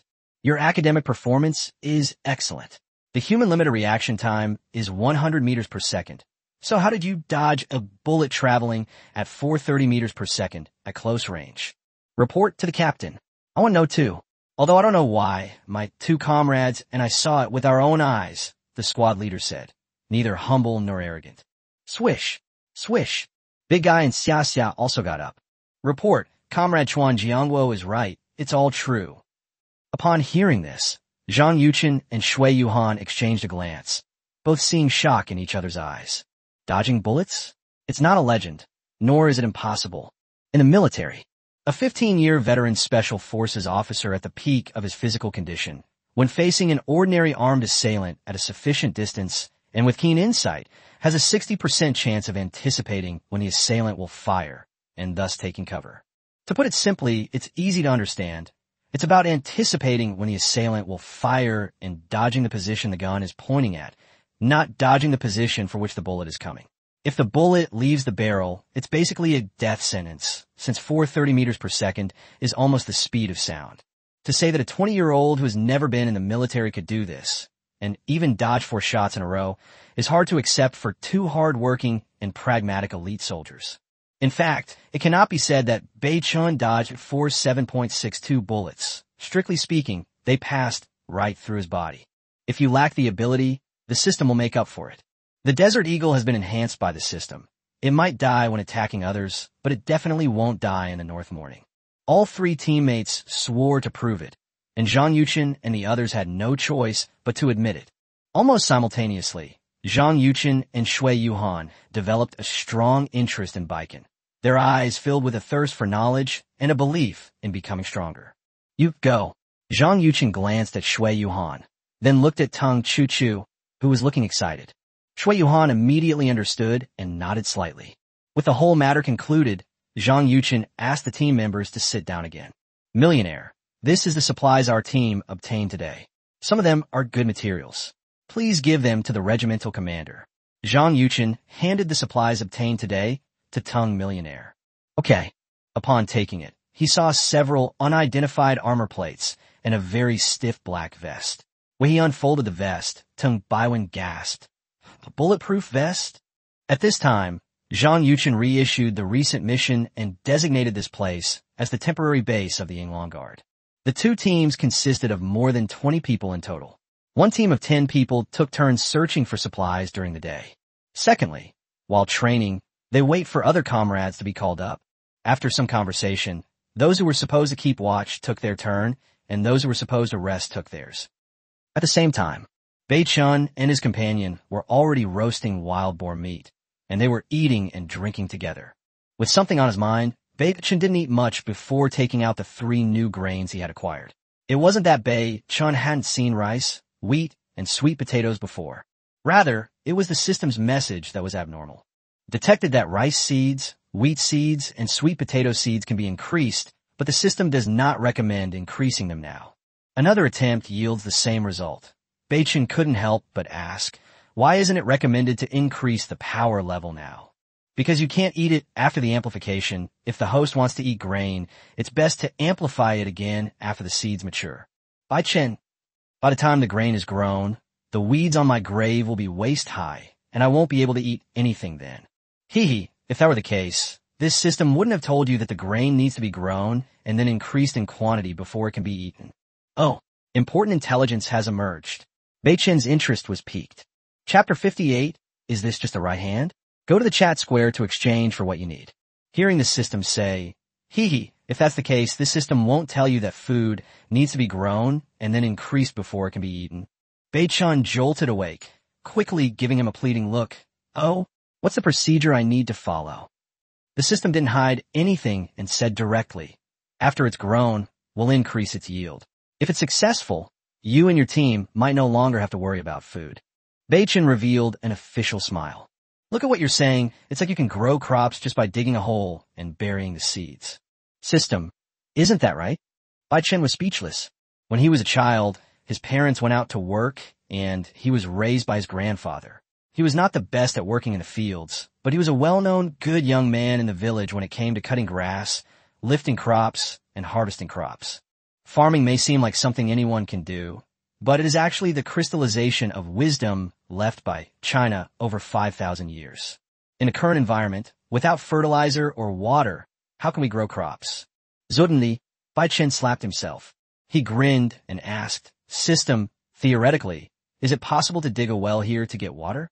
If so, I have 20 soldiers who can try. If there's no water, then it's all for nothing. Bei Chun wouldn't be so extravagant as to use purified water amplified by the system for irrigation. That would mean the glutinous rice balls wouldn't be glutinous rice balls at all, but rather just plain white balls. The system hesitated for a moment, but still gave Bei Chun the answer. Theoretically, it's possible, but the groundwater here is undrinkable. Can't drink it? Why? It's polluted. It gives me diarrhea, and I can't even pull up my pants. So, you mean it can be used for irrigation? Can. Okay, goodbye and good luck. After seeing the system off, Bei Chun fell in a deep thought. As the number of Yinglong guards increases, relying solely on their own efforts to increase the supply of materials is no longer a viable solution. Then I'd be a battalion commander for nothing, working myself to the bone every day with no freedom of time. If Yinglong Wei can be self-sufficient and create a virtuous cycle, then I can immediately achieve personal freedom. Bei Chun slapped his thigh and made a decision immediately. Having your own seeds and knowing you can dig a well for water, what is that? A huge advantage. Although the prospects are bright, several real-world experiences have taught Bei Chun that the first 3 steps are always the hardest in any endeavor. For Yinglong Wei to achieve self-sufficiency this time is no less difficult than turning Toyota into a Boeing 747. Just then, a transaction request notification appeared. Your friend Tung Baiwen has sent you a transaction request. Do you want to accept? Bei Chun knew that the supplies collected by Yinglong Wei had arrived, so he accepted the transaction directly. Captain, we're in luck today. Several members found some good stuff. After obtaining the Northern Morning Energy, Tung Baiwen's tone and attitude changed drastically. He presented a piece of armor, a black vest, and several pieces of metal, or as if he were showing off a treasure. Holy crap! Miracles happen with brute force. Bei Chun laughed heartily. He had wanted to get his hands on the reactive armor fragments and the bulletproof vest for a long time. However, due to insufficient luck, he could never obtain it. Now everything's settled, we have it all. The two sides agreed to the trade. and soon fragments of reactive armor and materials such as bulletproof vests appeared on the north morning side. By the way, there's $1 million task. Could you give me your opinion on its feasibility? Wei-chun had almost forgotten all his geography knowledge, so he needed to ask his PE teacher for advice to be on the safe side. After all, getting more than 20 people moving at a moment's notice was no small matter. What is it? Just tell me. Tung Baiwen's tone was sincere, and he greatly admired Bei Chen's calm personality. What do you think? How about we, the Yinglong Guard, choose a low-lying area and dig a well? Wei-chan replied repeatedly, the team doesn't need to search for food during this time. I'll take care of all the food and drinks. As expected, the other side fell silent. Wei-chan waited quietly, taking out a cigarette and lighting it in his spare time. About half a cigarette's worth of time later, Tung Baiwen wrote again. Wei-chun, I know a geologist and I asked for his opinion. If food is plentiful and guaranteed, perhaps we could give it a try. Seeing this, Wei-chun laughed, saying that Tung Baiwen was quite reliable in handling matters. Okay, this task will be temporarily assigned to you and Zhang Yuchen. I'll trade you the military supplies for the next few days later. Okay, don't worry. I guarantee I'll complete the mission. As the saying goes, one who stays near vermilion gets stained red, and one who stays near ink gets stained black. Spending too much time with immortals can also absorb some of their divine aura. Tung Baiwen's tone of voice is becoming more and more like that of a soldier. Soon, Baikin traded away 80% of the military supplies that had increased that morning. Deluxe KFC burgers *60, 100 soft, fermented bread rolls, 5 cases of soda water, 60 apples, 60 bananas, and 60 oranges, 21 gene of fresh wild boar meat.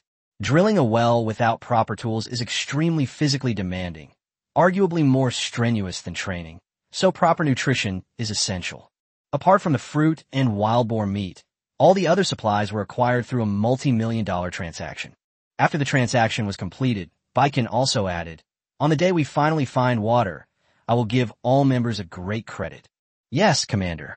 Tung Baiwen was filled with respect. The military supplies they had given him this time were simply too good. After disconnecting the private message, Bei-chin turned around and saw that Bao Bao was eating roasted wild boar meat with his face covered in grease. Today, in an effort to set a good example, Bei-chun smeared a lot of dust on the baby's face, making the baby look dirty and greasy. Baby, have an apple. Eating only meat will make you constipated. Oh, thank you, Daddy. The baby took the apple and thanked him while munching on it. Eat slowly. We don't have much, but we eat a lot. The baby immediately looked at him with admiration and nodded emphatically. I will try my best to lighten Daddy's burden. Bai-chen, something about this doesn't feel right. Since entering the game, Bei-chun hasn't showered for almost a week. It's only because he keeps the air conditioning on every day that the stench of sweat would have killed him. I had always been reluctant to use purified water to take a shower, but today, for the sake of my baby's studies, I had to set an example by smearing my face with ash, so Baikin finally had a good reason to take a shower. With a wave of his hand, he put the reactive armor fragments and bulletproof vest into his particle ring. These things aren't going anywhere, and it's never too late to study them. But taking a bath is really important right now. The itching all over my body is becoming unbearable. Baby, eat here first. Daddy will go prepare your bath water. You can take a bath later. Bei-chin got up and walked toward the car. Yay, Daddy's coming with me. Bei-chin's heart skipped a beat, and she quickly said, Baby is a big kid now. You can't stay with Daddy anymore. You have to be independent. The baby pouted unhappily. Oh, okay then. Chat square. At this moment, the chat square is filled with rapidly flying messages. Suddenly, that's right, I am Bei-chun. Before Bei-chun could even send his second message, several quick-wit players replied. Wow, does Boss Baikin need anything? I have a kitchen knife, scissors, a wash basin, MSG, chicken bouillon, and pepper powder. Hey, I have some here including beer, soft drinks, mineral water, peanuts, melon seeds, and 8 treasure porridge. Hey, you guys pull your feet back a bit. Don't push too fast. Bai-chen, you're so fast. Well, I want to take a shower, but I don't have any of the equipment. Does anyone have a Pantene bath towel, a big basin, a towel, a scalp, or a hair tie for a child? I'll trade a day's worth of supplies for it. The moment the news broke, the entire city of Beijing could smell the pungent, sour odor. My goodness, I was just suffering from heat stroke and my mouth was steaming. Did Boss Baikin take a nice bath? Could Boss Baikin please give me a sip of his bath water to save my life? Holy crap. Are you guys even human? Trying to get something for nothing? I'll trade a roll of toilet paper for Boss Bikin's bathwater. Damn it. I'll use a small leather whip. Damn it. Are you guys forcing me to bring out my family heirloom? I made up my mind. I'm going to use the half-eaten steamed bun that my uncle passed down to me to exchange for bathwater with Boss Bikin. The person upstairs is an idiot. Upstairs is an idiot +1. Information plus 99,999. Upon seeing this information, Bei-chin curled his lip. Anyone who wants to trade this little bit of stuff for my bathwater is stupid. Bei-chin estimates that at least 20 liters of water are needed for one shower. 20 liters is equivalent to a full bottle of water in a home water dispenser.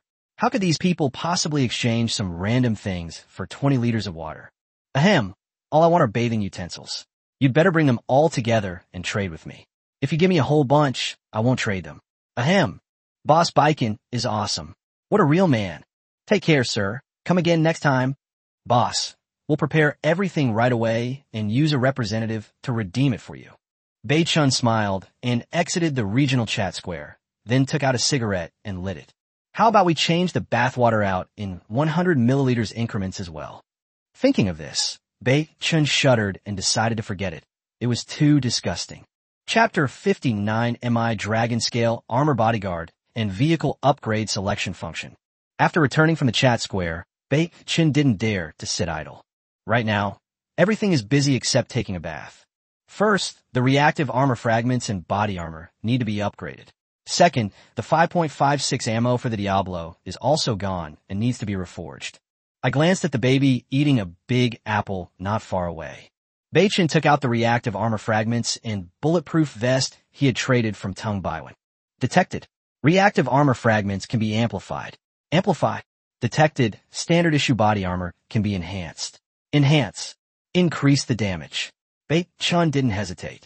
With the complete reactive armor, not only could the large breach in the vehicle body be repaired, but the weak points of the wooling could also be covered with reactive armor.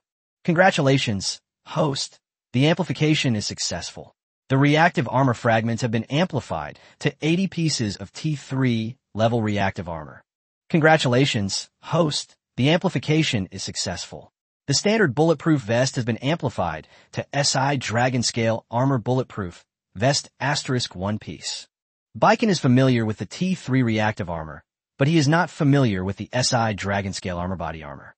At first glance, what you get is a small, black vest that looks a bit like a fitted vest. But upon closer inspection, you'll find that this vest is anything but simple, because the surface of the SI Dragon Scale armor has neatly arranged, layer upon layer of thin ceramic scales. Bei-chun, puzzled, reached out and pulled upwards from the bottom, only to be startled. Porcelain armor plates? Wow, that's impressive. Let's look at the information again. SI Dragon Scale Armor Bulletproof Vest. Description. The protective armor is woven from small pieces of ceramic bulletproof tiles and new bulletproof fibers into a fish scale pattern, similar to medieval chainmail, hence the name Dragon Scale Armor. Advantages. The Dragon Scale armor can withstand 40 hits from a 7.62 mm standard military bullet at a distance of 6 meters without being penetrated, and it can also stop 7.62 mm steel core armor-piercing bullets. A 9 mm submachine gun has no effect on it. Its protective power is 3 to 4 times that of ordinary bulletproof vests. Although Bei-chun didn't know much about bulletproof vests, he couldn't help but laugh when he saw the description that this thing's protective power was 3 to 4 times that of ordinary bulletproof vests. To be able to withstand 40 shots from a 762 mm rifle at close range. That's just awesome. First, put away the enhanced Dragon Scale armor. It still smells of sweat from not having showered yet. If I wear it and it picks up the smell, then this luxurious shower will have been for nothing. Looking at the small pile of T3 reactive armor, Bei-chun smiled and immediately switched to the vehicle equipment function in the game interface. Select the damaged area of the vehicle to repair. Repairing the damaged area requires 4 pieces of refined iron and 2 pieces of reactive armor. The requirements are met. Repair now. Repair. The player's materials have been automatically deducted, and the damaged area has been repaired. The game console sound had barely faded when Bei-chun hurriedly turned to see how it was fixed, but he was too late. When I turned around, the area on the car that was previously damaged was now completely intact. Okay, this is some cutting-edge technology. Looking at the in-vehicle blueprints presented in front of me, I see the alternative options. Baiken directly chose to replace the main structural cover with T3 reactive armor. Should we replace the vehicle's main structure with T3 reactive armor? Yes. Replacing, please wait. Baiken waited patiently. The replacement process would take some time. About a minute later, as the game console beeped, Baiken jumped. A surprise. Congratulations to player number 123271, Baiken, for successfully upgrading your Wuling Hongwang vehicle to a Tier 2 vehicle. Should this be announced server-wide? Congratulations to player Baiken. Your Wuling Hongwang vehicle has been upgraded to a Tier 2 vehicle, and you can now choose which upgrade function to choose. Baiken almost instinctively said, no announcement. Looking at the two schematic diagrams in front of him, Baiken instantly understood the direction of this upgrade feature. Baiken thought to himself, wow. There are two function options in front of you, meaning you have to choose one. Vehicle Tier 2 offers optional upgrade features. 1. Increased and upgraded space, restoring all vehicle functions, such as in-car music, in-car air conditioning, etc. 2. Rapid power. Increases vehicle speed to 500 kilometers per hour within 5 seconds, lasting for 10 seconds. Baiken understood almost instantly that these two upgrades were reassuring, representing two extremes. The first type is the practical type, which upgrades the interior space while restoring various vehicle functions. The second one is practical, rapid acceleration within 5 seconds to increase the car's speed to 500 kilometers per hour, lasting for 10 seconds.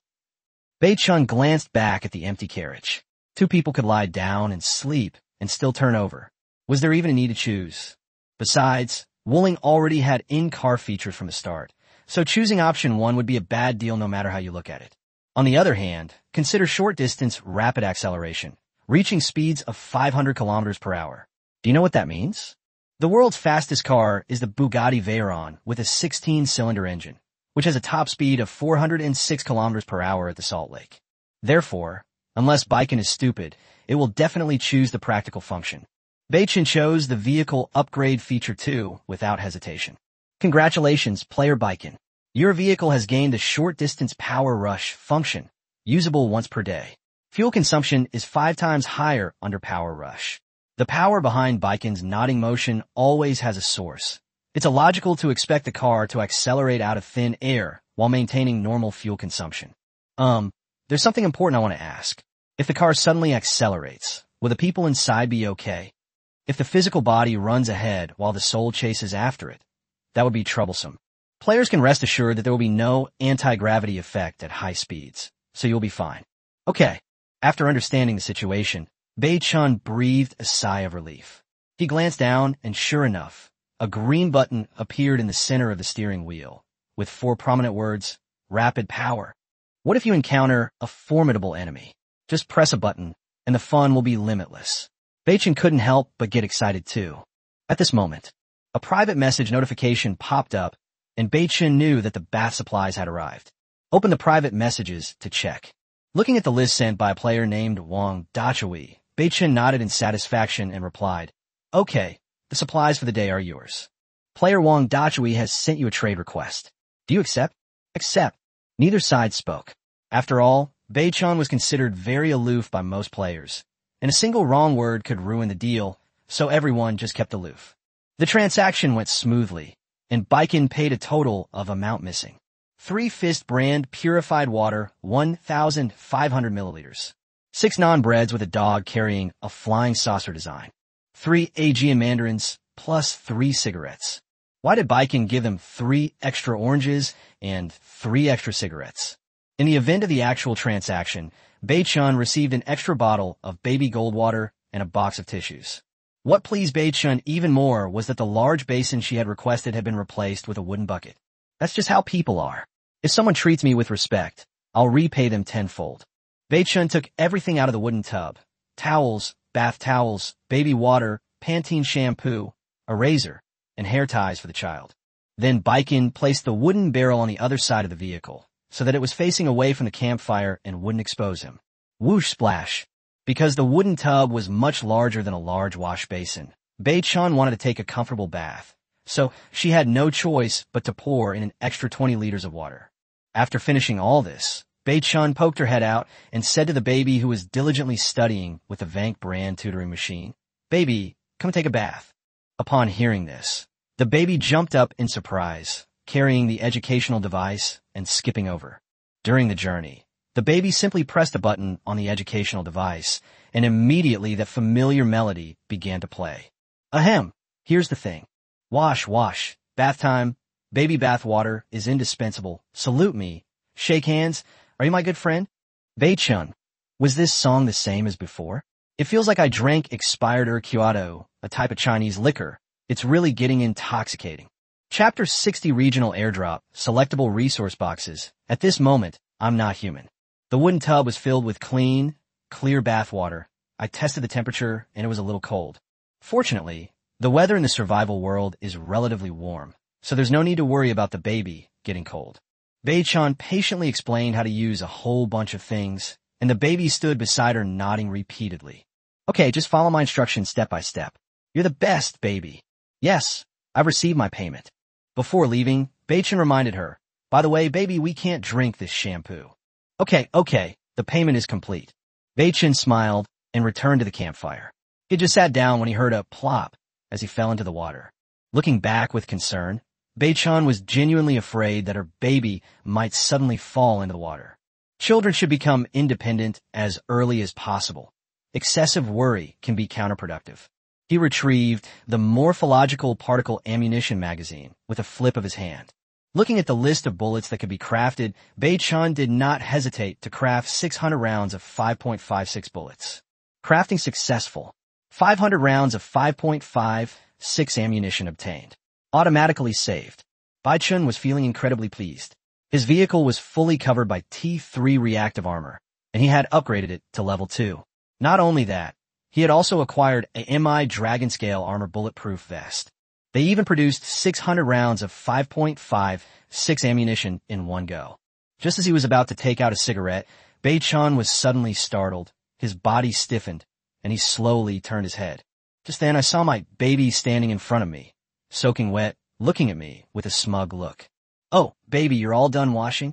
Yes, I have feathers that act as a barrier, so when I get wet, a quick shake and all the dirt is gone.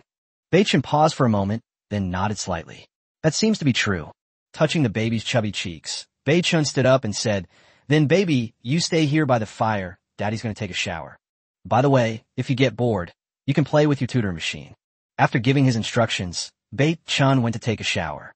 About 20 minutes later, after the campfire died down, the two children, one big and one small, who had just finished a nice bath, fell asleep peacefully in the carriage. The next day, the sun shone brightly and a gentle breeze blew. Bei-chun was suddenly awakened from his sleep. I hurriedly checked my private messages. Tung Baiwen's private message was urgent and agitated. Commander, something big has happened. Quickly look at the top left corner of the game interface. See what's there? Bei-chun subconsciously switched his gaze to the game interface. However, Bei-chun was surprised when he saw the top left corner of the interface, as this thing was not on the interface yesterday. It was a tiny virtual map, about the size of a cigarette box. The map was vividly depicted, consisting of low hills and highways, and a small green appeared in the center of the map, flashing as if afraid that others wouldn't see it. Upon closer inspection of the description, Bei-chun exclaimed in surprise, Regional Airdrop, Selectable Resource Box. Airdropped resource crates of your choice. Bei-chun smiled and immediately returned to the driver's seat. I wonder if it's the kind of crate where you choose your vehicle at the start of the game. Regional Airdrop, meaning that this airdrop resource crate is not known to all players, but only to players in the specific region. With doubts in mind, Baiken quickly started the engine. Sure enough, the moment the vehicle started, another moving blue appeared on the virtual map of the game interface. Bei-chun knew that the moving blue that was his car. Bei-chun clicked his tongue, somewhat hesitant. With this two-way positioning, players within the area would all go to join the fun. Conflict will be inevitable at that time. However, Bei-chun had no reason not to go. He now had a Tier 2 vehicle, a pineapple with 600 rounds of ammunition, and a Desert Eagle with 50 rounds of ammunition. It would be unreasonable for him not to go. Only 300 kilometers? I hope I get there before someone else gets there. Awoo. As soon as Bei-chun stepped on the gas, the Wuling roared like a wild boar. At this moment, Zhang Yuchen also sent a private message. Commander, should we send them out?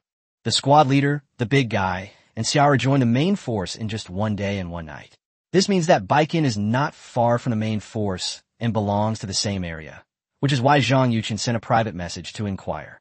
Bei Chen pondered for a moment and replied, No need. Don't go out to search for supplies today. Just dig a well. I will go there myself. Yes, Commander. There's no need, to be honest. In this situation, even if more than 20 soldiers went there, they wouldn't be able to cause any trouble. After all, there are over 1 million players in the area. Rather than risking casualties for the Yinglong Guard, it would be better to develop and lie low for the time being. With his own excellent equipment, he's best suited to wade into this mess alone. While driving the Wuling at high speed, Bei Chen's brain was also busy, constantly deducing the scope of this matter. If you were to ask where people went to gather information in ancient times, they would definitely go to restaurants. If you're looking for information in modern times, headlines and Baidu are the top choices. If you're looking to gather information right now, the obvious place to go is the regional chat square. As soon as he entered the regional chat square, Bei Chen's face darkened. As expected, the water in the pool became increasingly murky. What the hell? Why do those Americans look down on me like that, looking down on the resource boxes they stole from me, and even telling me that they look down on us Chinese because of their superior strength and height? Damn it, I swear I'll get out of here alive and boycott American goods. Come on, you guys are lucky. I experienced it firsthand. A few dogs who were living a comfortable life killed 3 players from the car next door. That's right, those 3 guys were driving Wuling Hongguang minivans. Luckily, I was driving a sports car, otherwise I would have escaped. The chat area fell silent as soon as those words were spoken. When did driving a cheap car become so popular and driving a supercar become so looked down upon? Are robberies ignored? I feel sorry for you for a second. At least you're lucky that no one stole your money. Bullshit. They didn't rob me. Is that even human? They stole all 4 of my wheels. How am I supposed to live now? Holy crap. How could someone be so shameless? This beast, who's been living a comfortable life, would actually do something like this? Immediately, all the Chinese players were united in their hatred of the enemy. Bei Chen, once again a survival novice, sent a message. Hey, is everyone still going to the airdrop? Has anyone arrived at the location yet? Hey bro, who do you think you are? What's an airdrop? That's right, it's a dream. Yes, even if it's not for my dream, I still have to get a piece of the pie. By the way, everyone, let me share with you what was written in that little notebook back then. Dude, tell me, let me see just how arrogant they are. Here's what it's like. Watch me learn it, and when you read it, make a slight inflection in your voice. Hey, everyone says China has been lying low and developing for 40 years, and Brother Me Isaac calls it the strongest potential threat to the future. In my opinion, that's just empty talk, playing dumb. If the world weren't at peace, I believe my emperor would rekindle his former glory, and under the Three Guang policy, he would definitely completely conquer China. Every single one of them who has ever watched a war film knows the awkward Japanese accent. The moment this sentence was read out, the chat square exploded. Grass. Holy crap. Damn it. Kill those sons of bitches. The scars were exposed, like tearing off the fig leaf covering the Chinese people in front of their faces, filling them with anger and resentment. When a person goes out, whether you're assertive or vulnerable will give people a first impression. Whether a family is rich or poor, it will leave a good or bad impression on others. Similarly, a country also leaves an impression on the world. If a country has been weak and bullied once, as long as it has not truly fought back completely, then whenever your people leave the country, people from other countries will judge whether you are easy to bully based on your country's impression of you. This is human nature. Before I became an adult, I don't know when it started, but I felt from the bottom of my heart that I couldn't mess with foreigners, that I couldn't afford to mess with them, and that I was afraid of them. Therefore, after seeing the comments on the chat square, every Chinese player was furious. They were furious about their cowardly actions in their childhood, furious about the country's past misfortunes, and even more furious that China, which is already very strong, was bullied despite its principle of not provoking trouble and not being afraid of trouble. Bei Chen's face was equally ashen, and he replied in the public chat. That's right, I am Bei Chen. Listen up, everyone. When we get to the airdrop location, whoever finds a bearded man should come to me. I'll buy him with a ton of supplies. I'll take as many as he is from Baikin. Chapter 61, Seizing the Opportunity, Focus Area. The chat square was ablaze with a barrage of comments, but it ended with Bei-chen's comment, buying up a bunch of bearded men with just one meal. It wasn't that Bei-chen was making boastful claims, but rather that he was confident in handling this matter. First of all, since the start of the game, Baiken has not seen any information about a large number of Japanese players in the chat square. What does this tell us? This indicates that within the Huaxia player region and area, there are only small-cap players. They had essentially infiltrated enemy territory and were surrounded by Chinese players. How can we tolerate this? It's one thing if others don't take action, but Baiken, with its system and strong revolutionary genes, has no reason not to. Although China does not advocate individual heroism, this is not China, and there are no such constraints here. As a boy, who hasn't dreamed of being a hero since childhood. However, the subsequent surge of interest in the regional chat square completely overturned Bei-chen's perception of modern youth. Boss Baiken, that's a bit hurtful. Are you saying we'll just turn a blind eye to provocations from foreign enemies if we don't take the bounty? No way. Yeah, forget about offering a meal as a bounty for those Japanese devil's heads. Just for what Boss Baiken said, Jean Debiao, would fucking do it. Anyone want to join? Name your numbers? Weapons are all you need. Plus one, I'll do it. I have a dagger. I'll take it too, plus a harpoon. I'll take it too, plus a pair of scissors. Immediately, hundreds of players responded and joined, and they were all high-level players who were doing well and had weapons. To be honest, when Bei-chen saw this, his blood was boiling. So this is how highly unified China was when it united against external forces. At the same time, Bei-chen greatly admired Jean Debiao, a player. To be honest, since the launch of the World Channel and National Channel, very few people have actually formed teams. It's not that people don't like living in groups, but rather that they can't establish absolute trust with each other. Jean Debiao seized this opportunity to unite against external forces, taking the lead in a high-profile and courageous attack. At the same time, he intentionally or unintentionally announced the formation of a team. It has to be said that this man is really smart and a remarkable person. Bei-chen smiled and replied, "Okay, Jean Debiao, we'll do it your way. You temporarily form a team, and other players without weapons should try not to get close to the core location of the airdrop. Even just keeping watch around is fine. Blindly causing casualties is meaningless. Thank you for your support, Boss Baiken. Jean Debiao, will use this operation as a banner to build a vital force belonging to our China." Seeing that Jean Debiao had received praise from Bei-chen, other players who had not yet joined the team immediately sent private messages to Jean Debiao, all expressing their interest in joining. Upon hearing the private message notification in his ear, Bei-chen smiled and exited the chat square. Upon seeing the sender's name and message, Bei-chen replied, "No need. I'm a pretty free person. Let's talk about it another time." Seizing the opportunity, Jean Debiao immediately sent a private message to Bei-chen, inviting him to join. The two chatted for a while longer and developed a strong interest in each other. Bei-chen guessed that this Jean Debiao was also a descendant of the revolutionaries. To be fair, his style of doing things really had the same bloodthirstiness as Jean Debiao in the TV series Bright Sword. At this moment, the baby woke up, rubbing his eyes. "Dad, where are we going?" Bei-chen didn't explain much and simply said, "Let's go find the treasure." "All right, baby, come here and put this on." Bei-chen flipped his hand and took out the MI Dragon Scale Armor Bulletproof Vest. It was made of special materials and was adjustable in size, so even a 7 or 8-year-old child could wear it. It looked a bit like armor on a child, since it's double-layered and thick. "Wow, what is this?" Bei-chen smiled and said, "With this bulletproof vest, Dad will no longer worry about the baby getting shot." The baby scratched her head. Although she didn't really like the clothes, she reluctantly tried them on since they were a gift from her father. "But Daddy, if I wear this, I can't fly, can I?" The baby tried to flap his arms, imitating the flapping of wings. "All right, look at my brain." Bei-chen was both amused and exasperated, wondering how she had subconsciously treated the baby like a human child. In the end, Bei-chen had no choice but to put on the Dragon Scale Armor Bulletproof Vest. In Bei-chen's opinion, it would be a huge loss to exchange low-level protection for the baby's flying ability. A baby spreading its wings and flying is much more reliable than one wearing a bulletproof vest. After eating a quick bite, Bei-chen drove off at high speed again, heading towards the glowing dot on the minimap. Just to be on the safe side, Bei-chen also switched the view to the game's main page to check the hot weapons ranking. After seeing the top 3 weapons on the list of hot weapons, Bei Chun smiled.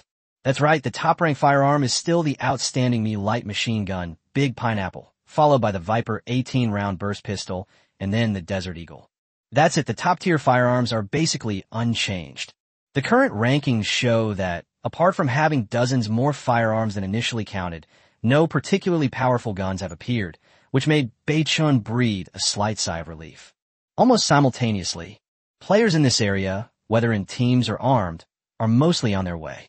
That's right, for their dreams, airdrop, selectable resource boxes. Meanwhile, about 180 miles away from Baikan, this is a very special area, roughly 20 kilometers in radius, surrounded by 4 20-meter-wide asphalt roads. Within this area, there are only wilderness and barren hills, dry valleys, and sparse, yellowing cedar forests. On a high hill, more than 30 people were gathered. Judging from their appearance, it was easy to tell that this was a new force formed by the temporary cooperation of 2 teams. Why? Because half of them were tall, blonde, blue-eyed, with deep-set eyes and sharp, angular faces. They carried relatively sophisticated single-shot firearms, or, at the very least, knight swords. The other half, on the other hand, were rather unattractive. They were short, with uneven features, cold eyes, and walked with an inverted gait like eunuchs. Although their firearms were somewhat outdated, consisting of plate rifles, they had a considerable number of them, 11 in total. To the left of the hills where this force was located was a valley with a sunken terrain. Looking out over the wilderness of the valley, there were scattered skeletons, some of which were of wild animals, and others that resembled human pelvic bones. Looking further ahead, one sees more than a dozen fresh corpses that have been gnawed down to just a few bits, with dried blood all around the mutilated bodies. The sight of the scene would surely make one think it was a place where some unknown monsters were enjoying a gluttonous feast. On the hills, a middle-aged blond man with a high-nose bridge and a full beard put down his binoculars, turned his head, and frowned as he looked at the short middle-aged man beside him. Mr. Tian Ben, these 3 lion-tiger beasts guarding the airdrop resource box have already eaten more than a dozen Chinese people. Shouldn't we make our move?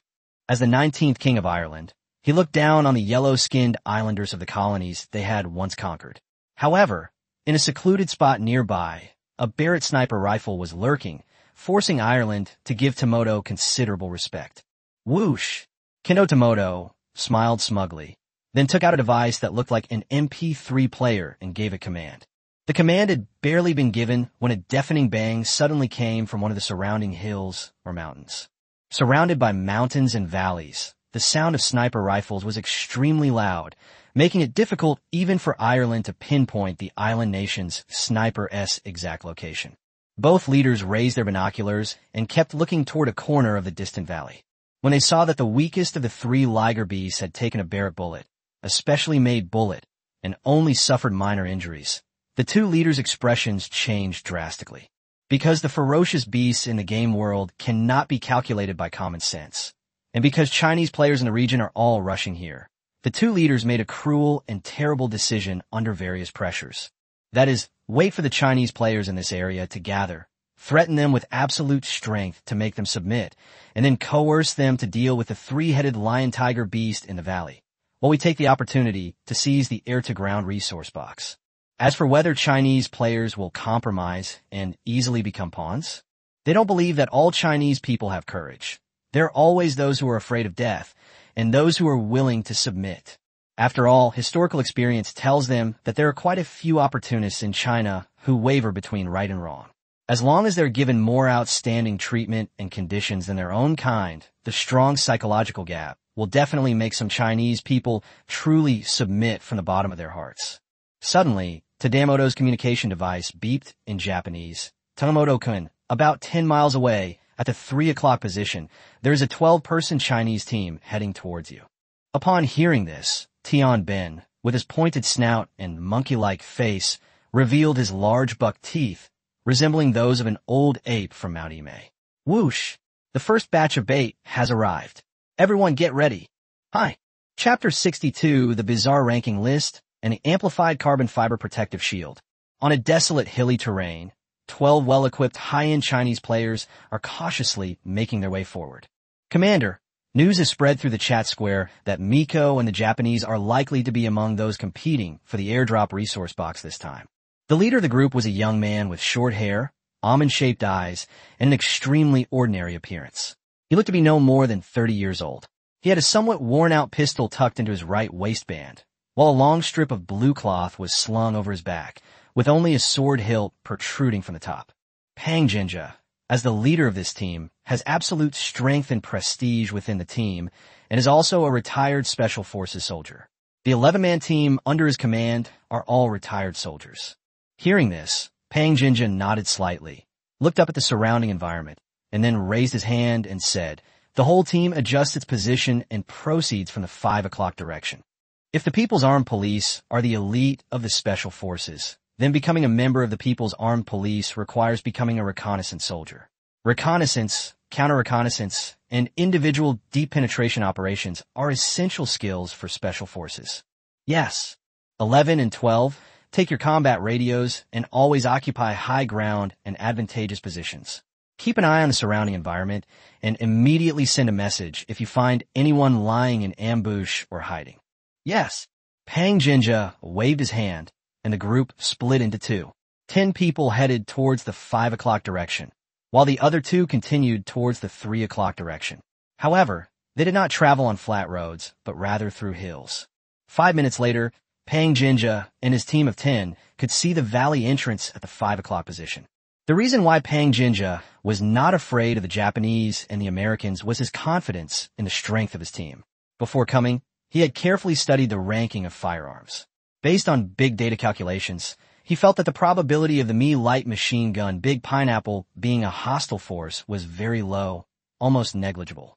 His team had all the remaining pistols and single-shot rifles on the leaderboard. Although they had few guns, they had a full 100 rounds of ammunition, which is why Pang Jinja dared to lead his team into the airdrop focal point first. As soon as the group arrived at the mouth of the valley, their expressions changed upon seeing the scene below, even though they were not in the same vehicle. Suddenly, a teammate exclaimed, "Commander, this is bad. There are craters from Barrett missiles here."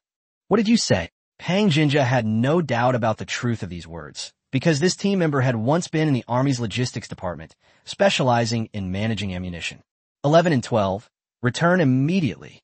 Pang Jinja ordered, waving his hand as he spoke. "All personnel, enter combat readiness."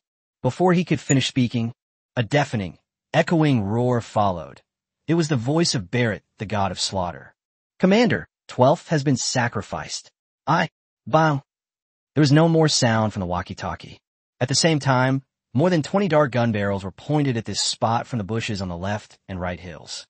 "Oh, Agaro, raise your hands." "Ha-ha, whoosh, Chinese soldiers? They're quite vigilant, actually spotting our sniper ahead of time. Otherwise, I wouldn't have wasted 2 Barrett bullets." Kento Tadamoto appeared with a smile, looking down at the force composed of Chinese veterans, his eyes full of mockery and disdain. "Commander, what should we do? Let's fight them." Pang Jinja's face turned ashen. He raised his hand to interrupt. "No. If they wanted to kill us, they would have already opened fire. If they didn't kill us, there must be a conspiracy. Don't be reckless. Listen to my instructions and quickly report the situation here to the regional chat square. Brothers, put down your firearms."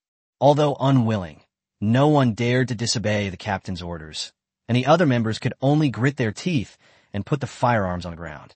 "Yuki, raise your hands." Tomoto shouted again. "If you want to kill me, then shoot." Chinese soldiers don't easily raise their hands to the enemy. Pang Jinja's tone was calm, yet powerful, firm, and unwavering. "Baka." Tian Bin felt offended and waved his hand to execute these Chinese people. But then the device in his hand spoke again. "Tian Bin-kun, a large number of Chinese players have appeared at the 2 o'clock position, estimated to be several hundred." This scene also caught Pang Jinja's eye. Although his eyes remained calm, a trace of shock was still hidden within them. Why did the Japanese have such miniature communication devices? Why wasn't the Barrett anti-tank weapon on the list of top-tier firearms? Meanwhile, Bei-chan was driving his wooling van at high speed. They did encounter 2 wooden resource boxes along the way, but Bei-chan didn't waste too much time on them. He is now eager to get to the airdrop focal point, as the supplies and the self-selected resource crate are his ultimate goal. Along the way, he was also discussing a temporary combat plan with Jean de Biao. Suddenly, the baby's voice came from behind. Hey Dad, what's that golden thing? Golden? Bei-chin was startled and quickly slowed down and turned to look. A gold resource box? The cheater, finally had a stroke of good luck and encountered one. Bei-chun was so moved that he almost cried. He flipped his hand, took out the golden hammer, and handed it to the baby. Baby, go down and smash it open. Smash it as hard as you can until it breaks. A light golden hammer had already landed in the baby's hand. No, baby. But it was still too late. Bang! The entire wooling van shook, as if it had been hit by a cow. Bei-chun wondered why he didn't hear the sound of metal tearing. However, before Bei-chun could turn around, a long, mournful, and painful cry rang out in the carriage. Wow, Daddy, my head hurts. The golden hammer landed on the waterbed of the carriage, and the baby squatted on the ground, scratching his head and crying with tears streaming down his face. He looked so pitiful. Wow, Tier 2 vehicle defense is amazing. Bei-chun exclaimed in surprise, then quickly reached out and rubbed the baby's head, saying, Now you know what you're doing, right? When you get off the vehicle, you have to use the door here. The baby was very strong. He wiped away the hot tears in his eyes, opened the car door, picked up the golden hammer, and got out of the car. Bei-chun wasn't worried at all that a ferocious beast might jump out of the gold box. As for a hidden venomous snake, that was a joke for a quick-wit baby. But even so, Bei-chun still took out his Desert Eagle, just in case. The baby is very angry, and the consequences can be very serious. A series of bang, bang, bang could be heard. 1/20th, 2/20ths, 3/20ths, 4/20ths, crack. It shattered instantly. 20 hammer blows in 5 seconds, still relentlessly smashing, left the gold resource box stunned. Bei-chun smiled wryly. Despite his young age, the baby's stubbornness was quite like his own. As the gold resource box shattered, a glass-like handle came into view, but Bei-chun knew it was definitely not glass. It must be some unknown material. Baby, bring the things back, let's go. Seeing the baby happily skipping back with a triumphant smile, holding his prize, Bei-chun smiled unconsciously as well. Wooling quickly withdrew.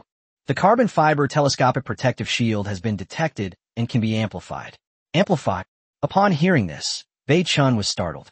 This thing looks similar to the trowel used for plastering walls at a construction site. Is it a protective shield?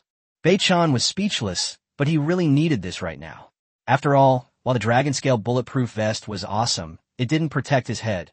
His head was still sticking out. If he had something like the riot shield used by the armed police, that would be awesome. Increasing growth rate. Congratulations, host, the amplification is successful. The carbon fiber telescopic protective shield has been amplified to 20 sulfurized carbon acetylene-coated explosion-proof shields. What he got were 20 white, wire-like plaster handles. Although he was surprised, Bei-chun knew that things that look simple are usually not simple at all. However, before Bei-chun could thoroughly study the functions of the riot shield, a private message from Zhang Debiao arrived. It was a shared record from the chat square. After reading this shared information, Bei-chun's expression changed drastically. This is impossible. The Barrett sniper rifle isn't even on the list of top-tier firearms. Chapter 63, A Dark Hand, pointing out the fate. The appearance of the killer Barrett disrupted all of Bei-chun's plans. Unexpected events always make people feel frustrated and anxious. Suppressing his anger, Bei-chun thought to himself, Game console, come out here. Player ID 123271. Baiken, any questions? Why isn't the Barrett sniper rifle on the district's list of top-tier firearms?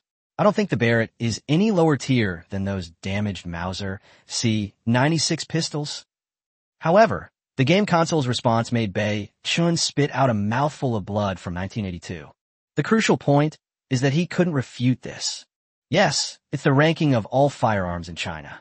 Is there anything wrong with that? Holy shit. This time he directly swore. This is insane. This news almost instantly changed Baiken's advanced plans and arrangements for the entire survival game. Why? The game console's implication is that each participating player from a particular country will have a separate leaderboard for their country's hot weapons. In this way, the owners of the top 3 weapons on the leaderboard will also receive reputation rewards every week. It is not that Baiken is the only dominant force, the only leader, or the only one that stands out. A sense of crisis, immense danger, and numerous uncertainties instantly gripped Bei-chun's mind. Damn it, you're trolling all the players? Survival players didn't notice whether the firearms rankings were based on a national or global scale, so it's irrelevant to the game console. Beichin was stunned for a moment, then suddenly realized that what he said made a lot of sense.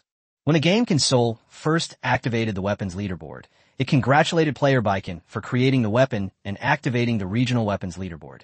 It didn't mention a global weapons leaderboard, which was a linguistic trap. Player Baiken, do you still have questions? Take care, and don't bother seeing me off.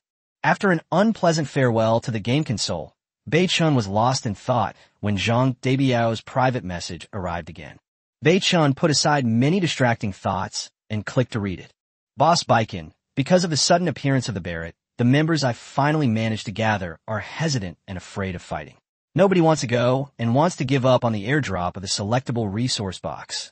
His tone was anxious. For Beichun, this incident had only temporarily disrupted all his plans. But for Zhang Debiao, it was a fatal blow. A Barrett rifle killed the new 1st Regiment before it even began.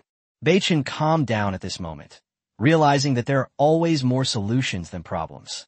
He didn't think there was anything wrong with those players giving up now. After all, the deterrent power of a Barrett sniper rifle is too great. This is not the war of resistance against Japan.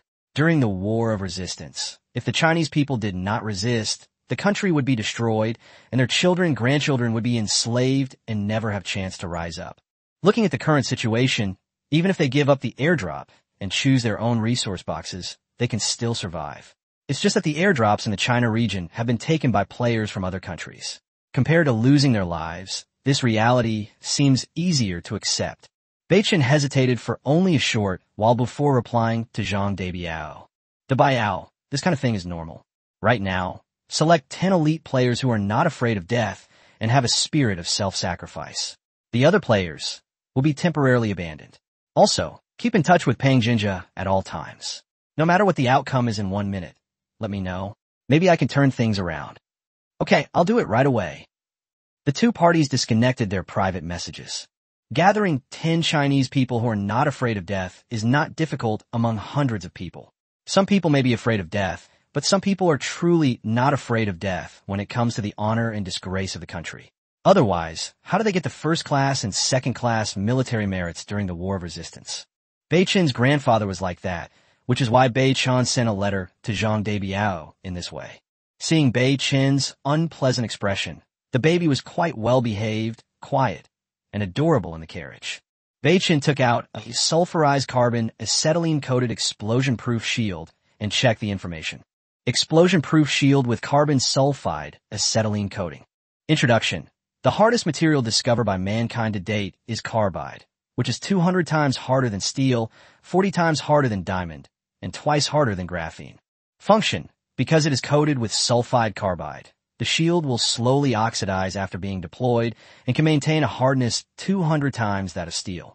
It will weaken after 24 hours until the coating of sulfide carbide is completely oxidized. Holy crap. Fortunately, Beichun acted slowly. Otherwise, the 24-hour countdown to the arrival of a top-tier blast shield would have started now. Its hardness is 200 times that of steel, 40 times that of diamond, and twice that of graphene. Beichun's lips curled into a Versailles smile. It would be wonderful if the sulfide carbide coating could be kept from oxidizing indefinitely. However, Beichun could only imagine it. After all, this was the best and only gold resource box he had encountered since entering the game.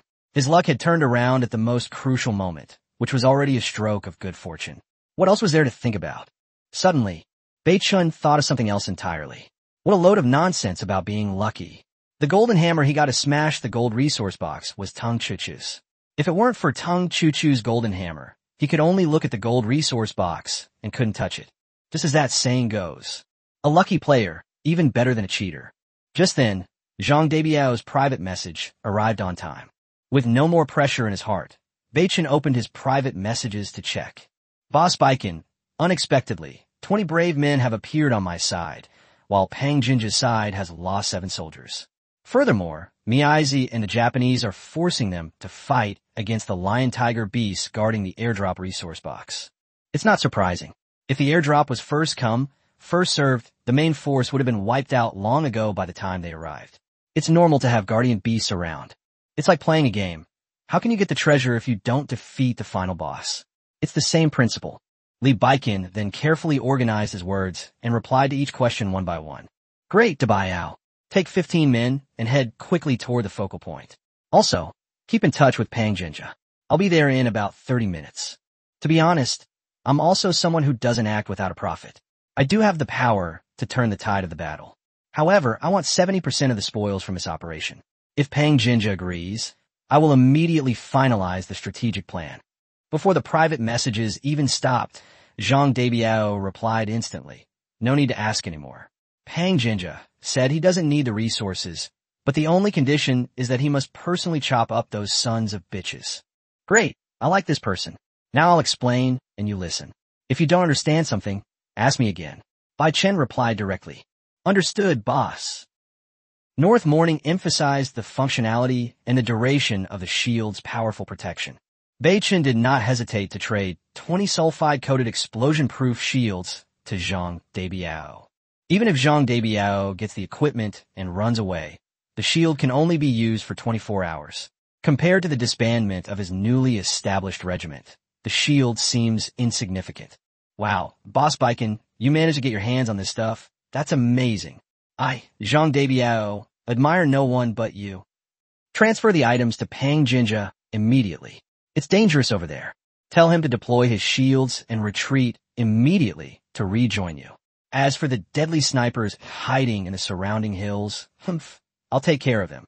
This moment, Bai Chen's image, in an instant, in the blink of an eye, in a moment, was sublimated in Zhang Dabiao's mind like a god. Yes, sir. Mission accomplished. Chapter 64, Airdrop Guardian Beast, Aurora Blade. Bai Chen smiled when he saw Zhang Dabiao reply. I guarantee I will complete the mission. In fact, Baikin could have been even more ruthless, controlling things from behind the scenes to take 90% of the supplies in the airdropped resource boxes. But Baikin didn't do that. Why? His principle is, if you treat me with respect, I will repay you tenfold. Let's not even talk about Zhang Dabiao.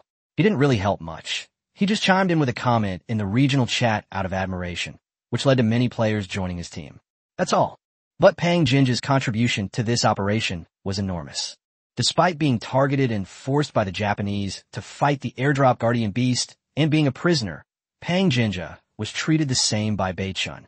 It wasn't just because Pang Jinja selflessly published information about the enemy's equipment, numbers, and weapons in the regional chat area.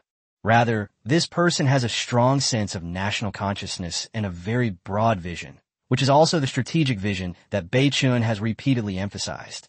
Such a person is worthy of Bai Chen's admiration and assistance. The wheels of the Wuling were spinning at high speed, but at that moment, Baikin's brain was even faster than the rapidly spinning wheels. He needs to consider calculating the enemy's possible hidden forces and existing forces based entirely on his own known strength. The Barrett is a heavy sniper rifle, and the bullets it fires can reach a speed of 1,000 meters per second. If you're not careful, it will be split in two and explode. Bai Chen dares not be careless at all. At the same time, he had high expectations for Barrett. You should know that he can share vision with the baby. If he gets the Barrett sniper rifle, then it is foreseeable that Bai Chen will become a fixed-point sniper god, a true god of death.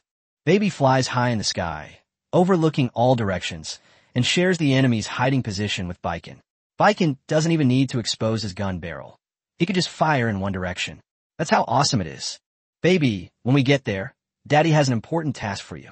Upon hearing this, the child immediately perked up, snapped the Vank tutoring device shut, and asked, Daddy, tell me quickly, what task? Bai Chen smiled and said, when we get there, immediately transform into your true form and hover in the sky. Make sure you find a sniper, hiding on a hill, or peek in the focal point. Yay, this is hide and seek. Baby will definitely find him right away.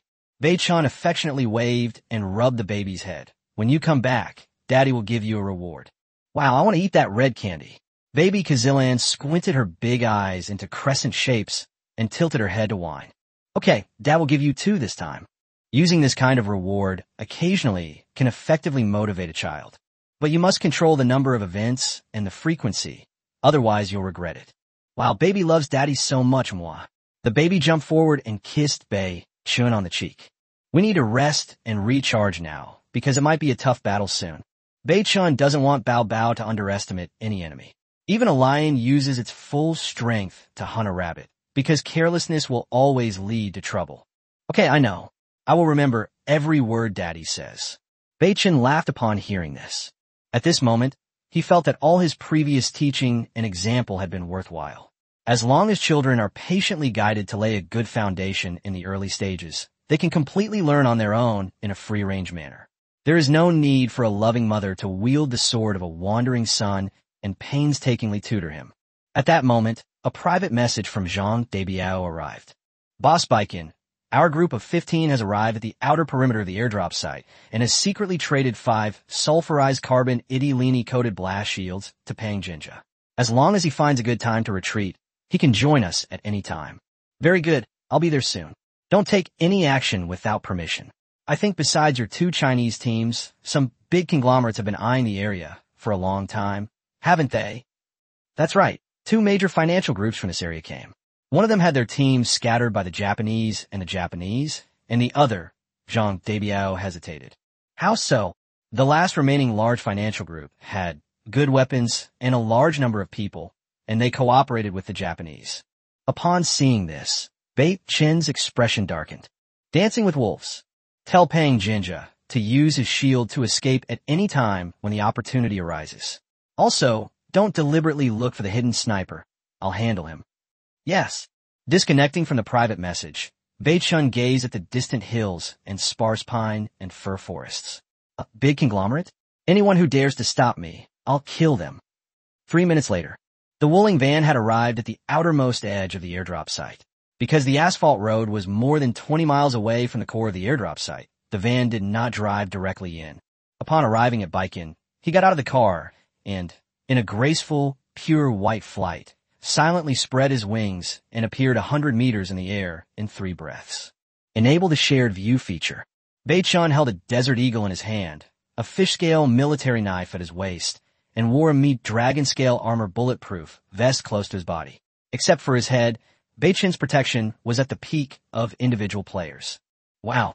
The moment the shared view is activated, a 3D, like 3-dimensional map appears in the field of vision, showing low mountains, tall hills, and surrounding valleys.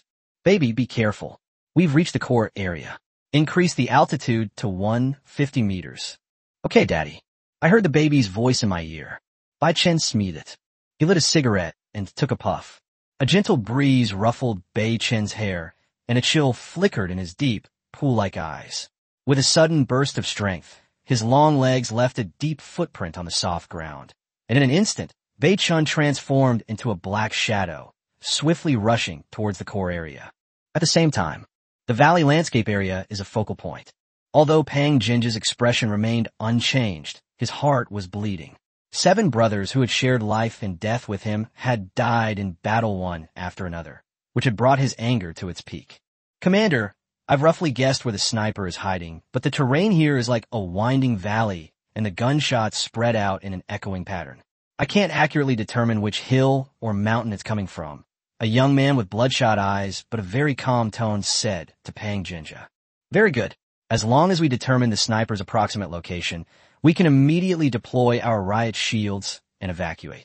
Pang Jinja's expression gradually turned ferocious as he spoke, his eyes becoming like those of a demon. Yes, there are probably 3 points, 2 o'clock, 4 o'clock, and 7 o'clock, with the 4 o'clock position being the most likely. No sooner had he finished speaking than another team member exclaimed, Captain, that liger that was guarding the outermost edge is charging over again. The 5 people were startled and turned to look at the same time. It was about the size of a yellow ox, with pale yellow fur covered in tattoos. It looked clumsy, but was actually very agile. It inherited the strength and size of a lion, while its teeth and retractable claws were inherited from the tiger, the king of beasts. This behemoth was a legend before the game even started, and it's unbelievable that 3 of them could appear in the game at the same time. What's truly terrifying isn't just these things, but their intelligence. When they discover a large-scale intruder, they only send 1 or 2 to attack at a time, while the largest one stays guarding the airdrop resource box at all times. Clearly, luring the tiger away from the mountain is not a realistic option. The 3-headed liger will adjust the number and quantity of its attacks according to the distance the intruders travel. This is just like the BOSS setting in the game, and they're not afraid of firearms bullets. Otherwise, the three forces in the distance would have taken the airdropped resource box long ago. It is said that a tiger roars in the mountains and forests, its power overwhelming the world. The force of the rushing wind would likely frighten most people into losing control of their bladder instantly. Even though the soldiers had strong mental fortitude, they were still taken aback by this imposing aura and turned pale. You retreat, heading towards the 7 o'clock direction, being careful not to arouse suspicion from the enemy in the distance. Pang Jinja pulled out the sword hilt wrapped in blue cloth from his back. Suddenly, a blue light appeared, and a sword hum rang out. Buzz! The sword's cry was clear and crisp, spreading continuously in all directions with extremely strong, penetrating power. That's right. This sword is the #1 cold weapon in the China theater, the Aurora Blade. Chapter 65 Prey in opponents of equal level, feigning and opening. The valley, about the size of 10 basketball courts, is surrounded by several hills and low mountains, and looks like an ancient Roman amphitheater when viewed from above. Why is it described as resembling a gladiatorial arena? Because below are not only 3 enormous lion-tiger beasts, but also 5 Chinese soldiers wielding only cold weapons. Meanwhile, 3 groups of over 100 people, temporarily united, were gathered on the surrounding hills, all watching the battle between humans and beasts. Kento Takamoto is a core high-ranking member of the Fukuda Group, a major conglomerate in Japan. The 19th Prince of Ireland is one of the candidates to lead the top financial conglomerate in Meiguo. Wang Quan is the younger brother of the head of the powerful Wang family conglomerate in China. Apart from the king, Kinjiro Tadamoto and Ireland were both extremely adventurous fanatics. Otherwise, they would not have left their home country's war zone to come to the China war zone alone. As for why they came to China regardless of everything, in the year of Zhengzi, 8 nations invaded. At that time, China was known to the world as a silver and gold empire, and also as a fat sheep empire with the least power to resist. So, watching his compatriots being forced by foreign forces to fight ferocious beasts, the king on the hill showed no indignation. On the contrary, a twisted and expectant look appeared deep in his eyes as he looked forward to the 5 soldiers being bitten by the lion-tiger beasts and letting out desperate screams. The sensory stimulation and perverse hobbies that the wealthy pursue are beyond the imagination of normal people. He is a ruthless, crazy, extreme, and extremely intelligent man. Otherwise, they wouldn't have dared to rely on the difference in numbers to cooperate with Miko and the Japanese, even without fear of Barrett's watchful eye. A Barrett rifle might kill or even shatter a person with a single shot, but it is still a sniper rifle, not an aircraft cannon or a heavy machine gun. Precision strikes may be powerful, but it is still powerless against an overwhelming numerical advantage. However, this is on the premise that the armed forces under this organization are absolutely loyal. Otherwise, no matter how crazy your leader is, if your subordinates are afraid of death, you will be powerless to do anything about it. Therefore, the Wang Group, this large conglomerate in China, is a force to be reckoned with. All eyes were fixed on the battle below, watching the enormous lion-tiger beast roar as it charged toward the 5 soldiers. The 3 leaders watching from the hilltop all smiled. Everything is under control. However, as Pang Jinja drew his Aurora Blade, a flash of blue light and a whistling sword sound rang out, causing the expressions of the leaders of the 3 forces watching the battle to change instantly. Yes, the Aurora Blade. Such a weapon is actually in his hands. Wang Quan said, his eyes flashing with intense jealousy and possessiveness. At the same time, roar. A tiger's roar resounded, shaking birds for miles around. Before he even arrived, a powerful and domineering gust of wind had already swept over him. Pang Jinja drew his Aurora Blade and shouted, "Retreat according to the original plan." The remaining 4 soldiers' expressions changed, but a soldier's duty is to obey orders, and every single one of them had reddened eyes. "Commander, go. Remember, if I die in battle, you will either join Bei Chen's forces or follow Zhang Debiao." Yes, these 4 soldiers were all close comrades in arms of Pang Jinja's first term, and their bond was even deeper than that of blood brothers. Quickly, retreat from the 7 o'clock direction and deploy your shields. Whoosh whoosh. All that could be seen were 4 shields made of pure white material, with only a black outermost layer, which instantly unfolded and stood in front.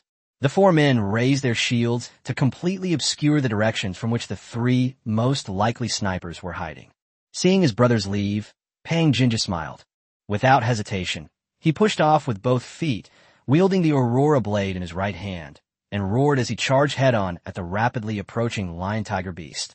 To cover the retreat, someone has to step up, otherwise it will mean total annihilation. However, Pang Jinja did not believe that he was powerless to fight. As Pang Jun roared, the Aurora blade also emitted bursts of sword chants, and the blue light emanating from its blade seemed to become even more dazzling and brilliant. Roar! Brush! The liger leaped up from 10 meters away from Pang Jinja, its hind legs pushing off the ground. It was 7 or 8 meters high, and its two sharp claws reflected a cold glint in the sunlight. When a lion hunts a rabbit, it uses its full strength. Elegant, clean, and direct. They aimed straight for Pang Jinja's head. I overestimated you. Pang Jinja, who was also moving forward at high speed, saw that the lion-tiger beast had directly leaped up and pounced to kill him this time, and he immediately had a chance to live. Why? With both feet off the ground, even felines have very limited ability to make adjustments in the air. Pang Jun reacted swiftly, narrowly dodging a claw attack by tilting his head, and then unleashed a powerful sword strike that slashed diagonally at the lion-tiger beast's left forepaw. Instantly, blood splattered and a tiger roared. Roar! Although this injury was insignificant to the liger, it thoroughly enraged it. A cat's reaction speed is 7 times that of a venomous snake. While a tiger's large size might reduce this speed, its agility and quickness in a small space are definitely several times that of a human. So, even though Pang Jinja has gained the upper hand with a successful strike, he is actually already a dead man at this distance. The intense pain drove the liger mad. Seeing the intruder trying to escape, it almost ripped its chest apart with a backhand swipe. A huge, ferocious claw kept growing larger in front of him. Pang Jinja's face turned pale.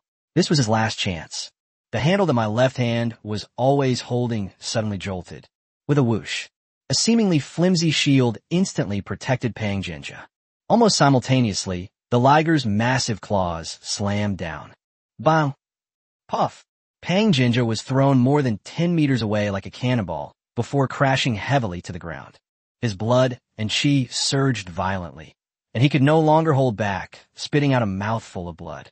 Press the attack while the momentum is there.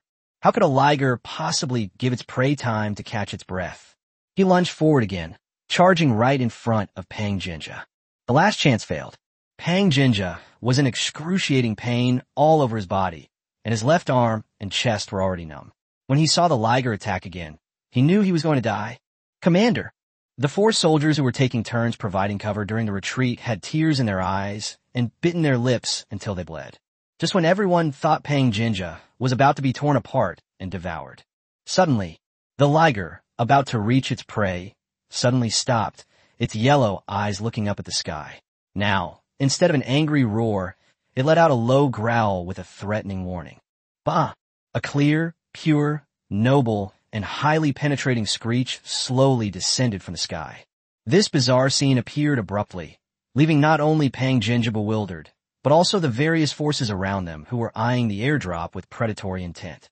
They all looked up at the blazing sun in the sky, but the sunlight was so intense that they couldn't see anything in the high sky. Escape.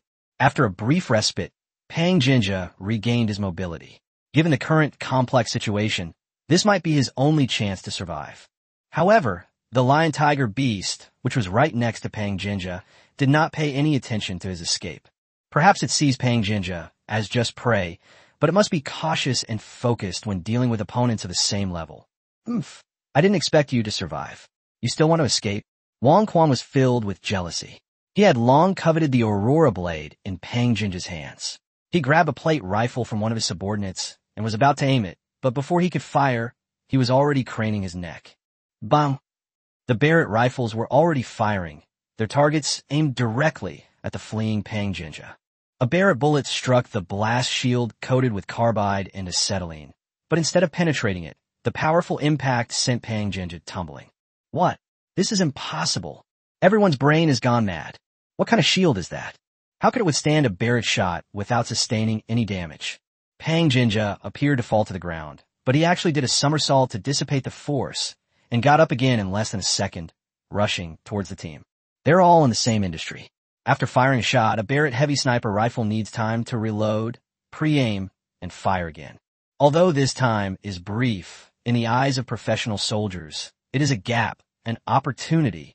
While fleeing for his life, Pang Jinja didn't forget to glance at the group of people on the distant hills, their gaze filled with coldness and endless killing intent.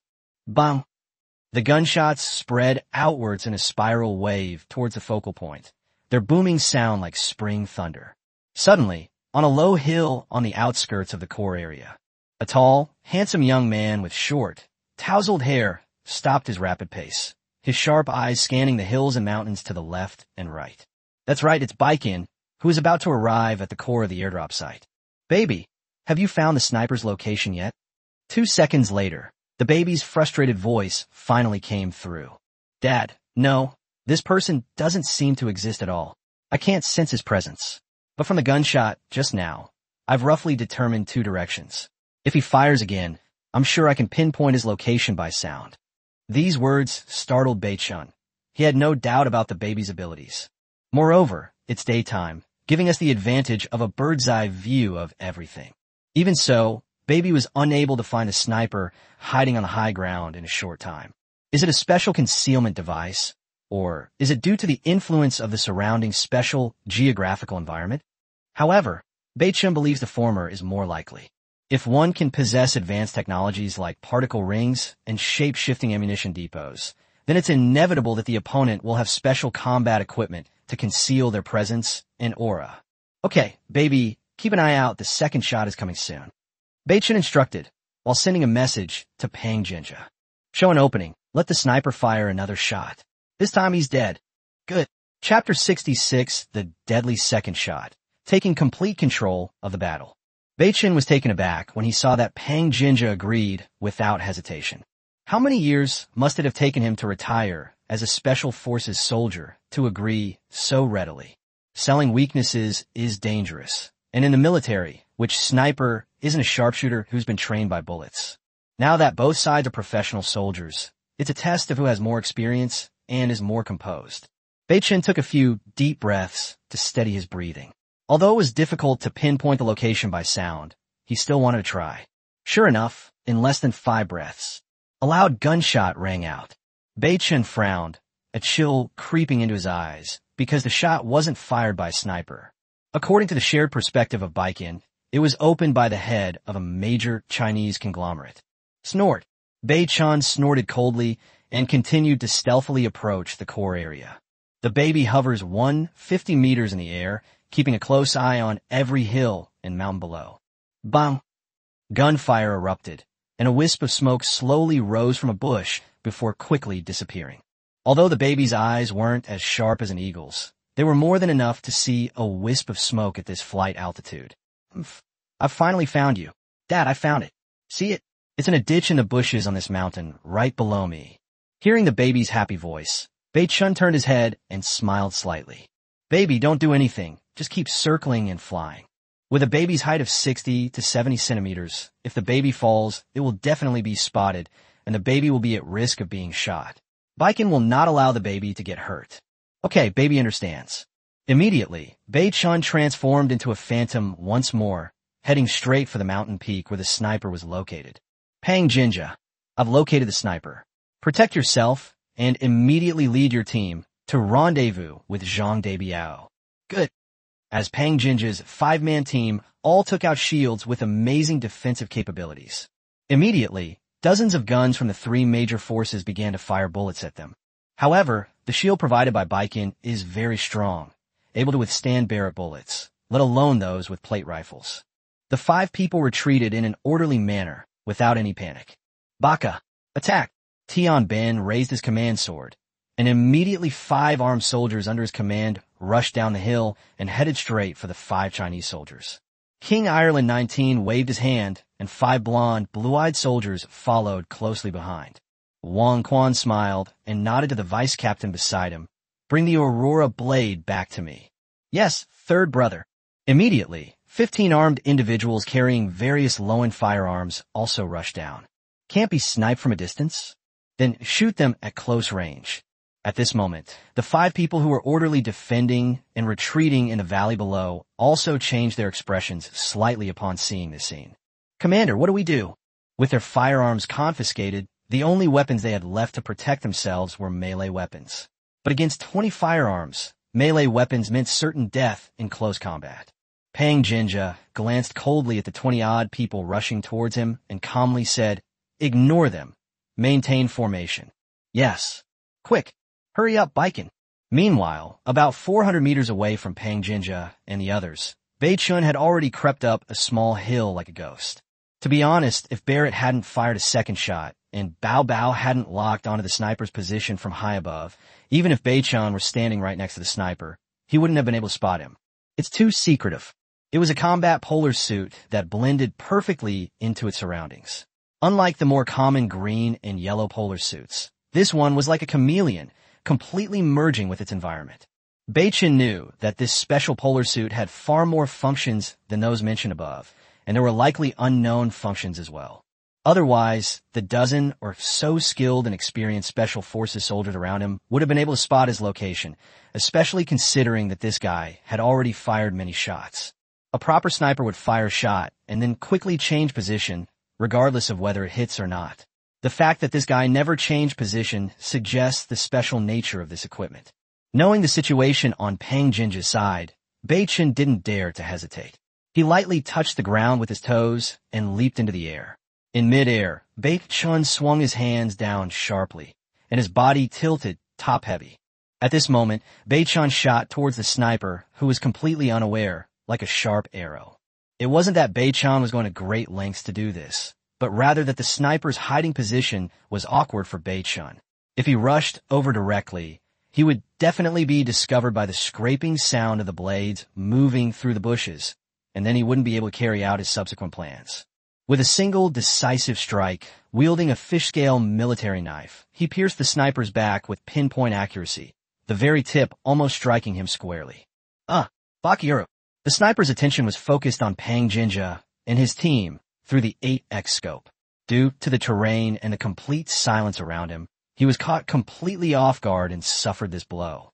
A chill ran down my spine and straight to the back of my head. Bei-chin's eyes were chillingly cold as he firmly held down the sniper's last desperate struggle, then suddenly twisted the hilt of his knife in his right hand. The feeling of heartbreak. The front of the heart is as deep as a well, while the back of the heart is as shallow as a pit. Let alone a 9-inch long fish-scale military knife. Even a 3-inch long dagger piercing the back of the heart will be fatal, without exception. The sniper's eyes bulged out, as if he were suffering from angina. His facial features were contorted, and he was clearly unhappy as he left.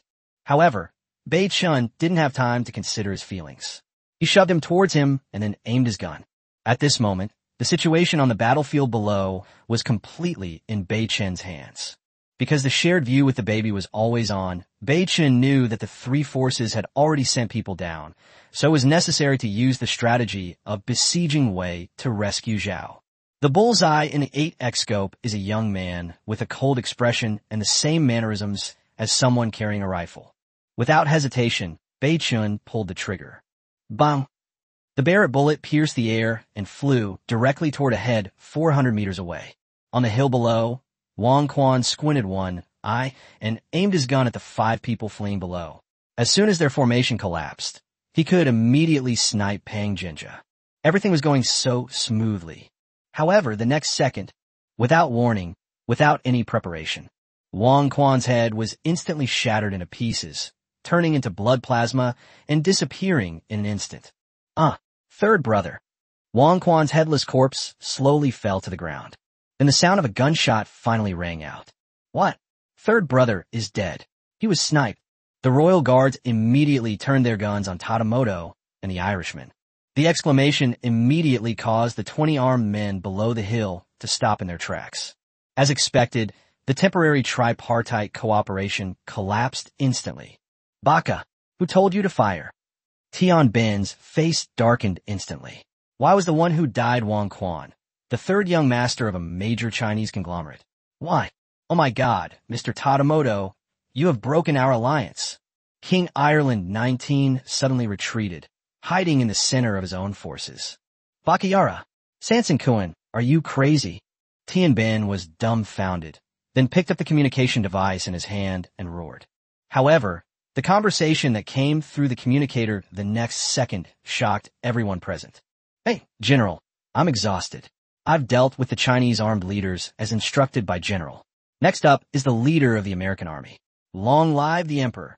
To be fair, although the Japanese is clumsy, it's much better than the self-written anti-Japanese war dramas. At least those are proper Japanese. Baka, Tianbin almost vomited blood before he could even finish his sentence. Then another gunshot rang out, and I turned to look. It turned out that even the head of the 19th King of Ireland had been moved. Oh my god, I swear to God, you're all dead. These were trusted men, and the Irish soldiers were no pushovers. B. Kill Benji. Da da da da. Bang, bang, bang. Immediately, a three-way battle was about to break out. The sudden turn of events left Pang Jinja and the other four completely bewildered. What happened? Has blood flowed to the brain and taken over? Or has rabies seized control of the central nervous system? It must be said that the great Japanese Empire was indeed a warlike country. Of the 3 teams below the hill, 5 Irishmen and 15 royals were all killed by the soldiers of the great Japanese Empire. And they paid the price of 4 lives, from which it is not difficult to conclude. The Japanese Empire intended to use underhanded tactics from the beginning, but the plan was brought forward by the Northern Morning. Otherwise, even if the other 2 teams had 15 pigs, they could still kill them. So be it. I really am a samurai blessed with the Emperor's aura. The last surviving Japanese soldier raised a victorious smile. Bang! Another deadly bullet. Upon seeing this, Tianbin's face turned green. He glared at the communication device and cursed loudly. You're not following the original plan, fine, but what the hell do you mean by hitting yourself? But the words transmitted through the communication device made Tianbin vomit blood again. Stop! Sorry, Zuga. I thought the surviving soldier was Chinese. For Zyaga's general's safety, I killed him beforehand. Tianbin. Go to hell with you, Chinese. Isn't that your own brother, Sensho? You don't even remember what your own brother looks like. Chapter 67. Enhanced Barrett, Black Dragon's Roar 10 armor-penetrating sniper cannon. Although Bei Chen's imitation of broken Japanese was already very accurate, this incident also exposed his flaws. Baka, you're not Sanson-kun at all. Who are you? Tianbin's tone softened immediately, revealing that he was extremely afraid of death. Does your head feel buzzing, sir? That's right, you're in my sniping range. The red out of the 8x scope is right on your forehead. Bai Chen stopped pretending. After all, he hadn't studied Japanese, so it was already quite good that he could speak a few serious sentences without making up nonsense. No, don't shoot, I surrender. Once he realized the communicator wasn't one of his own, Tianbin immediately chickened out. Imagine being jokingly pointed at the head by a Barrett rifle with an 8x scope. Who wouldn't panic? Upon hearing the Japanese leader surrender on the hill, Bei Chan smiled and then sent a private message to Zhang Debiao. Debiao, the situation is under control. Join up with Pang Jinja and head straight for the hilly highlands to wipe them all out. Pang Jinja. Now, there are only remnants of the armed forces left on the hills, but I'm keeping your wish for you. As expected, Zhang Debiao had long been impatient and replied directly, Boss Baiken is awesome. My 20 brothers and I are getting moldy hiding here. I'll lead the brothers and charge over right away. Pang Jinja. Thank you, Boss Baiken. To express my gratitude, after we settle our blood feud, I will personally present you with the Aurora Blade. Bei Chun smiled and replied at the same time, let's finish this quickly. The current location of Baiken, as well as the shared 3D view of the baby from high altitude, are all under Baiken's control. After a chaotic battle involving 3 forces. On the hill, only Tianbin was alive and unharmed. The other 7 or 8 were covered in wounds and bleeding profusely. You traitorous little devils. Your fusion group is finished. My 3rd brother, Wang, is the leader's own brother. Just wait for our leader's wrath. My God, I have sinned. I want to atone to you. Please forgive me. Bakayara, why is this happening? Tianbinai cried, and his buck teeth, which looked like those of an old ape, became even more prominent. Suddenly, don't move. Put your hands up. If anyone dares to move again, I'll chop him to pieces. Snort. The remaining troops on the hill, including Tomoto, immediately turned around. When they saw more than 20 people below, each holding a terrifying shield, and many of them carrying rusty, cold weapons, their expressions changed instantly. It wasn't the rusty weapon that was powerful, but rather the shield that was transparent and coated with a black material that was terrifying. Pang Jinja was among the 25 people. He had already wrapped the Aurora blade up and carried it on his back, while in his hand he held a rusty machete. Pang Jinja and Zhang Debiao exchanged a glance, then waved their hands. Disarm them, but spare their lives. Charge! Immediately, 25 veterans roared and charged up the hilly highlands. Within 3 minutes, all the guns and weapons around them were confiscated, and in the center were several surviving enemies, among whom was Tian Ben crouching. Pang Jinja and his 4 men's eyes turned red upon seeing Tian Ben. A rusty machete, a dagger, and 3 sharpened iron rods. Free attack. No, I'm a prisoner of war. You sick men should treat prisoners of war well. Puff, puff, puff. The scene was too bloody to describe. With the outcome already decided, Beichen no longer needs to emulate the sniper's infiltration tactics. Looking at the Barrett in his arms, Beichen felt that holding this thing was much more comfortable than lifting Tung Chuchu, who weighed over 90 pounds, high up. It was so sturdy and reliable. M82, a 1 Barrett sniper rifle detected, upgradable. Upgrade. When Baiken obtained the right to use Barrett, the system had already given him a heads up. At that time, Baiken did not choose to enhance it, because if the enhanced version was too advanced, he would definitely miss the opportunity if he did not know how to use it. However, now that the overall situation is settled, he has time to improve this thing. Increase. Congratulations, host, the upgrade is successful. The M82 A1 Barrett sniper rifle has been upgraded to the Black Dragon Roar 10 armor sniper cannon. To be honest, if the weight of the thing in his arms hadn't barely changed, Beichun would have been terrified. Gun? Is there any light-handed way to play? If a Type 6.0 cannon were to come crashing down on him head-on, it would probably flatten him into a pancake. When playing time travel, the Barrett is called a cannon by players because it's powerful and heavy, and the character's movement speed slows down when switching to the cannon. At this moment, Beichun carefully examined the new toy in his arms, and a smile like that of first love appeared on his face. Black Dragon Roar 10 armor sniper cannon. Tisk tisk, just hearing this domineering name, I could already feel its power. As he spoke, Beichun turned to look at the 3-headed lion-tiger beast in the distant valley. I wonder if using the Black Dragon Roar 10 arrow sniper cannon would be enough to seriously injure it. Why not just kill him outright? Beichun could only make a conservative estimate. He had noticed the gunshot wounds on the 3-headed liger through the shared vision, and without exception, they were all left by 12.7mm Barrett bullets. However, they were all minor injuries. Beichun didn't know if the Barrett's power had decreased in this game world or if the liger's defense had increased, but the Barrett couldn't kill the 3-headed beast, which was quite absurd. After sending a standby message to Zhang Debiao and Pang Jun, Beichun began to study the destructive power and strength of the Black Dragon Roar 10 arrows, knowing that knowing oneself and one's enemy is the key to victory. Sharpening your axe won't delay your woodcutting. Black Dragon's Roar 10 armor sniper cannon. Grade, outstanding.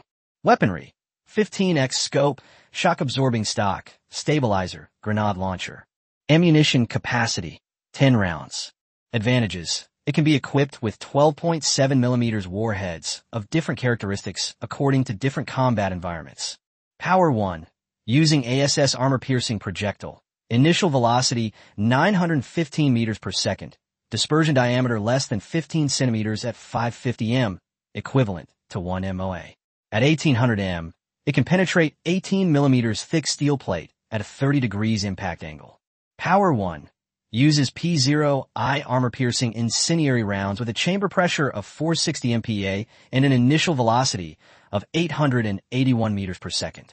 It can penetrate battlefield defensive concrete within 1,500 meters, causing devastating damage to the enemy inside the fortifications. Introduction, Buddha and Demon in a single thought. After a large caliber bullet enters the human body at high speed, it will lose stability and fly erratically. The violent shock wave it releases can shatter the flesh and organs inside the human body. Similarly, When a human body is hit by a large caliber bullet, the shrapnel penetrates the body, and the enormous kinetic energy shatters the torso, turns muscle tissue outward, and turns internal organs into a bloody mist that splatters everywhere. Upon seeing this final introduction, Bei Chen's expression changed drastically. That gun is incredibly powerful. Buddha and demon are separated by a single thought? That's a very good interpretation. Bei Chen needed to smoke a cigarette to calm his excited heart. With this weapon, if the enemy doesn't provoke me, I am Buddha. If they seek death and provoke me, then they're demons, forcing me to use the black dragon roar to kill. That's right, my understanding is correct. Upon removing the magazine, Bei Chen discovered 5 red bullets and 5 blue bullets, armor-piercing shells, and armor-piercing incendiary shells. He relocked the magazine and pulled the bolt back up. With the stabilizing support down, Bei Chen remained prone in his original position. The dark muzzle of his gun aimed directly at one of the 3 ancient lion-tiger beasts within approximately 500 meters below. Pull the trigger. Bang! The shock wave from the large-caliber bullet leaving the barrel sent the surrounding bushes flying into disarray. Call out. Wah! The bullet sliced through the air, emitting a piercing whistling sound. Bang! With perfect accuracy, an armor-piercing bullet struck the liger directly between the eyebrows. Roar! The liger roared with its head raised, blood gushing from its forehead. Holy crap! The black dragon roar armor-piercing round didn't even pierce the lion-tiger's forehead. Bei Chen was shocked and immediately cursed, but the shot was not in vain. The density of cat and animal bones is several times that of ordinary animals, and the skull is their hardest part.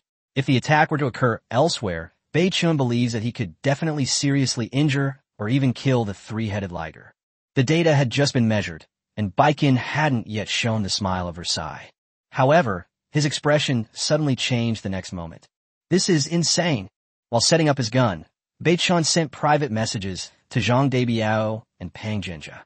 Focus all fire on the liger's eyes and neck to slow them down. Sensing the threat of firearms, they've decided to leave the area guarding the airdrop and launch a preemptive strike.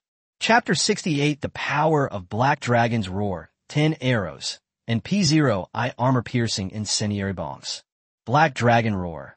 One of the 10 arrows, an armor-piercing round, directly hit the liger, causing it to raise its head and roar. Baikin's probing attack clearly made the lion-tiger beast below feel the danger of death, so it abandoned its defensive stance and chose to take the initiative to attack. The incident happened too suddenly. Less than 5 seconds have passed since Bei Chen fired the gun to collect data. At this time, Bei Chen reloaded the gun, this time loading not an ordinary armor-piercing round, but an armor-piercing incendiary round into the chamber. Theoretically speaking, if Baikin had used an armor-piercing incendiary round for the first shot, it might have seriously injured the liger. But now the 3-headed liger beast is charging towards this side like a madman, and even though Baikin has some data, he is powerless to do anything about it. Roar! The 3-headed liger's originally deep yellow eyes had turned blood red due to its injuries. The largest of the liger beasts charged ahead, its massive size a full size larger than the other 2.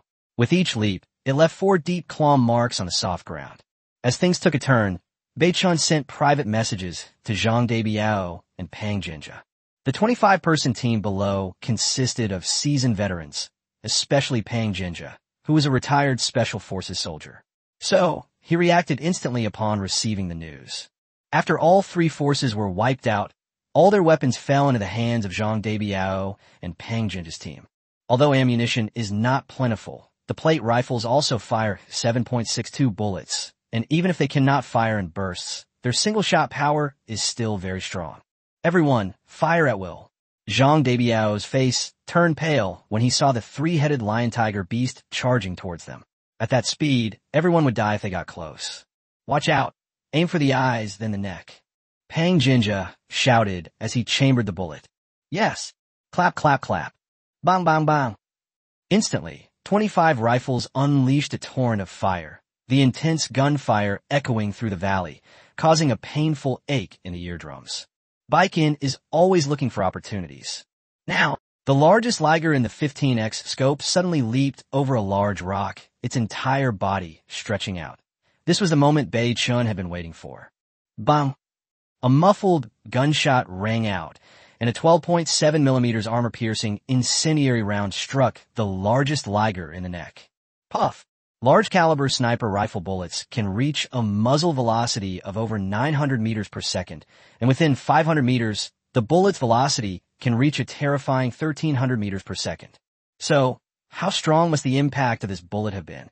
In other words, the Liger beasts in this world are terrifyingly strong. If a human were hit head-on by this shot, even if they were wearing a bulletproof vest to block the direct damage from the bullet, the impact alone would be enough to kill them. Not to mention that armor-piercing incendiary rounds also have the characteristic of subsequent combustion. A single armor-piercing incendiary bomb sent the leaping Liger crashing to its right, blood gushing from its neck. Roar! Sure enough, the armor-piercing incendiary round hit its vital neck, but still failed to kill the lion tiger beast. Like a war god, it stood up again and roared. Looking at the Liger in the scope, Bei Chen's lips curled into a smile. Burn! Sizzle! Roar! When an armor-piercing incendiary projectile hits a hard object, it determines the impact force and triggers the highly concentrated combustion oil inside the warhead. Instantly, thick smoke billowed from the neck of the lion tiger beast, which was still roaring with its head raised. This deep blue flame is usually found in highly concentrated artillery shells and incendiary bombs. This highly concentrated combustion material can boil a pot of water even if it is just swirled around the surface of the water. It won't be extinguished until the substance is completely burnt. Not to mention that the flesh and blood of a Liger contain a lot of flammable fat, making this scene a perfect example of igniting a raging fire. The enormous Liger, writhing in intense pain, frantically scratched at its neck with its front paws, trying to extinguish the flames on its body. The other two smaller Liger beasts, seeing their leader seriously injured, also circled around him, letting out anxious growls. Unfortunately, once highly concentrated combustion materials are ignited, they're like maggots clinging to bones, and they will not stop burning until they are completely burnt. Just then, another loud gunshot rang out. Wah! Wah! Smack! The whistling sound of a large-caliber bullet cutting through the air. Sizzle! Flames burst forth directly from the lion tiger's mouth. The largest Liger shuddered, its blood-red pupils dilated instantly, and then it collapsed to the ground before everyone's eyes. The final armor-piercing incendiary bullet unexpectedly passed directly through the Liger's mouth and hit its head. This scene was witnessed by Zhang Debiao and Pang Jinja, who were firing continuously from the distant hills. The two men exchanged a glance and trembled. The power of that spear was simply too great. Watch out. The other two Liger beasts might launch a fierce counterattack. Bei Chen was sending private messages to the two of them when he suddenly exclaimed in surprise. Through the magnifying glass, Bei Chen could clearly see that after the largest Liger died, the other two Ligers did not go berserk and charge at Zhang Debiao and the others as expected. Instead, they fled in the opposite direction of the hills without looking back. Baby, keep an eye on their movements. Baiken wasn't sure what they were going to do, but he's still prepared for the worst. Surely it's not a request for help. That's what Bei Chen was thinking. However, after thinking about it, he realized that he had the advantage of being able to overlook everything from the air. Unless the reinforcements were also air forces, no land beast could escape the baby's gaze. Okay, Dad, I'm following them the whole time. Bei Chen gave a few instructions. He quickly stripped off the polar suit worn by the dead sniper next to him and put it into his particle ring along with He Longshao. He then headed towards Zhang Debiao and the others. 5 minutes later, just as Bei Chen reached the hill where the main group was, the baby's voice rang in his ears. Dad, I followed them for a very, very long time, but they ran through a forest and then disappeared. Yes, come back, baby. At this moment, Bei Chen finally breathed a sigh of relief. Zhang Debiao and Pang Jinja were taken aback by Bei Chen's appearance, and then they were shocked. Boss Baiken, Bei Chen, you're so young? The two found it hard to believe that the mysterious big shot in this area's chat square was so young. Considering the series of meticulous plans and manipulations they had previously devised, Zhang Debiao and Pang Jinja both assumed that Bei Chen was a composed middle-aged man. That's right. I am Bai Chen. Because of the properties of the particle ring, he could take out the big pineapple light machine gun with a thought. Bei Chen was not afraid of the people in front of him at all. If any of these people dared to betray him at the last minute, he and Zix and Shu would instantly make the big pineapple spit out fire snakes. Haha, I'm impressed. I, Zhang Debiao, am truly impressed. Zhang Debiao waved his hand and said, Brothers, gather all your guns. If it weren't for the behind-the-scenes planning and help of Boss Baiken, we wouldn't even have the right to look at the airdropped resource boxes. Upon hearing this, everyone looked at Bei Chun with awe and respect. One by one, they placed their guns in front of Zhang Debiao without uttering a single complaint. Pang Jinja also waved his hand and, at the same time, took down the Aurora blade wrapped in blue cloth from his back and held it in front of Bei Chun. As agreed, I have avenged my brother's blood feud. This Aurora blade now belongs to you. Chapter 69, Large-Scale Water Purification Device, T-90 City Defense Heavy Machine Gun. The Aurora blade, ranked number 1 on the cold weapon list in the China theater, is coveted not only by Wang Quan, but also by Bei Chun. It's not that this thing is so amazing. No matter how powerful it is, it's still a melee weapon. Bei Chun only cares about its ranking. After all, dominating the top 3 in the weapon rankings for a week brings a reputation reward. Although he didn't know what reputation points were for yet, Bei Chun knew that since they were so rare, accumulating them early would definitely be very useful in the future. Very good. I knew I had misjudged you. Bei Chun didn't hesitate, and his hand just touched the Aurora blade. However, a terrible scene unfolded. Suddenly, the Aurora blade vanished into thin air before everyone's eyes. Everyone except Bei Chun had their eyes bulging out, looking like they'd seen a ghost. This is Zhang Debiao's eyes widened. Bei Chun smiled and walked to the dozens of rifles, then gently touched them. The same thing happened again. 60 or 70 rifles were piled up together. Not to mention their size, their weight was not something Bei Chun could carry by himself, but Bei Chun did it anyway. This is utterly illogical. Bei Chun smiled and stood up, saying, Once my pet brings back the airdrop resource box, we'll have a feast and then divide the spoils. What the heck, a pet? Everyone was shocked. In this survival environment, food was more precious than gold. How could Bei Chun have kept a pet that could move air-filled energy boxes? What is it? A gorilla? Old you on the monkey? Everyone was incredibly curious about Bei Chun's pet. During the conversation, suddenly, a loud cry rang out from high in the sky, causing people to look up. All I saw was a huge, outstretched shadow slowly magnified in the field of vision. It was a huge white raptor with sharp, thick claws. Its snow-white feathers actually concealed a few pale yellow spots. Its pair of dark, sharp eyes constantly scanned its surroundings, extremely agile and with very strong perception. The baby himself appeared and fell, and Pang Jinja immediately exclaimed in surprise. The world's largest owl, a bird of prey, and a hairy-legged fish. Although some people were only focused on the huge owl, they didn't even notice the exquisite box the size of a Rubik's Cube that the baby was carrying. Bei Chun immediately spotted the box the baby was holding in its mouth. Hey! Baiken stretched out her arm, and the baby spread its wings and slowly landed on it. While giving Baiken the empty resource box in its mouth, it also rubbed its little head against Baiken's cheek. The exquisite box, about the size of a Rubik's Cube, immediately attracted the attention of everyone around me as soon as I got my hands on it. Boss Baiken, this isn't an airdrop resource box, is it? Zhang Debiao's face darkened.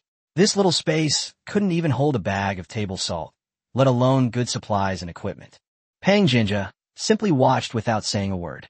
Bei Chun smiled and nodded slightly. When everyone was choosing cars after entering the game, did you forget about that box? Everyone suddenly understood. So you mean this is the same as that?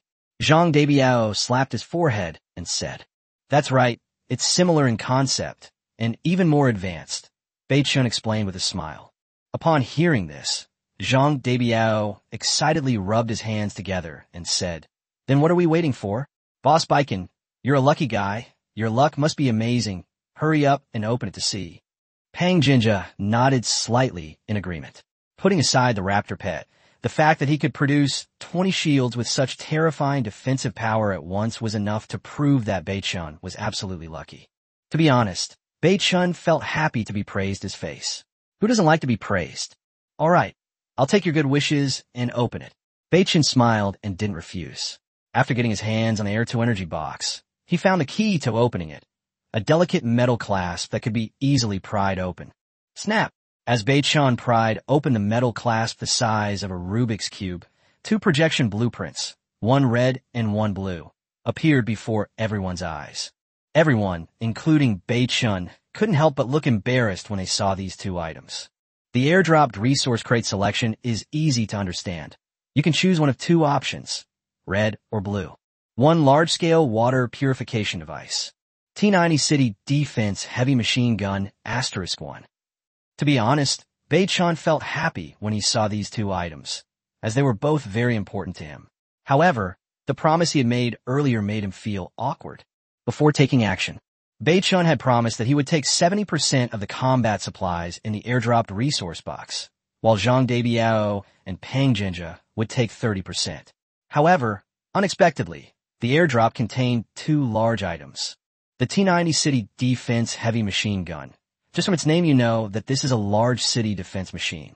Individuals, teams, and individual soldiers in the field simply cannot use it to unleash its power. Large-scale water purification equipment is something Zhang Debiao and Pang Jinja probably wouldn't even consider. Everyone, what do you mean? Beit-chan asked, looking at the two who looked completely bewildered.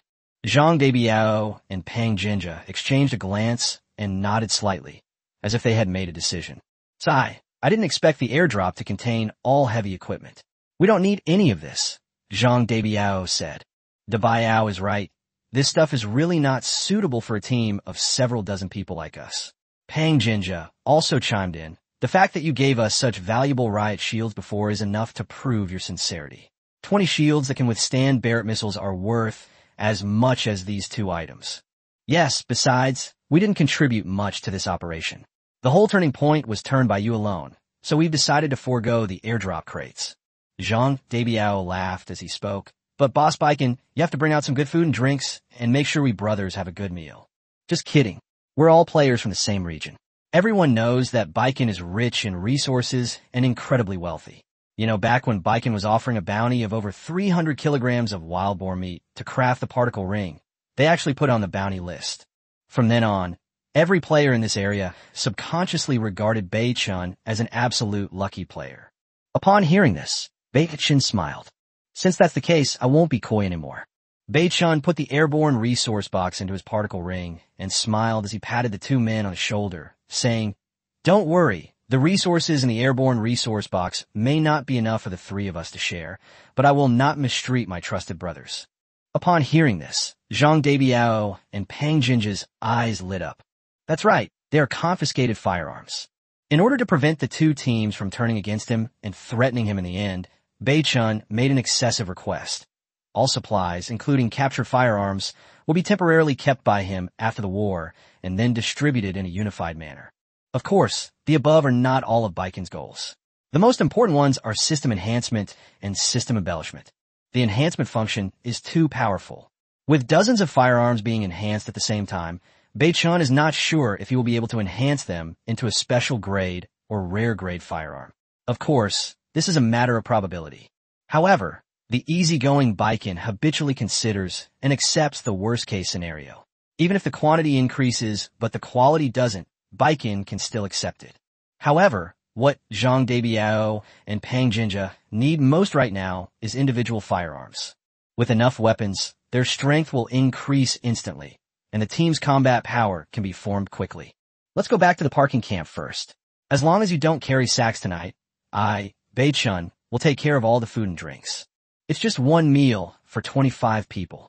Honestly, if they don't carry all those bags around, Beit-chan could stuff them to death.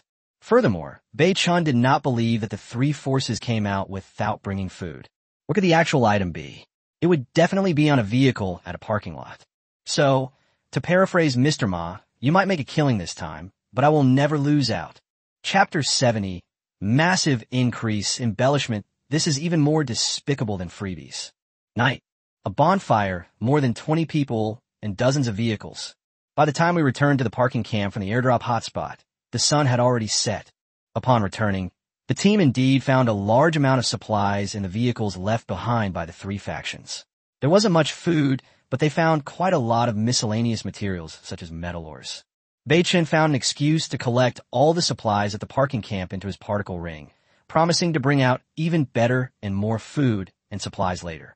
Babies should never speak in front of others, because if their abilities are revealed, it will be very dangerous in the future. So Bei-Chen returned with the baby as soon as he received a large amount of supplies. Baby, you'll have to make do with this for now. Eat this first. As Bei-Chen spoke, he waved his hand and took out hamburgers, lean ham, Oreos, and other fruits, as well as the 2 soul essences that Bei-Chen had promised as a reward. Okay. Sure. Bei-Chen quickly made a shushing gesture. After calming the baby down, Bei-Chen began to significantly increase the amount of combat supplies acquired that day. First, there were 64 rifles with plate-type blades and 6 G02 pistols. The system is working. 64 plate rifles and 6 G02 pistols have been detected. Can they be upgraded? Upgrade. Because of its large size, Bei-Chen actively activated the system this time, directly selecting to amplify the dozens of guns inside the particle ring. Bei-Chen was initially unsure if this was possible, but unexpectedly, it was. Increasing growth rate. Congratulations, host, on your successful amplification. Obtain 70 plate rifles. Obtain 20 fully equipped M416 assault rifles. Obtain 10 fully equipped SKS sniper rifles. Congratulations, host, the enhancement is successful. G02 pistols *6, enhanced to P29 pistols *30. Host, please be reminded that all weapons and equipment acquired through enhancement have been automatically stored in the particle space ring. Upon hearing this, Bei-Chen almost shouted out in excitement. What? 30 fully equipped M16s? 20 fully equipped SKSs? The amplification is bursting with good luck. Now, Bei-Chen no longer cares about the 70 single-shot rifles. After all, there is no comparison between single-shot rifles and automatic assault rifles. They're a world apart. Seeing Bei-Chen trembling with excitement, the baby asked worriedly, Daddy, what's wrong? Are you feeling unwell? Bei-Chen couldn't help but shake his head, a slight smile playing on his lips. Hee, Daddy's fine. Baby, you go eat quickly and don't worry about me. Oh, suppressing his excitement, he took out an M416 and an SKS, examining them closely. Wow. Bei-Chen smiled as he looked at the fully equipped M416. A 6x scope, a suppressor, a vertical grip, a quick-draw extended magazine, and a stock. Anyone who's played PUBG knows this equipment is practically a godsend. Looking at the SKS's accessories, Bei-Chen was speechless. If it weren't for his Black Dragon Roar Type 10 armor-piercing gun, he would definitely have gotten one.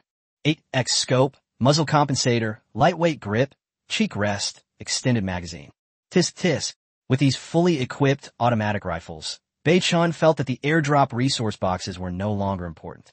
Satisfied, Bei-Chen stored the 2 handy firearms into his particle ring, then said directly, the system has detected newly acquired food resources that can be amplified. The food resources left behind by the 3 factions. Bei-Chen, under a pretext, naturally wanted to use them to amplify his power and treat everyone to a feast. A lot of food has been detected. Water resources can be increased. Should we increase them? Increase, Bei-Chen said with a smile. Congratulations, host, on your successful amplification. You have obtained the following. Kobe beef, *80 gene. Hokkaido salmon rice balls, *100 servings. 200 servings of deep-sea caviar sushi. 10 bottles of Golden cocktails. Enjoy 50 premium black truffle pizzas. 50 gene of alpine veal. 10 cases of premium champagne. As expected of supplies from 3 factions, they're incredibly well made. Bei-Chen felt a little embarrassed. This was even worse than getting something for nothing.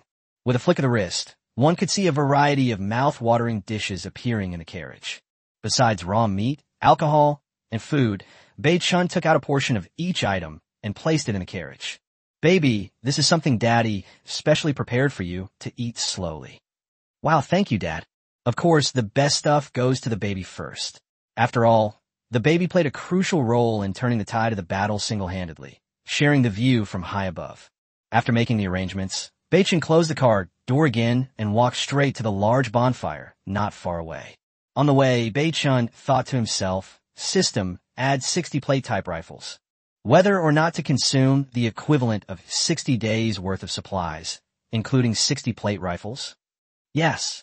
Congratulations, host, you have successfully completed the embellishment. After finishing the decorations, Bei Chen strolled over to Zhang Debiao and the others. Boss Baiken, you're such a shrewd strategist. What delicious treats have you decided to give us for a feast? Pang Jinja had already been embellished by Zhang Debiao, and now he was really looking forward to seeing if Baiken could produce fresh wild boar meat, since he hadn't eaten meat in a long time. Bei Chen smiled slightly and waved his hand, and suddenly a large piece of wild boar meat weighing more than 50 kilograms appeared out of thin air. Along with the wild boar meat came various seasonings. But these things were not enough to shock those present. When Bei Chen waved his hand and pulled out 2 bottles of champagne and a cocktail, that was truly astonishing.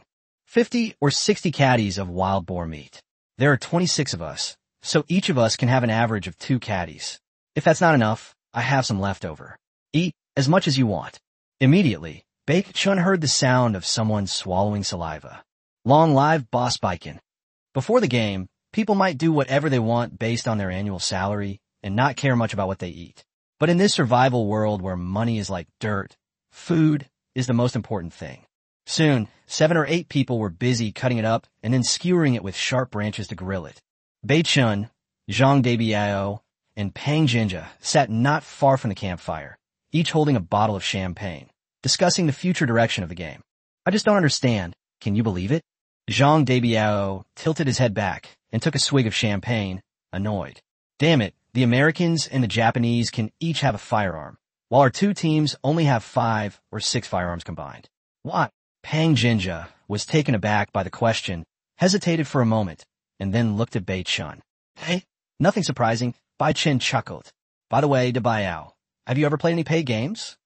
Zhang Debiao was taken aback by the question, then shook his head. I really wanted to play games before I joined the army, but I lost interest in them after I was discharged. Bei Chen nodded without hiding anything. The most important thing for paid games is fairness. Tell me, how many people do the Americans and the Japanese have combined? And how many Chinese players are there? With such a huge difference in player numbers, if we could each have a firearm right now, wouldn't we be invincible? Upon hearing this, Zhang Debiao and Pang Jinja were startled and immediately understood the key point. Chapter 71 Girlfriend? I don't know what you're talking about. High-speed cars, it's everywhere. So, the resources for each country are allocated uniformly by the game console, and the resource base will not be increased specifically because a certain country has a large number of players. Smart. Bai Chen smeedet. The number of players differs, but the base number of resource boxes remains the same, which has created the current environment for players in the China region. Pang Jinja instantly thought of more. Bei Chen, do you think the final battle of the game will be a global showdown between players? If that's the case, then Chinese players are starting too late. Bei Chen nodded solemnly. Because of fairness, the small number of resource boxes in China is only one reason. Another reason is that major Chinese conglomerates have begun to recruit a large number of people, organize armed forces, and hoard resources. None of these factors are conducive to the development of Chinese players. Therefore, Zhang Debiao said, looking at the 2, we must organize our armed forces as soon as possible to avoid repeating the mistakes of the Boxer Rebellion. Bei Chen and Pang Jinja nodded at the same time. This topic is always depressing to talk about. After all, when the nest is overturned, how can any egg remain intact? Bei Chen then took the initiative to change the subject.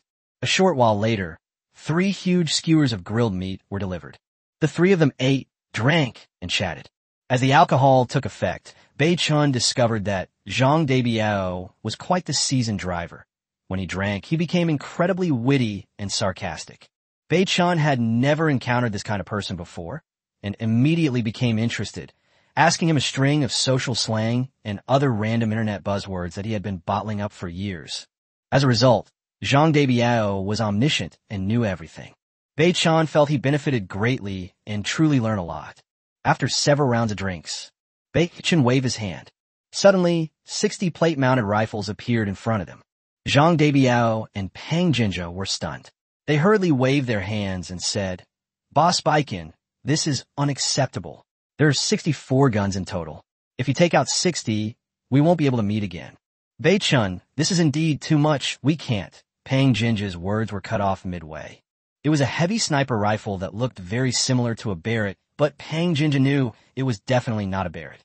Hee, I won't hold back with this heavy sniper rifle. The two of them felt a little better after that. As someone with a military background, the thing I dislike most is owing favors to others. Stop talking nonsense. Hurry up and divide the loot and put away. No need to look, the guns are all fully loaded. The two exclaimed in surprise and looked at Bei-chun with grateful eyes. Bei-chun's aggressive recruitment of the two men was indeed part of a meticulous plan. His Longuard, by holding fast to its core stronghold, drilled wells, cultivated land, and even built a green and circular economy, laying a solid foundation. Zhang Debiao and Pang Jinja each led a team, working together to collect as many rare resources as possible and gather information about other areas. One person in charge of internal affairs and two people in charge of external affairs is the most suitable arrangement. Working in isolation is not feasible. Both of them possess profound strategic vision and are well worth cultivating. At this point, both of them knew that Bei-chun had deliberately helped them. Being men of principle, they didn't hesitate and immediately raised their champagne glasses. Come on, drink this glass. From now on, we'll be allies who will never betray each other, Zhang Debiao said solemnly. Come on, let's do it. The three men raised their cups before the campfire, discussing the grand affairs of the world. As for Bei-chun's ability to store and retrieve items out of thin air, Zhang Debiao and Pang Jinja never mentioned it from the very beginning. They're all smart people. Since Bei-chun dared to display this ability in front of everyone, he wasn't afraid of others coveting it. At the same time, they also knew that Baiken was conveying a message. That's my sincerity towards you, Baiken. By the way, Boss Baiken, where are you going next? Zhang Debiao really wanted to go out and explore with Baiken. Now that we've received the heavy resources airdropped, I need to head back to the team's base and see some friends, Bei-chun said directly. Friend? Your little girlfriend, right? Zhang Debiao looked at Bei-chun and blinked rapidly before nodding. Remember all the flirtatious things I told you earlier? Go back and try them on your little girlfriend. I guarantee they'll work every time you flirt with her. Bei-chun, what girlfriend? I don't know what you're talking about. Pang Jinja couldn't help but chuckle when he saw Bei-chun's face turn red. To be honest, since that day when he first tasted the fruit, he had felt a throbbing pain in that area several times when he woke up early in the morning, which scared him. You know, he sleeps with the baby in his arms at night. What the baby finds out? Wouldn't that be incredibly embarrassing? Wouldn't that tall, dignified father image that he had worked so hard to build completely collapse? Meanwhile, in a small grove of trees near the Yinglongwei garrison, Tung Chuchu, with a fawning expression, pulled Shui Yuhan aside and said, Sister Yuhan, please teach me for the last lesson. Seeing Tung Chuchu's nervousness, Shui Yuhan immediately revealed a knowing smile. Oh, getting anxious? What's wrong? Has your boyfriend come looking for you? Tung Chuchu shook her head subconsciously, then nodded. They might come tonight. So, Sister Yuhan, you have to teach me the final lesson on driving without a brake. Bei-chun naturally had to send a private message to Tung Baiwen before responding to the Dragon Guard's garrison. And Tung Baiwen, knowing that his sister's heart was with Bei-chun, naturally told her the news. Shui Yuhan smiled knowingly and said, Oh, this isn't difficult for you to learn, but I'm going to ask you a few questions later, and you have to answer them truthfully otherwise. Upon hearing this, Tung Chuchu immediately perked up and said, I agree with both hands and feet. Shui Yuhan pulled Tung Chuchu to a cold stone and gestured for her to sit on it. Tung Chuchu looked puzzled. What's this called? Shui Yuhan asked. Tung Chuchu blushed and whispered, Is the official seal used for burial? Sigh, it's ruined. Shui Yuhan sighed, her voice filled with disappointment and frustration. Little sister, remember this. This is called forcing someone to join the Liangshan bandits. Tung Chuchu suddenly understood, and her long, fair neck immediately turned red. Idioms can be used like this. Remember this, little sister. As long as you're fast, cars are everywhere. Chapter 72. When two people walk together, one of them must be one of them. How could you deceive such an honest person? Being lectured like this by her peers, who were clearly disappointed in her, made Tung Chuchu feel quite embarrassed. But what can you do? Before playing the game, you either practice grappling and fighting techniques all day, or study all kinds of brain-teasing suspense dramas, or dig out case-solving records to study. When it comes to romantic flirting, a complete novice knows far more than anyone else. Fortunately, in a group of two, there must be one of us. After absorbing experience over the past few days, Tung Chuchu felt that she was more well-rounded. At the same time, she regretted her childish behavior when she was with Bei Chun. Now, Tung Chuchu vows that if heaven were to give her another chance, she would return to that twilight of that day. Tung Chuchu was absolutely confident that she could make Bei Chun develop feelings for her. That's why I say, little sister, you really missed out on too many opportunities. If you had this much knowledge back then, wouldn't you have won over that little boyfriend long ago? Shui Yuhan said with a half-smile. Tung Chuchu nodded to the chick, feeling ashamed. Thank you, Sister Yuhan. I will seize this opportunity. Seize the opportunity? Shui Yuhan smiled and shook her head. The experience mentioned above is just flirting. It's not a big problem to deal with ordinary outstanding young people. But if you're dealing with, for example, an iceberg like our Captain Zhang Yuchen, how confident do you think you are? Tung Chuchu was taken aback by the question, and the image of Zhang Yuchen's cold face immediately flashed in her mind. Sister Yuhan, mine wasn't as cold as Brother Yuchen's, so it was much easier and the difficulty level decreased. Upon hearing this, Shui Yuhan immediately became interested. You'd better tell me about his personality, preferences, and way of doing things. And most importantly, have you two done that? Tung Chuchu was taken aback by the question.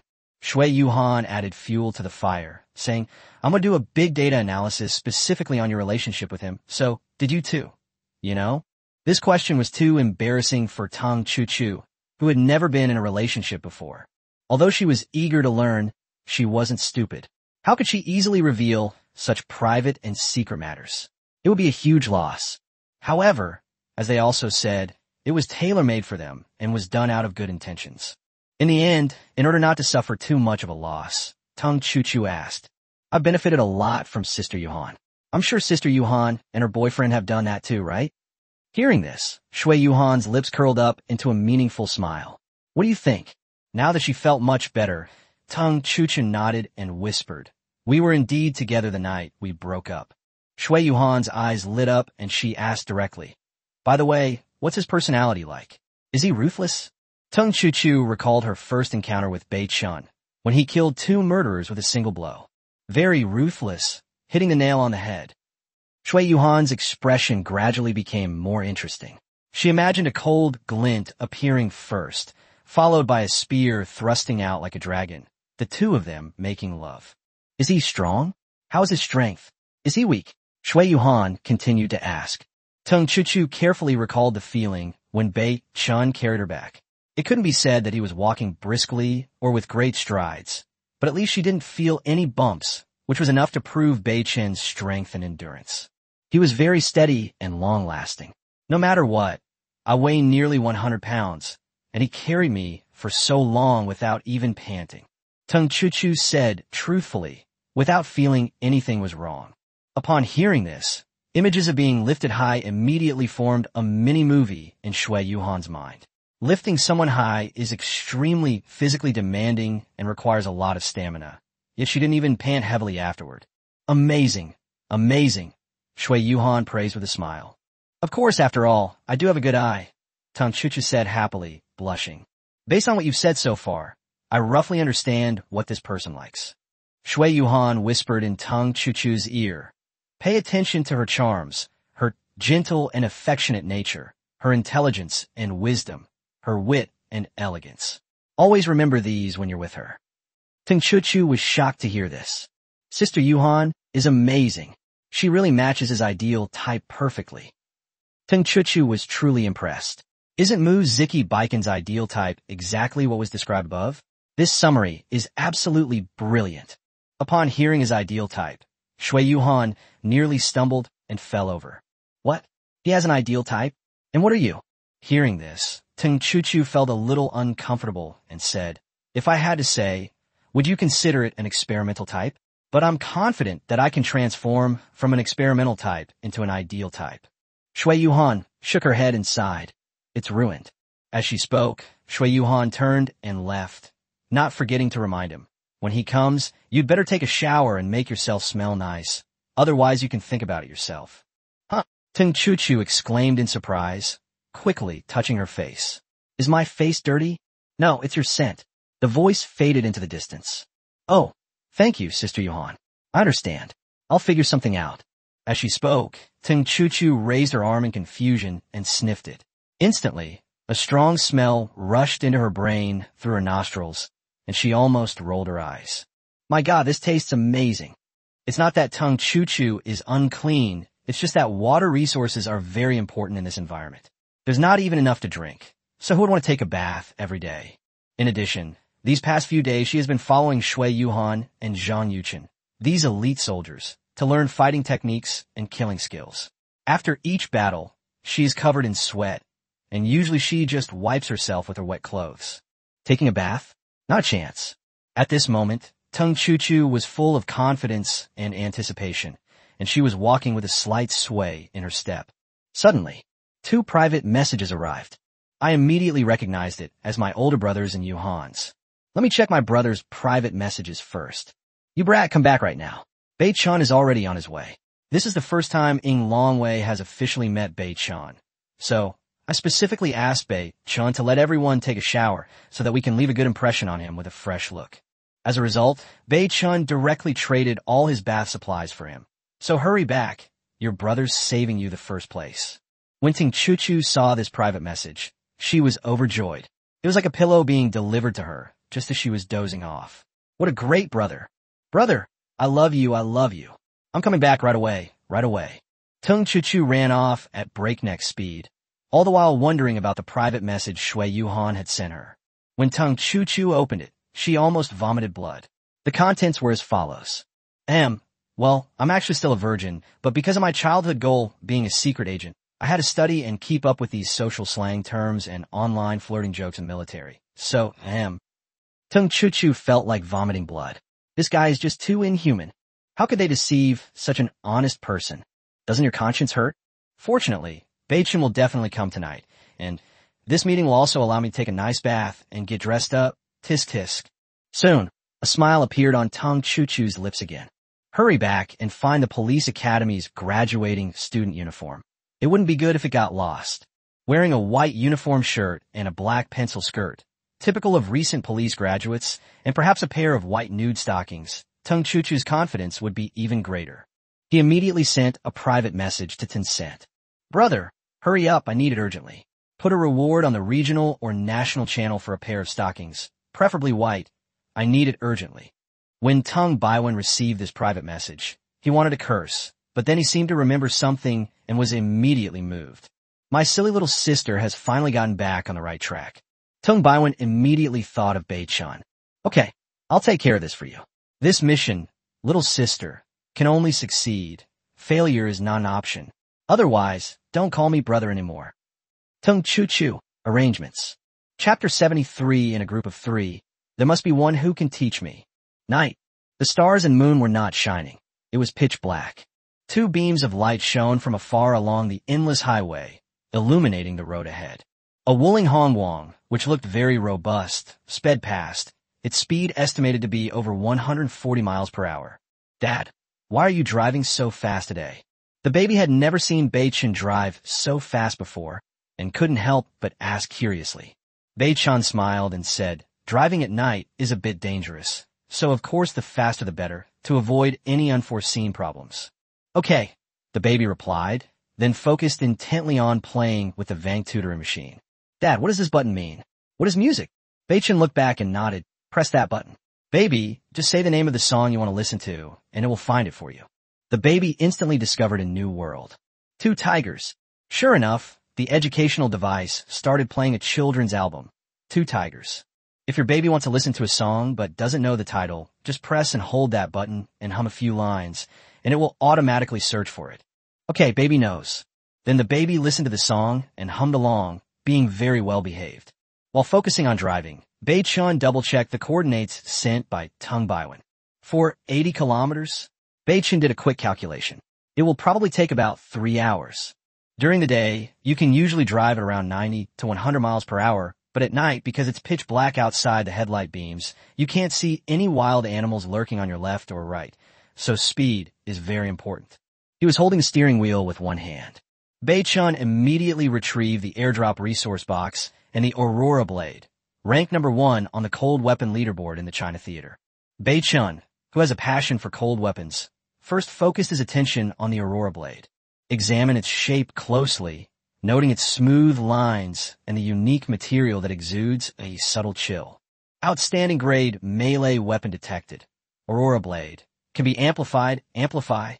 There's a reason why Baiken doesn't have a bird drop selectable resource box. The airdrop box can't be upgraded. What could be more exciting than upgrading an outstanding grade Aurora Blade? Increasing growth rate. Congratulations, host, on the successful amplification. The outstanding grade Aurora Blade has been amplified to the superior grade Shadowless Sword, Absolute Grief. Bite, buzz, almost simultaneously. A crisp, soul-stirring sword cry, emanating from the Wuling Hong Wang, instantly spread for dozens of miles around. The sound was like ripples on clear water, crisp yet sharp and cold. Bei-chun was driving at 140 kilometers per hour. Although he tried his best to control himself, he could not suppress his excitement. The enhanced Aurora Blade has actually been upgraded by a whole grade? Did it jump directly from the outstanding level to the superior level? How could Bei-chun not be excited? His most powerful weapon right now is the Black Dragon Roar 10 armor-piercing cannon, and it's only at the outstanding level, not the excellent level. At the time, Bei-chun was puzzled. If the Black Dragon Roar's 10 arrows were already this powerful, it was only at the outstanding level. Wouldn't the superior level of firearms be at the level of mortars, main battle tanks, or 20-round Katyusha rockets? Calm your turbulent emotions. What catches the eye is an exquisite short sword about 2 feet 4 inches long and 2 inches wide. The design of the entire hilt is very antique, depicting a mythical beast swallowing a pearl. Upon closer inspection, Bei-chun concluded that this was a snake transformed into a dragon, a creature from ancient Chinese mythology. Next, let's look at the material of the sword blade. To be honest, if it weren't for the pale yellow light inside the car at night, Bei-chun would have almost thought it was just an antique-style sword hilt. The material is very transparent, as if it were made of crystal. The Shadowless Sword. I think I've heard of it in the game. Bei-chun wasn't sure if it was the legendary Shadowless Sword from before the game. However, just take a closer look at the description. Shadowless Sword, utter sorrow. Rank, excellence. Melee trait, bloodlust. Sword drinking blood puts the swordsman into a bloodlust state, which lasts until the Shadowless Sword has absorbed all the blood. Unique characteristic of the superior grade, drawing energy from the blood to continuously improve its quality. Description: forged from light-absorbing ice crystals. In daylight, the stronger the light, the sharper and more domineering it becomes. In night, the weaker the light, the more silent and still it becomes. This sword, its edge shines when it encounters blood, but vanishes without a trace when it encounters water. Os Heizi. To be honest, after carefully reading the introduction to the Shadowless Sword, Bei-chun's first reaction was not shock or disbelief. Instead, they felt relieved and secretly rejoiced. Fortunately, he didn't choose the big items in the airdrop resource box first, but instead chose to enhance the Aurora Blade first. Why? After seeing the introduction of the superior grade cold weapon, Bei-chun almost concluded that he had a certain idea. That is it. Ultimately, as the game progresses, firearms will be phased out or become obsolete.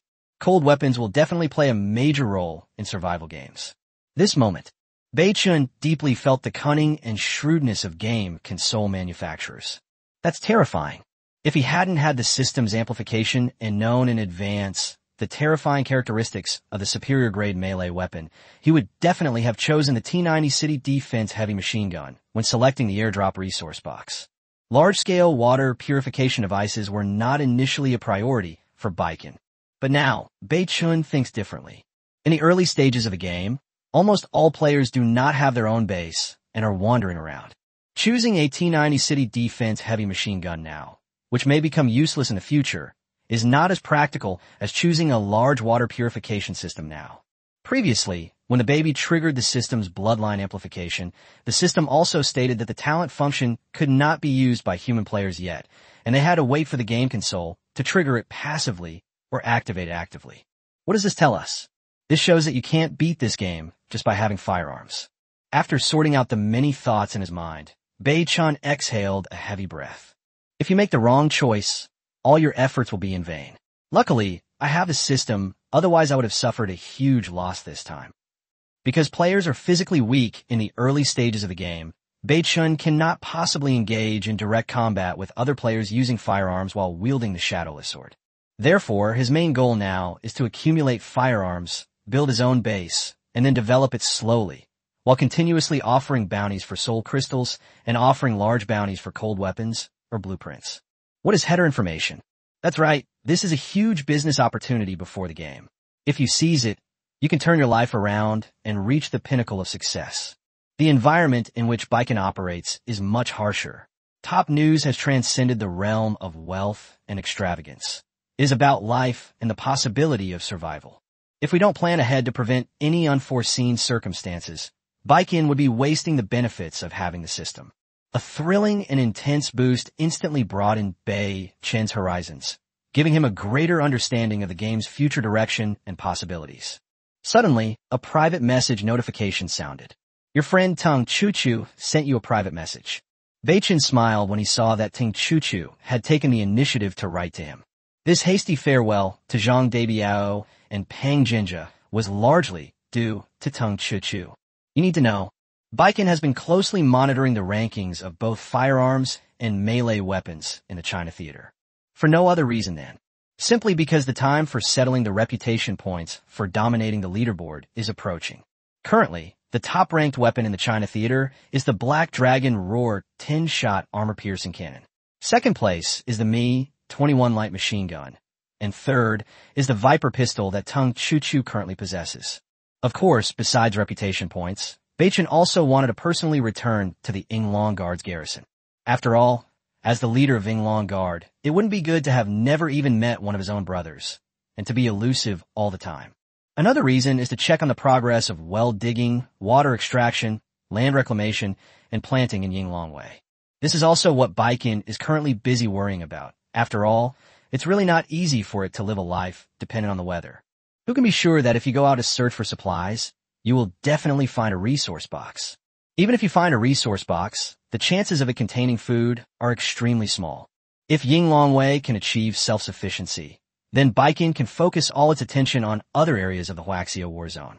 Of course, apart from these things, everything else is trivial, really.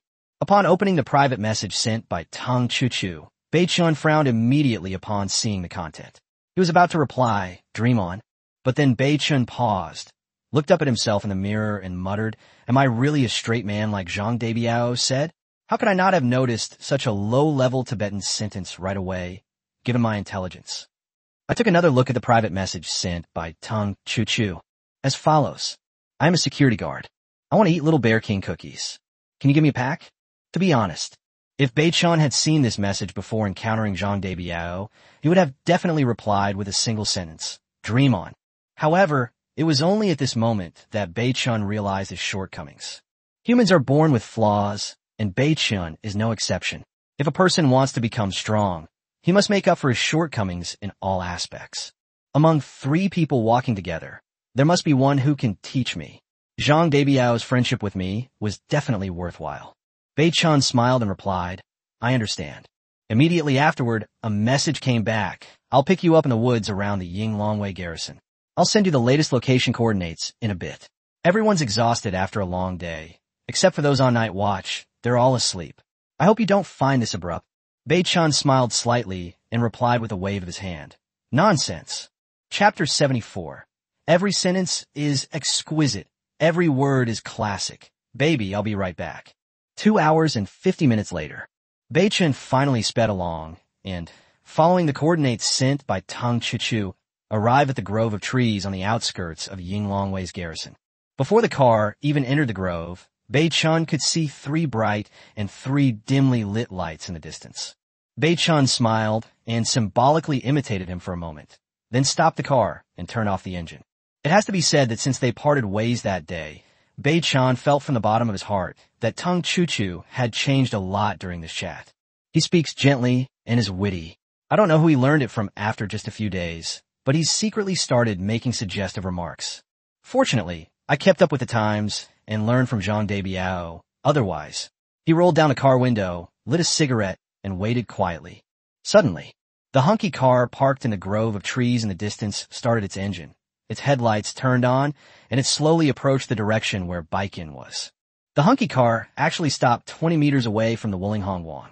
However, what Bei Chun found strange was why the car lights weren't turned off when the engine was off. However, the next moment Bei Chun knew why. This can only be described as a solo performance with its own built-in spotlight. From within the two beams of headlights not far away, a short-haired girl, about 1.7 meters tall, wearing a white uniform shirt and a black pencil skirt, stepped out. She was truly captivating and mesmerizing. Judging by her appearance, she weighed no more than 100 pounds. Moreover, she was wearing a rather formal shirt and a pencil skirt, which accentuated her curvaceous upper body and her slender, long legs. Her delicate features perfectly framed her fair, rosy, oval face. Her eyes were expressive, her lips curved into a smile, and she walked slowly and gracefully. Realizing he had been lost in thought, Bei Chun quickly looked away and coughed twice. It has to be said that a primal force is stirring within me. This girl is like a completely different person after just a few days. Wow, what a beautiful young lady. At this moment, the baby also peeked over, and his big, bright eyes were full of light. Bei Chun asked in confusion, "Baby, don't you know her? First time meeting her? What? Did you know her before, baby?" Baby asked Bei Chun with a puzzled look. "No, it's the first time we've met. I'll introduce you later." Bei Chun touched his nose. "Baby, I'm getting off the bus first. You can play here for a while." "Okay." Seeing that Tung Chuchu was about to approach, Bei Chun chose to get out of the car. If Tung Chuchu were to see Yi Ing suddenly transform into a human child, she would probably be terrified. At the same time, it would pique the baby's curiosity about his origins, which would be troublesome. Just as Bei Chun got out of the car and closed the door, Tung Chuchu walked up to him. As soon as they turned around, their eyes met.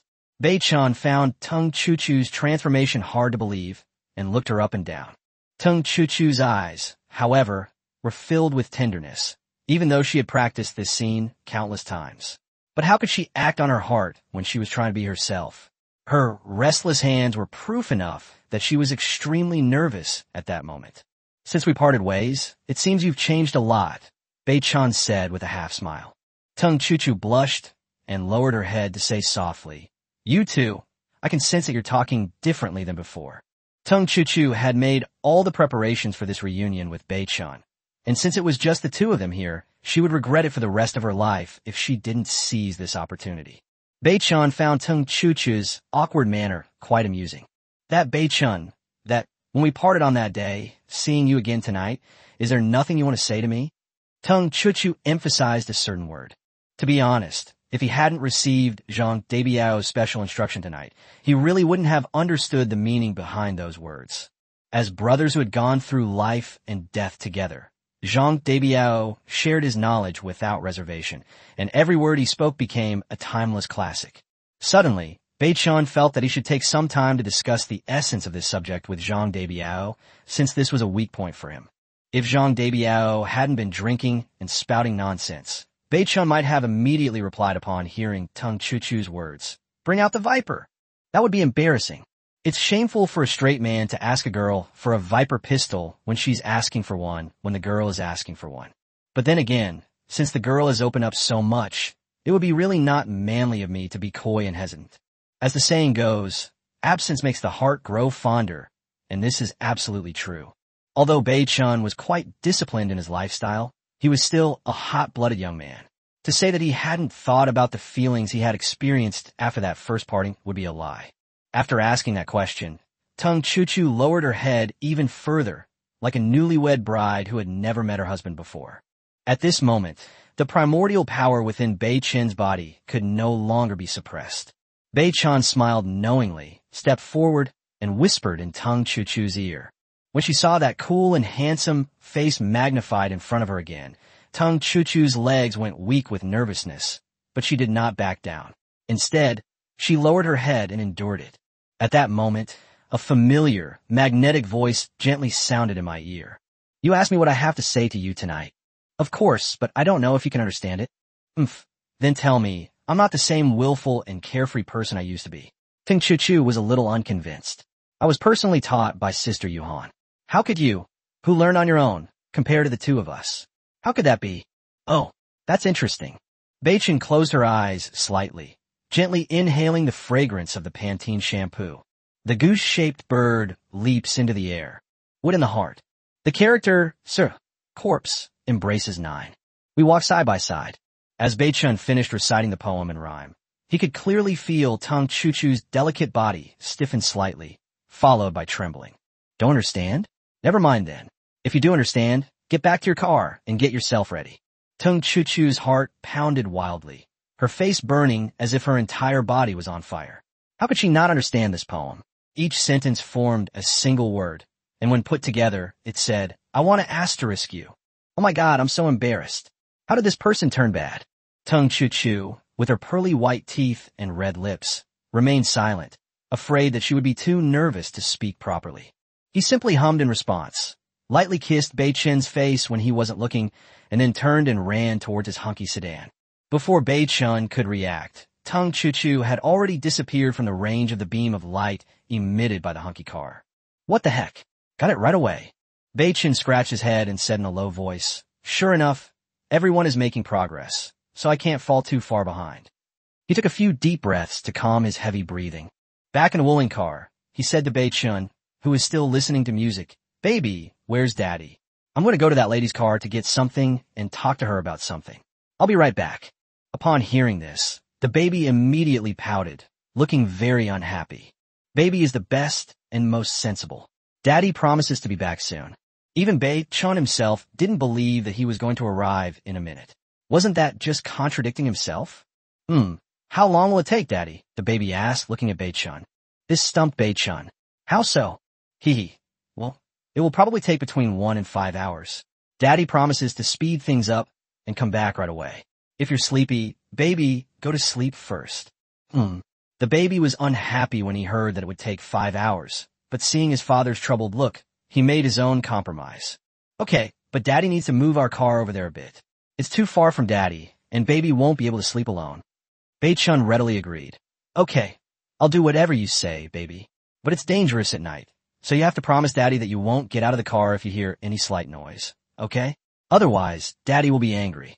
The baby immediately smiled and readily agreed. Okay, Daddy, don't you know me? I'm the best baby. Okay, I'll move our car forward a bit now. With that, Beichen returned to the driver's seat, started the car, and slowly approached Tung Chuchu. But the baby revealed a triumphant smile. Just kidding, such a pretty young lady is alone with her dad. Who knows if she might try to harm him? She has to be careful. Of course, if they're just singing together, then I could be completely at ease with their studies. Chapter 75. A cerebral hemorrhage caused an immediate attack. Is it really that difficult? Soon Beichen drove the Wuling Hongwang to within 10 meters of the hunky. After getting off the bus, I reminded the baby again not to get off the bus at night. The baby readily agreed. Beichen nodded in satisfaction and got out of the car. When Beichen walked up to the hunky sedan, he was stunned when he opened the door and saw the scene inside. Why did you remove the back seats? Where did you get the cushions? Seeing that Tung Chuchu's cheeks were slightly flushed and her breathing was still slightly shallow, it seemed that she had been quite busy just now. Without saying much, Tung Chuchu pulled Beichen inside and closed the car door behind her. Suddenly, Beichen felt a trembling, curvaceous body enter his arms. A quiet night, a peaceful grove of trees. It's the same familiar taste, the same original scene, and the same person who took the initiative. Feeling the heat of her lips, a gentle touch, a coy refusal, Beichen could no longer resist and embraced Tung Chuchu's curvaceous body. They seemed to be having a contest to eat an ice cream, but I couldn't see the ice cream anywhere. Beichen, help me. Hearing Tung Chuchu's charming voice, Beichen responded with an "oh" and began searching for something. Shirts are easy to handle, but for a man who has never worn a skirt before, a skirt is too difficult. Beichen searched for a long time, but couldn't find the unlocking mechanism. Holy crap, how was this game designed? I can't find it. Hearing this, Tung Chuchu giggled. Silly girl, let me do it. Oh I'm not good at this.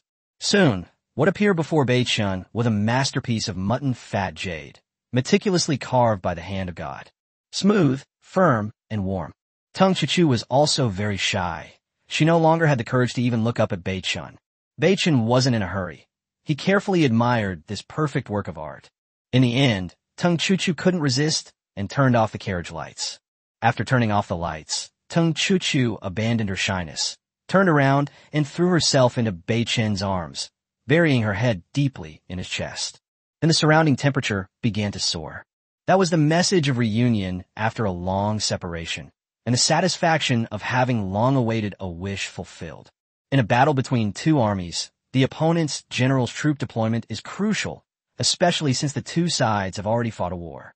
Although they don't know each other very well, they no longer need to probe each other multiple times before launching a full-scale attack, unlike when they first met. At the commander's order, 10,000 horses charged out. The battle cries rose, their voices shaking the heavens. If I had to describe this rhythm, the first 3 lines of song would probably be the most fitting. The theme song, When, and the current 3 lines. You'll understand it in no time.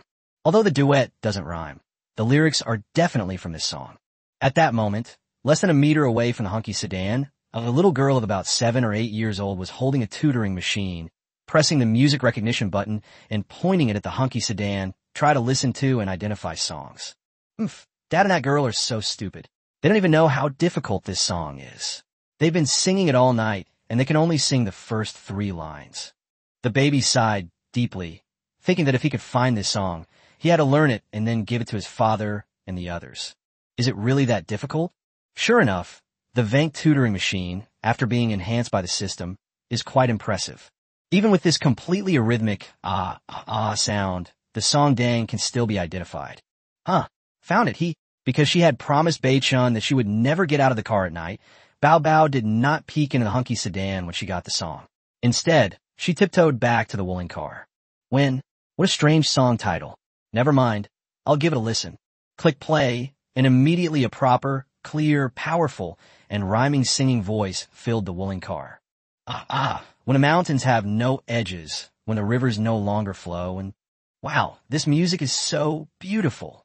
I love it. No wonder Dad and my sister couldn't learn it, even after trying all night. It is indeed quite difficult. Chapter 76, If hard work is useful, what's the point of talent? Don't just leave me to suffer alone, okay? 3 o'clock in the morning. The baby listened to the music on the educational device, still half asleep. She has been listening to this song on repeat for an hour. I wouldn't say I can sing it perfectly, but I'm pretty much there. But as the first 3 lines of the song came from a car not far away, the baby couldn't hold back any longer. He rolled down the car window and said in Bei Chen's direction, Dad, you guys are so stupid.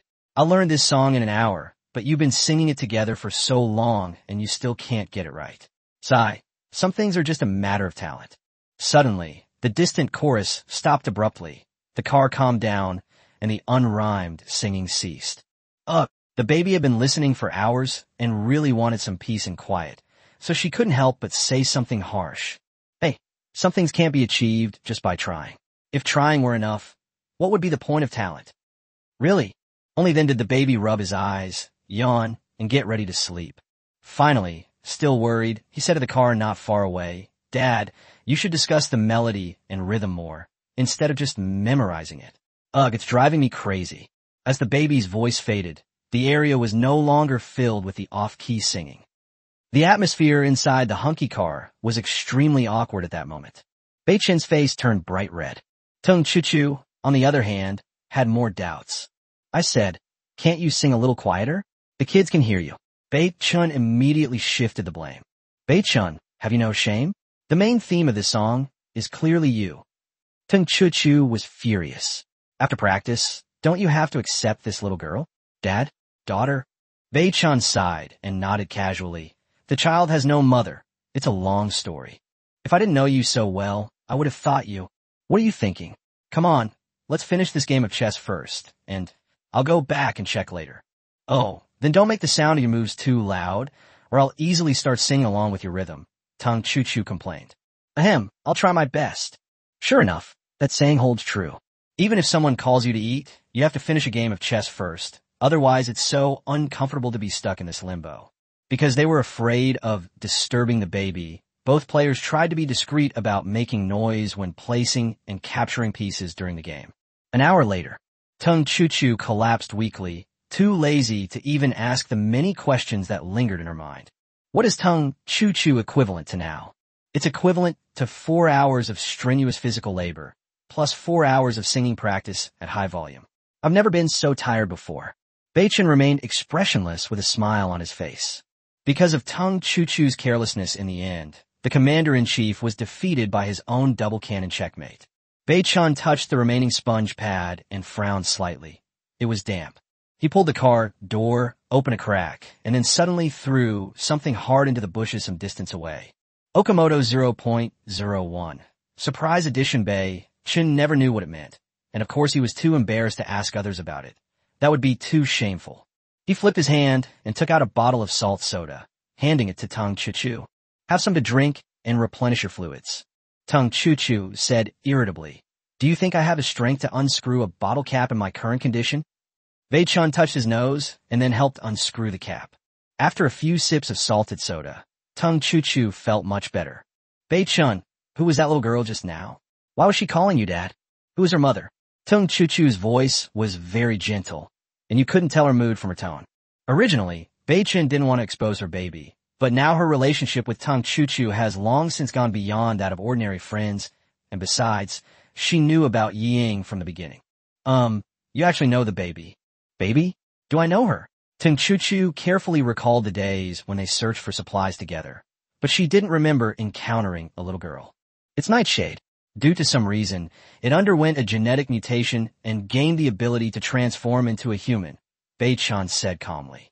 Upon hearing this, Tung Chuchu's eyes widened in disbelief, but she now understood Beichun and knew that he generally didn't lie. This is incredible. The world of games is truly full of wonders.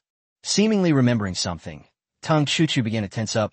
Beichun, I was willful and immature back then. Maybe Ying doesn't like me. What if she? His tone was full of worry. Judging from how affectionately Ying called Beichen Dad, it wasn't hard to guess that their relationship was much closer than his own.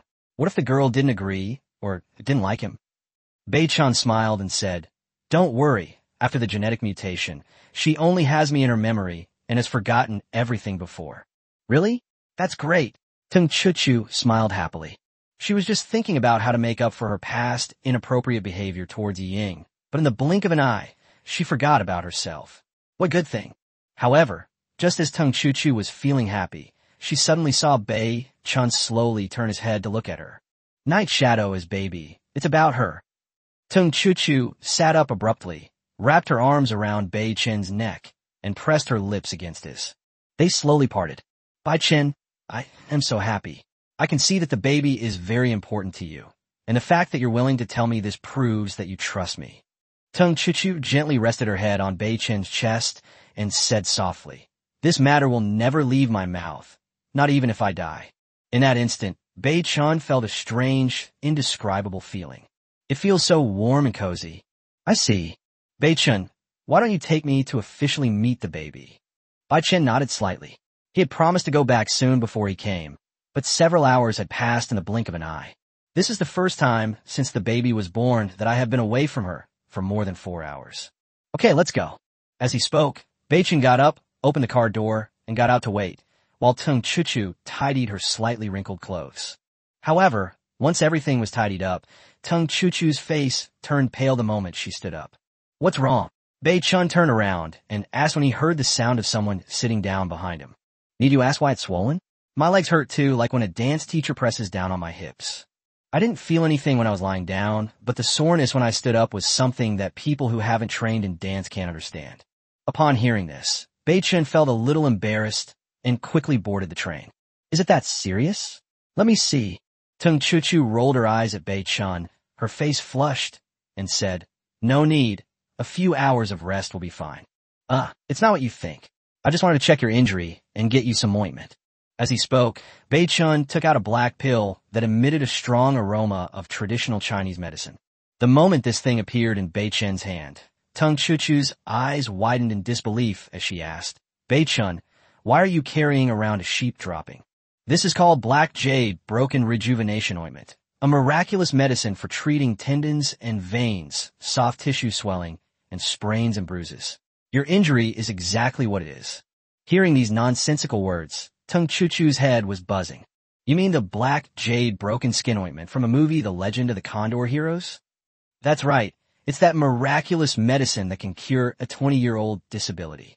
Tung Chuchu looked at Bei Chun pitifully and said, I'm not very well educated, so don't try to fool me.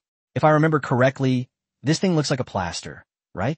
What do you mean by rolling it into pills and taking it out? You don't expect me to take it orally, do you? Upon hearing this, Bei Chun pretended to slap his forehead. When the black jade suture ointment, which had been kneaded into a pill, was taken out again, its shape was already very similar to that of a plaster. Doesn't this just turn into a plaster? Upon seeing this, Tung Chuchu shuddered and looked at Bei Chun with eager eyes, saying, judging from this, I'm the first beneficiary of your miraculous healing medicine, right? Bei Chun waved his hand dismissively and said, don't worry about these details. I wouldn't even take it out for someone else to use. Smack! Smack! With a few pats, Bei Chun flattened and thinned the black jade broken ointment even more. Here, let me help you put it on. Bei Chun, please be a decent human being. Stop making me the only one who gets screwed over, okay? I'll definitely do it next time. Chapter 77. Cruel Palm Techniques. Bloodthirsty nature of the shadowless sword. Tiger crane dual form. Dragon snake illusion. Although Tung Chuchu was very unhappy, what could she do? Bei Chun applied the black jade bone-mending ointment to the palm of his right hand, muttered something under his breath, and his hands moved rapidly. Upon seeing this scene, Tung Chuchu instantly thought of fight scenes in martial arts dramas. Mysterious dark palm. Smack! Tung Chuchu gasped in surprise, gritting her teeth as she pinched Bei Chun's outstretched arm. You bastard, what a cruel palm technique. Are you trying to kill me? Bei Chun immediately turned to ask, how are you feeling? Is the healing medicine working? Tung Chuchu was about to say, do you think it's like removing the appendix, where it's an instant fix? Doesn't it take several hours? However, before Tung Chuchu could finish speaking, she was stunned and looked incredulous. How is it? Does it feel wrong? I'll peel it off for you right now. Although Bei Chun was very confident in the black jade rejuvenating ointment amplified by the system, this was a clinical trial drug. If the drug caused rejection and put Tung Chuchu's life in danger, that would be terrible.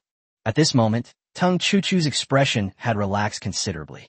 She sighed and said, sure enough, you can't look at advertisements when buying medicine. Bei Chun was taken aback and subconsciously asked, then what are we looking at? Let's see how effective it is. Tung Chuchu tried to move her leg, which was still sore before. The effect is amazing. Everyone who uses it says it's great. Bei Chun was shocked. This works much faster than the stretch legs and stare eyes pill. Tung Chuchu rolled her eyes at Bei Chun and said, so this is your first time using this kind of medicine, isn't it? Bei Chun smiled and nodded, then helped Tung Chuchu lie down. I'm going back to check on the baby. You rest for a bit. Tung Chuchu nodded. Bei Chun, you better not start the car when you get back. Why? Bei Chun asked, puzzled. Because the guard duty at Yinglongwei Garrison has changed shifts at this time, and the area opposite our grove is the area that King of Soldier Zhang Yuchen is in charge of. If he finds someone here in the dark, he will definitely sneak over. If he mistakes you for an enemy, it will be troublesome. Upon hearing this, Bei Chun immediately became interested. Zhang Yuchen, the King of Soldiers?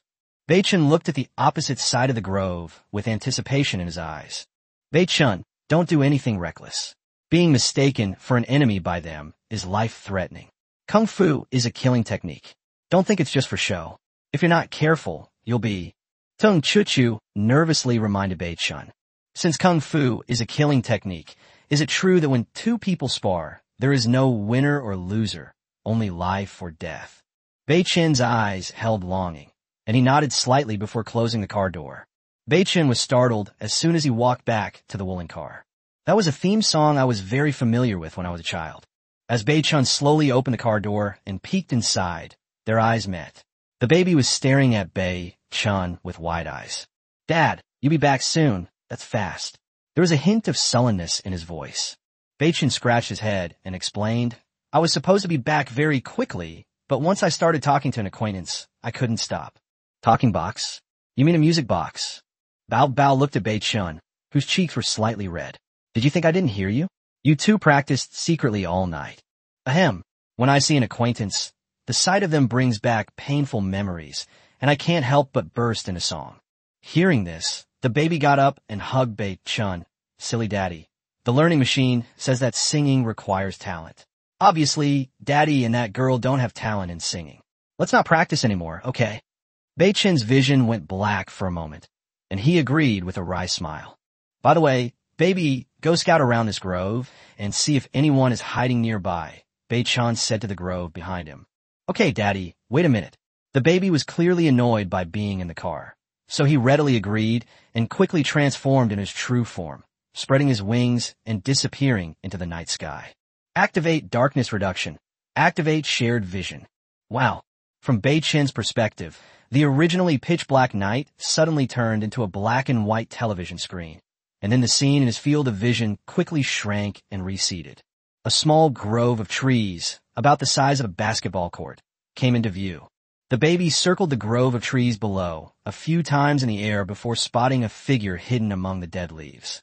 If it weren't for sensing this person's presence, Bei Chen wouldn't have been able to detect them with the naked eye. Dad, look, it's in a pile of fallen leaves under that crooked tree. Bei Chen smiled and said, Baby, come back. I saw him. Just as Bei Chen was about to close the arched view, the baby's voice suddenly rang in her ears again. Dad, I found a little snake. Looking out from the baby's high-altitude, shared view in the north morning, I was startled when I saw what the baby called a little snake. Is this called a little snake? Isn't this a juvenile python as thick as an adult's arm? Bei Chen wouldn't be surprised if a python was hiding in such a shady forest. Then she called the baby back. But then Bei Chen suddenly thought of something and said directly to the baby, catch it back. Okay. Bei Chen had barely settled back into the car when the baby spread its wings and landed, grabbing a long object. Upon closer inspection, one could see that the young python's head had been pierced by something sharp, and blood was flowing out continuously. Dad, look, it's a little snake.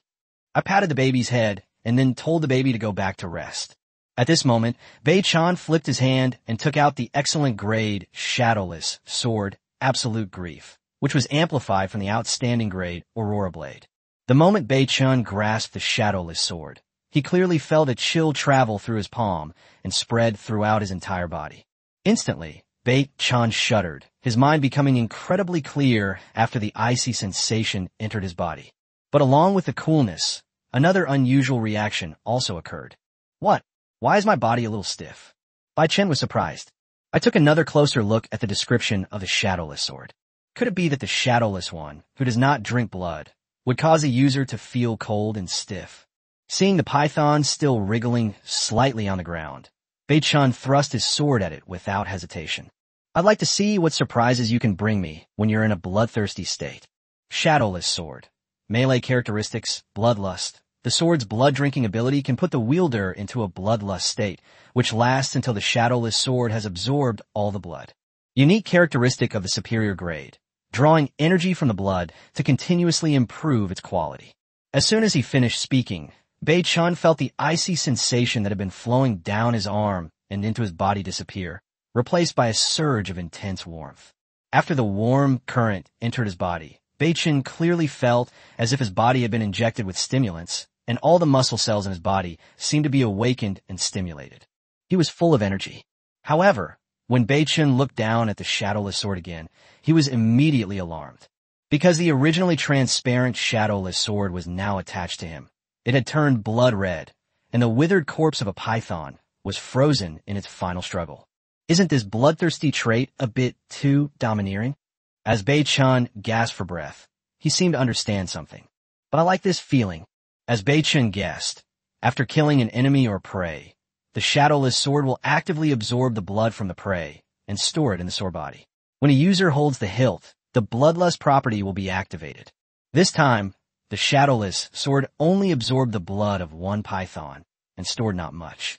Bei Chen didn't want to waste the duration of the bloodlust state, so he simply flipped his hand and put the shadowless sword away. He then took out the fish-scale military knife. Looking in a certain direction from the grove, Bei Chen's lips curled into a slight smile. King of soldiers, huh? I've been a disciple of Elder Dong's lineage, and have been practicing the 12 forms of intention fist for nearly 10 years since I was a child. Today, I'll take this opportunity to spar with you, the god of slaughter king of soldiers. That's right. Bei Chen's Xing'ai Quan is from the hidden 3 schools, and he graduated from the same school. And the patriarch of his lineage was none other than the renowned Old Master Chen, one of his 3 direct disciples. Chu Feng. However, even with the personal instruction of the renowned Master Chu Feng, Beichen only managed to master 8 of the 12 Xing'ai styles to a minor level and 4 to a major level within 10 years. What Beichen has mastered is the dual form of tiger and crane and the illusory form of dragon and snake. Chapter 78, if you're not strong enough, use a cheat code. Yes, I am Beichen. 5 o'clock in the morning. The night is ending. As dawn broke, a chilling atmosphere gradually brewed. Alone, Beichen, holding a fish-scale military knife, slowly walked into the woods and headed straight for the hiding place of the elite soldier Zhang Yuchen. Those who wish to govern an army must first select the right generals. Moreover, they were all like-minded people, and Beichen also wanted to use Zhang Yuchen to test the skills he had honed over the past 10 years. The catwalk is a compulsory course for every martial arts practitioner. When mastered to a high level, one can walk on dry leaves without making sound.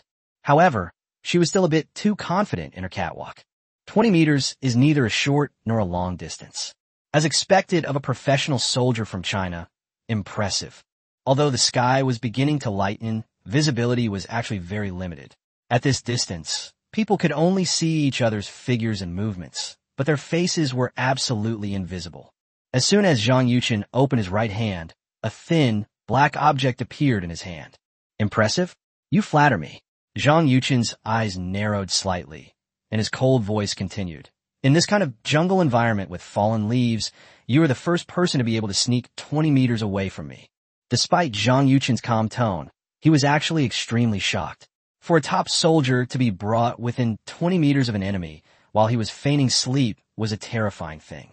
In wartime, at this distance, let alone if the enemy sneaks to 20 meters, even 50 meters would be fatal. Are you a secret agent? If there are any agents more skilled at infiltration than the South China Sea Guard Regiment, then of course there are top-notch special agents in every aspect. The agent wouldn't dare say. Beichen stood motionless in the shade of a tree. What? Are you trying to stop me? In a confrontation between masters, it's a contest of aura and momentum. From the moment Bei Qinzi realized he had been exposed, he hadn't moved an inch. I'm going to kill someone, and he's in the column ahead. Beichen's voice was extremely calm. At this moment, Zhang Yuchen slowly raised his right hand. This is the Yinglong Guard's garrison. No one is allowed to trespass. The tone was equally cold. Oh, what if I insist on going through?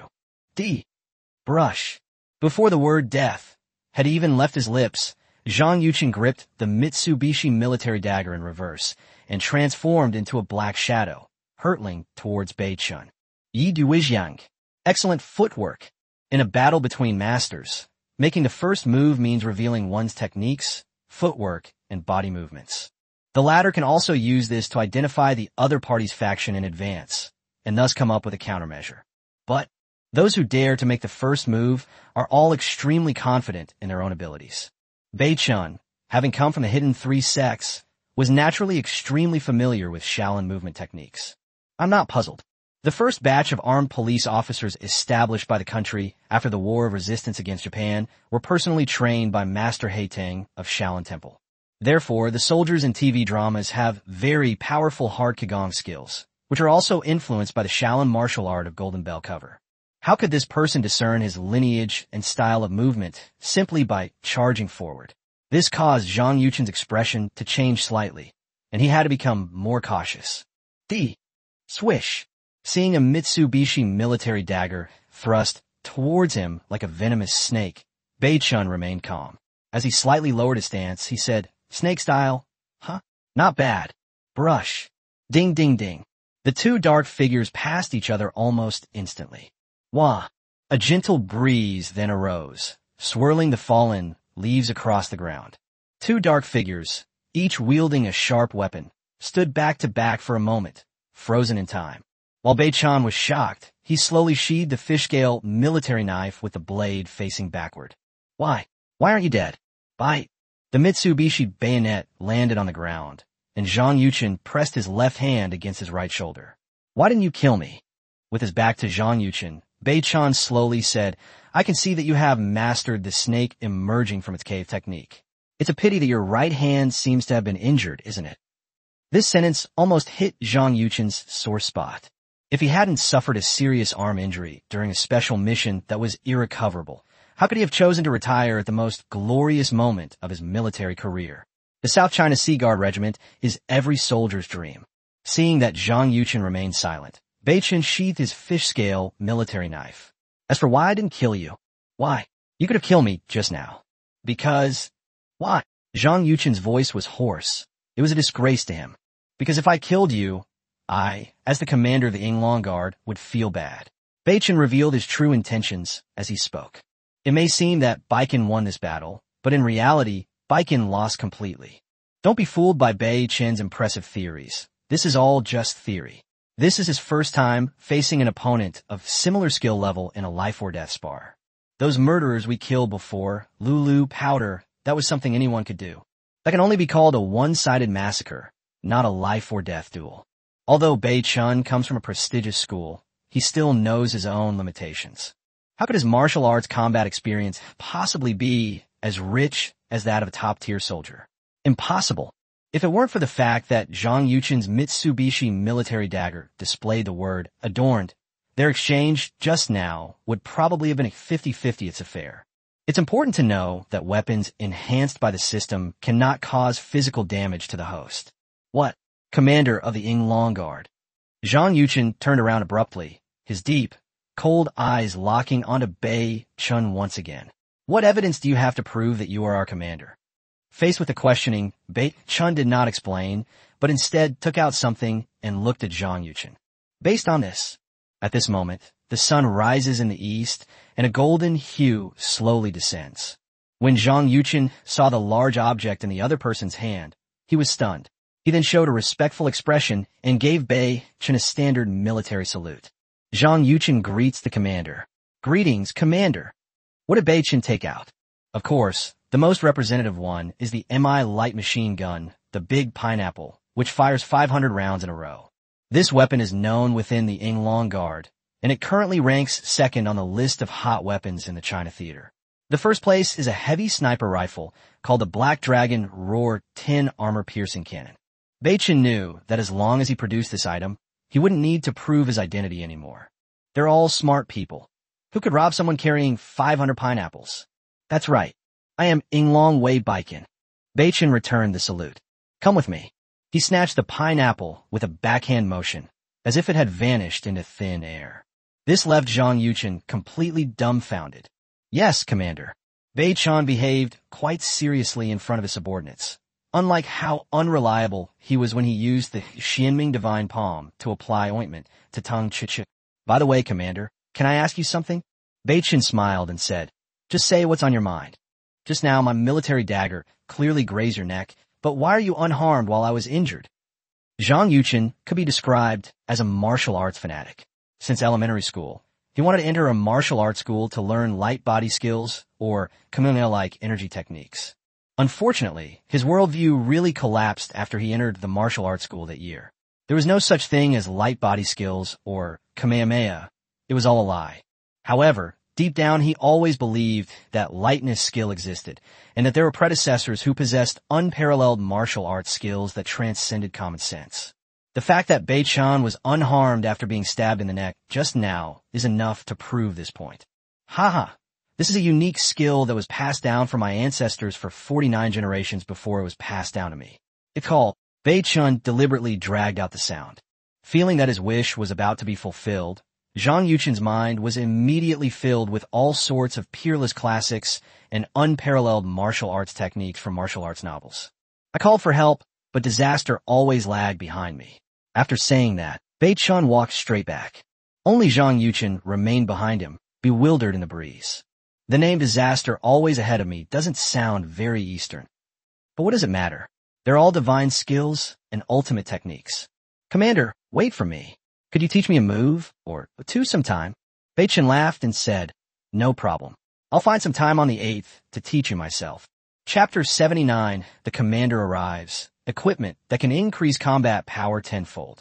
As news of Baiken's return to camp spread, immediately, all members of the Yinglong Guard Station there were in high spirits and dressed formally, waiting. Among them, Shui Yuhan was the most curious about Bei Chen's appearance. To everyone's surprise, Zhang Yuchen, who was usually cold and taciturn towards her, took the initiative to send her a private message. The private messages also contained many details about Baikon's actions in the early morning battle.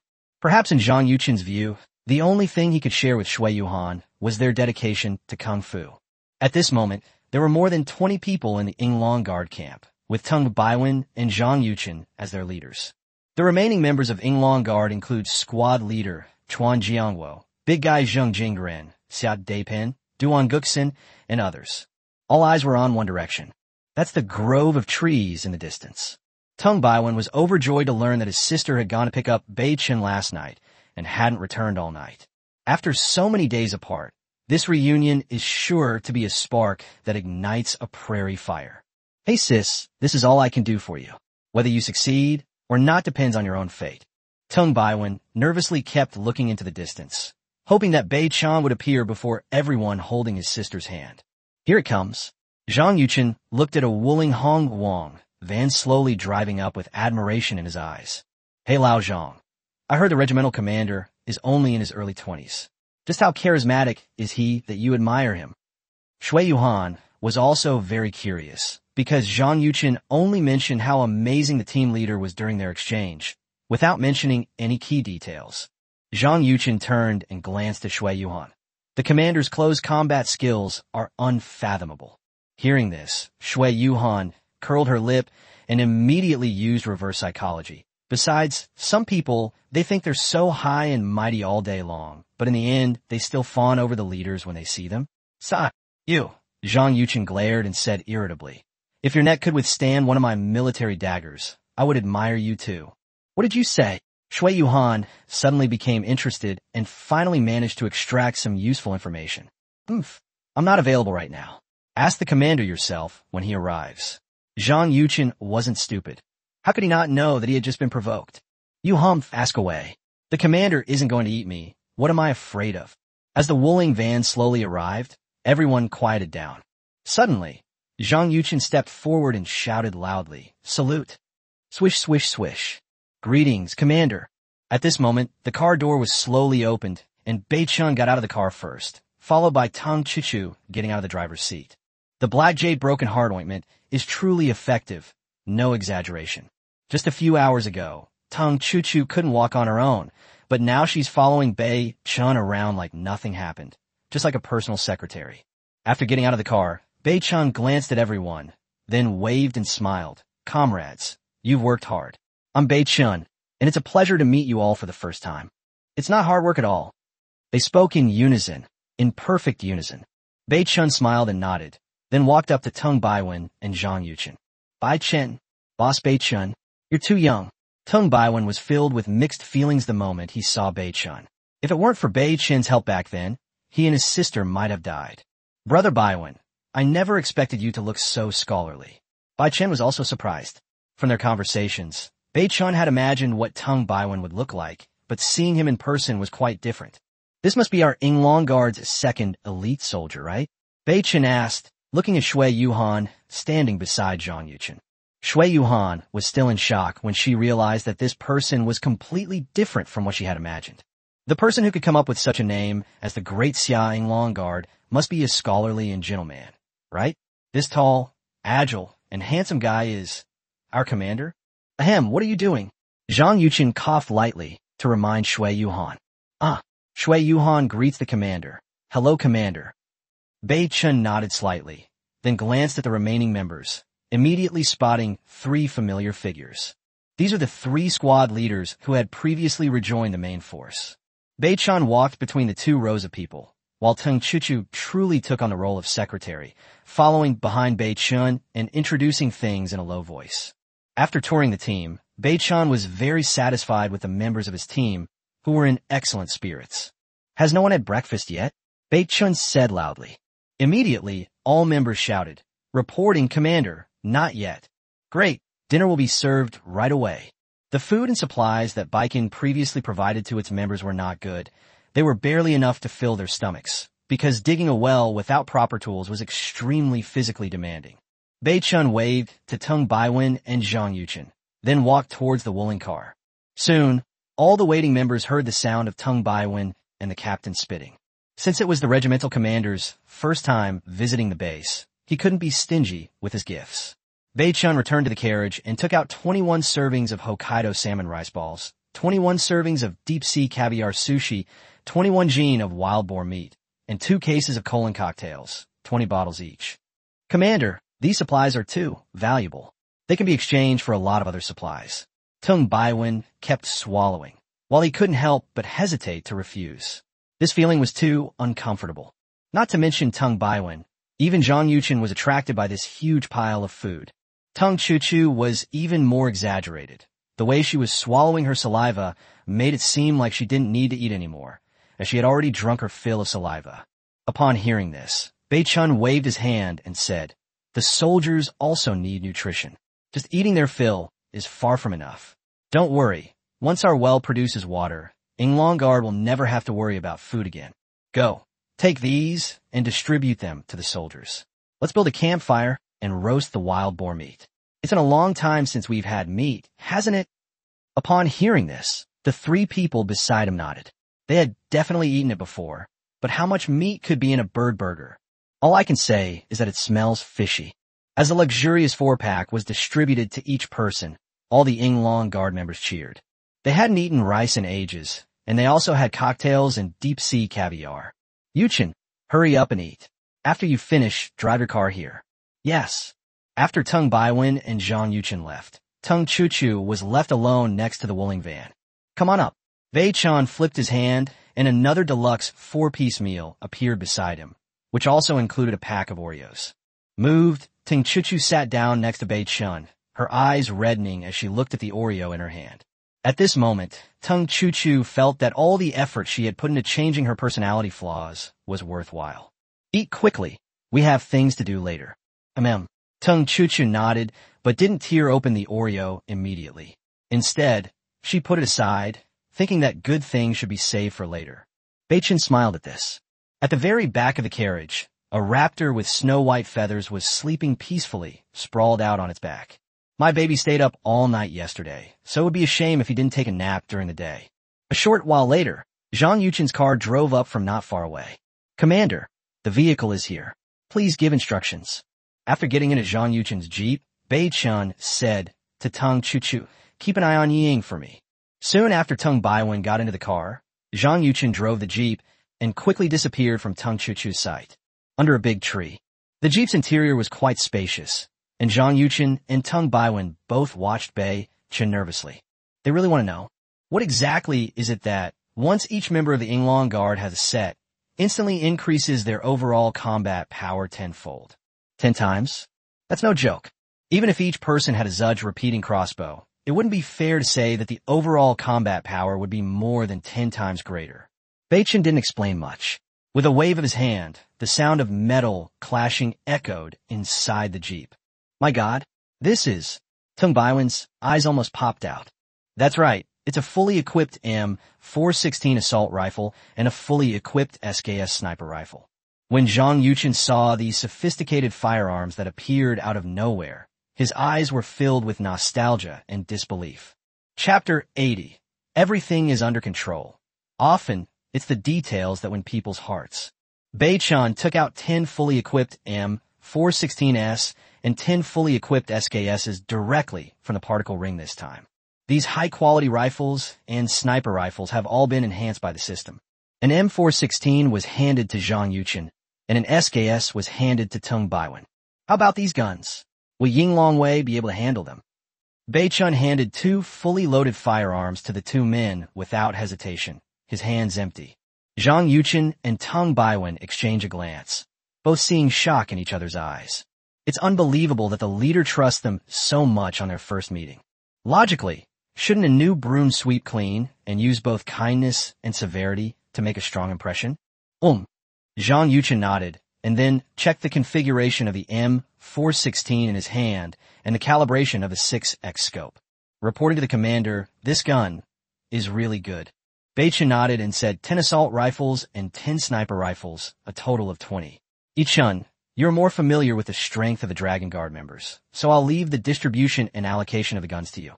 "Oh, right, 10 SKS sniper rifles and pistols are also provided." As he spoke, Bei-chun waved his hand again, and 10 brand new P29 pistols appeared in the carriage. While sniper rifles can deliver precise strikes at extremely long ranges, they're actually a weakness in close combat. If paired with a close-range pistol, a sniper's chances of survival in close combat will be greatly increased. You have to understand, those in the military who can handle sniper rifles are all sharpshooters honed by bullets, and losing even one of them would be a huge loss for Baichun.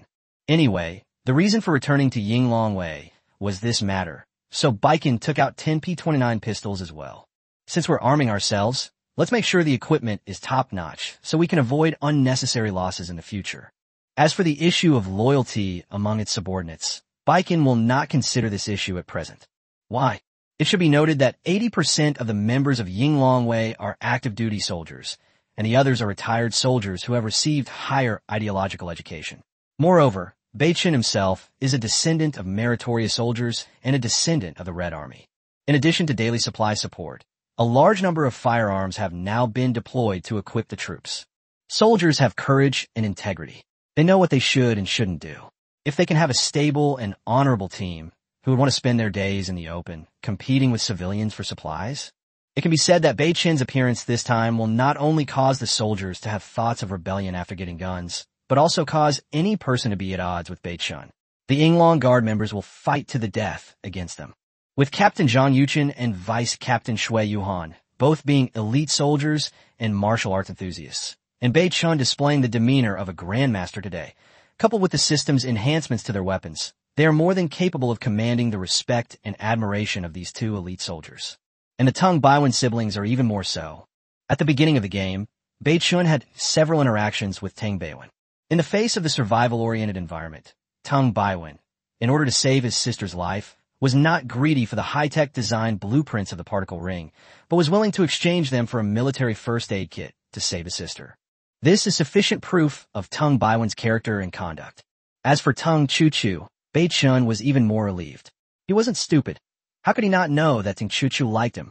He had seen the fundamental change in her after seeing her yesterday. The fact that someone can change so quickly for their own sake is enough to prove that Tung Chuchu really cares about herself. Therefore, considering all the above factors, Baichun was able to hand over the excellent M416 and SKS firearms to the two without hesitation. Yuchen, if we have enough bullets and occupy a favorable position, how many players can our team deal with at the same time in this survival game environment? Baichun had never actually joined the army. His understanding of coordinated military operations came only from his grandfather's stories or from anti-Japanese war dramas. Zhang Yuchen hesitated only slightly before replying decisively. If the terrain is favorable, there will be enough ammunition for these automatic rifles. Enough for a battalion. Actually, Zhang Yuchen was being very modest. Nowadays, 80 to 90% of players have rarely even seen firearms, let alone a battalion of over 1,000 people. Even a regiment occupying advantageous terrain wouldn't be a problem.